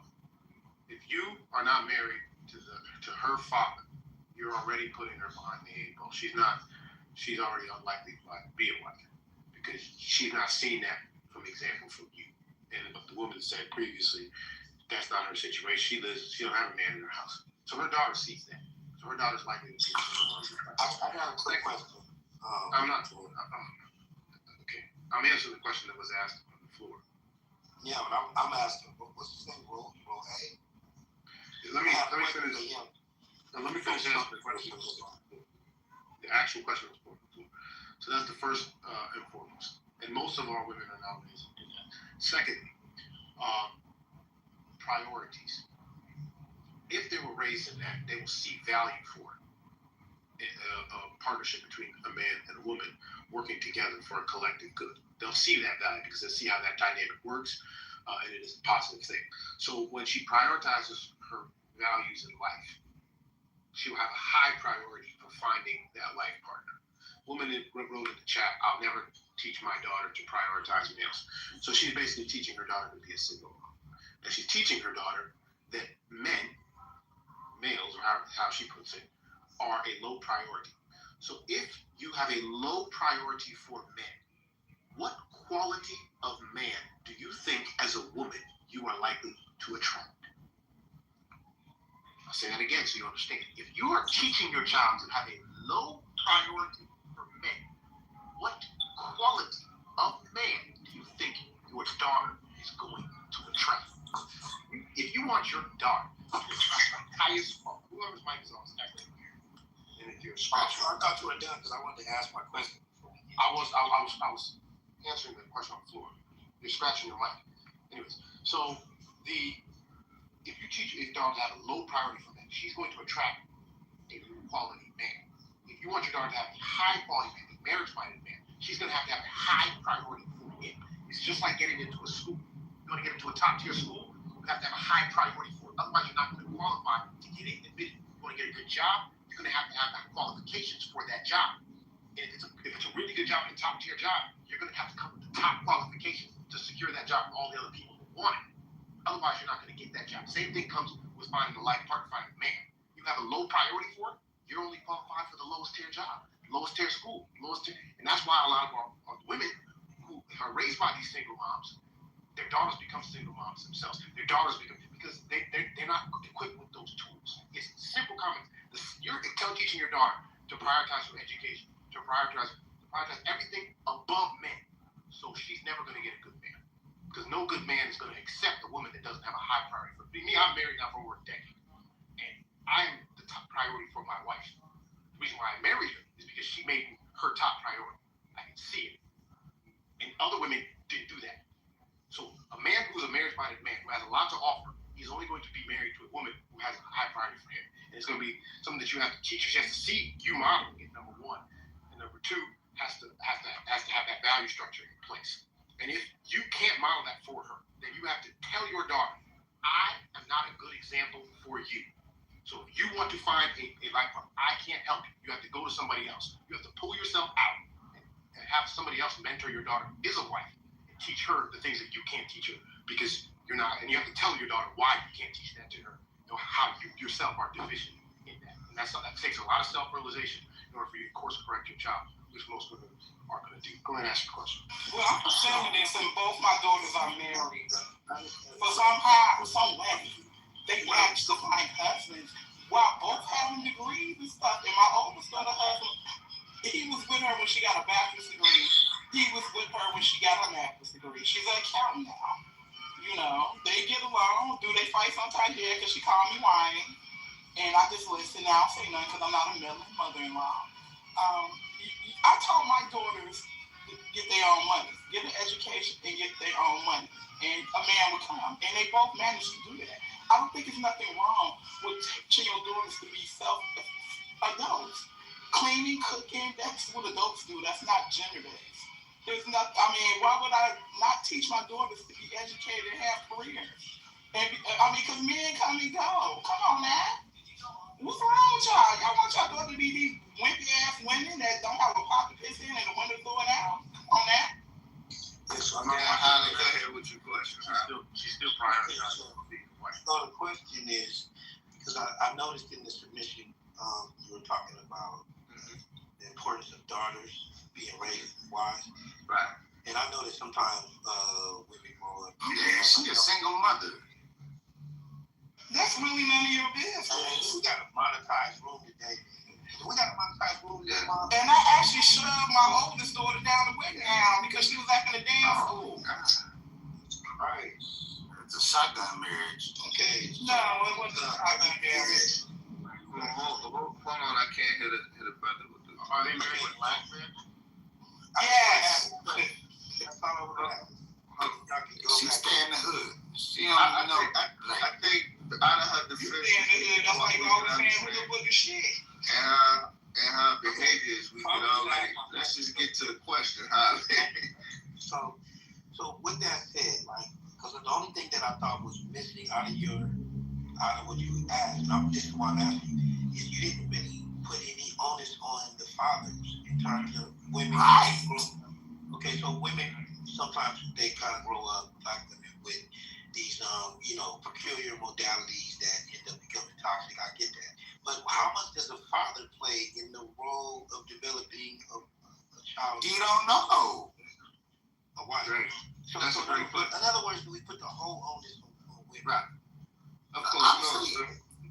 We gave y'all the seat. Alex, hold on, Alex. This ain't on one thing. Let me get in next. All right, no sweat. So now, appreciate your question, brother Alex. Now that I don't express your name, but appreciate your question, brother. But no, so I did actually. I may have could have driven home a greater emphasis on it, but I did say that. I said maybe 3 points. I said A, I see it on both sides. B, I used myself as an example when I said if I were to ever have a daughter, what I would do, right? Because of what my values are, I would reflect certain sentiments in the raising of my daughter. If I would have, I have 2 sons, but if I had a daughter, this would be my role in bringing that to a reality, right? So I used myself, and maybe I'm not sure if you caught that part. But to answer your question, in totality, with that being said, in addition to the points that I made about myself, I do believe that it's on both sides. Again, I'm not putting the onus on what it means to be a wife on a mother alone to display. Yeah, because there's a duality. She, like the brother just said, when the sister came off mute elegant and she said the things she said about her daughters and so on and so forth, I saw someone said in the comment section that the sister, they saw her failures. That's why they got married and so on and so forth. And you can get into those things. What I'm saying is that you have to have a woman modeling what a wife looks like in the eyes of a young daughter. I'm not saying prioritize putting a man on achievements and self-accomplishment, saying that, but I'm saying that priority can't be exceeded by your own selfish desires or your own because those things don't lend to the successful construct of a family. Yeah, they're almost insecurities. And they can become things that could take you away from a strong family dynamic and component. So it is important, and it's important for for a baby girl to see her mother display those things from a mother, and it's also important for her to see how that's valued from a man in her father. So it is a dual relationship. It's a dual response from the parents to enforce those things into the minds of the daughter. So hopefully that answered your question, dear brother. You know what I mean? It's it's on you, I think, King. So honestly, I have a daughter, and shout out to you, man. I heard they the bomb, bro. I got two sons. Hey, man, they listen. They love on daddies. Like I bullshit you not. Dad. Like since born. That's my heart. That's my heart. Congratulations, King. And so, long story short, the things that I want to incorporate into her life to be able to make sure that she's successful is my most pride possession. Like that's what I want. I have to do that. I won't live this life well unless I do that. I can't see myself doing anything other than. I'm gonna leave it there. We'll say it, champ. We'll say it, King. Yeah, any other questions for me? If not, cool. I think I'm gonna go ahead and look for the room I'm trying to make. If you made it or not. But... Yeah, I think he made it. Make sure if you guys are not already following the club, I see some pink tickets down there. Make sure you guys join the club so y'all can go to the next room, all right? And one thing about me, I don't try, I do. Let's start there. Hello? Hello?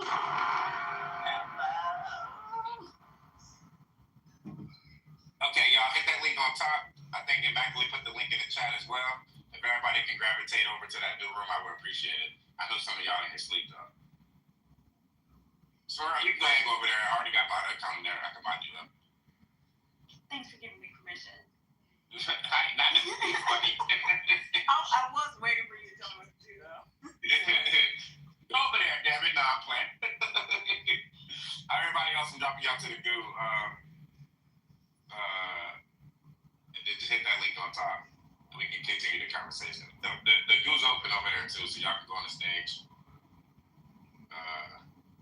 Cool. I'm going to get us another 2 minutes, and I'm closing this room out, y'all.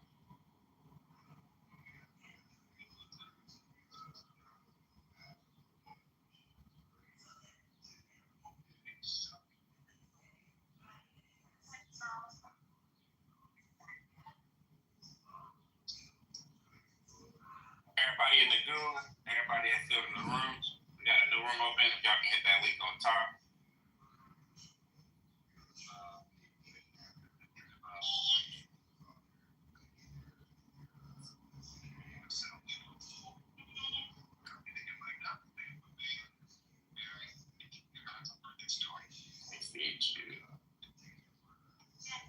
Once again, everybody that's in the goo, we got a new link on top. Hit that link on top. We're trying to transfer everybody to the new room. If y'all can hear me, once again, we got a new room. Just giving everybody a few more minutes to transfer it. I'm closing this room out.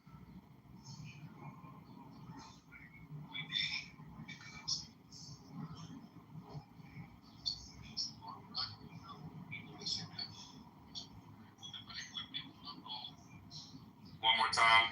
We got a new room. Y'all hit that link. What's up, sister? Y'all hit that link on top.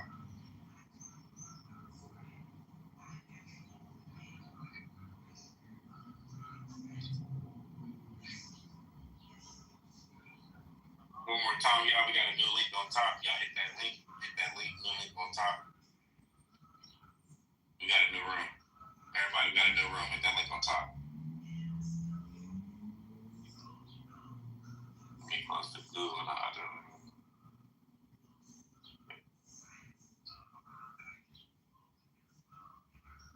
One more time, y'all. I ain't trying to lose my replay, so new link on top. New link on top. Jerome, Animal, Pogos, Spectator, Romeo, Pete, Missy, King, D-Red, Raven, Madison, Universe, new link on top. Samuel, Jared, Life is Key.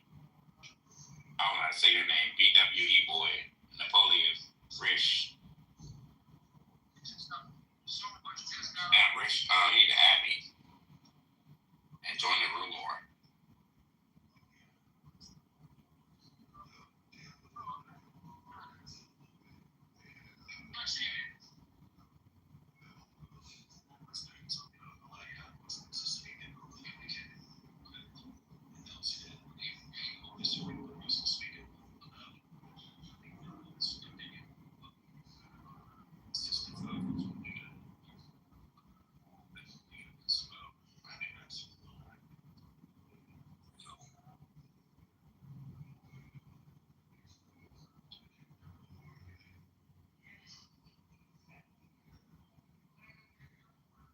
One more time, y'all. We got a new link. I'm about to close this one out. We got a new link on top. We only got a minute left on the replays. All right, wait. What's the room name?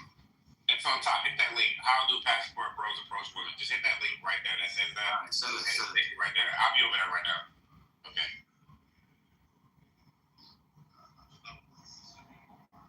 All right, y'all. Thank you for being here, everybody. Welcome to the wind down. We're closing out.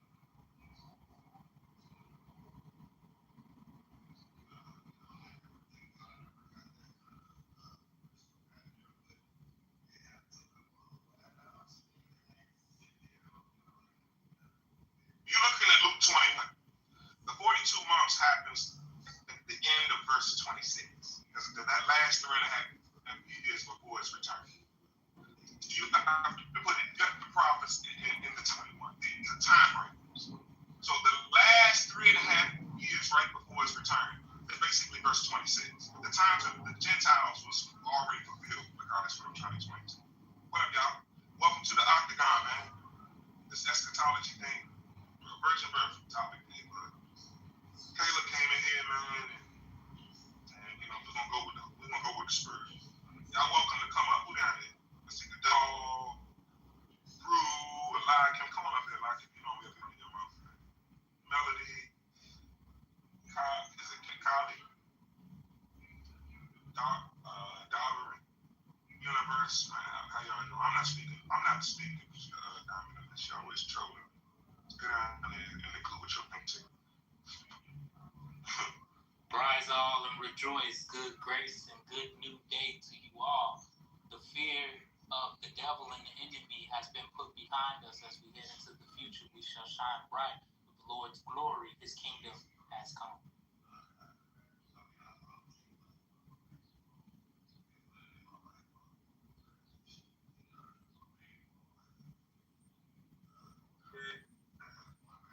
Yeah, see, we can't see. Let me tell y'all something. By skipping over this gathering of the nation of Israel before the tribulation, what you're doing is when you skip over this, you're playing right into the hands of Catholicism, who do not want us to know about that.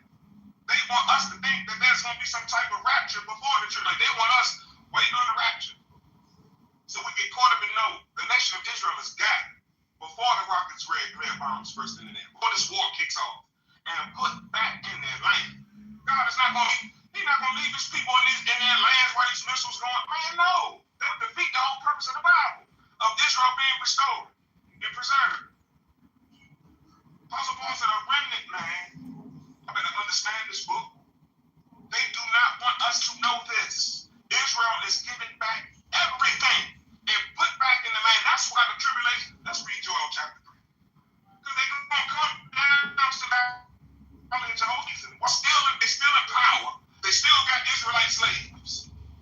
And they still got all their money. What was the purpose to come down to the valley of Jehoshaphat? I wouldn't. But y'all still think I need. I got y'all. I know people still build the soil of the earth is still in my land. I'm still in control. Why would I have to come down to a valley of Jehoshaphat? I'll show you why. Go to Joel chapter 3. Because I just showed y'all. That Israel is gathered and restored and given everything. I can read it again in Isaiah 60. Which verse? Joel chapter 3. I'm going to read it. I got it. I'm in the top. Gotcha. For behold,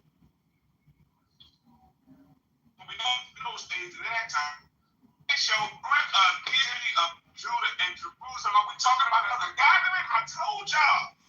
Verse 2, I will also gather all and will bring them down to the valley of Jehoshaphat and will plead with them for my people. What is he talking about? I done put it back in the land, just like Isaiah said, with all the money. Now leave my people alone. That's what God is telling them. Watch this, just keep reading. And they have cast lots, so I've been able to tell them exactly what y'all did and why I'm pissed. They have cast lots for my people and have given a boy for a harlot and sold a girl for wine that they might drink. Yea, and what have you to do with me, O Tyre and Zidon, and all the coast of Palestine? We're not getting ready for a resurrection. We're getting ready for a war.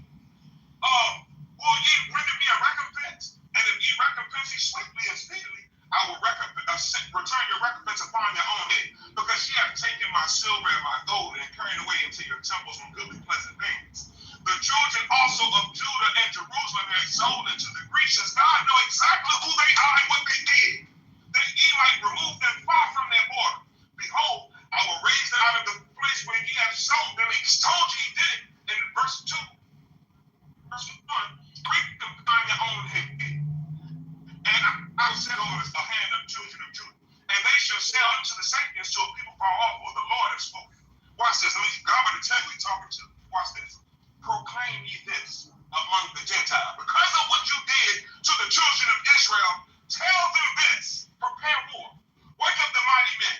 Let the men of war draw near and let them come up. Beat your plowshares into swords and your pruning hooks into spears. Do whatever you got to do. Is what God is telling them. The Catholic Church want us to believe that some will be here, some going to be left behind. Some left behind, some making, and some left. That is a lie. Some girl went into a church and saw the coming of Christ in 2 parts, and some Catholic monk named Darby to start preaching it like it was doctrine. It's a lie. Nobody is raptured or caught up until after Christ returns. But what they don't want us to know is that Israel is restored and put back into the land before that tribulation kicks off. The tribulation period kicks off because of this. After this, because let me tell y'all what's going on. God is making these white folks fight the same way he did in the Civil War. But we're looking at a Civil War on a worldwide scale now. Now they beefing because they understand the end of the book. They know it's going down. At these tables we probably don't know about. Trump sit at the table like, look, we ain't heard this problem. We didn't do this. Our ancestors did this. Y'all gotta work. God is making them fight. But before those missiles kick off, God is gonna take all his people and those who accepted Christ out of their lands and put them back into Israel. It's going down. And if you don't accept this, you might just get caught up in the tribulation. It is what in the Bible. Brother Lil, like, I wanted to ask you this because I had a discussion with someone who holds like a similar view as well. I'm sure you're familiar with like Sister Felicity as well, right? So we're talking about this, and we're talking about who the real people are, and this is what's important. We have to get this right, because whoever the real people are, whether they're this people currently in the land that the nations are against and want to destroy, or there's another people who will come and take over the land, right? We have to be careful, because if they are the people, we're screwed. If we're condemning them, right?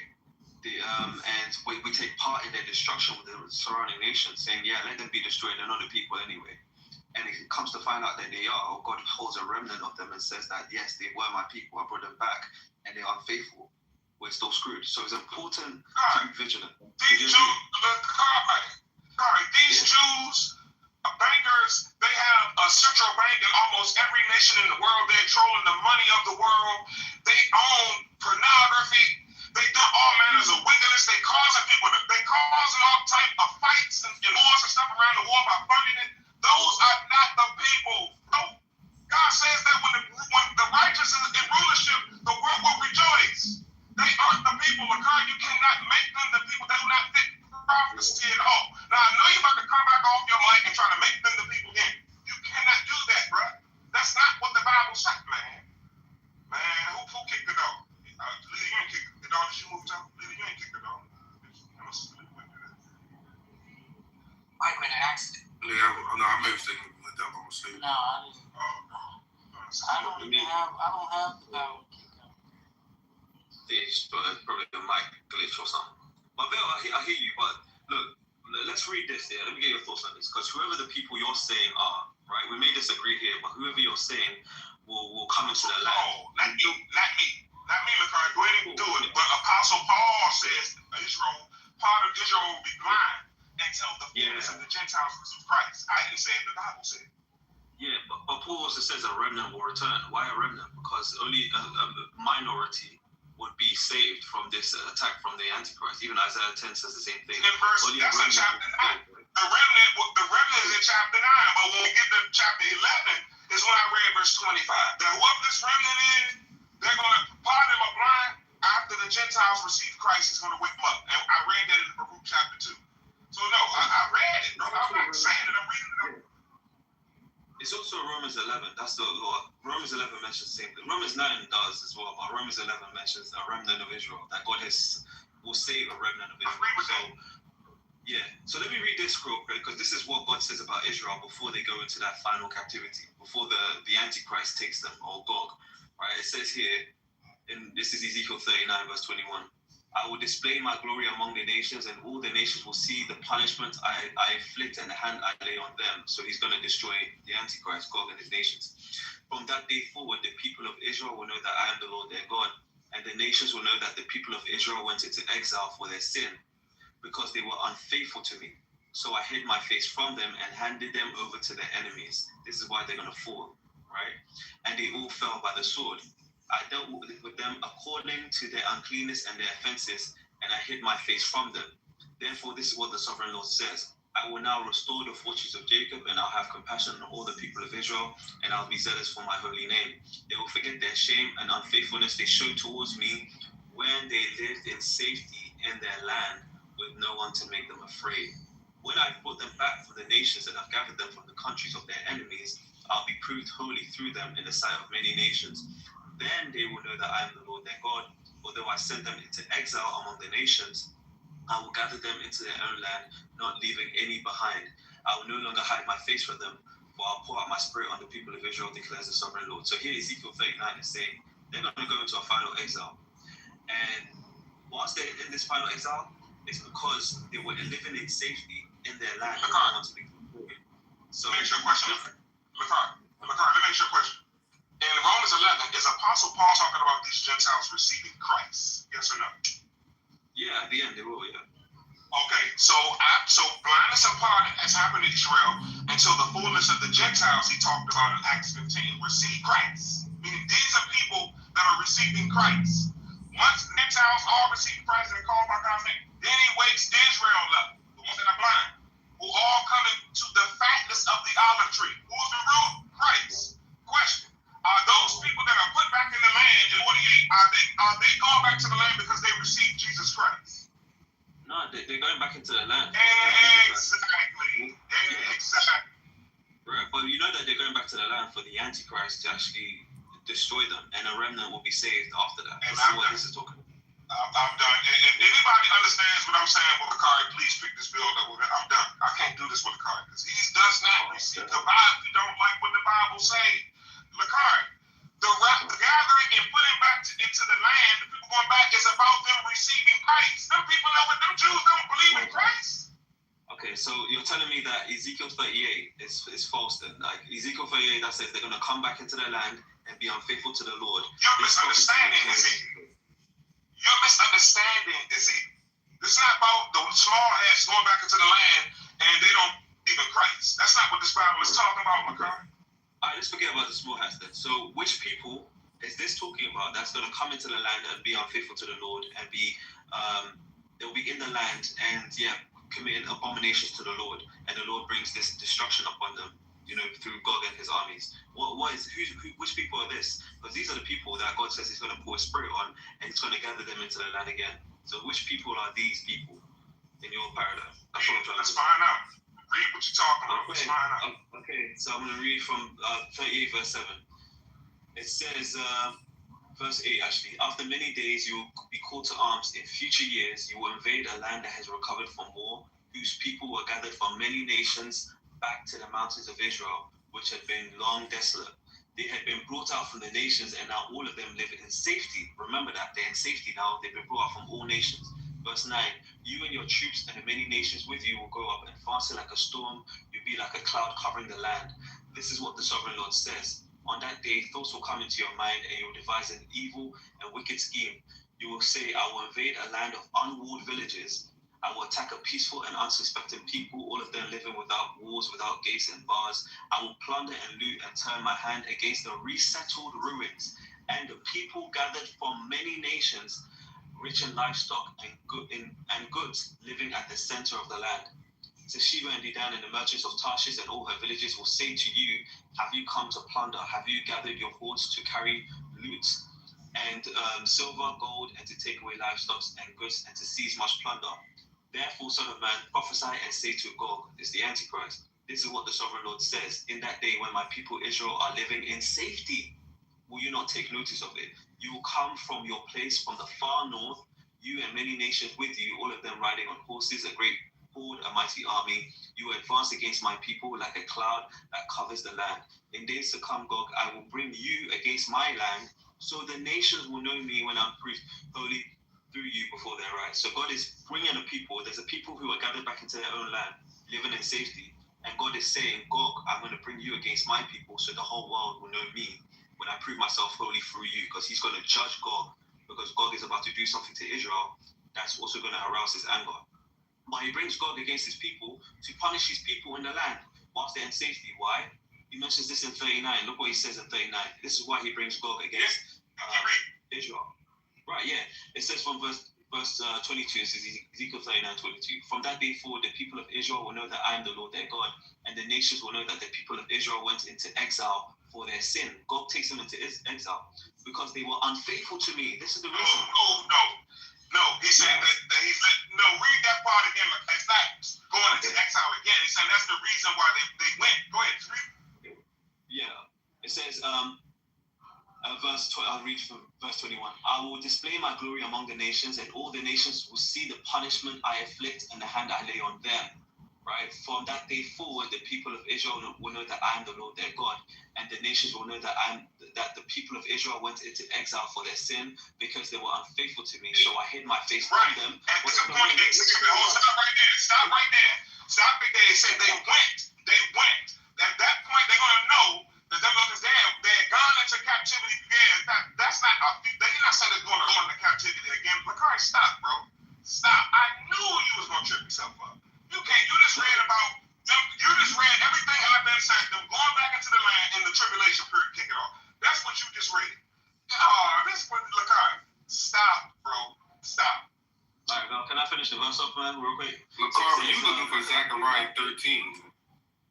I mean, yeah, Zechariah 13 as well. You got it. You got it after that. Bakari is. Oh, wait. You got it after that because Bakari is impossible. Oh my goodness. I just want to read the verse, bro. I'm not even insinuating nothing. I just want to let God, say what he said. So you said they're not going to go into exile, but look what God says here. He says they go into exile by God. God is taking them into exile. In fact, God is successful in plundering them in Ezekiel 39. Right? They said that they will basically plunder Gog after Gog has plundered them. So yeah, they do get invaded by Gog and the nations. Went into exile, and Gog is going to. That's the great tribulation right there. That happens right in. That's an inquisition right there in the land where they already at. They're not going into exile. They're not going scattered into the captivity again. The great tribulation. It says Gog will take them to the final exile, bro. That's what it says here. Okay. They're going to go to the final exile. Okay. Yeah. It says here, look. So I hid my face from them. Go ahead. Those who were in the land, it said that. So I hid my face from them and handed them over to their enemies. So God is handing them over to Gog and their enemies. Going anywhere, Lakari, listen, but they're not going anywhere. That's the tribulation that's happening right there in the land. While some of Israel who took heed to what Christ said, scattered and ran into the wilderness. They're not being scattered into all nations again. This is the great tribulation you're reading about right there. I mean, we can. Okay, so the great tribulation, you're saying there's no scattering, but we see a scattering taking place. The Antichrist even scatters them. The Antichrist scatters them into all nations as well. It's not just one scattering. There's multiple verses that talk about this. How he's going to divide the land of Israel. Come on, hold up, Bakari. Come on up, I'm in the rough, but you got to give it that pink ticket though, sis. What you think you're doing with that? Yeah, I'm just saying, like, there's just multiple verses that speaks about this, but it's just cool, man. I'll let it go, man. I mean, we can build another time, man. But we're just getting our perspective, right? Bakari, I agree with you, but I think you went to the wrong chapter to prove it. Well, you should have went to Zechariah 13. He talks about how when the children of Israel back in the land, he's going to cut off all the false prophets, the abominations, and all that stuff. And then when you go into Zechariah 14, it says they're going to the ones that's cut off, or some of them are going to go into captivity. So, and that's future prophecy. So I agree with you saying, but that Ezekiel is not exactly saying it verbatim. You should have went to Zechariah 13 and Zechariah 14. I agree. There's other passages, but the reason why I went to Ezekiel 38, 39 is because it talks about, people going into the land again. So there's going to be a people in the land, regathered from many nations, before this attack happens, and then they'll be scattered by God. They'll go into exile. So I wanted to bring that. But you're right, like Ezekiel 34 does mention it. Show the word scattered. Show the word scattered in that prophecy. Show it. If they're going into exile, man, exile means And what prophecy are you talking about? What are you talking about? I need to see after the restoration of Israel, the last one, that they're scattered again. Going into exile, going into captivity, great tribulation is one thing, but being scattered again, that's a whole entirely different. Maybe I should bring up. So you think they're gonna go into captivity inside their own land? Yeah, my position. I believe. This is what I hold on to. I believe the same thing in the end. It's gonna happen. The same thing happened. Hold on. I believe the same thing that happened. I believe the same thing that happened in 70 AD is gonna happen again. But this particular time, it's not gonna be just Rome. It's gonna be the remnant of the 10 horns that fought. They're gonna give their power to this beast, and the beast is gonna use them to execute the tribulation.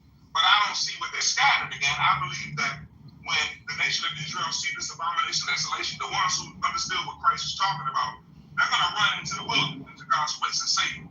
But the ones who were deceived are going to get caught in that tribulation right there in the land where they were. I don't see anything. I don't see that they're scattered again. What I get from the scriptures is another inquisition right there in the land for those who got caught up. You accept the mark or not? But it says 2/3 are going to be cut off from the land. Only the righteous 1/3 is going to be left in the land. So how can you say the wicked are going to be in the land where it says the wicked is going to get cut off from the land? Apostle Paul said in Romans, Apostle Paul said Romans 9 that only a remnant of Israel is going to be saved, right? But you got to remember in Romans 9, he's talking about the Gentiles receive salvation. That's why I brought out verse 25 in Romans 11, that Israel's going to remain partially blind until all of the Gentiles receive Christ. I mean, God, I know you don't believe the New Testament, so that's why it's kind of a hard conversation to have with you. You know what I mean? But I understand what you said, but I just don't get that from the scripture. I mean, it says right there. What's wrong? What do you want?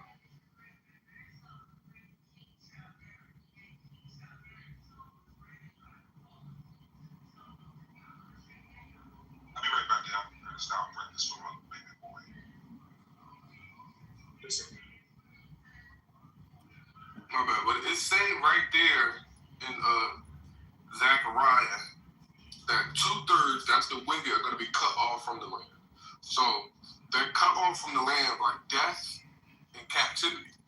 Only 1/3 is left in the land. So I don't understand how you're saying they're going to be in captivity in the land, or they're still going to be in the land, the wicked, when the text is saying the opposite. But I don't know. But I'll read it. Fast. Read Zechariah 13. I'll start at verse 8. It says, "And it shall come to pass that in all the land, saith the Lord, 2 parts therein shall be cut off and die, and the third part shall be left therein." So the third part is going to be left in the land. The other 2 parts are going to be cut off and die. "And I will bring the third part," so this third part, the righteous remnant, after the 2/3 are cut off, "I will bring this third part through the fire. I will refine them as silver is refined, and I will try them as gold is tried. And they shall call on my name, and I will hear them, and I will say, it is my people, and they shall say, the Lord is our God." So it's the righteous 1/3 that's getting refined, that's going through that refining process, not the wicked people. They're cut off from the land. Then when you continue verse 4, chapter 14. What I get from that, Gadol, why you right here, what I get from that is the refined ones are the ones who made it through the tribulation. They accept the mark. That's the way I see that. Go ahead. According to that, the remnant is the ones that go through that. But the wicked, they're cut off already. They're cut off and die. They're out the land. They're either dead or in exile or captivity. Zechariah 14. It says, "Behold, the day of the Lord cometh." It said they cut off and died, right? It didn't say in captivity they cut off and died. Yeah, captivity. I'm going to the captivity part. All right. Are you gonna get the balloon? Hold on, I'll get it for you. Here you go. It says, "Behold, the day of the Lord cometh, and they spoil you." Excuse me. My bad. I'm playing with my daughter at the same time. "And thy spoil shall be divided in the midst of thee, for I will gather all nations against Jerusalem to battle, and the city shall be taken." So the city is going to be taken. "The houses rifled, the women ravished, and half of the city shall go forth into captivity, and the residue of the people shall not be struck from the city." So the residue, the remnant, they're not going to be cut off. But those people that go forth from captivity, they're cut off from the land. So they're not going to be, how they going to be in the land if they go forth into captivity and cut off from the land? Now, Godot, I hear what you're saying, right?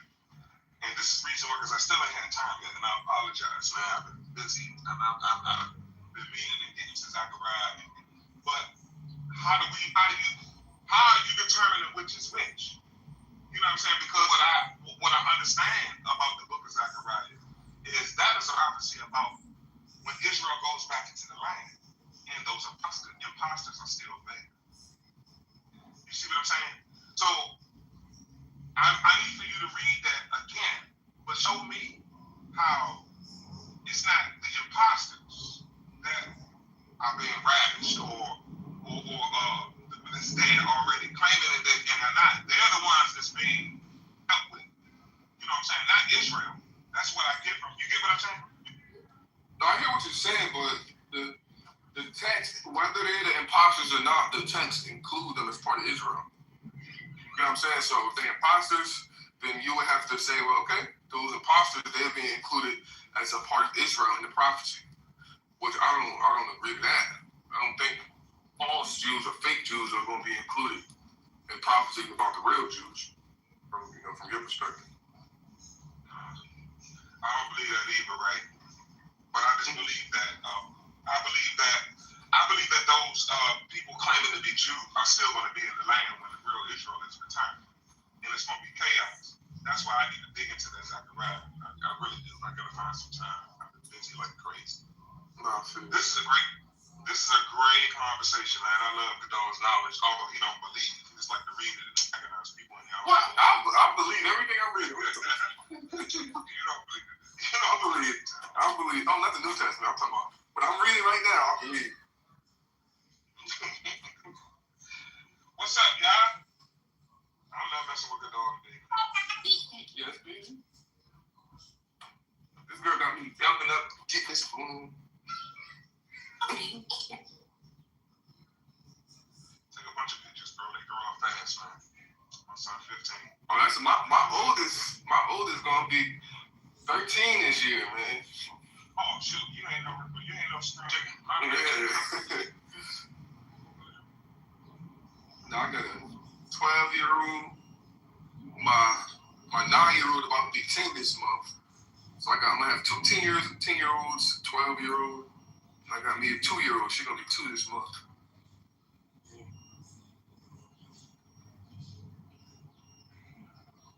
Yeah, that's Zechariah. I gotta get into that because you know what I think, dog. I think what happens is we was talking about this when you came in the room. I believe that they in this space they're trying to.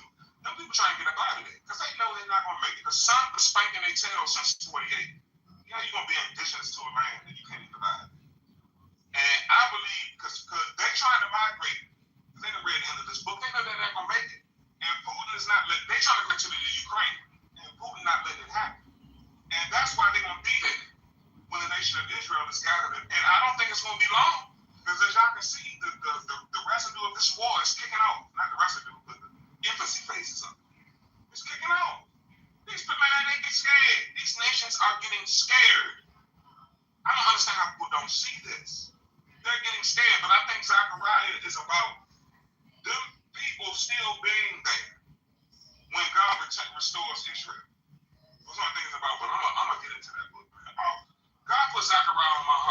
years ago, and I never found time to study. But I am, I promise God, I promise you I am. I'm a musician, I'm a full-time dad, I work a full-time job. You know what I mean? I be on Clubhouse most of the time while I'm working throughout the week. It's my only real, I guess I could be studying right now, but I'm tired. No, I feel you.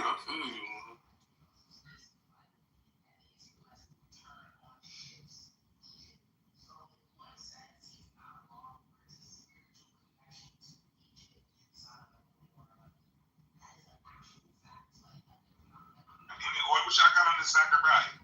Matter of fact, I might do a reading on Zachariah. Let's read the whole chapter. Spend a whole room, everybody just take a chapter. Let's read. What y'all got on this Zachariah, man? What y'all got? The dog brought up, the dog and Lakari bring up an interesting point. The dog is supporting Lakari, that the nation of Israel gets restored and scattered again. I don't support that. But if anybody got some scholarship on the topic and you want to bring it out, you are welcome to the stage. Octagon is open. Yeah, I don't think they be like when you talk about like Ezekiel 20, the rebels being cut off in the wilderness, and then Zechariah, the wicked 2/3 being cut off in the land. That's the final cut off. Those people that's being cut off and dying in the sky, they're not being regathered no more. That's when the kingdom is set up for the righteous remnant of Joseph and the righteous remnant of Judah. And they be united on the mountains, 2 sticks be united, and that's the kingdom. Those people that's being cut off, it's like, you know what, they done. So it's not like they being scattered and then regathered again. After that, it's done. He brought you out through the wilderness, brought you under the new covenant in the land, and yet y'all still being wicked in the land for this final regathering. I had enough with y'all. Y'all cut off. Now I'm only spending my time on my righteous people. You know. Did you just say after you know they scattered after? You're saying after? Okay. So Ezekiel 20, I believe, is when he says I'm going to crush them to pass under the rod and bring them into the bond of the covenant, right? Yeah. I believe that happens after the return of Christ, right? That's what I believe. That is after Christ returns, right? So what you just said. Okay, how's that after Christ? I thought you said Christ was. Oh, you said for Christ is the one that's gathering them pretty much. No. Not the gathering before the. Okay, so here's how I see it, Godot. I see there being in the scriptures. I see there's a gathering that happens before this tribulation period kicks off. Which is the reason I believe Christ said in Matthew 24, "Let those who be in Judea flee when they see this abomination." So you got to be in Judea to flee from Judea, right? But that fleeing is not a scattering into all nations. That's them ones who took heed running into the wilderness. I believe that there's a place of safety for Israel during that 42 months, right? Those who took heed to what Christ said are protected. Those who didn't are caught up in that tribulation for 3.5 years, right? I believe that's why Christ said, "Let those who be in Judea." I believe that gathering. But gathering after the tribulation is the resurrection. That's Christ. So how did they get back to the land then? What prophecy are they gathered into the land to be? If Ezekiel 20 is after, where's the prophecy of them getting gathered back into the land the first time? Great question. Let's go back to 24. Ooh, I love that question. Hey, I've been smacking these predators around with this exact thing that you just asked about a month ago. And it came out. Matthew 24, I'm going to read verse 15. Oh, no, I'm going to read verse 21. Well, then, because remember, in Matthew 24, Christ is answering some very specific questions about his return and the sign of it. The sign of his return is what happens right before his return, which is the Great Tribulation, the 3.5 years, the 42 months. That's what happens right before his return. So in this chapter, he is describing that time frame that happens right before his return. Verse 21. Well, there shall be great tribulation, such as was not since the beginning of the world to this time, no, nor ever shall be. So Christ said that this 3.5 year time frame, there's not going to be a time like this in the world. No, nor ever shall be. Now, let's go to the prophecy about the Great Tribulation and see if Jeremiah, I believe this is Great Tribulation. I don't know why anybody can say it's not. Let's see if Jeremiah is the same thing Christ said. Because if Jeremiah is talking about the same time frame that Christ is talking about in Matthew 24, then we got to dissect his prophecy. Jeremiah 30, verse 7. Alas, for that day is great, so that none is like it. It is even the time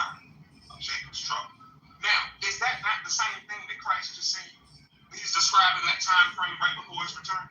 Same thing. So if this prophecy is about that time frame, let's go to the top of this prophecy and see this prophecy is about. Jeremiah 30 from the top. The word that came to Jeremiah from the Lord, saying, thus speak of the Lord God of Israel. Write thee all words that I have spoken unto thee in a book. For lo, the days come, saith the Lord, that I will bring again the captivity of my people Israel and Judah, saith the Lord. And I will call them to return to the land that I gave their fathers, and they shall possess it. They're just dropping them off. They're going to possess the land. It's going to be theirs. It's going to be there for a while. Watch what's next. Because if I'm right, then the very next thing that I should be reading about after this gathering is the Great Tribulation. Verse 4. And these are the words that the Lord spake concerning Israel and concerning Judah.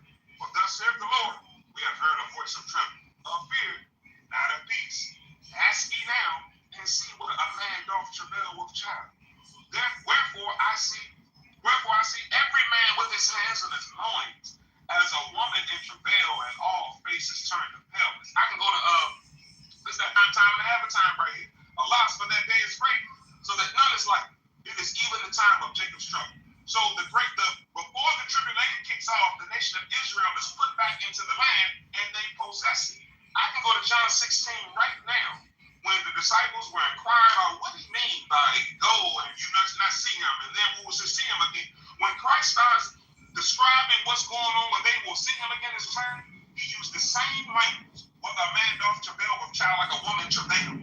The same language about that time frame of what's going on. So according to Jeremiah 30, the nation of Israel is gathered and put back into the land before the tribulation kicks off. That's why I'm putting all this focus on Isaiah 60, because Isaiah 60 brings it all out. It shows you that the nation is helping Israel get back. The ships of Tarshish first, giving them everything, all the gold. They spoiled them the same way that Israel was spoiled coming out of the Exodus. So yeah, according to prophet, according to what I read in these scriptures, the nation of Israel is gathered and put back into the land before the tribulation period kicks off. So do you think Jeremiah 30 and Jeremiah 31 is some of the same time period? Jeremiah 31 is about Jeremiah 31 is about Israel. It's about the new covenant, right? Yeah, that's what I'm asking. Do you believe Jeremiah 31 and Jeremiah 30 is some of the same time period? Well, if Jeremiah 31, because I'm not reading it, but if Jeremiah, I'll have to read it in context to see what it, and try to dissect it. But if Jeremiah 30 is talking about Israel coming into the bond of the new covenant, then yeah, that would have to be after, that would have to be after everything, if that makes sense. But I mean, you can look at it like, I guess you can look at that like, how would I say it? I guess you can look at it like God waking Israel up in the lands where they're scattered and allowing them, and they coming into the bond of coming into or being grafted back into the practice of the olive tree. Let's say that they believe in Christ and waking up to the fact of who they are. But yeah, if Jeremiah 31 is about that, I would say yeah, it's around the same time frame or after. Or I don't know. Yeah. I just don't see these multiple. Yes, baby. I don't see these multiple gatherings. I don't know. Not in the Tanakh. I'll say that. I see you have the gathering of the Northern Kingdom. Well, let's go to Ezekiel 30. Let's go to Ezekiel the 39th chapter. Let's do this. Where's my Ezekiel? I can't ever find what I need. Ecclesiastes. All right, Ezekiel 39. I'll pick up at verse 27. Let's see. All right, watch this. Ezekiel 39, verse 27. When I have brought them again from the people and gathered them out of their enemies' lands and am sanctified them in the sight of many nations. Everybody's, because they're scattered in all nations. So that all the nations, when they scatter, they're going to know too that these are the people. Then they shall know that I am the Lord their God. All of the Gentiles will know too. They'll be among them, which caused them to be led into captivity. Led into captivity among the heathen. But I have gathered them unto their own land. Watch this, get off. And have left none of them anymore there. So this ain't talking about coming out of Babylon. Because we know that Daniel some other folks' state. You get what I'm saying? But this prophecy says he'll gather them into their own land. It ain't talking about the resurrection and those who are alive and remain in court. That gathering is after Christ's return. This gathering is putting them back in the land. You see that, Kitover? I know that's the same one from Ezekiel chapter 20. Same situation as talked about in Jeremiah 31, Jeremiah 30. I don't see where there's another gathering. I don't see another gathering. I see they all being gathered, the two sticks being united. They go through the wilderness process. They go back in the land. And then when they're back in the land, these nations come against them. I don't see a real second gathering after that. That's what I'm talking about. I don't see that. Okay, well, let's go read it. Go to 1 Thessalonians 4:16. No, I'm talking about the Tanakh. I'm talking about the Tanakh. Oh, okay. So, no. All right, no. So, yeah. So they gathered, put back into the land. The tribulation period kicks on, right? Some of Israel protected in the woods, the ones who ran there, and the other ones who didn't.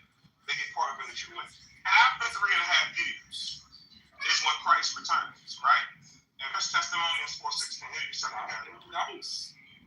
Yeah. Here's the second gathering. But this is after his return. So 1 Thessalonians 4 and verse 16. For the Lord himself shall descend from the heaven with a shout, with the voice of an archangel, and with the trump of God. And the dead in Christ shall rise first. Then we which are alive and remain shall be caught up together with them in the clouds to meet the Lord in the air, and so shall ever be with the Lord. That's the second gathering, but that's the resurrection. Let's get more on that in Matthew 24. Oh, you're saying the resurrection is the second gathering. But that's this, you know what I mean? Yeah, that's exactly. That's after he returns. But there was a gathering prior to the tribulation that put them in land, which is the reason why Christ said, let those who be in Judea, you know what I'm saying, run into the wilderness. But when you get down to the bottom of verse 24, that's when he's pulling off, gathering for the poor. But those are the ones who died in the gospel. That's the way I see it. Oh, okay. So you just calling the resurrection a second. Okay, I got it. I see what you're saying. Because I believe the resurrection happens after the people are gathered too. I wouldn't call the resurrection a second gathering, though. Just the resurrection. Come on, baby. So they can't gather at the time. So I'll just entertain it. That's all. Oh, okay.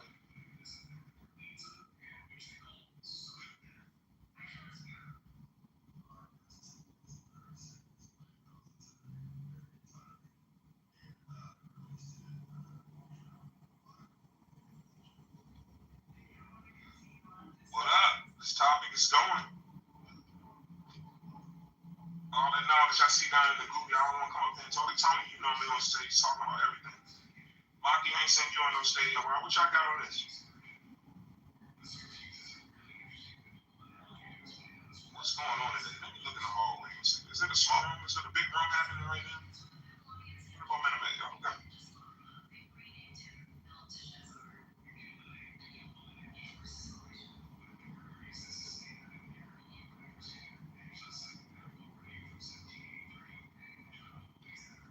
Scripture over everything got a room. True rest in Jesus. Moses still has work. That's enough. Who else got a room open? I don't see no rooms open. Where's your cut? See that? I'm trying to figure out where everybody at.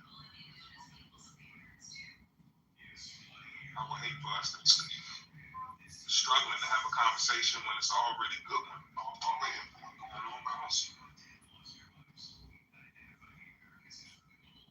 You know, people out there breaking the shop. Let me see. Hey, was you in the room that day on the Shabbat when the WhatsApp came off his mic accident and we heard plates and dishes and stuff in the background? Oh yeah, he was at Outback Steakhouse. Yeah.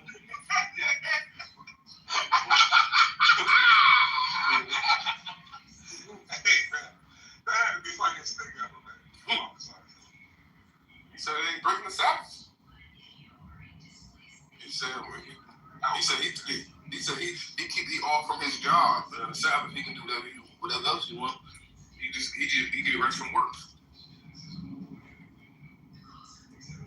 Man, we heard dishes and the master chef in the background.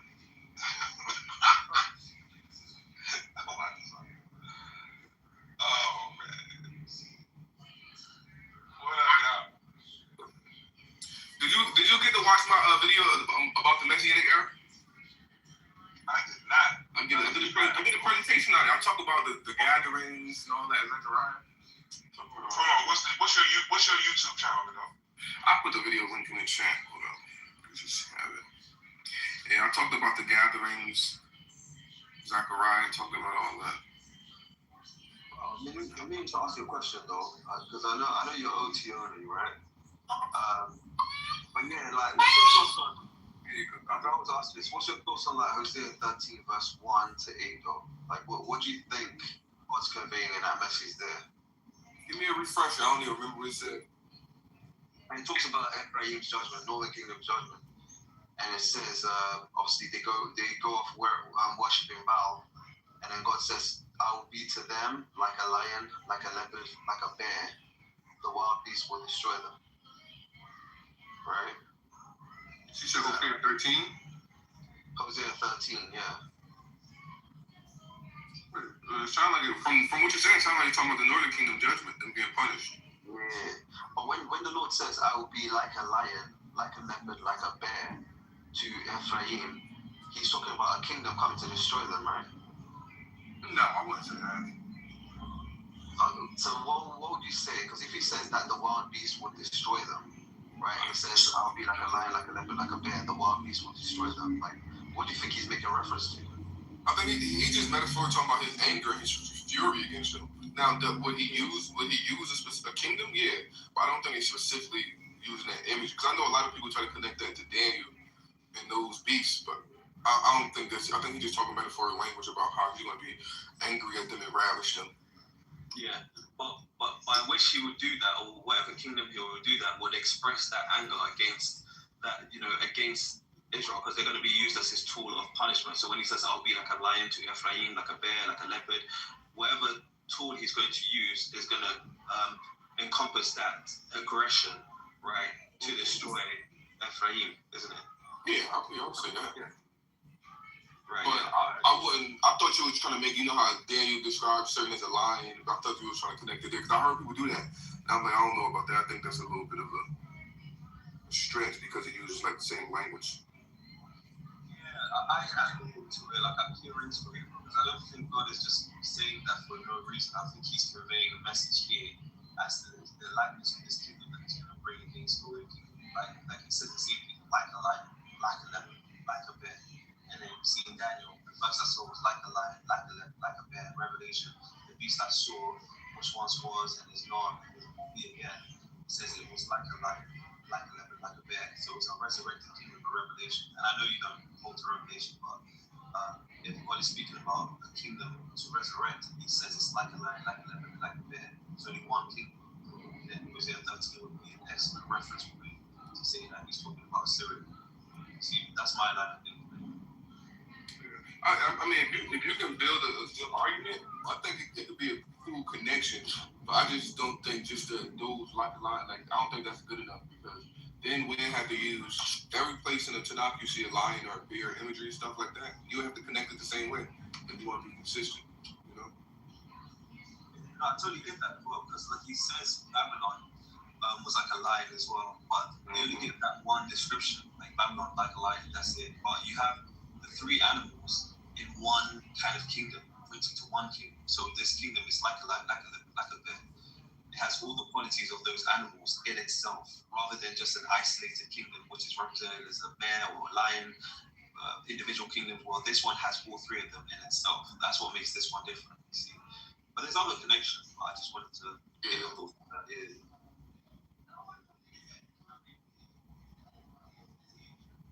Here you go, baby. Leave my hat alone. Don't mess my hat up. I don't want to put it on. No.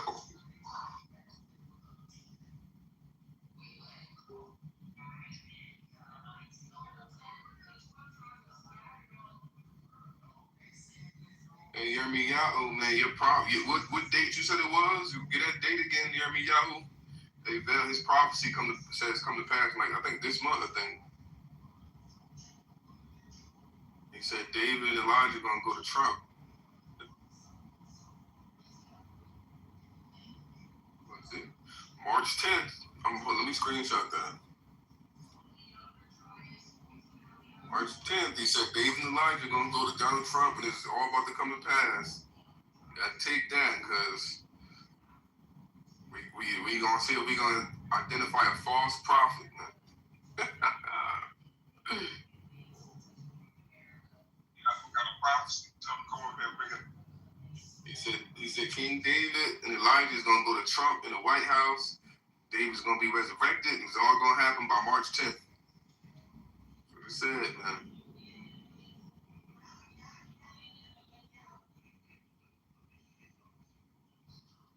Okay. He said against all. What happens again? It's not gonna happen. Oh, wait. No, what he said against all? It's March 10th. David, Elijah, David's gonna be resurrected. They're gonna go to Trump in the White House. You know, everything's gonna be coming to pass. Yeah, that's facts. You guys want to read Hosea 9:7 real quick?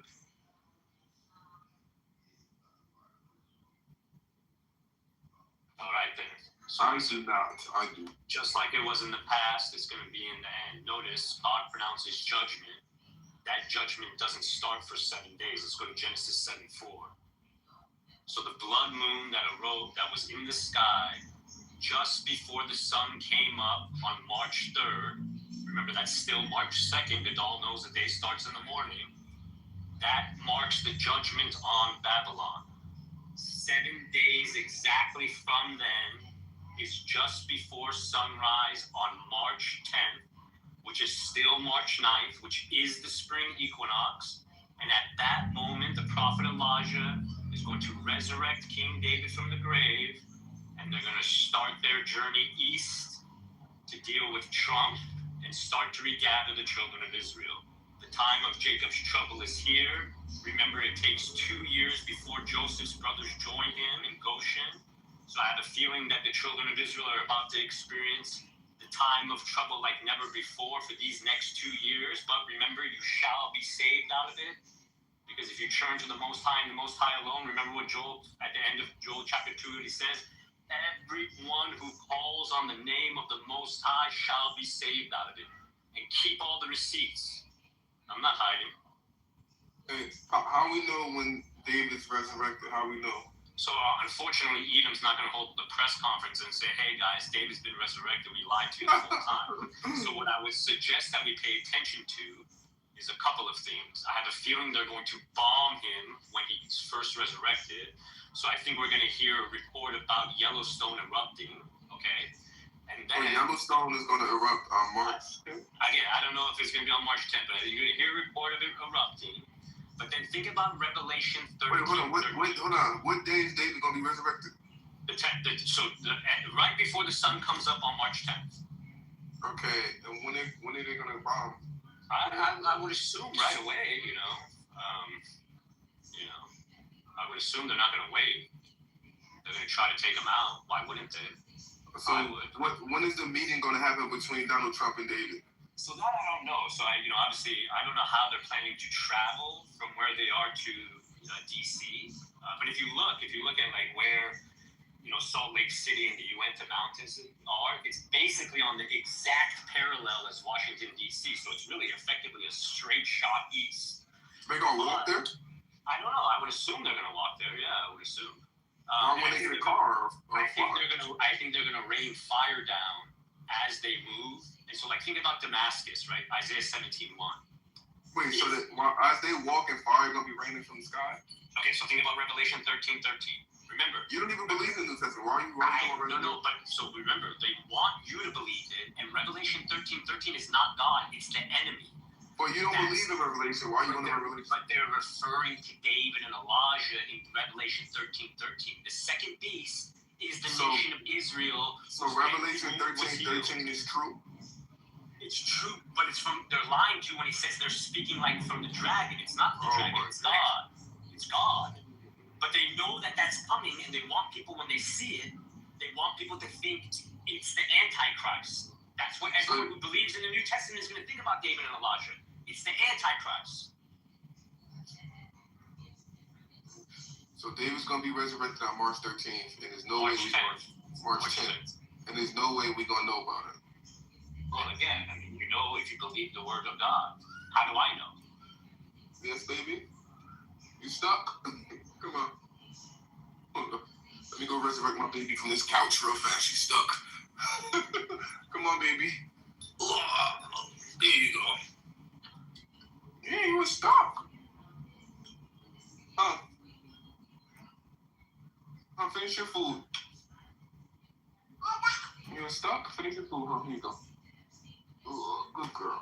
But if you want all of the verses to prove that the prophet Elijah resurrects David from the grave and that it will happen on the spring equinox, I just put a YouTube link. That's the almond blossom symbolism, guys. Think about what Jeremiah says in Jeremiah 1:11. Jeremiah, what do you see? Man, you gonna let him get all this off, man, on your stage? I see the rod of an almond. I hope you guys like surprises, man. That's all I'll say.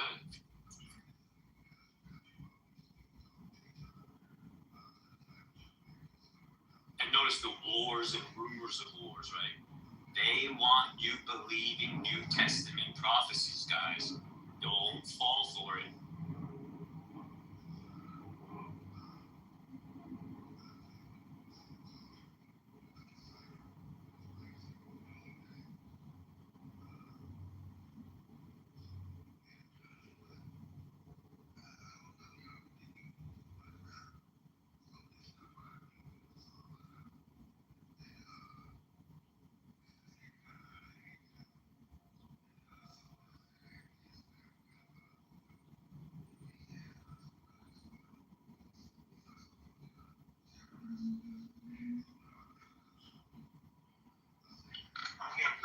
I'm just kind of hold on for a minute. I'll be right back. He's not getting. He's getting ChatGPT to respond. Hold up, guys.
So King David is being resurrected on March the 10th.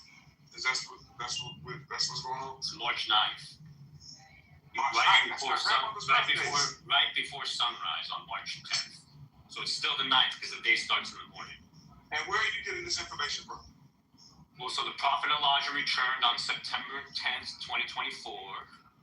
Oh, he did? Yeah, that was the fulfillment of Deuteronomy 33:26, Okay, so Isaiah 19:1. where's the prophet Elijah? Can we talk to him? We can see we can Facebook him. He's here to resurrect David. That's his job. Okay, so where is he? That's the ravenous bird that comes from the east in Isaiah 46:11. Where is he? Okay, where is he? Wherever David's tomb is, that's where he is. Okay, so who knew about his return? I did.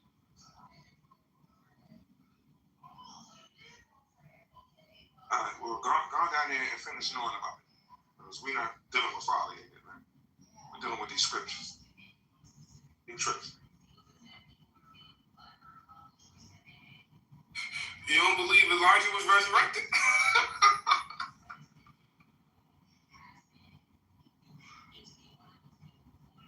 You don't believe the Bible at all. Just going off. What's up with that dude? He got his own Bible.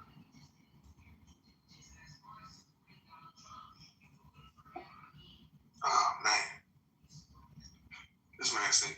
is going to be resurrected on March the 9th.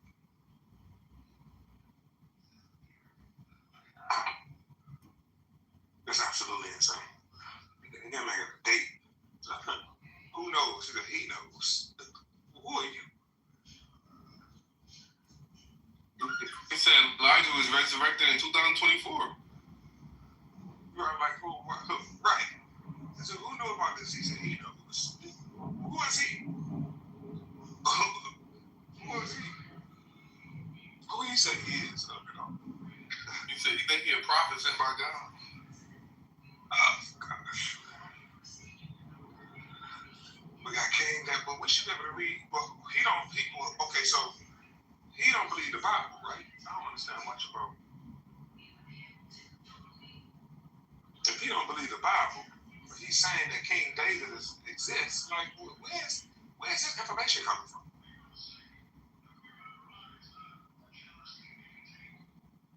Some weird people on this app.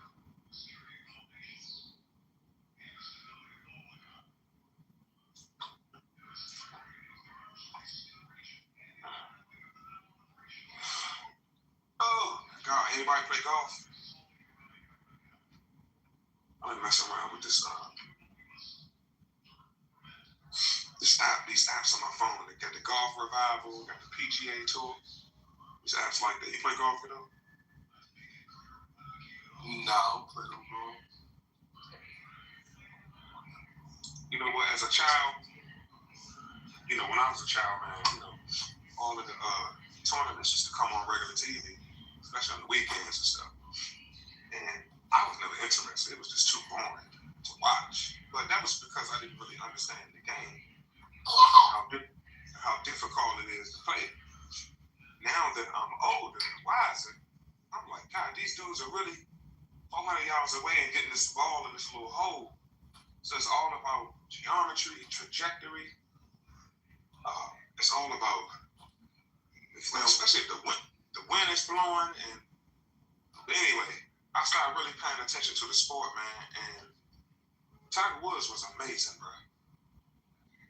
Amazing, man. Like he literally was trying to perfect a sport where there's really no perfection. I mean, I don't believe the word perfect really. Well, the word exists. I don't believe the idea of that word exists. Like, there's no such level you can get to in any where there's no way you can get better. You can always better your best at what level. So the idea of perfect doesn't really exist. But all of the elite golfers said that he was trying to perfect a sport where there's no perfection. And that's exactly what he was doing, man. I was looking at some of the best shots. Man, that dude was amazing, man. But amazing. I ain't here to talk about the golf, though. I want to talk about these end-time prophecies, man. Anybody got nothing? Y'all, I'm sorry, man. But no folly on stage, man. We dealing with the text. We're dealing with the text, man. You are the only one that know that Elijah is, and King David will be resurrected. Okay. All right. Well, March 10th ain't that far from here, man. Clubhouse, we'll still be on Clubhouse on March the 10th. So if King David ain't here on March 10th, then you got some explaining to do. What up, y'all? What up, man? Y'all act like y'all want to talk today. Man, I got me some sausage, man. Sausage.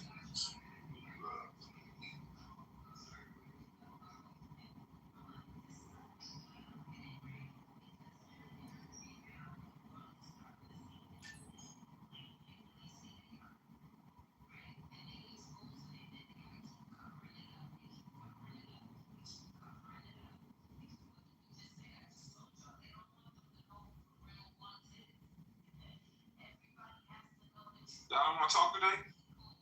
What's up, man? Close this joint down if nobody want to say nothing. Thought we were going to have some conversation today.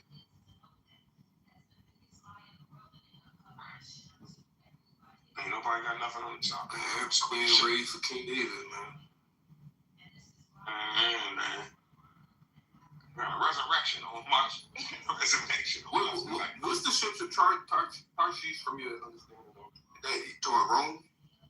No. That is like validation on the way I see the nation of Israel being gathered prior to the tribulation period. This talks about how the nations helping them get back to the land in the ships of Tarshish first to bring his sons and daughters from Bob. Didn't it have them? You broke it? You broke it?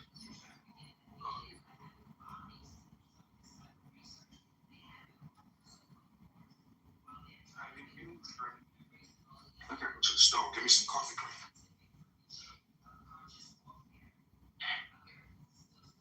Need some coffee mate, and I was just at the store. Need coffee mate.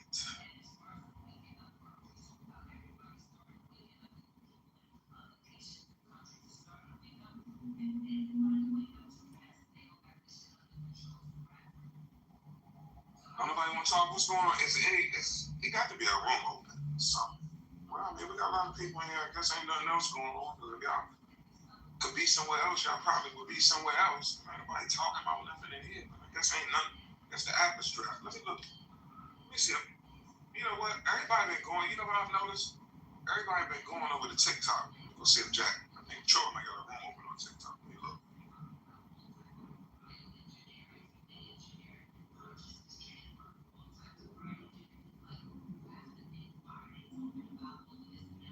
He does not.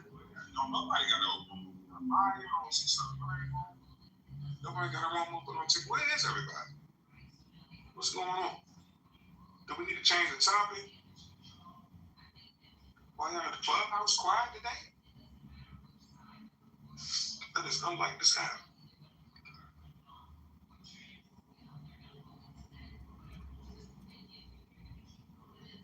I've heard a lot of people are going to TikTok. I hear crazy. I saw a light on TikTok yesterday. I went over there for a minute, but I don't really like TikTok.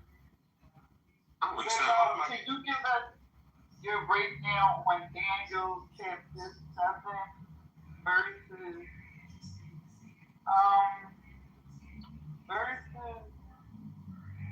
That's not my name.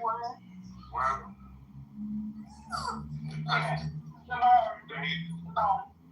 Shalom.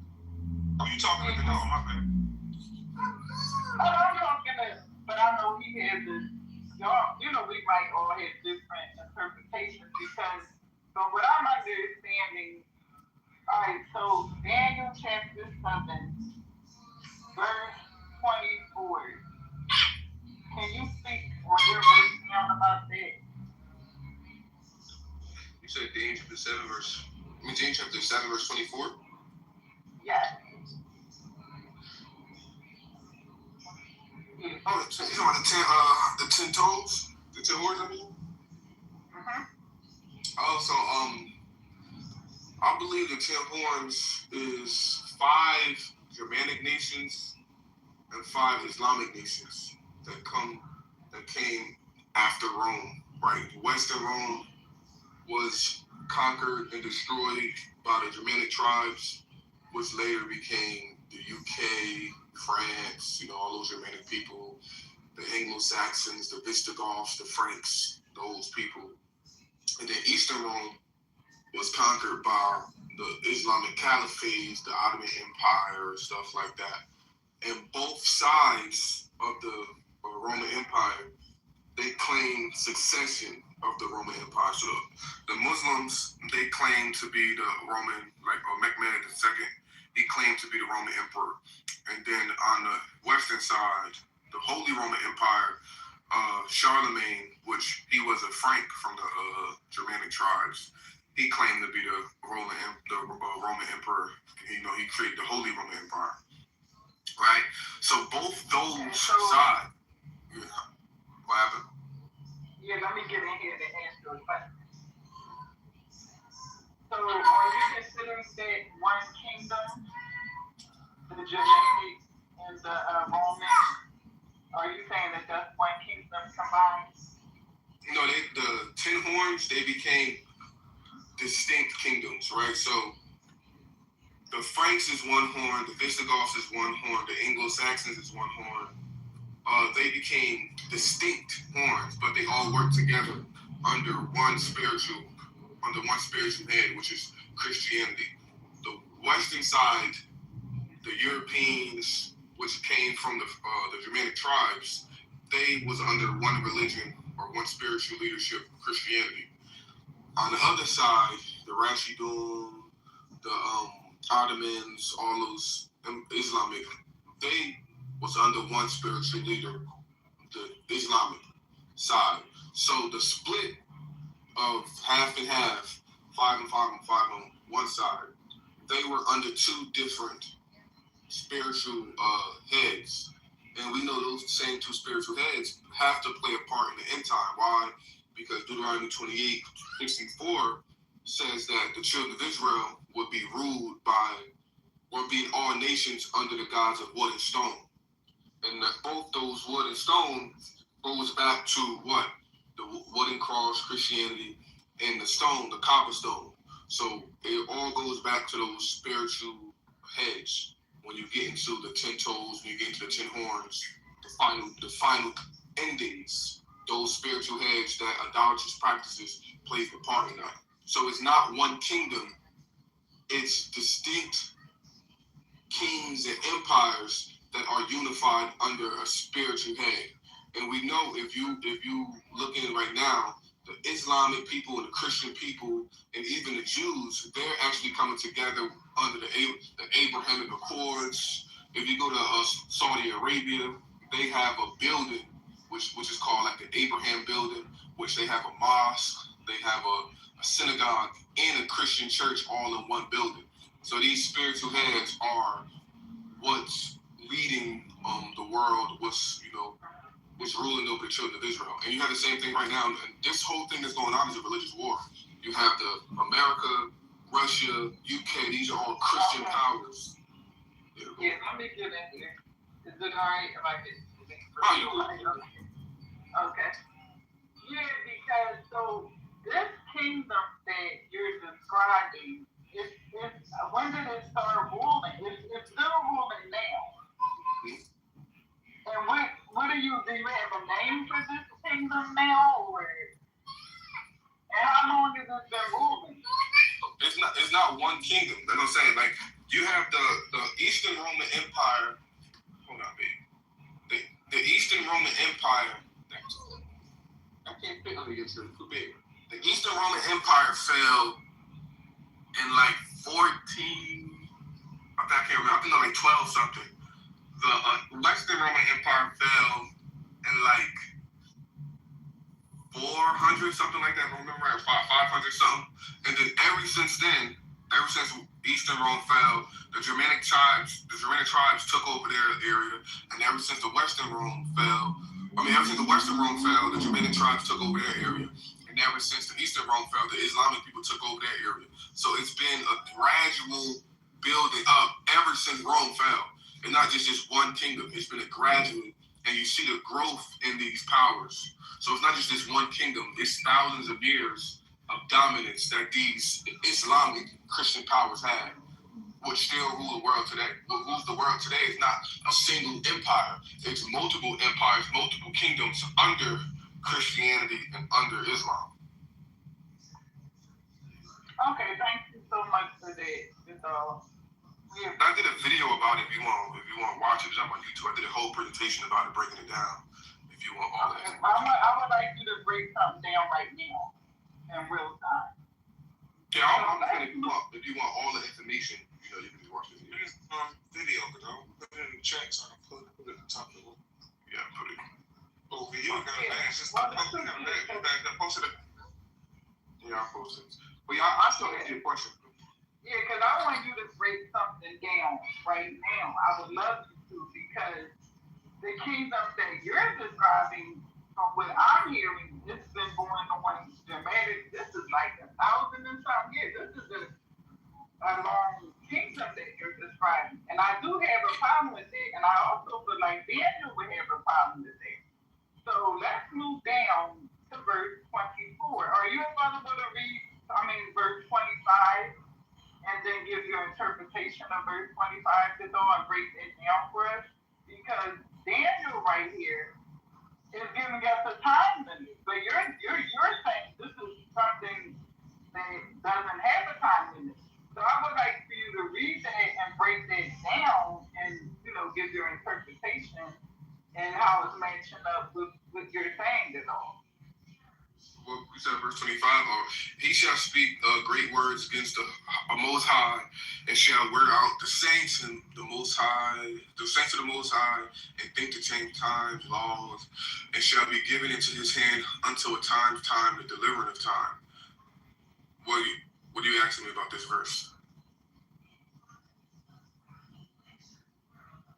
I'm asking you to give your understanding, because I just mentioned that you're saying this is time, that's when it says that part, until a time, and dividing of time, that's talking about a time period, right? Yes, of when the war and all that stuff takes off in Zechariah chapter 14, Ezekiel chapter 38, 39. That's talking about that. And that's talking about the beast, the kingdom, right? The kingdom that you're describing is not separate from it, right? No, this one is talking about the small horn that comes out of the 10 horns. Right, and that's not connected to the 10 horns at all? Is that what you're saying? No, it's connected to them, but this is a specific little horn that comes. Aren't your toes connected? You got 10 toes, I got they're together, aren't you on one foot? You gotta listen, I never said they weren't together. You have 10 horns, and then you have one horn that comes from them that knocks down 3 horns. Right, so this is a process of time. This just doesn't happen overnight. So 10 horns are doing what they're doing. Then you have one horn that's among them that comes up, knock down 3 horns, and then this last little horn, he does what he does to the children of Israel. So this is not just happening like this. The times, that last part 25, that's happening when the little horn does in the rise and does what he does. That part has not happened in history yet.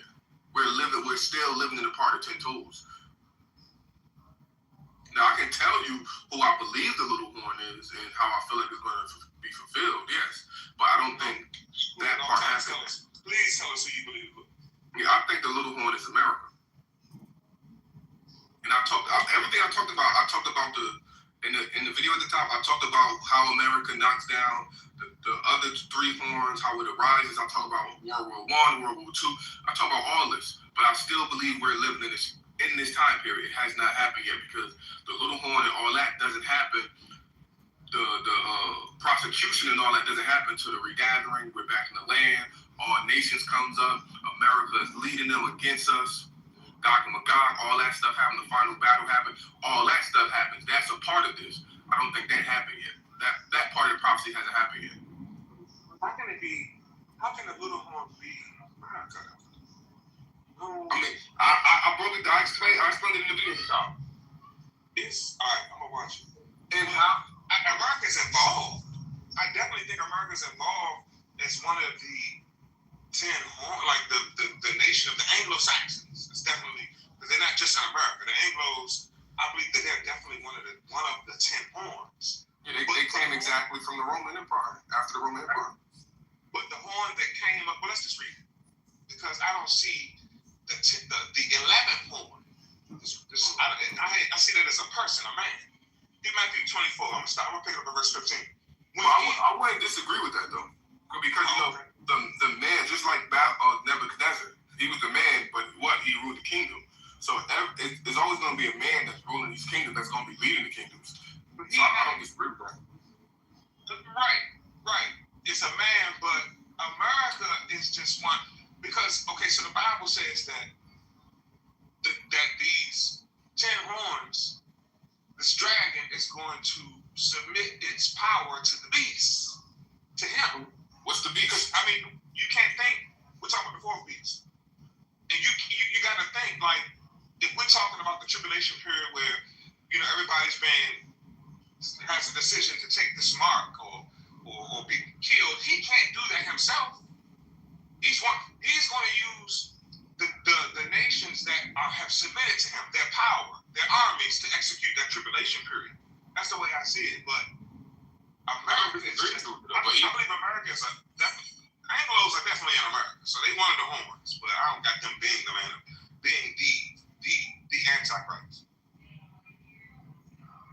I ain't said nothing about the Antichrist. Okay, so what did you say America was? What was the first thing you said? America is the what? What I asked you, you said you believe you know who you said the 10th horn? Yeah, that little horn that comes up. Yeah. The little, that's what I'm saying. The little horn. Okay, let's just read it, Godal. Matthew 24. No, what I'm saying is you're trying to take what I say and line it up to the Christian Testament. You have to take what I say and line it up to Daniel. All right, let's just read it. Matthew 24, because Christ's going to take us right back to Daniel. Matthew 24, verse 15. When ye shall therefore see the abomination of desolation spoken of by Daniel the prophet, stand in the holy place, whosoever readeth, let him understand. Then let them which be in Judea flee into the mountains. So let's go back to Daniel. It's like Christ said. Daniel chapter 7. Well, I can't even find Daniel 101. Chapter 7. No, I'm picking up at verse 17 in the group. Let's pick it up. These great beasts, which are four kings. See, they're talking about men already. Which shall arise out of the earth. But the saints of the Most High shall take the kingdom and possess the kingdom forever and forever and for even ever. What is that? Forever, even forever and ever. So, now you're giving us the play of what we might be reading about. Let's read it.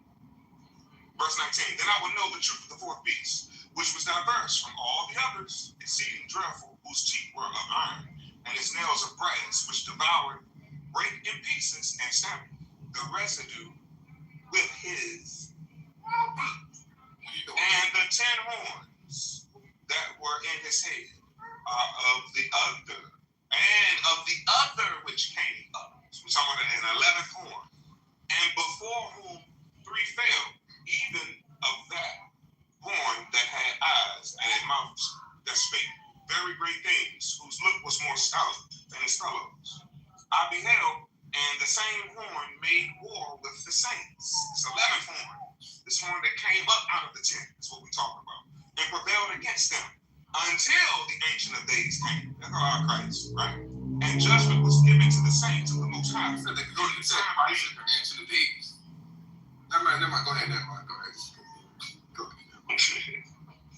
You don't believe the New Testament. Christ the one took me in.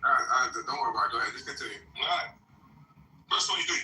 Thus he said, the fourth beast shall be the fourth kingdom upon earth. That's the beast, which shall be diverse from all kingdoms, and shall devour the whole earth, shall tread it down and break it in pieces. And the 10 horns out of this kingdom are 10 kings, these are men, that shall arise, and another shall arise after them. This 11th horn is what we focused on.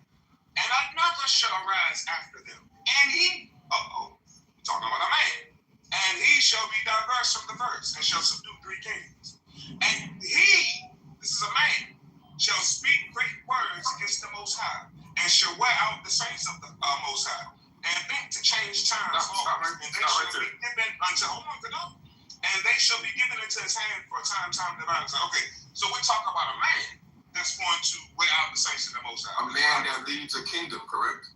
Exactly. But okay, so you keep saying man like it's like a kingdom. But this 11th horn is referring to him, no, not the kingdom, him. But he's leading the kingdom. He's not going to be doing it by himself. We don't disagree there, because I told you. All right, so why do you keep pointing that it's him like he's not leading the kingdom? Because you said America. America has a person that leads it. The leader of America, the people the person that leads America is talking about him and the kingdom that he's ruling, that he's using to abuse the people with. But it's not just America. These 10 horns are them 10 horns that were there before he came up are 10 different nations. It's not just America. That's the point I was saying. I didn't say it was just definitely one of them, but it's I never said it was just America. When did you say it was just? I never said that. That was the first thing I asked you, Godal. You said you believe you know. And I said, "Well, tell us, Godal." You said America. You said who was the little horn? The little horn is speaking about. All right, is the little horn speaking about one specific person? Yes. And, okay, so that one specific person is what?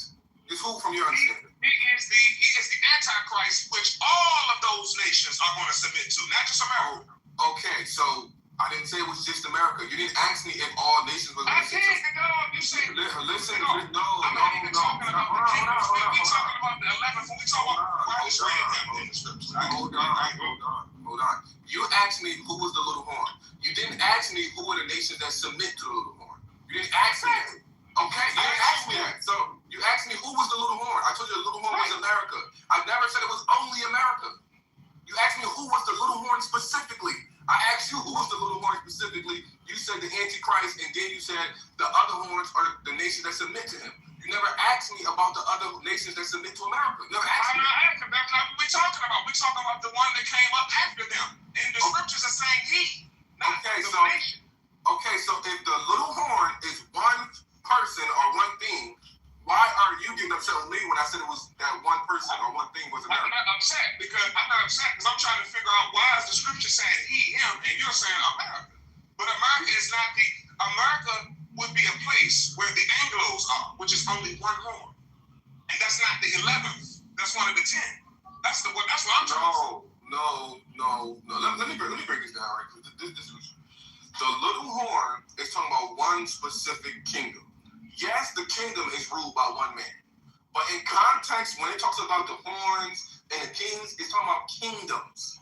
So the little horn is a kingdom that arises from the 10 horns and knocks down 3 horns.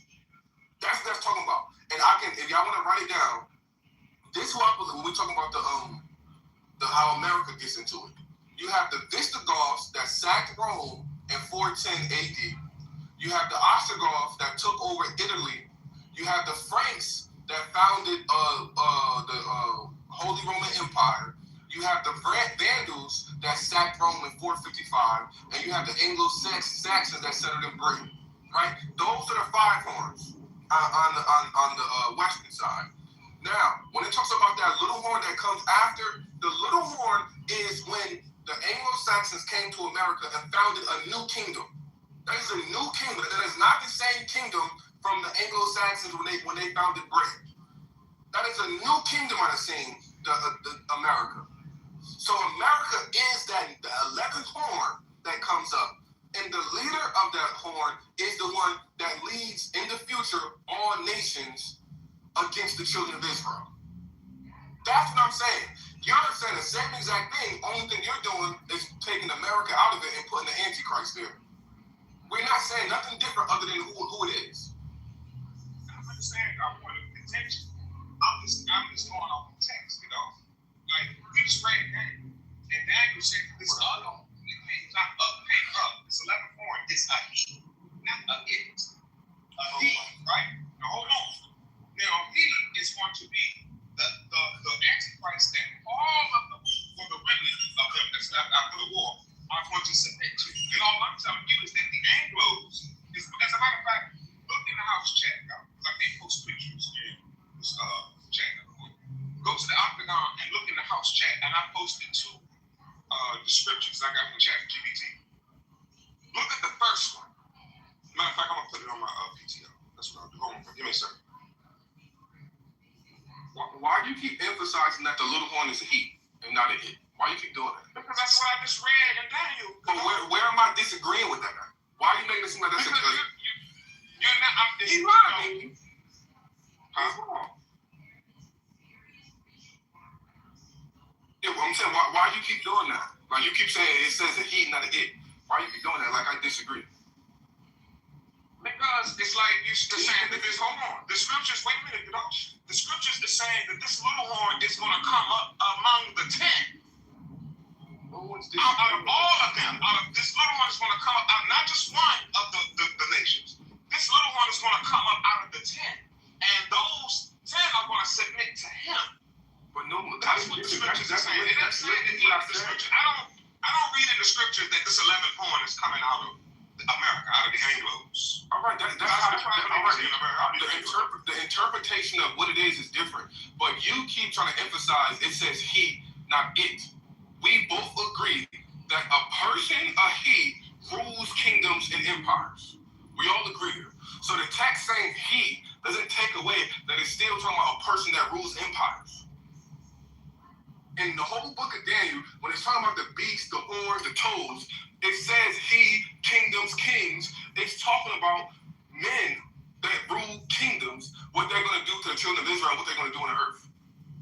So you keep pointing out, it says he, not it, as if I disagree with with that. I'm just confused. No. But I'm saying, like, what I'm disagreeing with is you're saying that this other horn, this 11th one that comes up, is going to be America, and that he's going to bring America against Jerusalem. That's what I'm disagreeing with. Look at my PTR.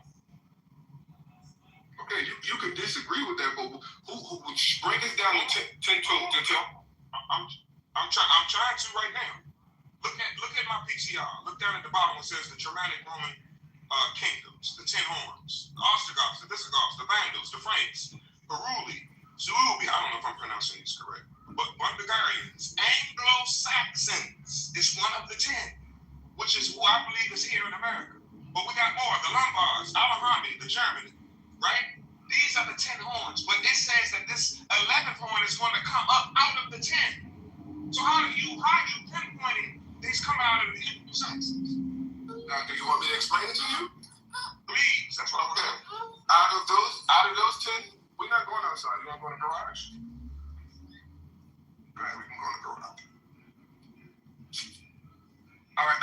Out of even though yours horrible, but out of those 10 horns, what kingdom came out of that? Which kingdom arose out of the Anglo-Saxons?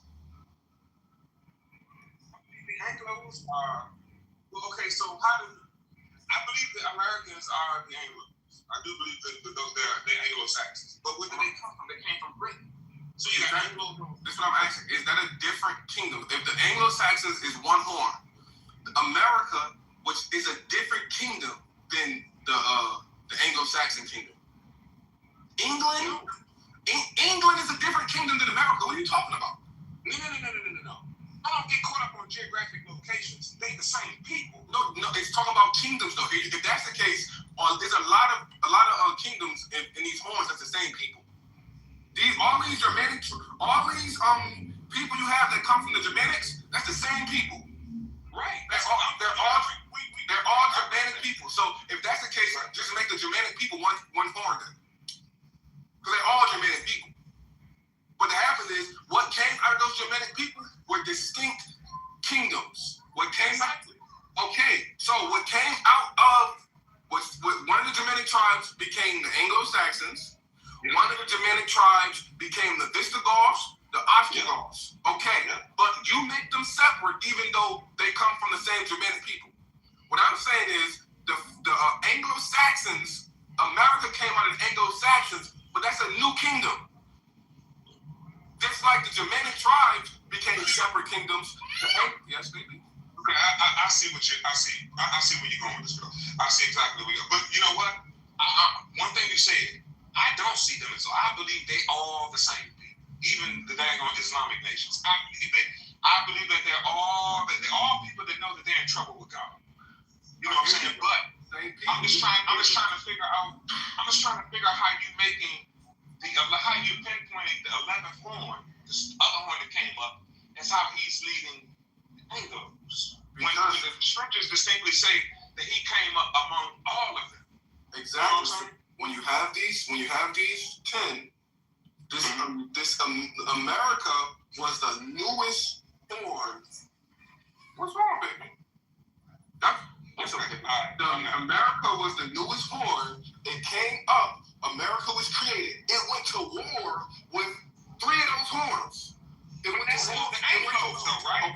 That's not the 11th. It's a new kingdom. It's a new kingdom. Okay. I see what you're saying now. I see where you're going with that. Hold on. So this new kingdom that arose and became America, they went to war with the British. To get there, they went to war with one of those horns, and also they went to war with the Franks, another one of those horns. These are the 10 fighting, right? Well, 3 of them. They went to war with the Angles, the Anglo-Saxons, Britain, and they went to war with the Franks. Okay, I see. I ain't gonna argue with you about that. I see what you're saying now. You're saying that when America was established, that was the 11th horn. That was another resurrection of the Roman Empire. I get what you're saying. Exactly. With that. I broke all that down there. It's just hard for me to do it now because I got my daughter. No. I get you. I'm gonna watch it because that's interesting. I see what you're saying now. But I think that the real question, because I'm not gonna start no 4-piece conversation. But I see what you're doing. Okay, that respect, I wouldn't argue that.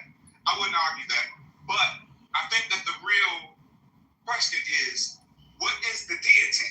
Because we're looking at a new world order. They're trying to overthrow God and create one world government, one world currency, and one religion, right? And we agree to this. Yeah, the real question would be, what is the philosophy of this man, right? What deity is he forcing upon the world, lest you take them off? You know what I'm saying?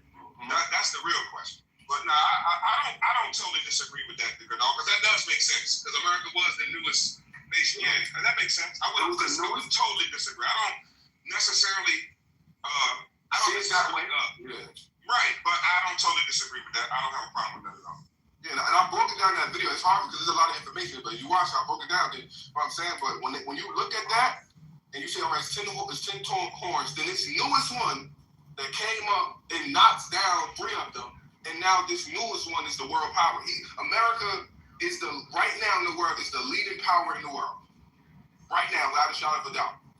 And America has to play a part in it, because if you believe we Israelites, then most of the children of Israelites are in America, in the Americas. So I don't know like I'm saying, but it's in that I got a whole presentation about it.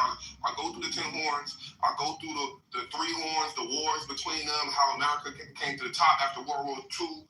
I went through all that in that video at the time. It's not just a video, it's a presentation.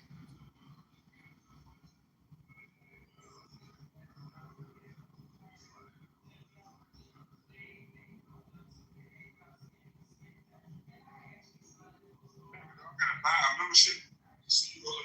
No, you don't get a membership for that video, do you? Oh, I didn't even know that. Let me take it off. I didn't even know that. Let me take that off. I didn't even know that. I just took it off. I didn't even know it was a membership for them.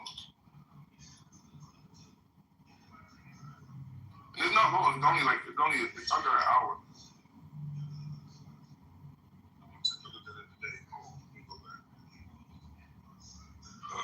No sooner about 10 minutes. Yeah, refresh it. Yeah.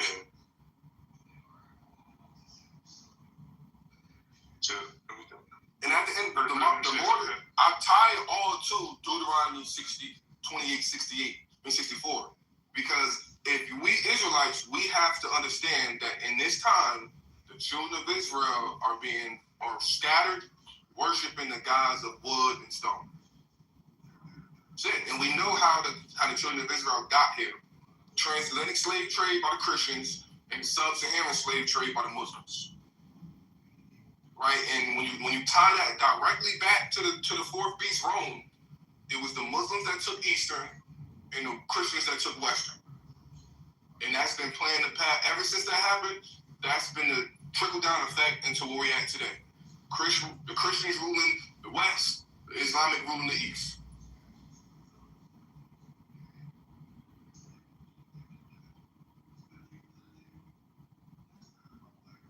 That sounds about right. And so I believe that this man is the Pope, though.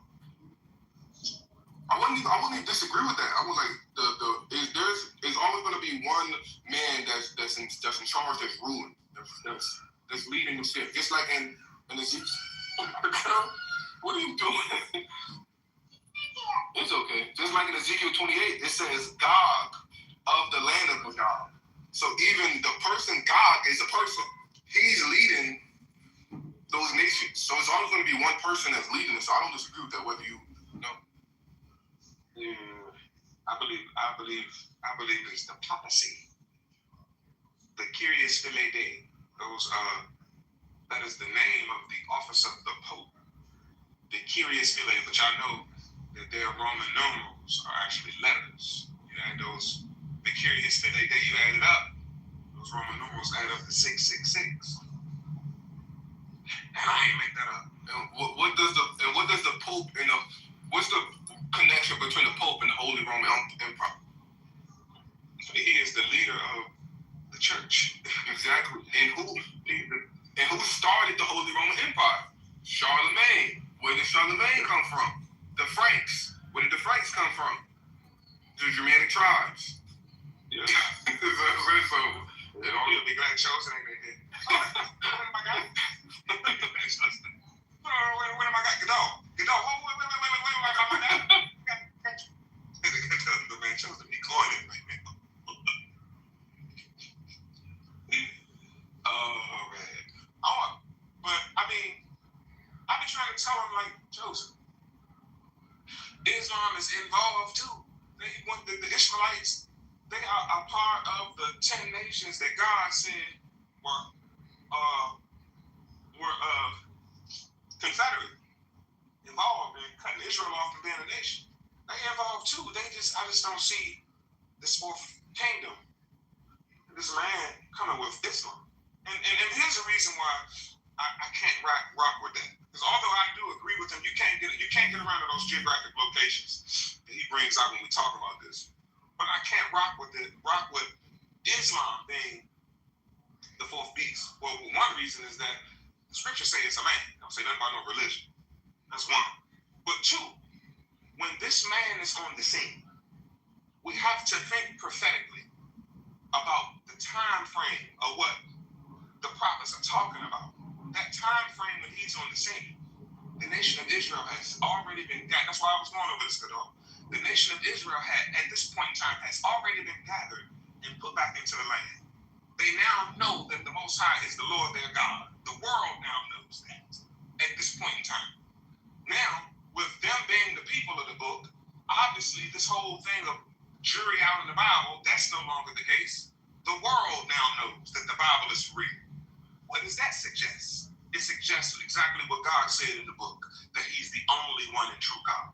So this time frame during the Antichrist, at this point in time, the entire world now knows that all of their religions are lies, and that the Bible is real, and he's the only, and God is the only, the God of the Bible is the only one and true God. That's the time frame. That's the chaos that's going on at that time. So my point to all is, I can't see if this man of sin is going to try to deceive Israel, then he's going to do exactly what the Bible says. He's going to sin in the temple of God, claiming he is God. God of this man. So he can't be coming with an Islamic philosophy if he's trying to deceive Israel that he's their God. That don't make sense. That's what I be trying to tell Chosen. And I brought it, what I be telling the same thing I told you, I don't get involved in these locations where they at. Because they all the same people that know that they're in trouble with God. And God will make them fight each other. It's going to be a worldwide, what we're looking at coming on the earth is a civil war on a worldwide scale. He's about to make these Germanic tribes fight, basically. Over who? Over us. That's going down, man. This Bible ain't playing. See, I disagree with like both of y'all, but I agree with both of y'all because I do agree with you. Germanic tribes has to play a part, and I do. It's too early for snacks, baby. And I do agree with him that Islam has to play a part. You know, that's why in my interpretation, you're not getting no snacks. That's why in my interpretation, I have both of them.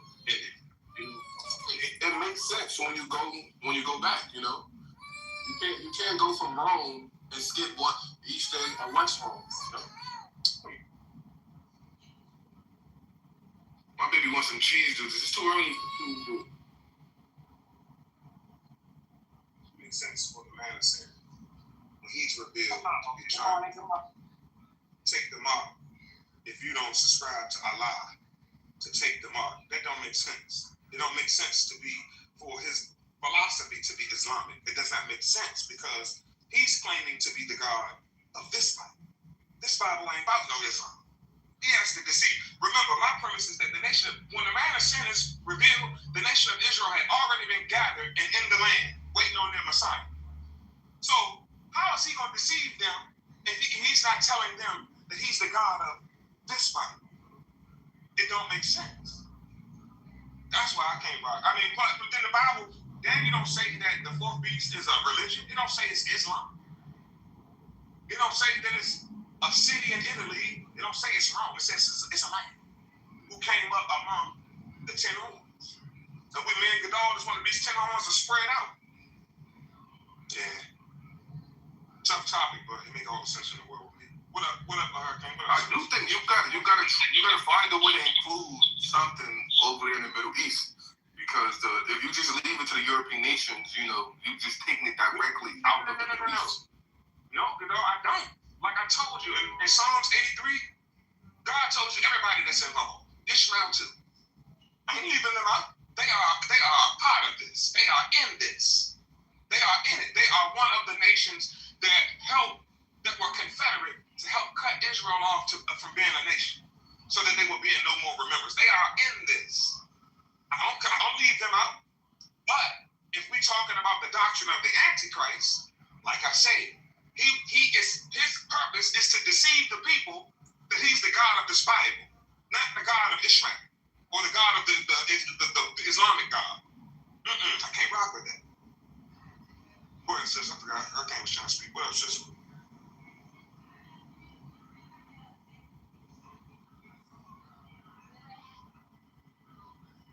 Sam, what's up? I thought you was trying to talk before me. Or the dog. Oh, wait. How about now? Can you hear me now? What else, sis? Sam? Okay, my mic is messed up. Yeah, no, I was just speaking. I was saying, good morning, Shabbat Shalom.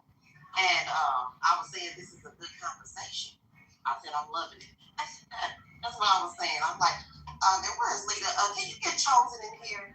I really would like for them to have the conversation. Chosen has his point and the dog had his point. Are you saying Chosen will be able to do it, or what's going on?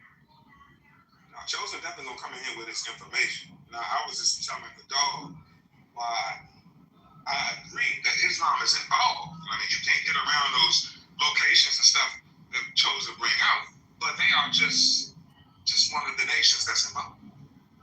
King David ran off 10 of them, and they just won. But I think, honestly, though, if y'all look at this chart, this graph that I get on my PTR, I think that the whole goal the whole idea, the task, is to follow Esau. Because God said that the Edomites will be a people that he will have indignation for forever. So if you look at the chart, this graph, all we gotta do is follow Esau. Esau was established in like the 1900 BC. Then you come along in time, then the Seleucid period, where the Greeks conquered that whole area. The Edomites, and they intermingled, a lot of knowing. So now the Greeks have intermingled with Edom. Then later in history, the Romans conquered the Greeks. Then we know that the Romans adopted some Greek customs, a lot of intermarriages, a lot of knowing going on. So now, because Esau was already intermingled with the Greeks, so now when Rome conquers the Greeks, now Esau is intermingled with the Romans. We already know that Herod wasn't a Roman; he was an Idumean. Because the Roman people are not Idumean people; they are a Latin people or an Italic people. I was saying this earlier. That's why their language sounds similar to the Spaniards. They aren't Idumeans. But since the Seleucid period, that got Esau's bloodline all in Rome. Herod was an Idumean. Agrippa had a granddaughter named Drusilla, who married a Roman.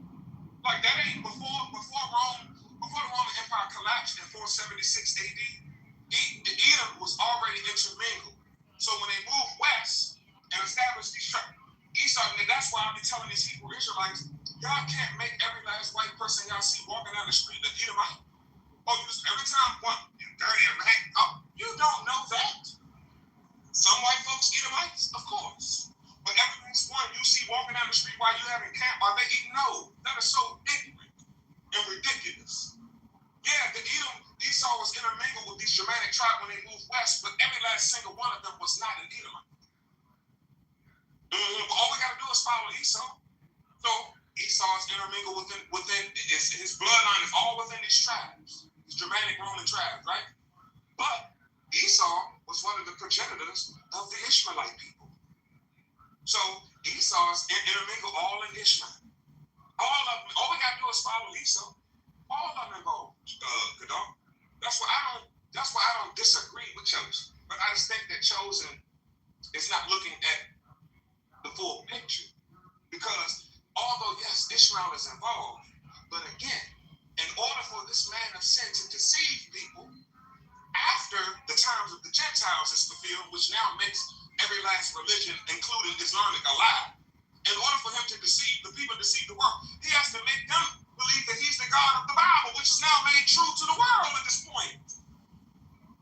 Islam is, at the time of the beast, Islam has already made a lie along with every last religion. So there's no way in the world that he's going to deceive people coming with Islamic philosophy. He has to do exactly what the Bible said. He has to sit in the temple of God and claim he is God. Which God? The God of this Bible. It just makes sense.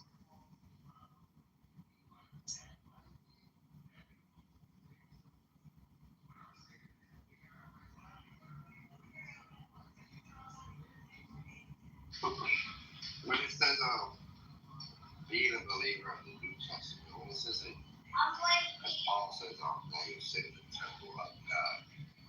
Is that a Jewish temple or a Christian temple?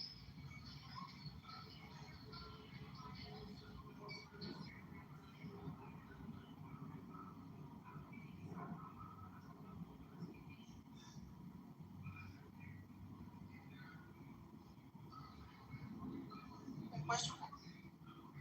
Yeah, I was asking what. Oh, go ahead, man. That's what me, Tony, what you say? Yeah, I was saying, like, when it says you sit in the temple of God, will that have to be a place where they accept Christ? Like, will that have to be a temple where they accept Christ? Or could it be a temple where they don't accept Christ?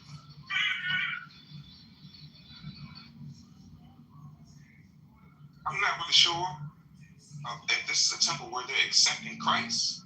But what I do know is that by the time Israel is back in the land, before this man sits in that temple, Christ believers have already been acknowledged. The nation of Israel and the people who are outside of the nation of Israel who have received Christ. According to Acts 15, it says that God is going to pull the people out of the Gentiles for his name. And Romans 11, verse 25 says that blindness in part has happened unto Israel until the fullness of these Gentiles come in, meaning until they receive Christ. So after they receive Christ is when God is going to wake his people up and return them back to the land, according to Baruch 2:30 and other chapters we read. So the gathering of the nation of Israel is the fulfillment of the times of the Gentiles. But what also that event also acknowledges to the world that these are the people, that's the land where they belong, and this Bible is real, which now makes all other religions a lie, because God says he's the only one and true God. So during the time this man of sin is doing the same, when he's in this temple, whatever, now the world, at this point, we're thinking prophetically, now the world knows that the Bible is real. The God of this Bible is the only one and true God. These people that he's trying to deceive have already received Christ. He's trying to deceive them into thinking that he is who that is. That's the point. That's why I know that his philosophy cannot be Islam. But I don't know whether or not, I mean, your question was, is the temple somewhere where people receive Christ? No. By the time the people get in the land, they already done received Christ. The remnant of Israel has already been pulled back in, and all of those Gentiles called by God's name has now received Christ. These people in that land at that time has already received Christ. Now, the problem is whether or not they're going to be deceived by this man or if they're going to run into the wilderness. Yeah, because I asked that question because, like, some people take from it.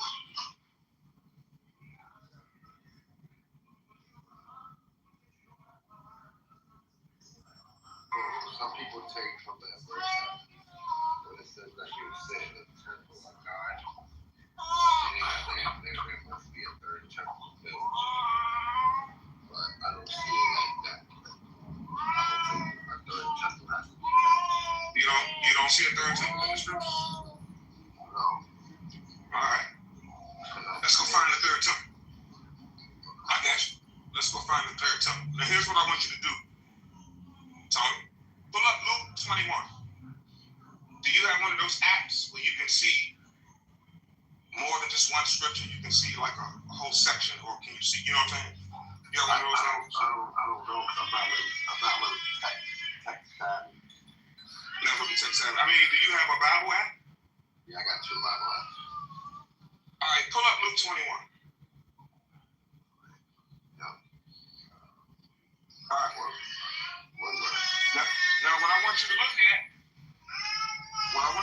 at is verses 24 through. What I want you to look at is verses 24 through 27. But I'm allowed the foundation first so you can understand what we're looking at, the way I see it. When Christ stepped outside of the temple, the only thing he said, Tony, was that the temple would be destroyed. The disciples came to show them the temple. Oh, look at the buildings, look at the stones. And all Christ said was, verily I say unto you, that no stone should be left upon another that's not going to be thrown down. The only thing he said, the only thing that came out of his mouth was that the temple would be destroyed. And they immediately asked him questions about what he said. Oh, well, tell us when this will be. And what's the sign of that? Of what? Of the only thing he said was that the temple would be destroyed. So, in Luke 21, what we're reading is Christ giving a chronological order of events leading up to the temple being destroyed in 70 AD. So, when you get down to verse 24, what does it say? It says, they shall fall by the edge of the sword. Right? They go to destruction of the temple in 70 AD in Christ's chronology. Right there. But see, what Christ did, Tony, is he starts telling them things that they didn't ask him about. That's why I emphasized the only thing he said when he came out of the temple was that it would be destroyed. So the questions they asked him were about that. Once he told them that, they shall fall by the edge of the sword. Bam! That's the destruction of the temple in his story. But what Christ did is he starts speaking past 70 AD. He starts telling them things that they didn't ask him about. I'm still in verse 24. And they should be led away captive into all nations. And Jerusalem shall be trodden of the Gentiles until the times of the Gentiles is fulfilled. Christ is describing time frames. He's giving a condensed story. He's not giving you bullet points, point, everything. But he's giving you a condensed story of a chronology leading to the destruction of the temple and then to his return. So he starts speaking past 70 AD. But he says, until the times of the Gentiles is fulfilled. Meaning there's a point in time where that time frame is up. So the destruction of the temple in 70 AD, we got Israel being led away captive into all nations. And we got the times of the Gentiles and its fulfillment. Now what happens after that? Christ starts speaking about more time frames. Verse 25. And there shall be signs in the sun, and in the moon, and in the stars, and upon the earth the stress of nations with perplexity, the sea and the waves roaring. Verse 26, here go your 3.5 years right here. Man's heart spelling them for fear. And for looking after those things which are coming on the earth, for the powers of heaven shall be shaken. Verse 27. And then shall they see the sign, the Son of Man coming in the clouds with power and great glory. So Christ is speaking in time frames. Now notice, the destruction of the temple happened on the other side of the times of the Gentiles. The destruction of the temple and Israel being led away captive is what kicked off the times of the Gentiles. Right? So now let's go to first. Now notice, his return is all the way down here in verse 27, after the Great Tribulation, which was after the times of the Gentiles is fulfilled. So let's go to 2 Thessalonians and read about that time frame. Let's look at the time frame of the coming of our Lord Jesus Christ, which is after they were led away captive, which was after 70 AD, and then after the times of the Gentiles is fulfilled. 1 Thessalonians chapter 2. And I'm picking chapter 2, I'm going to pick it up at verse 1. Now we beseech you, brethren, by the coming of our Lord Jesus Christ. So this is the time frame we're talking about. This is after 70 AD. After the times of the Gentiles is fulfilled, Tony. After the men's hearts filling them for fear, the things that's coming on the earth. The time of his coming was down in verse 12. That's why I told you to pull up Luke 21 so you can use Christ's chronology as a reference, as a timeline. So now we're talking about the coming of his return. So we're looking at a time frame round down in like verse 26 and 27. We didn't talk about verse 24. That was 70 AD. Now we're about his return, around by like 26 and 27 of Luke 21. Now we beseech you, brethren, by the coming of our Lord Jesus Christ, and by our gathering together unto him, that ye be not soon shaken in mind, or be troubled, neither by spirit, nor by word, nor by letter, as from us, that the day of Christ is at hand. When is that day? During the time of his return. That's what we read about. Let no man deceive you, by no means, for that day shall not come. What day? The day of the Lord. Except there come a falling away first, and that man of sin be revealed, the son of perdition, who opposeth and exalteth himself above all that is called God, or that is worshipped, so that he, as God, sitteth in the temple of God, showing himself that he is God. This happens during the time of his return, right around verse 26 and verse 27. Now let's look at Luke 21. The temple that was destroyed in verse 24, Tony, which was before they were led away captive and before times of the Gentiles. So if that's the case, and we're talking about like around the time frame of 26 and 27, what temple is this? That's what I'm saying. That when it says he sits in the temple of God, that would show that he sits down at the head of a congregation. I don't see that as a temple. He sits in the temple of. He said he sits, meaning he's sitting down meaning inside of the temple of God. Yeah. Showing him, and then Christ said in Matthew 24, he's talking about the same man. Christ said that when you shall see the abomination of desolation stand in the holy place. This is a physical building, bro. What are we talking about? The desolation, that was 70 AD, but it says stand. Not most holy. That was 70 AD, but that's what I see that. What was 70 AD? With the desolation of abomination of desolation stood in the holy place. That was 70 AD. But when it's right here in Thessalonians, it says he sits in the temple of God, showing himself that he is God. That's showing that this person will be a leader of a church. He'll be a leader of a church. He'll sit in. Returned in 70 AD? No. Okay, but I just read 2 Thessalonians. It says, I beseech you, brethren, by the coming of our Lord Jesus Christ, and that this day shall not come unless there be a falling away first. We're talking about the time frame of this coming. So how can the abomination of desolation sit in the holy place in 70 AD? And he ain't returned in 70 AD. The abomination of desolation sitting in the holy place is not the same thing as the Antichrist. What?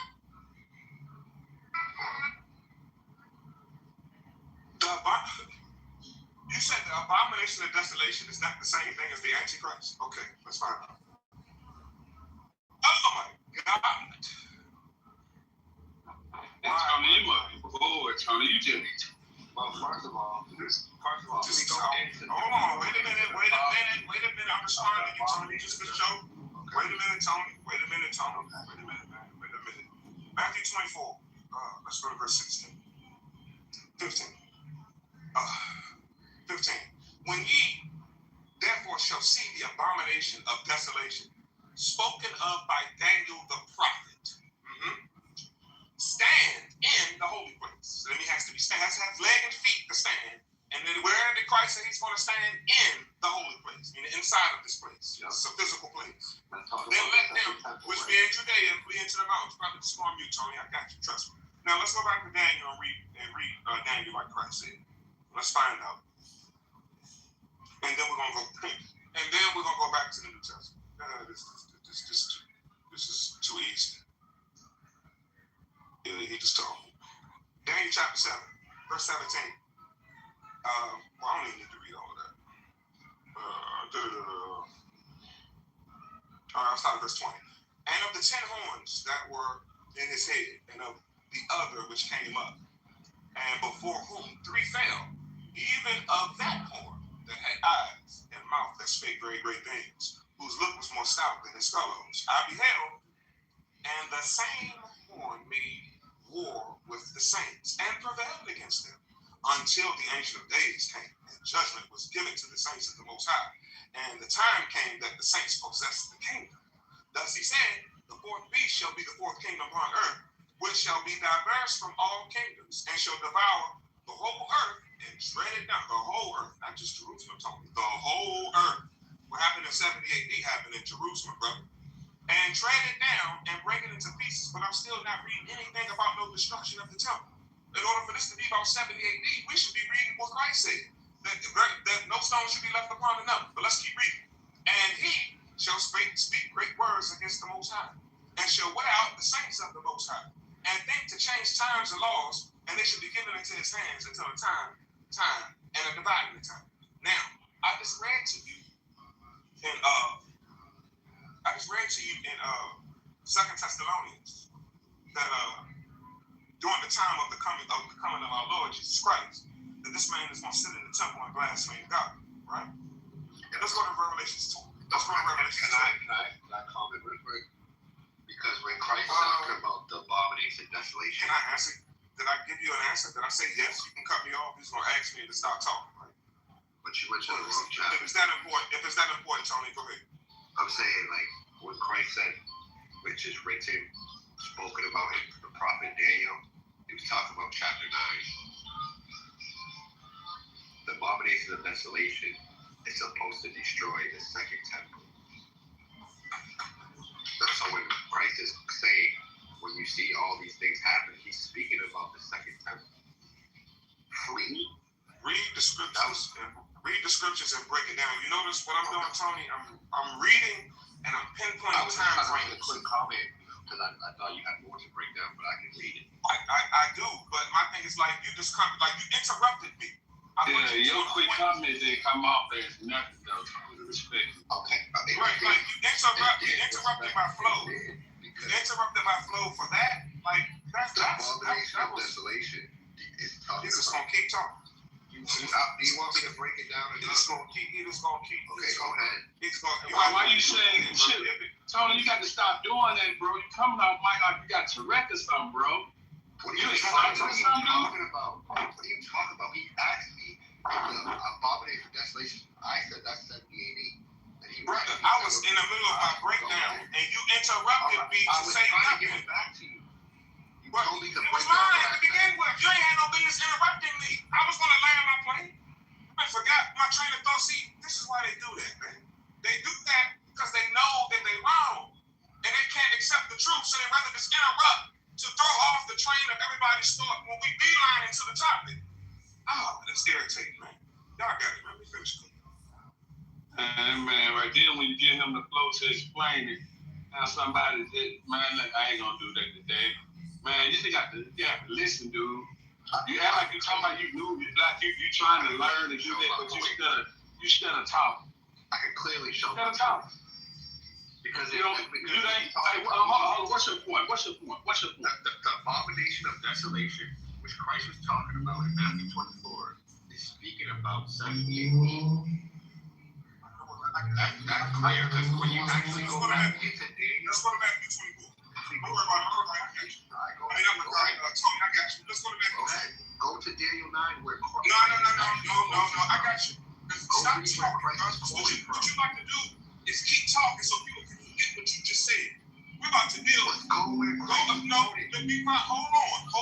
Matthew 24 from the top. And Jesus went out and departed from the temple, and the disciples came to him. Tony, where did they come to him at? Based on what I just read? You don't know? I'll read it again. Don't worry about it. I'll read it again. And Jesus went out and departed from the temple, and the disciples came to him. Tony, where were they at when the disciples came to him? It says when he departed from the temple.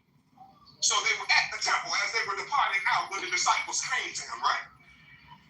If you read it like that, yeah. I don't think that's absolutely. Okay.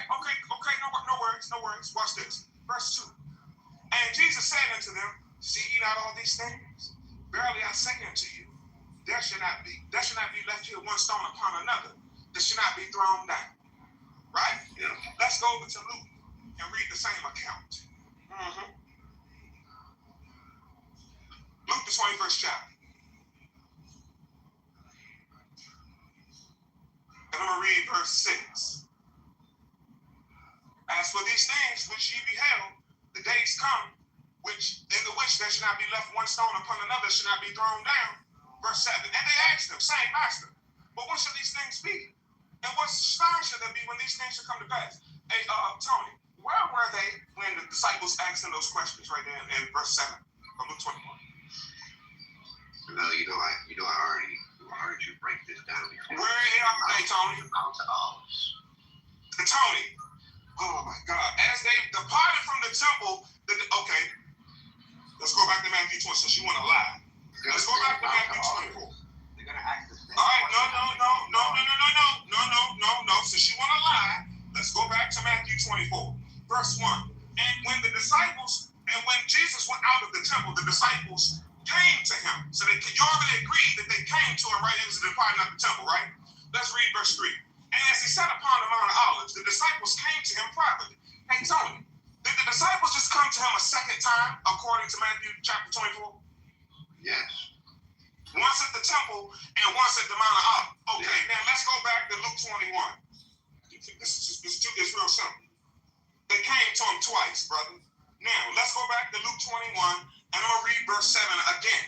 And they asked him, saying, Master, but when shall these things be? And what sign will there be when these things shall come to pass? Tony, where are they when he asked them those questions, Tony? Because we know you disagreed that they came to him twice. Where were they when they asked these questions right here in verse 7? According to both Gospels, right? Matthew and Luke. Tony, I don't want your synopsis on both Gospels. So, Tony, I don't want the synopsis on. No, brother. Listen, I asked you a specific question. We just read in Matthew 24. We just read in Matthew 24 that the disciples came to him 2 separate times. I'm asking, I don't want your synopsis on the Gospels. What I want you to tell me is in Luke 21, verse 7, where were they when the disciples asked them those questions? Where were they, Tony? Okay, are you going to let me answer? I don't want your synopsis on both Gospels. I want an answer to my question, brother. Well, when we're speaking about the 2 Gospels, right? No, we're talking about Luke 21, verse 7 right now. I don't want Tony, I don't want a synopsis on the Gospels, brother. I want an answer to my question. I just want to respectfully put you in the order. To the scriptures, I'm giving you the answer. So according to the scriptures, if Matthew 24, they asked that question at the Mount of Olives. Dude, I ain't got time, because he just lying. He's lying. They asked him the question at the Mount of Olives. They asked him the questions at the Mount of Olives in Matthew 24, verse 3, when they came to him privately. But at the top of the chapter, they came to him at the temple. Once he said, when they asked him to look at it, he said it will be destroyed. They came to him twice in Matthew 24. Tony, those questions that's in Luke 21, verse 7, was right there as they departed from the temple. I don't need your agreement on where they at in Matthew 24, verse 3. Explicitly say, sit down, brother. You're not ready for this file. Well, you don't believe it. Hey, it's too easy, sis. All we gotta do is read. My God. I heard Matthew 24, and I don't know. I stepped away. I'm so sorry. Oh, Lord. Let's calm down, because, I be getting triggered. I be trying to put stuff. Put it in order. I chose to get it in order. I chose to get it in order. I'm on stage. Hey, what's up? I was asking for you. Good morning. Hey, you know me. I can know me in context. Y'all can talk to me. I stepped away. My bad. I come back. I'm like, why is up there? I'm like, why is Bill yelling? What happened? What you been did?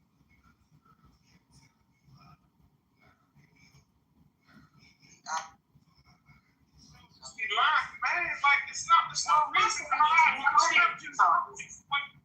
It's just no need. I'm just kind of cool about now, and so it's just for the people in the audience, so they can know, the people that really truly want to know, not the liars that you're talking to, but the people that are listening. And so That's how I look at it, because most people lie. Most people, they believe doctrine over the Bible, so I get it, but calm down, brother. Like, Lord.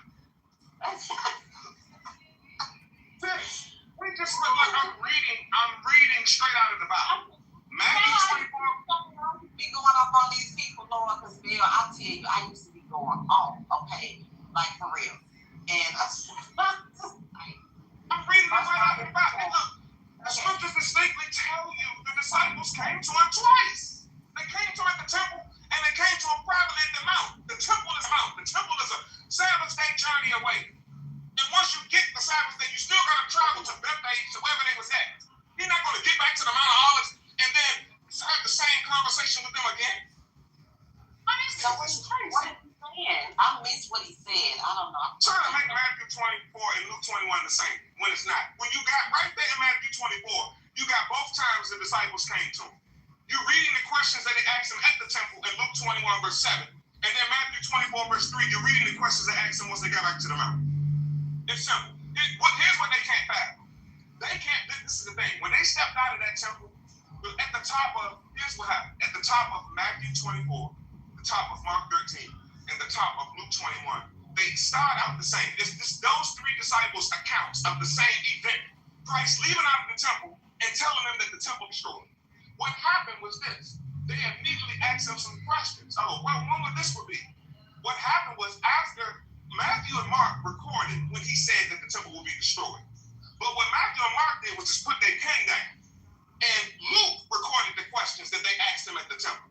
Luke gave you the entire conversation going back to the mount. Matthew and Mark didn't pick their pen back up until they got back to the mount.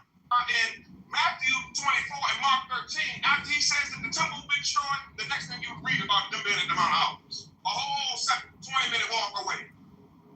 They don't like the Bible, sis. They don't like it. It's common sense. But what it is they have an affection for their doctrine, where the scriptures don't supersede what they want, what they already believe. They want what they believe to be the truth. So what they try to do is twist the scripture so it can believe, so it can say, let's try to twist to what they believe. No, you can't do that, Tony. You have to go with what the scriptures are saying, brother. Is he gone? No, he ain't. You can't do that. Mark and Matthew, after Christ said that the temple will be destroyed, Mark and Matthew put their pens down until they got back to the Mount of Olives. Luke gave you the entire conversation walking back to the mount. That's what Luke 21 is. Matthew 24, those questions when they sat down at the mount, they wasn't even about the temple. It was about his return. Man, these niggas is crazy, man. Let me calm down. I got food on the stove. Playing your piece, yes, that's the first thing. and the second thing is, I'm just like, okay, I'm listening, but what is the point? Like, I think when I stepped away, you guys were talking about, the title. They want Daniel to be talking about the destruction of the temple, sis. That's all it is. They want Daniel, when Christ said to go back and read Daniel after the vomit, they want Daniel to be reading about the destruction of the temple. He's just not. He's not talking about 70 AD. That's what.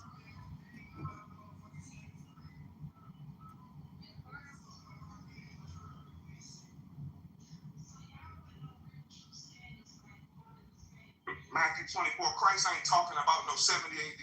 He's talking about the 3.5-year tribulation. He gave you 70 AD in Luke 21. He says, wow. We can show you in scripture, Bill, that he said we're talking about the abomination of desolation that is 70 AD. And so where exactly can he show that at? The abomination of desolation stood in the holy place in 70 AD.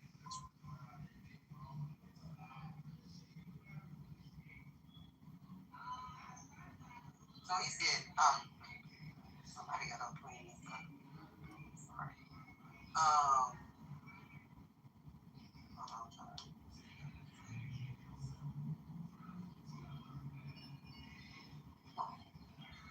It seemed like I missed a lot going over because I'm really trying to see the point here and how this is lining up with the title, or y'all went another direction.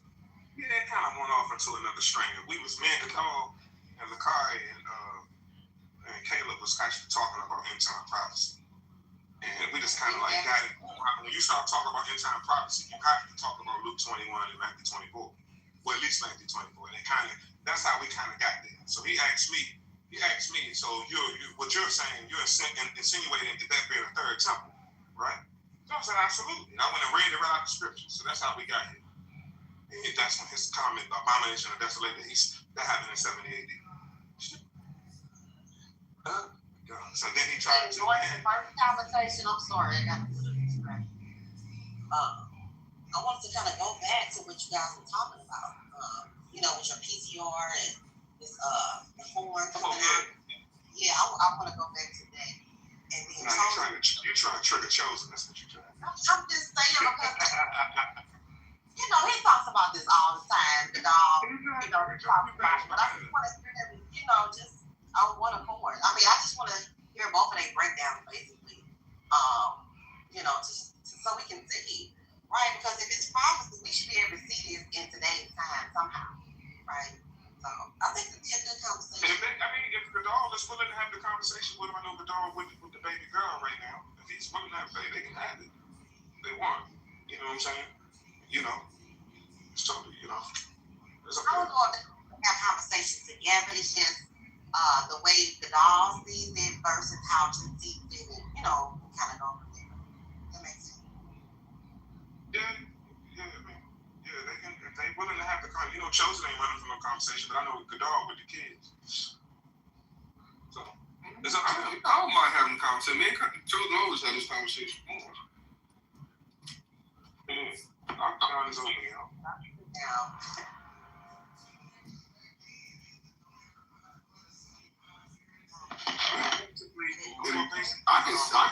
I can see mine playing out today.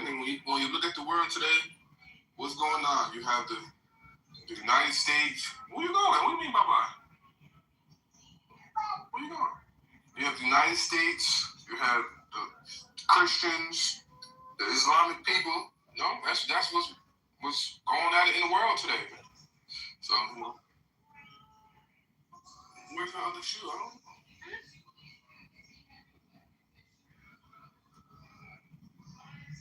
Yeah, so mine, you got the Germanic tribes still doing what they doing in the world.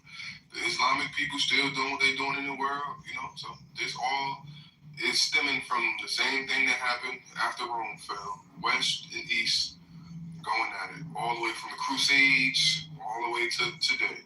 Same people going at it, fighting over the world, while the children of Israel are scattered under these same peoples, Islam people and Christianity. Same thing. So.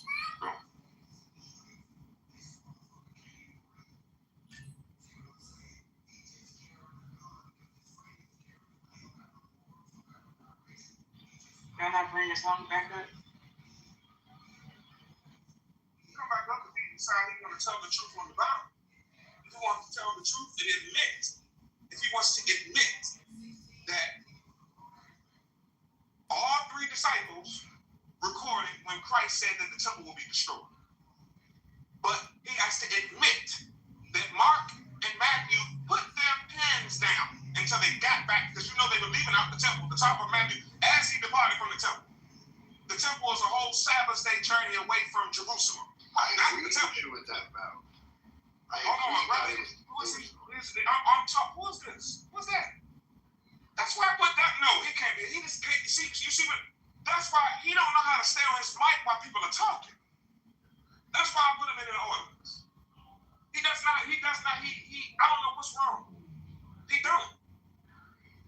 If he wants to admit, because he tried to make Matthew 24 and Luke 21 the same.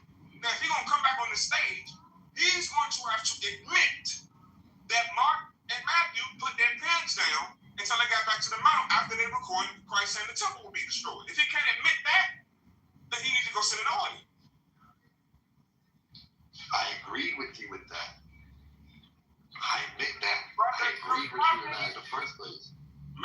Tony, how can you agree with that when you're saying that Matthew 24 is about 70 AD? You can't possibly agree with that. How? Why can't I agree with that and say the abomination of desolation is 70 AD because that's what the book of Daniel says. The abomination of desolation is going to destroy. Show me. Okay, that's fine. Show me the abomination of desolation in Luke 21.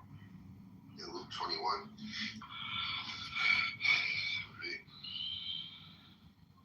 It's in there. I hope you're not talking about verse 20. I hope that's not where you're going. But look at it and tell me if that's where you're going.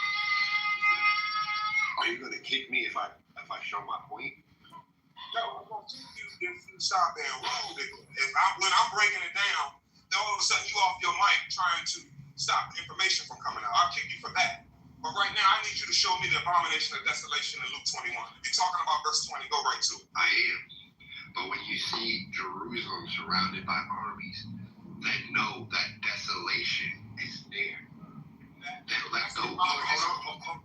Wait a minute. So I want to know. Well, I had the floor. I asked you to show me. So wait a minute. So you're telling me that Luke 21 verse 20 is synonymous with Matthew 24 verse 15 and 16. That's what you're saying? Yes. Brother, you are I don't know if you have reading comprehension or what, but when Christ stepped outside of the temple, Tony, the only thing that he said was that the temple would be destroyed. That's it.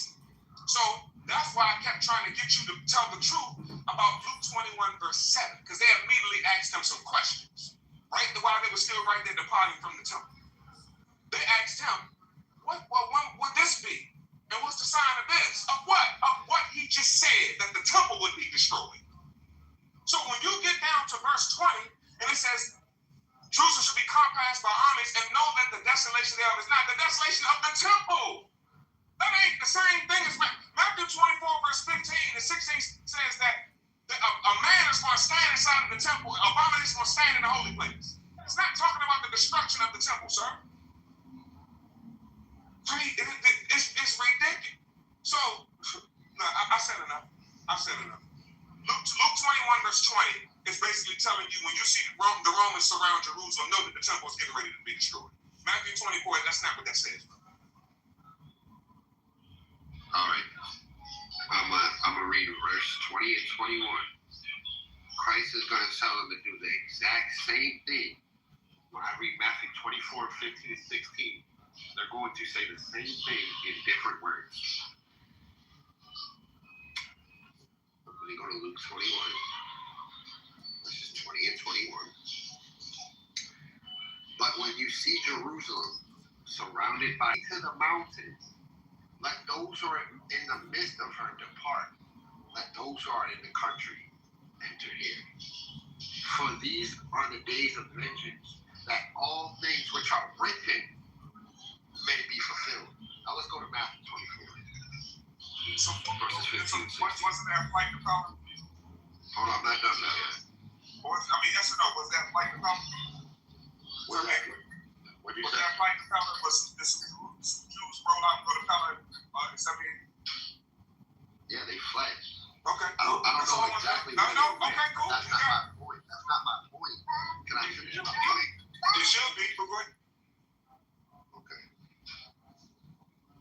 My point is to show you that the abomination of desolation is 70 AD. That's what we're talking about. Therefore, when you see the abomination of desolation spoken by the prophet Daniel standing in the holy place, let those who are in Judea flee to the mountains. Let who is on the housetop not go down and take anything out of his house. Let him who is in the field not go back to get his clothes. But woe to those who are pregnant and those who are nursing babies in those days. And flight may not be in the winter or on the Sabbath. So we clearly see that there's specific events. And he's spoken by the prophet Daniel. Where is this spoken by the prophet Daniel? That's Daniel 9. I'm going to read Daniel chapter 9. Before you go there, stay right there in Luke 21. Before you go to Daniel, read verse 25 for me. Okay. In Luke. In Luke 21. Read verse 25. 25, okay. And there will be a sign in the sun, and in the moon, in the stars, in the end of the earth. And on the earth distress of nations with perplexity, the waves roaring. Before you go to that, did you just read, Tony, about another distress of the nations after the times of the Gentiles is fulfilled? Yes. All right, go ahead, bro. I believe that Matthew 24 is not only talking about that. It's talking about 70 AD at all. It's talking about 70 AD and the end times. Two different events. 24 ain't talking about 70 AD at all because that's not what they asked him about. They asked him about the return of the. But Tony, do you believe that Christ returned in 70 AD? No. Okay, because at the bottom of Matthew 24, it says immediately after the tribulation of these days is when he's going to return. So I'm trying to okay, so let me ask you this. Do you believe that? But can I go to the so wait a minute. Do you believe that Matthew 24 is both? You can't wait a minute, but do you believe that Matthew 24 is both 70 AD and future? Is that what you're saying? Yeah. Oh, okay. Okay, then there ain't no need for us to quote. I didn't know that's what you believe. I'm not fighting that. There's no need to fight it because in Matthew 24, they didn't ask him. When they set upon him on the olives properly, they didn't ask him about no destruction of the temple. But I'm not going to fight that with you. That's crazy. But if you want to go ahead and read, you're going to be reading on your own. It's going to be less a conversation with me because that's ridiculous. But the abomination of desolation in Matthew 24 is strictly talking about 70. That's not talking about end times. That Christ goes into the end times. Because he's saying what you are seeing written by the prophet Daniel. And he's speaking about Daniel chapter 9. I'm going to read it. The reason why I have to read verse 25. Go back to Luke 21, right? So can I read Daniel real quick first? Yeah, go ahead. Okay.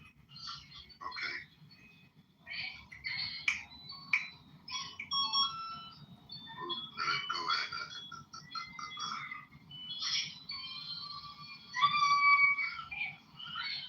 Verses 26. Daniel chapter 9, verses 26. And after the 62 weeks, the Messiah shall be cut off, but not for himself.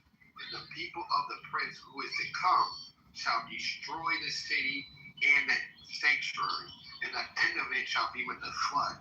Till the end of the war, desolations are determined. This is the desolation what it's talking about in Matthew 24. This is what Christ is talking about, the destruction of the temple. That's why he's telling them when you see these things, flee. Because whoever does not flee is going to be destroyed. All right, let's go back to Luke 21. I'm going to read verse, we're going to pick it up at verse 20. He stepped outside the temple. The only thing he said was that the temple would be destroyed. They asked him, when would that would be? It was the signs. So we're reading now Luke 21. That's what you're reading. You're reading him answering those questions. When and the signs of the temple being destroyed. Verse 20. And when ye shall see Jerusalem compassed with armies, then know that the desolation thereof is not. You should see Jerusalem compassed with armies. Know that the temple is getting ready to be destroyed. That's all he's saying. Verse 23. But woe unto them that are of child, and to them that give suck in those days. For there shall be great distress in the land, and wrath upon the people. We know that there is a tribulation period leading up to the destruction of the temple. We know that, but is that the great tribulation? Verse 24. And they shall fall by the edge of the sword. Man, there go the destruction of the temple right there, Tony. And they should be led away captive into all nations. There was not a representative of all nations at Jerusalem in 70 AD to take their fair share of the captive so that prophecy can be fulfilled right then and there in 70 AD. No, that didn't happen.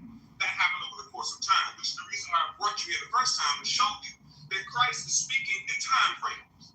And they shall be led away captive into all nations. And Jerusalem shall be trodden up down of the Gentiles until the times of the Gentiles is fulfilled. See, Christ spoke past 70 AD. I agree. Verse 26. I agree with that. Hold on, Tony. Hold on.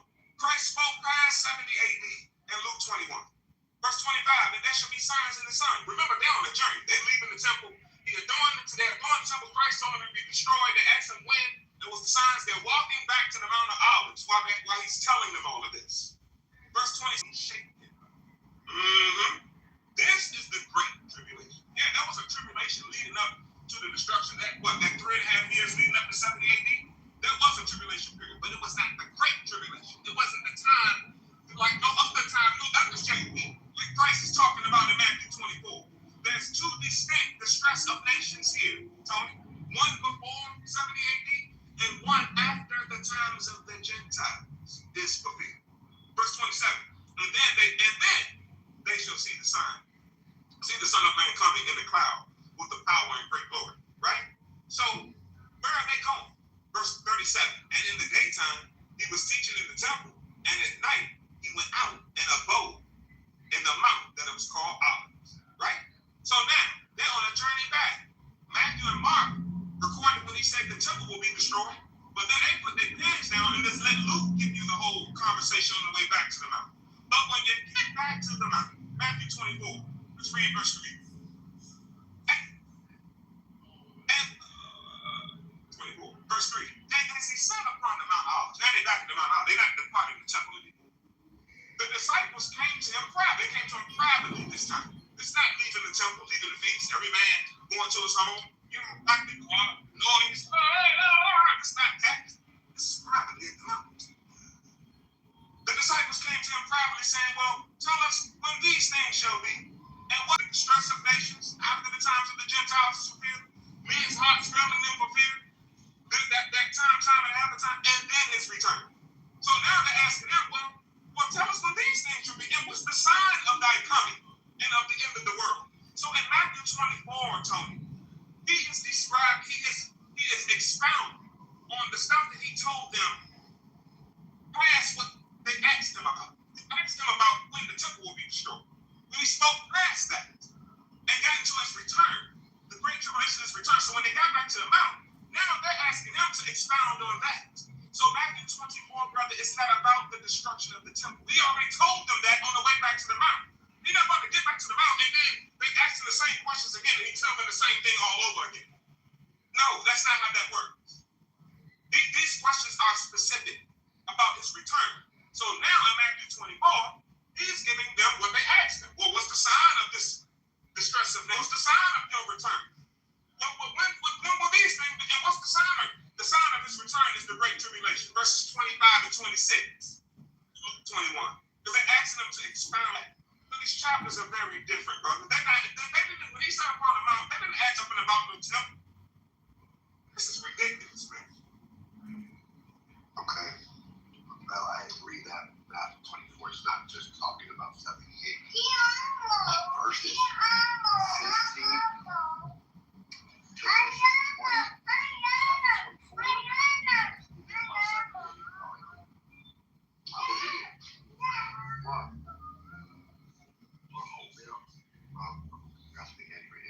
But I'm saying, I agree with you now. But the abomination of desolation, I do when he shut up on the Mount of Olives, talking about no 70 AD. You don't agree with abomination of once they got back to the mountain, Tony, he had already told them about 70 AD on the way back. Once they got back to the mountain, they're asking him to expound on his return. This ain't about them said the 70 AD happened before the times of the Gentiles, according to this chronology. We don't agree. It's not about no destruction of the temple. And if he's not talking about the temple, when you say go read Daniel, then he's not talking about. If Daniel is talking about the temple destroyed, that's not what Christ is telling you to read about. He's telling you to go read Daniel about the 3.5 years leading up to his return, about the questions he's answering. What is the sign of his return? The great tribulation. That's what Matthew 24 is about, bro. It ain't about the destruction of the temple. That's why I'm saying, okay, so we do disagree on the abomination of desolation not being it says, when spoken by Daniel the prophet, Tony, you said that. In the holy place. Can you go into the Daniel the prophet and find me the abomination of desolation?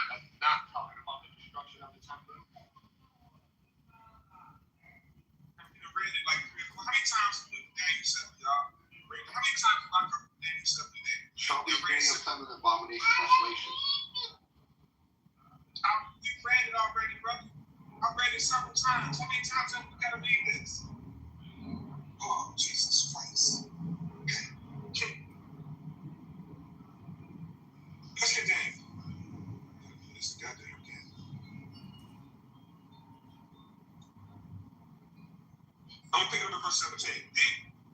I'm picking up at verse 17. This is crazy.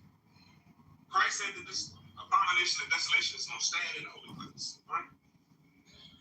Verse 17, I'm at Daniel 7. These great beasts which are four kings, which shall arise out of the earth. And the saints of the Most High shall take the kingdom and possess the kingdom forever, even forever and ever. Then I will know the truth of the fourth beast, which was diverse from all the others, exceeding dreadful, whose teeth were iron, and his nails of brass, which devoured, break in pieces, and stamped the residue with his feet. And of the 10 horns that were in his head, and of the other which came up, to an 11th horn, and before whom 3 fell, even that horn that had eyes, and a mouth that spake great things, whose look was more stout than his fellows. I beheld, and the same horn made war with the saints and prevailed against them, until the Ancient of Days came. And the judgment was given to the saints of the Most High. And the time came that the saints possessed the kingdom. Thus he said, the fourth beast shall be the fourth kingdom upon earth, which shall be diverse from all kingdoms, and shall devour the whole earth. Tony, not Jerusalem. It's not talking about the destruction of the temple. This is crazy. And shall take it down and break it in pieces. And the 10 horns of this kingdom are 10 kings that shall arise, and the other and another shall arise after them. He shall be diverse from the first, and he shall subdue 3 kings, and he shall speak great words against the Most High. Uh-oh, here we go now. I ain't talking about no destruction of the temple. It's talking about this man blaspheming God. And shall wear out the saints of the Most High, and think to change times and laws, and shall be given into his hands until the time, and the dividing of time. Let's get 2 Thessalonians again with this brother, man. Oh, God. 2 Thessalonians chapter 2. Let me start at the top. I beseech you, brethren, by the coming of our Lord Jesus Christ. We already looked at Luke 21, and we see that his coming is after the times of the Gentiles is fulfilled, after the distress of nations, after men's hearts failing them for fear, then they shall see the sign of the Son. So we're talking about that time frame, which is after all of that. By the gathering together into him, that ye be not soon shaken in mind and be troubled, neither by spirit, nor by word, nor by letter, as from us, as the day of Christ is at hand. Let no man deceive you by any means, for that day shall not come except there come a falling away first, and the man of sin be revealed, the son of perdition, who opposes and exalteth himself above all that is called God, or that is worship, so that he, as God, sitteth in the temple of God. I thought the temple was destroyed, showing himself that he is God. This ain't talking about no 70 AD. The temple was destroyed before the times of the Gentiles. What temple is this he's sitting in? Skip Revelations. This ain't no. But what I want, 12?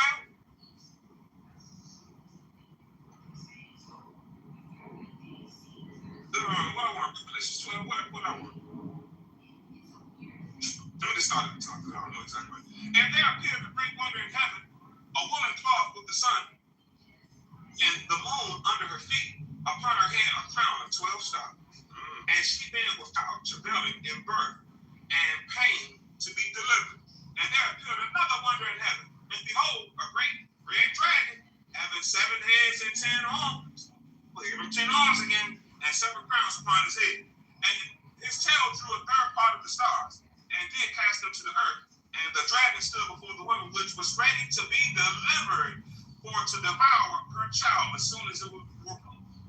And she brought forth the man-child, who was to rule nations with a rod of iron, as her child was close up unto God and to his throne. And the woman fled into the wilderness, where she had a place prepared of God, that they shall feed her there 1,260 days. That's their time and a half a time right there.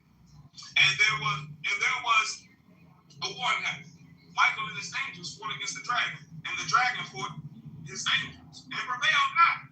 Neither was there a place found any more in heaven. And the great dragon was cast out, the old serpent called the devil, and Satan, which deceiveth the whole world.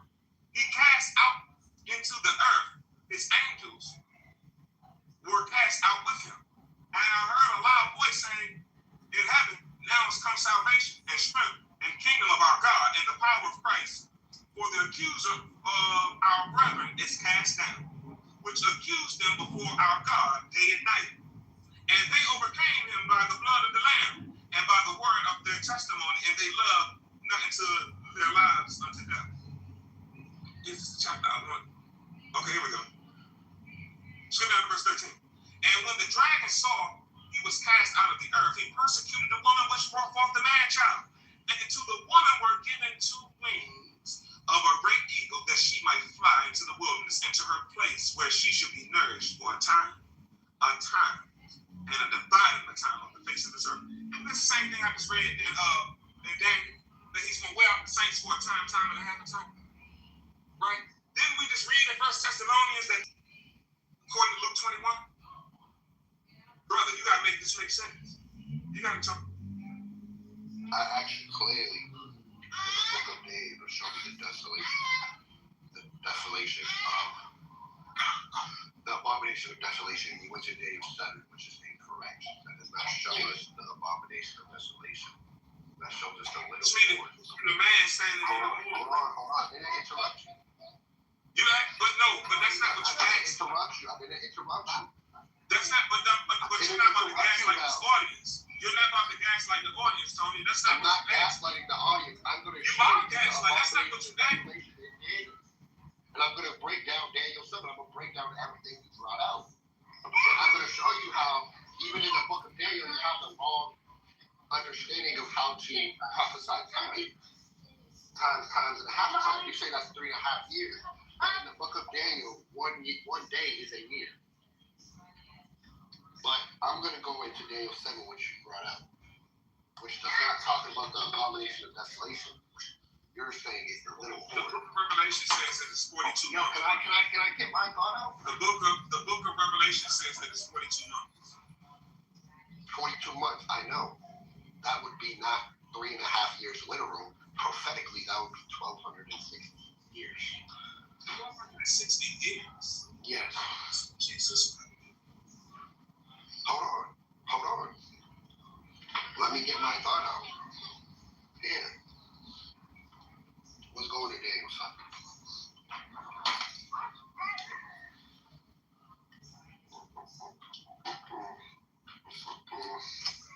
So you went to start at verse 20. Use that verse 16, 15. So this is an interpretation of a vision that Daniel just had. And it's speaking about the 4 kingdoms that will rise up. And how out of the 4th kingdom, 10 horns will rise up. And then a little horn will rise up and pluck out 3. Then it goes into more detail of this little horn. I was watching the same horn was making war against the saints and prevailed against them until the Ancient of Days came. So this little horn is going to make war with the saints, convince them all the way till Christ comes. He's still in the world, causing false doctrine and wine of Babylon. But Daniel 7 does not tell us what the abomination of desolation is, which Christ is speaking about, which I asked Val to show me specifically. Daniel 9 tells us what that is. And that is the temple being trodden down. And there is giving desolation. That's what Christ is talking about from Daniel 9.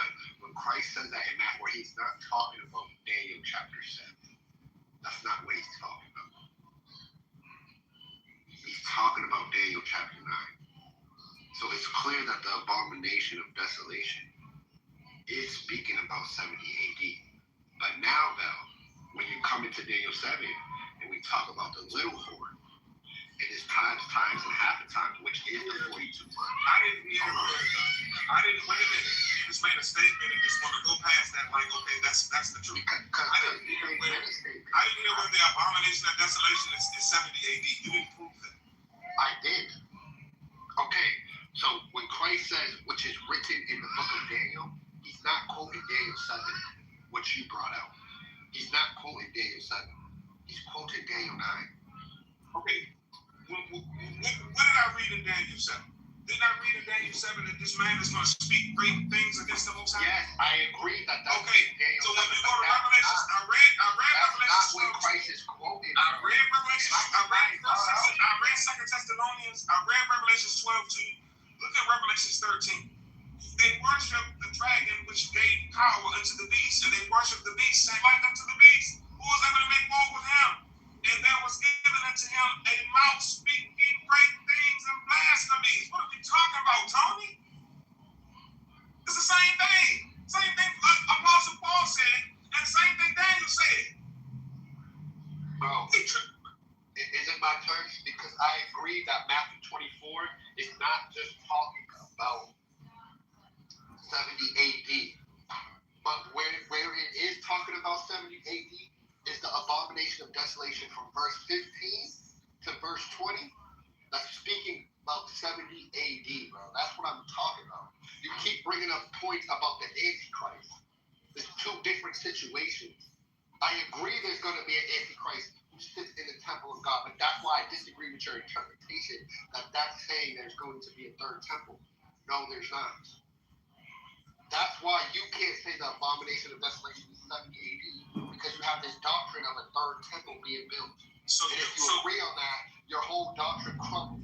So it don't crumble. But so your stance, Tony, is that the abomination of desolation is not the Antichrist. Those are two separate entities. The Antichrist comes out of the fourth beast. That is the little horn. The Antichrist is the little horn. So you're saying, wait a minute. So you're saying that the abomination of desolation that Christ is talking about, spoken of by Daniel the prophet, that's not the Antichrist. No, that was fulfilled by Rome. That was fulfilled by. Can I answer that? No, I'm asking that. That was fulfilled by Rome. But the Antichrist comes out of Rome. What was fulfilled by Rome? The abomination of desolation, which is spoken by in Daniel chapter 9, which Christ is actually quoting, not Daniel chapter 7. So my question is, you're saying that the abomination of desolation that Christ is talking about in Matthew 24, that's not the same Antichrist that Paul is talking about in 2 Thessalonians and in Revelations, right? That's not the same thing. No, that's not the same thing. No. Oh my God. Okay, I got you now. Now I understand. I further understand your doctrine. It's false, but I understand where you're coming from. Yeah, because where Christ is quoting from, the abomination of desolation, which is spoken by the prophet Daniel, which he's talking about in chapter 9, is speaking about the destruction of the second temple. So if we're going to take, you're going to, where Christ is quoting from, he's talking about the destruction of the second temple. That's what I was trying to show you. That's what I want you to do for us, Tony, because everybody's probably thinking the same thing now. Go to Matthew 24. Show us what's 70 AD and what's future. All right. Matthew 24.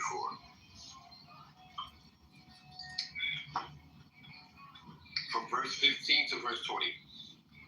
Therefore, when you see the abomination of desolation spoken by the prophet Daniel, standing in the holy place, which is Daniel chapter 9, then let those who are in Judea flee to the mountains.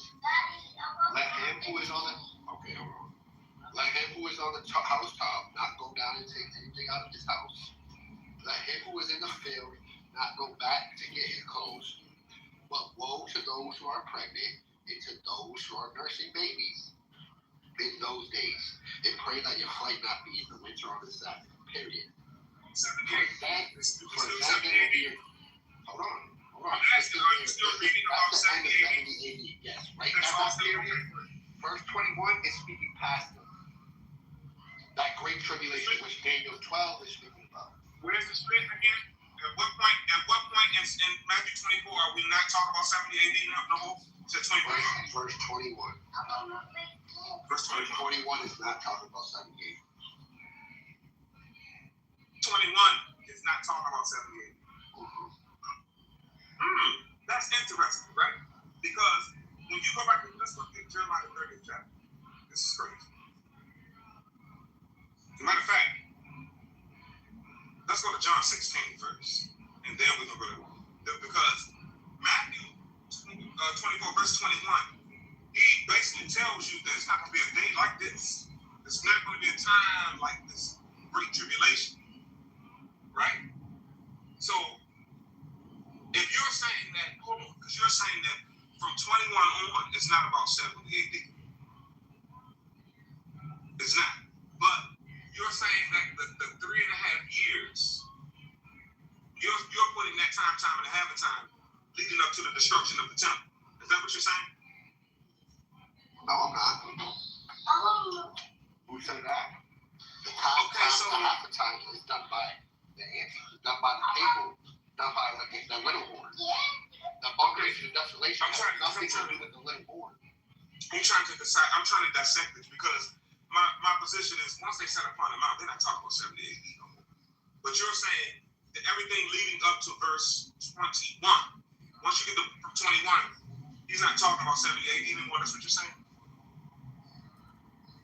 When it pertains to verses 15 to 20, I'm talking about those 5 verses. That's still all 70 AD.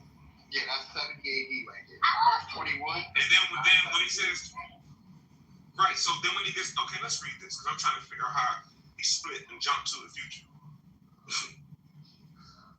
Let's start at verse 20.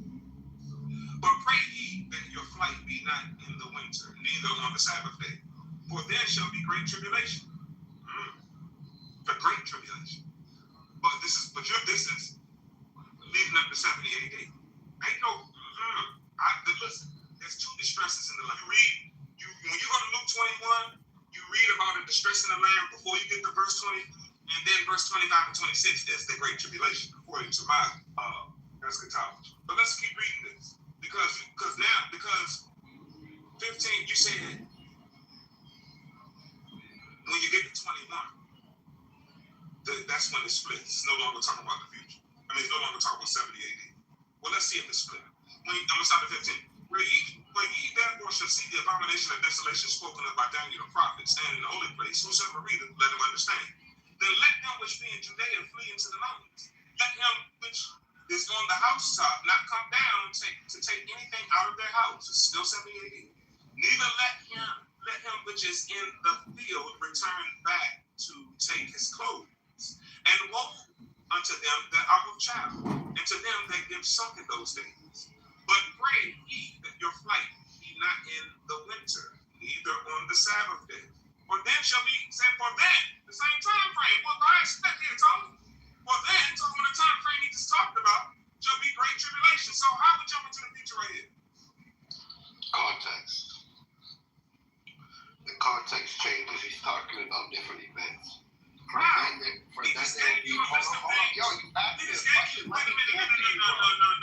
See, listen to Tony. But I am, it's good. But I am, this Bible right here, is written in English. This Bible is written in English. I is an English major. I passed every last one of my major English courses at one of the top English departments on the East Coast at the University of Maryland Eastern Shore. What you're not going to do is try to gaslight me on how to read this language. We just read some things he said was going to happen. And then verse 21, he says, for then, meaning what he just talked about, shall be great tribulation. He ain't jumped no 2,000 years in the future right there, bro. What are you talking about, man? Because you don't know prophecy, Mel. If you knew what he was talking about, you would have the position that Christ already returned. If that's the case. Because if you're going to say that these are all aligned, because Christ at the bottom of this chapter, Christ says that he comes immediately after all of this stuff. I can't even finish. Because you just lied on me. I have the position that Christ has already returned, if I take that position. Because Christ in this chapter says he's not coming until after all of this. No, that's not the position, bro. All right, bro. Got it. Because it's clear and simple what Christ is talking about, the abomination of desolation, spoken about in the prophet Daniel. That right there makes my decision right. Because if you go into the prophet Daniel, the abomination of desolation is the destruction. You just came off the mic in front of all of these people, Tony, and said when you get to verse 21, that's no longer 70 AD. But what Christ said in verse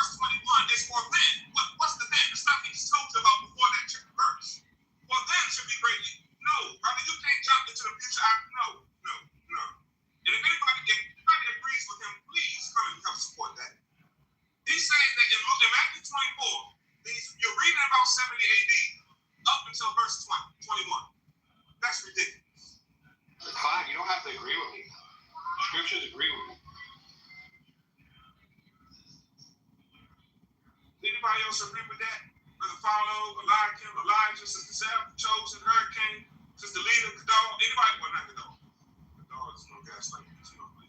Anybody agree with that? That in Matthew 24, after they set upon the mount, he's talking about 70 AD until you get to verse 21. Does anybody agree with that? Somebody, please.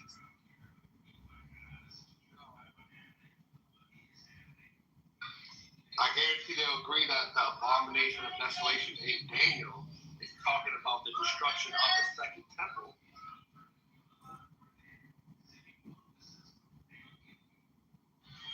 Can you read verse 21 again? Not during the Roman time period.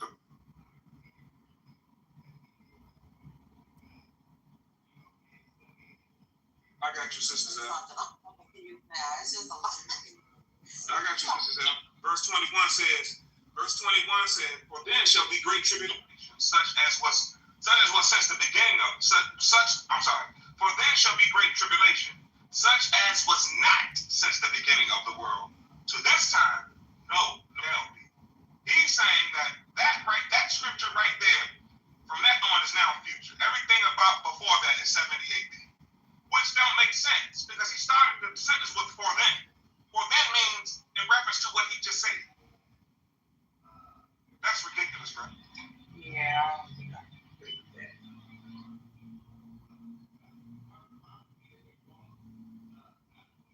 Hey, you know what, Profound? Sir, DOC, what's good with you?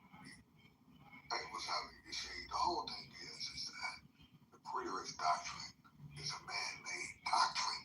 If they do their studies, and they really go back and do their due diligence, and go look at where the theological systematic framework was built from, and why, they will throw that away, because Luis de Alcazar, he was born in 1554, died in 1613.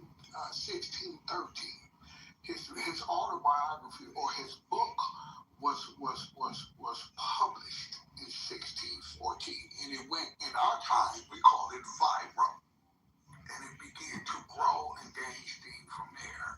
You see, there was a war, a theological war, around in the height of the Reformation, as people like Martin Luther, John Calvin, Theodore Beza. Okay, these are the Antichrist system of Revelation chapter 13 through Revelation chapter 18, because they were mistreating them and treating them like that and not honoring Christ and the Holy Spirit in that way, making themselves above it, the papal office and position, and they were calling them the Antichrist, the beast system. So Luis de Alcazar of Spain, literally, he was a Roman Catholic Jesuit priest scholar, and he began to do some studying and looking up and everything, and during that time he decided to move the book of Revelation, true story, I can't make this up, fact check me, to a point where it was moved from where it's at now, truly the truth of it, the revelation of Jesus Christ, which God gave 94 to 95, the Apostle John, that was on the Isle of Patmos, and he received a vision and wrote it, okay, to the letters to the seven churches of Asia Minor, but he moved it from there and said, well, everything happened in 70 AD. He was a partial preterist. He wasn't full. You see. So from all other prophecies up until chapter 18 had happened. Now here comes James John Stuart Russell in the 19th century. And what he did was said, no, everything happened in 70 AD or before. And then you have Max R.T. in the 20th century proclaiming the same thing. It's a man-made doctrine. And it's a sad thing, because you can't find not one book, chapter, chapter and verse to proclaim what they really trying to proclaim. They taking Matthew 24, 1 and 2, Luke 21 and Mark 13 of the destruction of the temple and saying every other prophecy fits. But all I got to do is just take them to Joel chapter 2, verse 31. The sun shall be darkened and the moon shall be turned to blood for the great and terrible day of the Lord. Jesus Christ confirms that in Matthew 24, 29. And the proper fulfillment of that is where? In Revelation chapter 6, verse 12. You see, literally, you see, and there's other prophecies. You see, there's never been a great and terrible day of the Lord. Since the beginning of time or beginning of creation of heaven and earth. That's the Bible.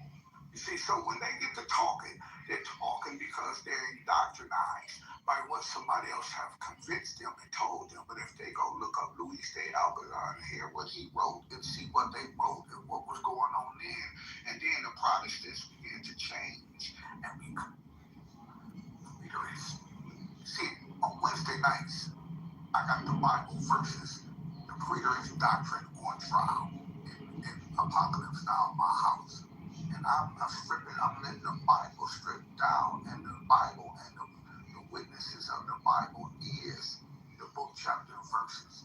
Let God be true and every man a liar, and Louis de Alcazar and everybody else as a man, woman, boy, and girl is a liar. You see, unto that Bible. You see, so the bottom line is, it's right there before your eyes. They don't have nothing but Louis de Alcazar and some concepts of a few people before that trying to say perhaps, but they never really got it started. Why? Because it's not true. It was already written. They'll have to rewrite everything, and that's what they're doing. But what they do is, and I'm going to land here, bro, Val, what they do is they'll give you everything you asking for from Genesis to Jude. They'll stand next to you, they'll preach it with you, they'll fight you with it, they'll agree with it, and everything. Disagree with you with it and everything. Because they'll agree with that. From Genesis to Jude. But 4 books and some book chapter verses in which that's the Olivet Discourse, and that's the book of Revelation. It's already happened. And you got to justify Revelation chapter 2 and chapter 3, the 7 churches of Asia Minor, that's 70 AD. After, you see, because 2 churches was already established. That's Ephesus. We see that in chapter 18 and 19 of the book of Acts. And then we also see Laodicea, Philemon. You see, literally in chapter 1, verse 1. You see, we see the names of those 2. Other churches were not established for the most part then. So all I'm saying is, when they really, talking, they ain't really talking. They talking about what somebody else said. It ain't history. Because Josephus don't say nothing about the sun being darkened and the moon being turned to blood. None of the apostles, none of the historians, they got to justify it. But anyway, that's all I want to say, man. You're right. Some people just, anyway, I just want to lay that down, Doc. You got it, bro.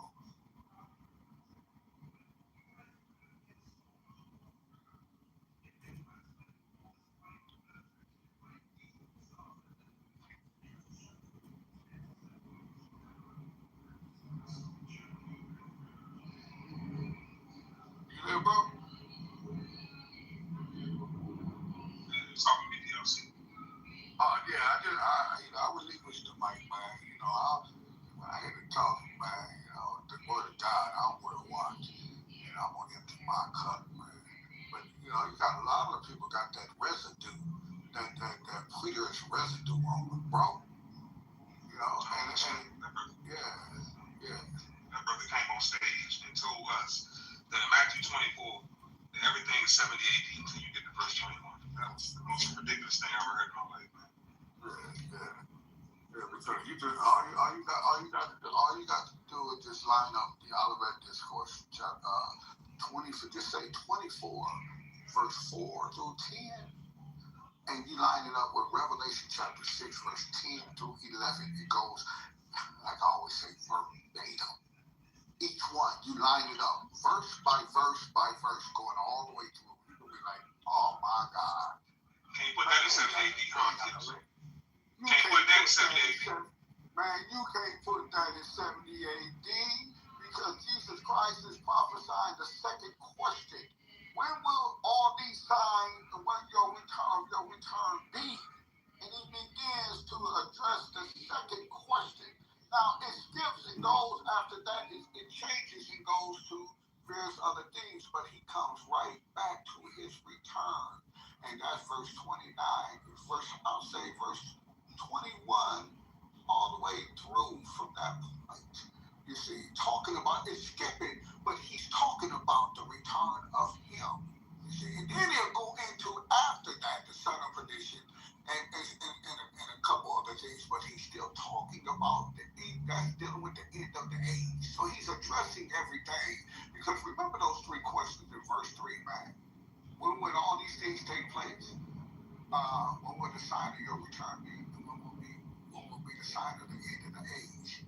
You see, and he addressed all three. Really, he did, but he didn't really say nothing about that first one, that first question, and what he said in verse 1 and 2. You see, he didn't say nothing, and there's nothing in Scripture to show 70 AD, but we know historians say 70 AD is when Jerusalem and the people was destroyed, and they were scattered in the region, not just up in the Asia Minor, but all over, wherever they could go.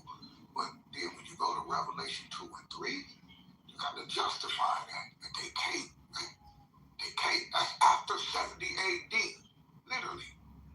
The Apostle John, that's why verse 4 through 10 is being discussed by him.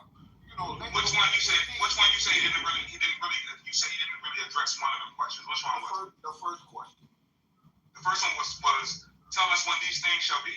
That's right, and he was talking about 70 AD. He was talking about the destruction of the temple. He just went on to the second question because one of his disciples asked the question. Now, hear me out. And hear me out. In Matthew 24:21, Matthew 24, verse 1 and 2, after he, like we discussed this, he came out the temple. He talked to them and told them then that the temple would be destroyed and Jerusalem would be destroyed. And they was walking. And it takes about a half a mile to a mile to get up top to Mount Olivet. We had this discussion a couple weeks ago. And by the time they got up there, they were sitting because all three. One, he's talking to them as they're leaving the temple. In one or two of 24, 21, or 13. You see. So he's holding a conversation then, but when they get up on top of the mountain of Mount Olivet, they come privately and ask him. And when they asked him privately, what did they ask him? Lord, when would all these things take place? One of the disciples said. You see, what take place? The destruction of the temple or Jerusalem. But then another one came and said, well, when would the sign of your return be? And then the third question. But he didn't address the first question at that point. He didn't address the first question. He addressed the second question. 4 through 10 is dealing with his return and judgment tribulation of Revelation chapter 6. Literally. And then when you read, go to verse 10 in Matthew 24:4 to verse 10, then you'll see when you read Revelation chapter 6, verse 2 through 11, you'll be like, oh my God. Even those who are murdered is in line verbatim with verse 4 to verse 10 of Matthew 24, bro. I mean, you can read it. Only thing I disagree with you about, DOC, is that once he set upon the Mount of Olives, that they was asking him about the destruction of the temple. Exactly. No, I don't think none of those questions. Hold on, let me get it out, bro. Once they set upon the mount, I don't think none of those questions were about the temple. Because he already told them about that on the way back to the mountain. Right? He told them about that. The last thing, hold on, brother. Let me finish. On this journey back to the mount from the temple, he told them about all of that. About 70 AD and about the destruction of the temple. Then he starts speaking past 70 AD. And when he spoke past 70 AD, he talked about the times of the Gentiles, the Great Tribulation, and his return. So when they got back to this is on the journey back. So when they got back to the mount, and he sat upon the Mount of Olives, well, they asked him, well, tell us when these things shall be. And what's the sign of thy coming and of the end of the world? He already told them about the temple being destroyed on the way back. Now they're asking him to expound on the last thing he said, which is his return. So those questions, once he set up, they were not about 70 AD at all. Because he already told them, he's not about to have the same conversation twice. Now, they're asking him to expound on his return. Now, you say after this distressing nations, after men's hearts filled them for fear, and then, so you see the Son of Man coming in the clouds with power and great glory? Oh, okay, well, now they're back at the mount. Well, tell us when these things shall be. And what shall be the sign of your coming and of the end of the world? So they're asking him to expound on that. He already told them about the temple. He's not talking about 70 AD at all when he gets to the mountain. So when you say that he told them about it, yes, he did, because we can read that he spoke and told them about that prophecy that was still yet to be fulfilled while he was on this earth. But he never told them a time. There's never been a time that he told them. They were always asking about time. When? Tell me when you coming back. Tell me when with A, B, C, X, Y, Z. But he never told them a time about nothing. Never.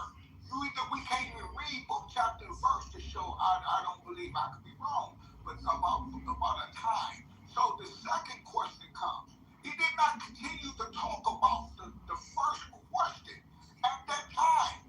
You see, now what he said between the time that they left the temple and got up there, I don't know. But I know that he did tell them, okay, about the destruction. Okay, and when they got up there, they asked again one of the disciples, the first question, well, tell me. No, DLC. Right, no, I'm not saying that they didn't. I'm saying they asked. When you just said from the time frame that they walked from the temple back to the mountain, you don't know what he told them. We do know. That's what we're reading. That's what we're reading in Luke 21. That's what we're reading. The conversation on the way back to the mountain. Right. What I mean is that it doesn't give a time. Okay. It doesn't tell us what day, hour, and time. Remember, he never tells anything about the day and hour, and that's what they're trying to figure out. That's what they're really trying to figure out, because there's no wars going on during that time. At that point in time, they're in peace. Okay, they're walking, they dodging missiles and bombs and arrows and whatever. They're not. The Roman Catholic Empire is not attacking them at that time. You see, so what I'm trying to say is they are at peace. So they are mind blown to hear this.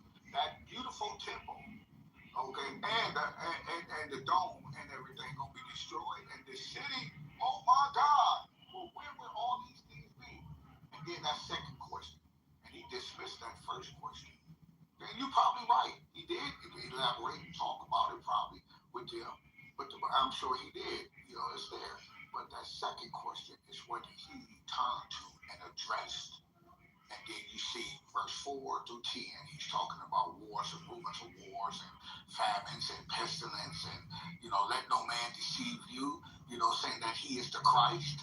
All of that good goobity-goo, yabba-dabba-doo stuff. And then you go to Revelation chapter 6, verse 2 through 11, and you see the four horsemen of the apocalypse. The white horse, one who with a crown and a bow with no arrow. He's coming to conquer and to conquer. The second red horse, the one who rides on that red horse, he's coming to take peace away. That's wars and rumors of wars. The third horse, the black horse, he's coming with a pair of scales and balances. And then there's what you call famine. It's called famine in the land. Many people are will be dying during this time. He's prophesying. People be dying of starvation. Well, it's more so spiritual starvation than spiritual famine, as they spiritually regurgitate the word of God, reject God and His Son and the Holy Spirit, the Word of God. But then you got the pale horse, the sickly green horse. Hold on, Doctor, the fourth one. And I'm showing you how they line up verbatim with verse 4 through verse 10. When you go look at it and put each one of them together, you're gonna be like, oh man, this is a dumb game. The game over. I don't disagree. I don't disagree with that. I just disagree, DOC, that they were asking. No, those questions that they set upon the mountain was about 70 AD. I disagree with that because look at Mark 13. This is Mark's account. You said they were about 70 AD. No, you said one of the questions that they asked after they got back to the Mount of Olives about the destruction of the temple. And I just don't agree with that, right? You were lining up 3 questions. But look at Mark's account of the same situation after he set upon the Mount of Olives. Mark 13, and I'm at verse 3. And as he sat upon the Mount of Olives over against the temple, Peter and James and John, Andrew asked him privately. Watch this, because it's not 3 questions this time, it's just 2. Tell us when these things shall be, and what shall be the sign when all these things shall be fulfilled. See, it's not the same way that Matthew worded it, but it's the same account, the same event. I'm sitting on the mountain and asking him to expound on the conversation that they had with him on the way back. So, I don't disagree with you. I just don't think that those questions had anything to do with the temple. Once they back to the mountain, he'd already talked about. But what would those questions be if he hadn't said anything else prior to that? You see, literally, not unless they talk about. That's what I'm talking about.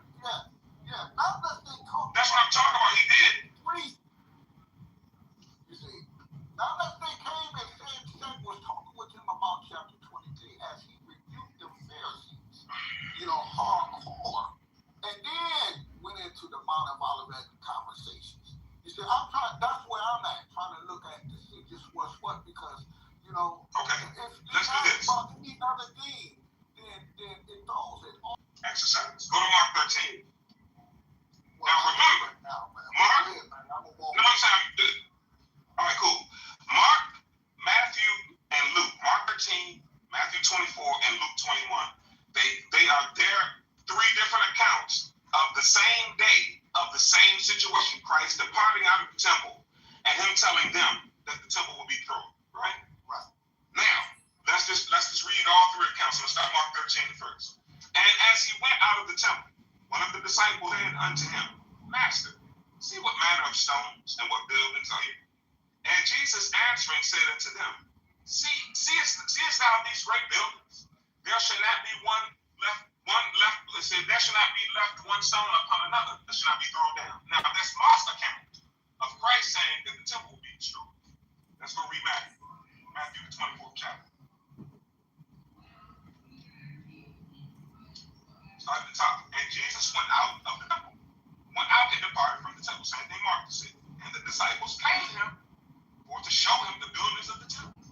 And Jesus said unto them, See ye not all these things? Verily I say unto you, there shall not be left here one stone upon another that shall not be thrown down. They departed the temple. They showed him the temple. And he told them that it would be destroyed right there when they were still standing at the temple. Right?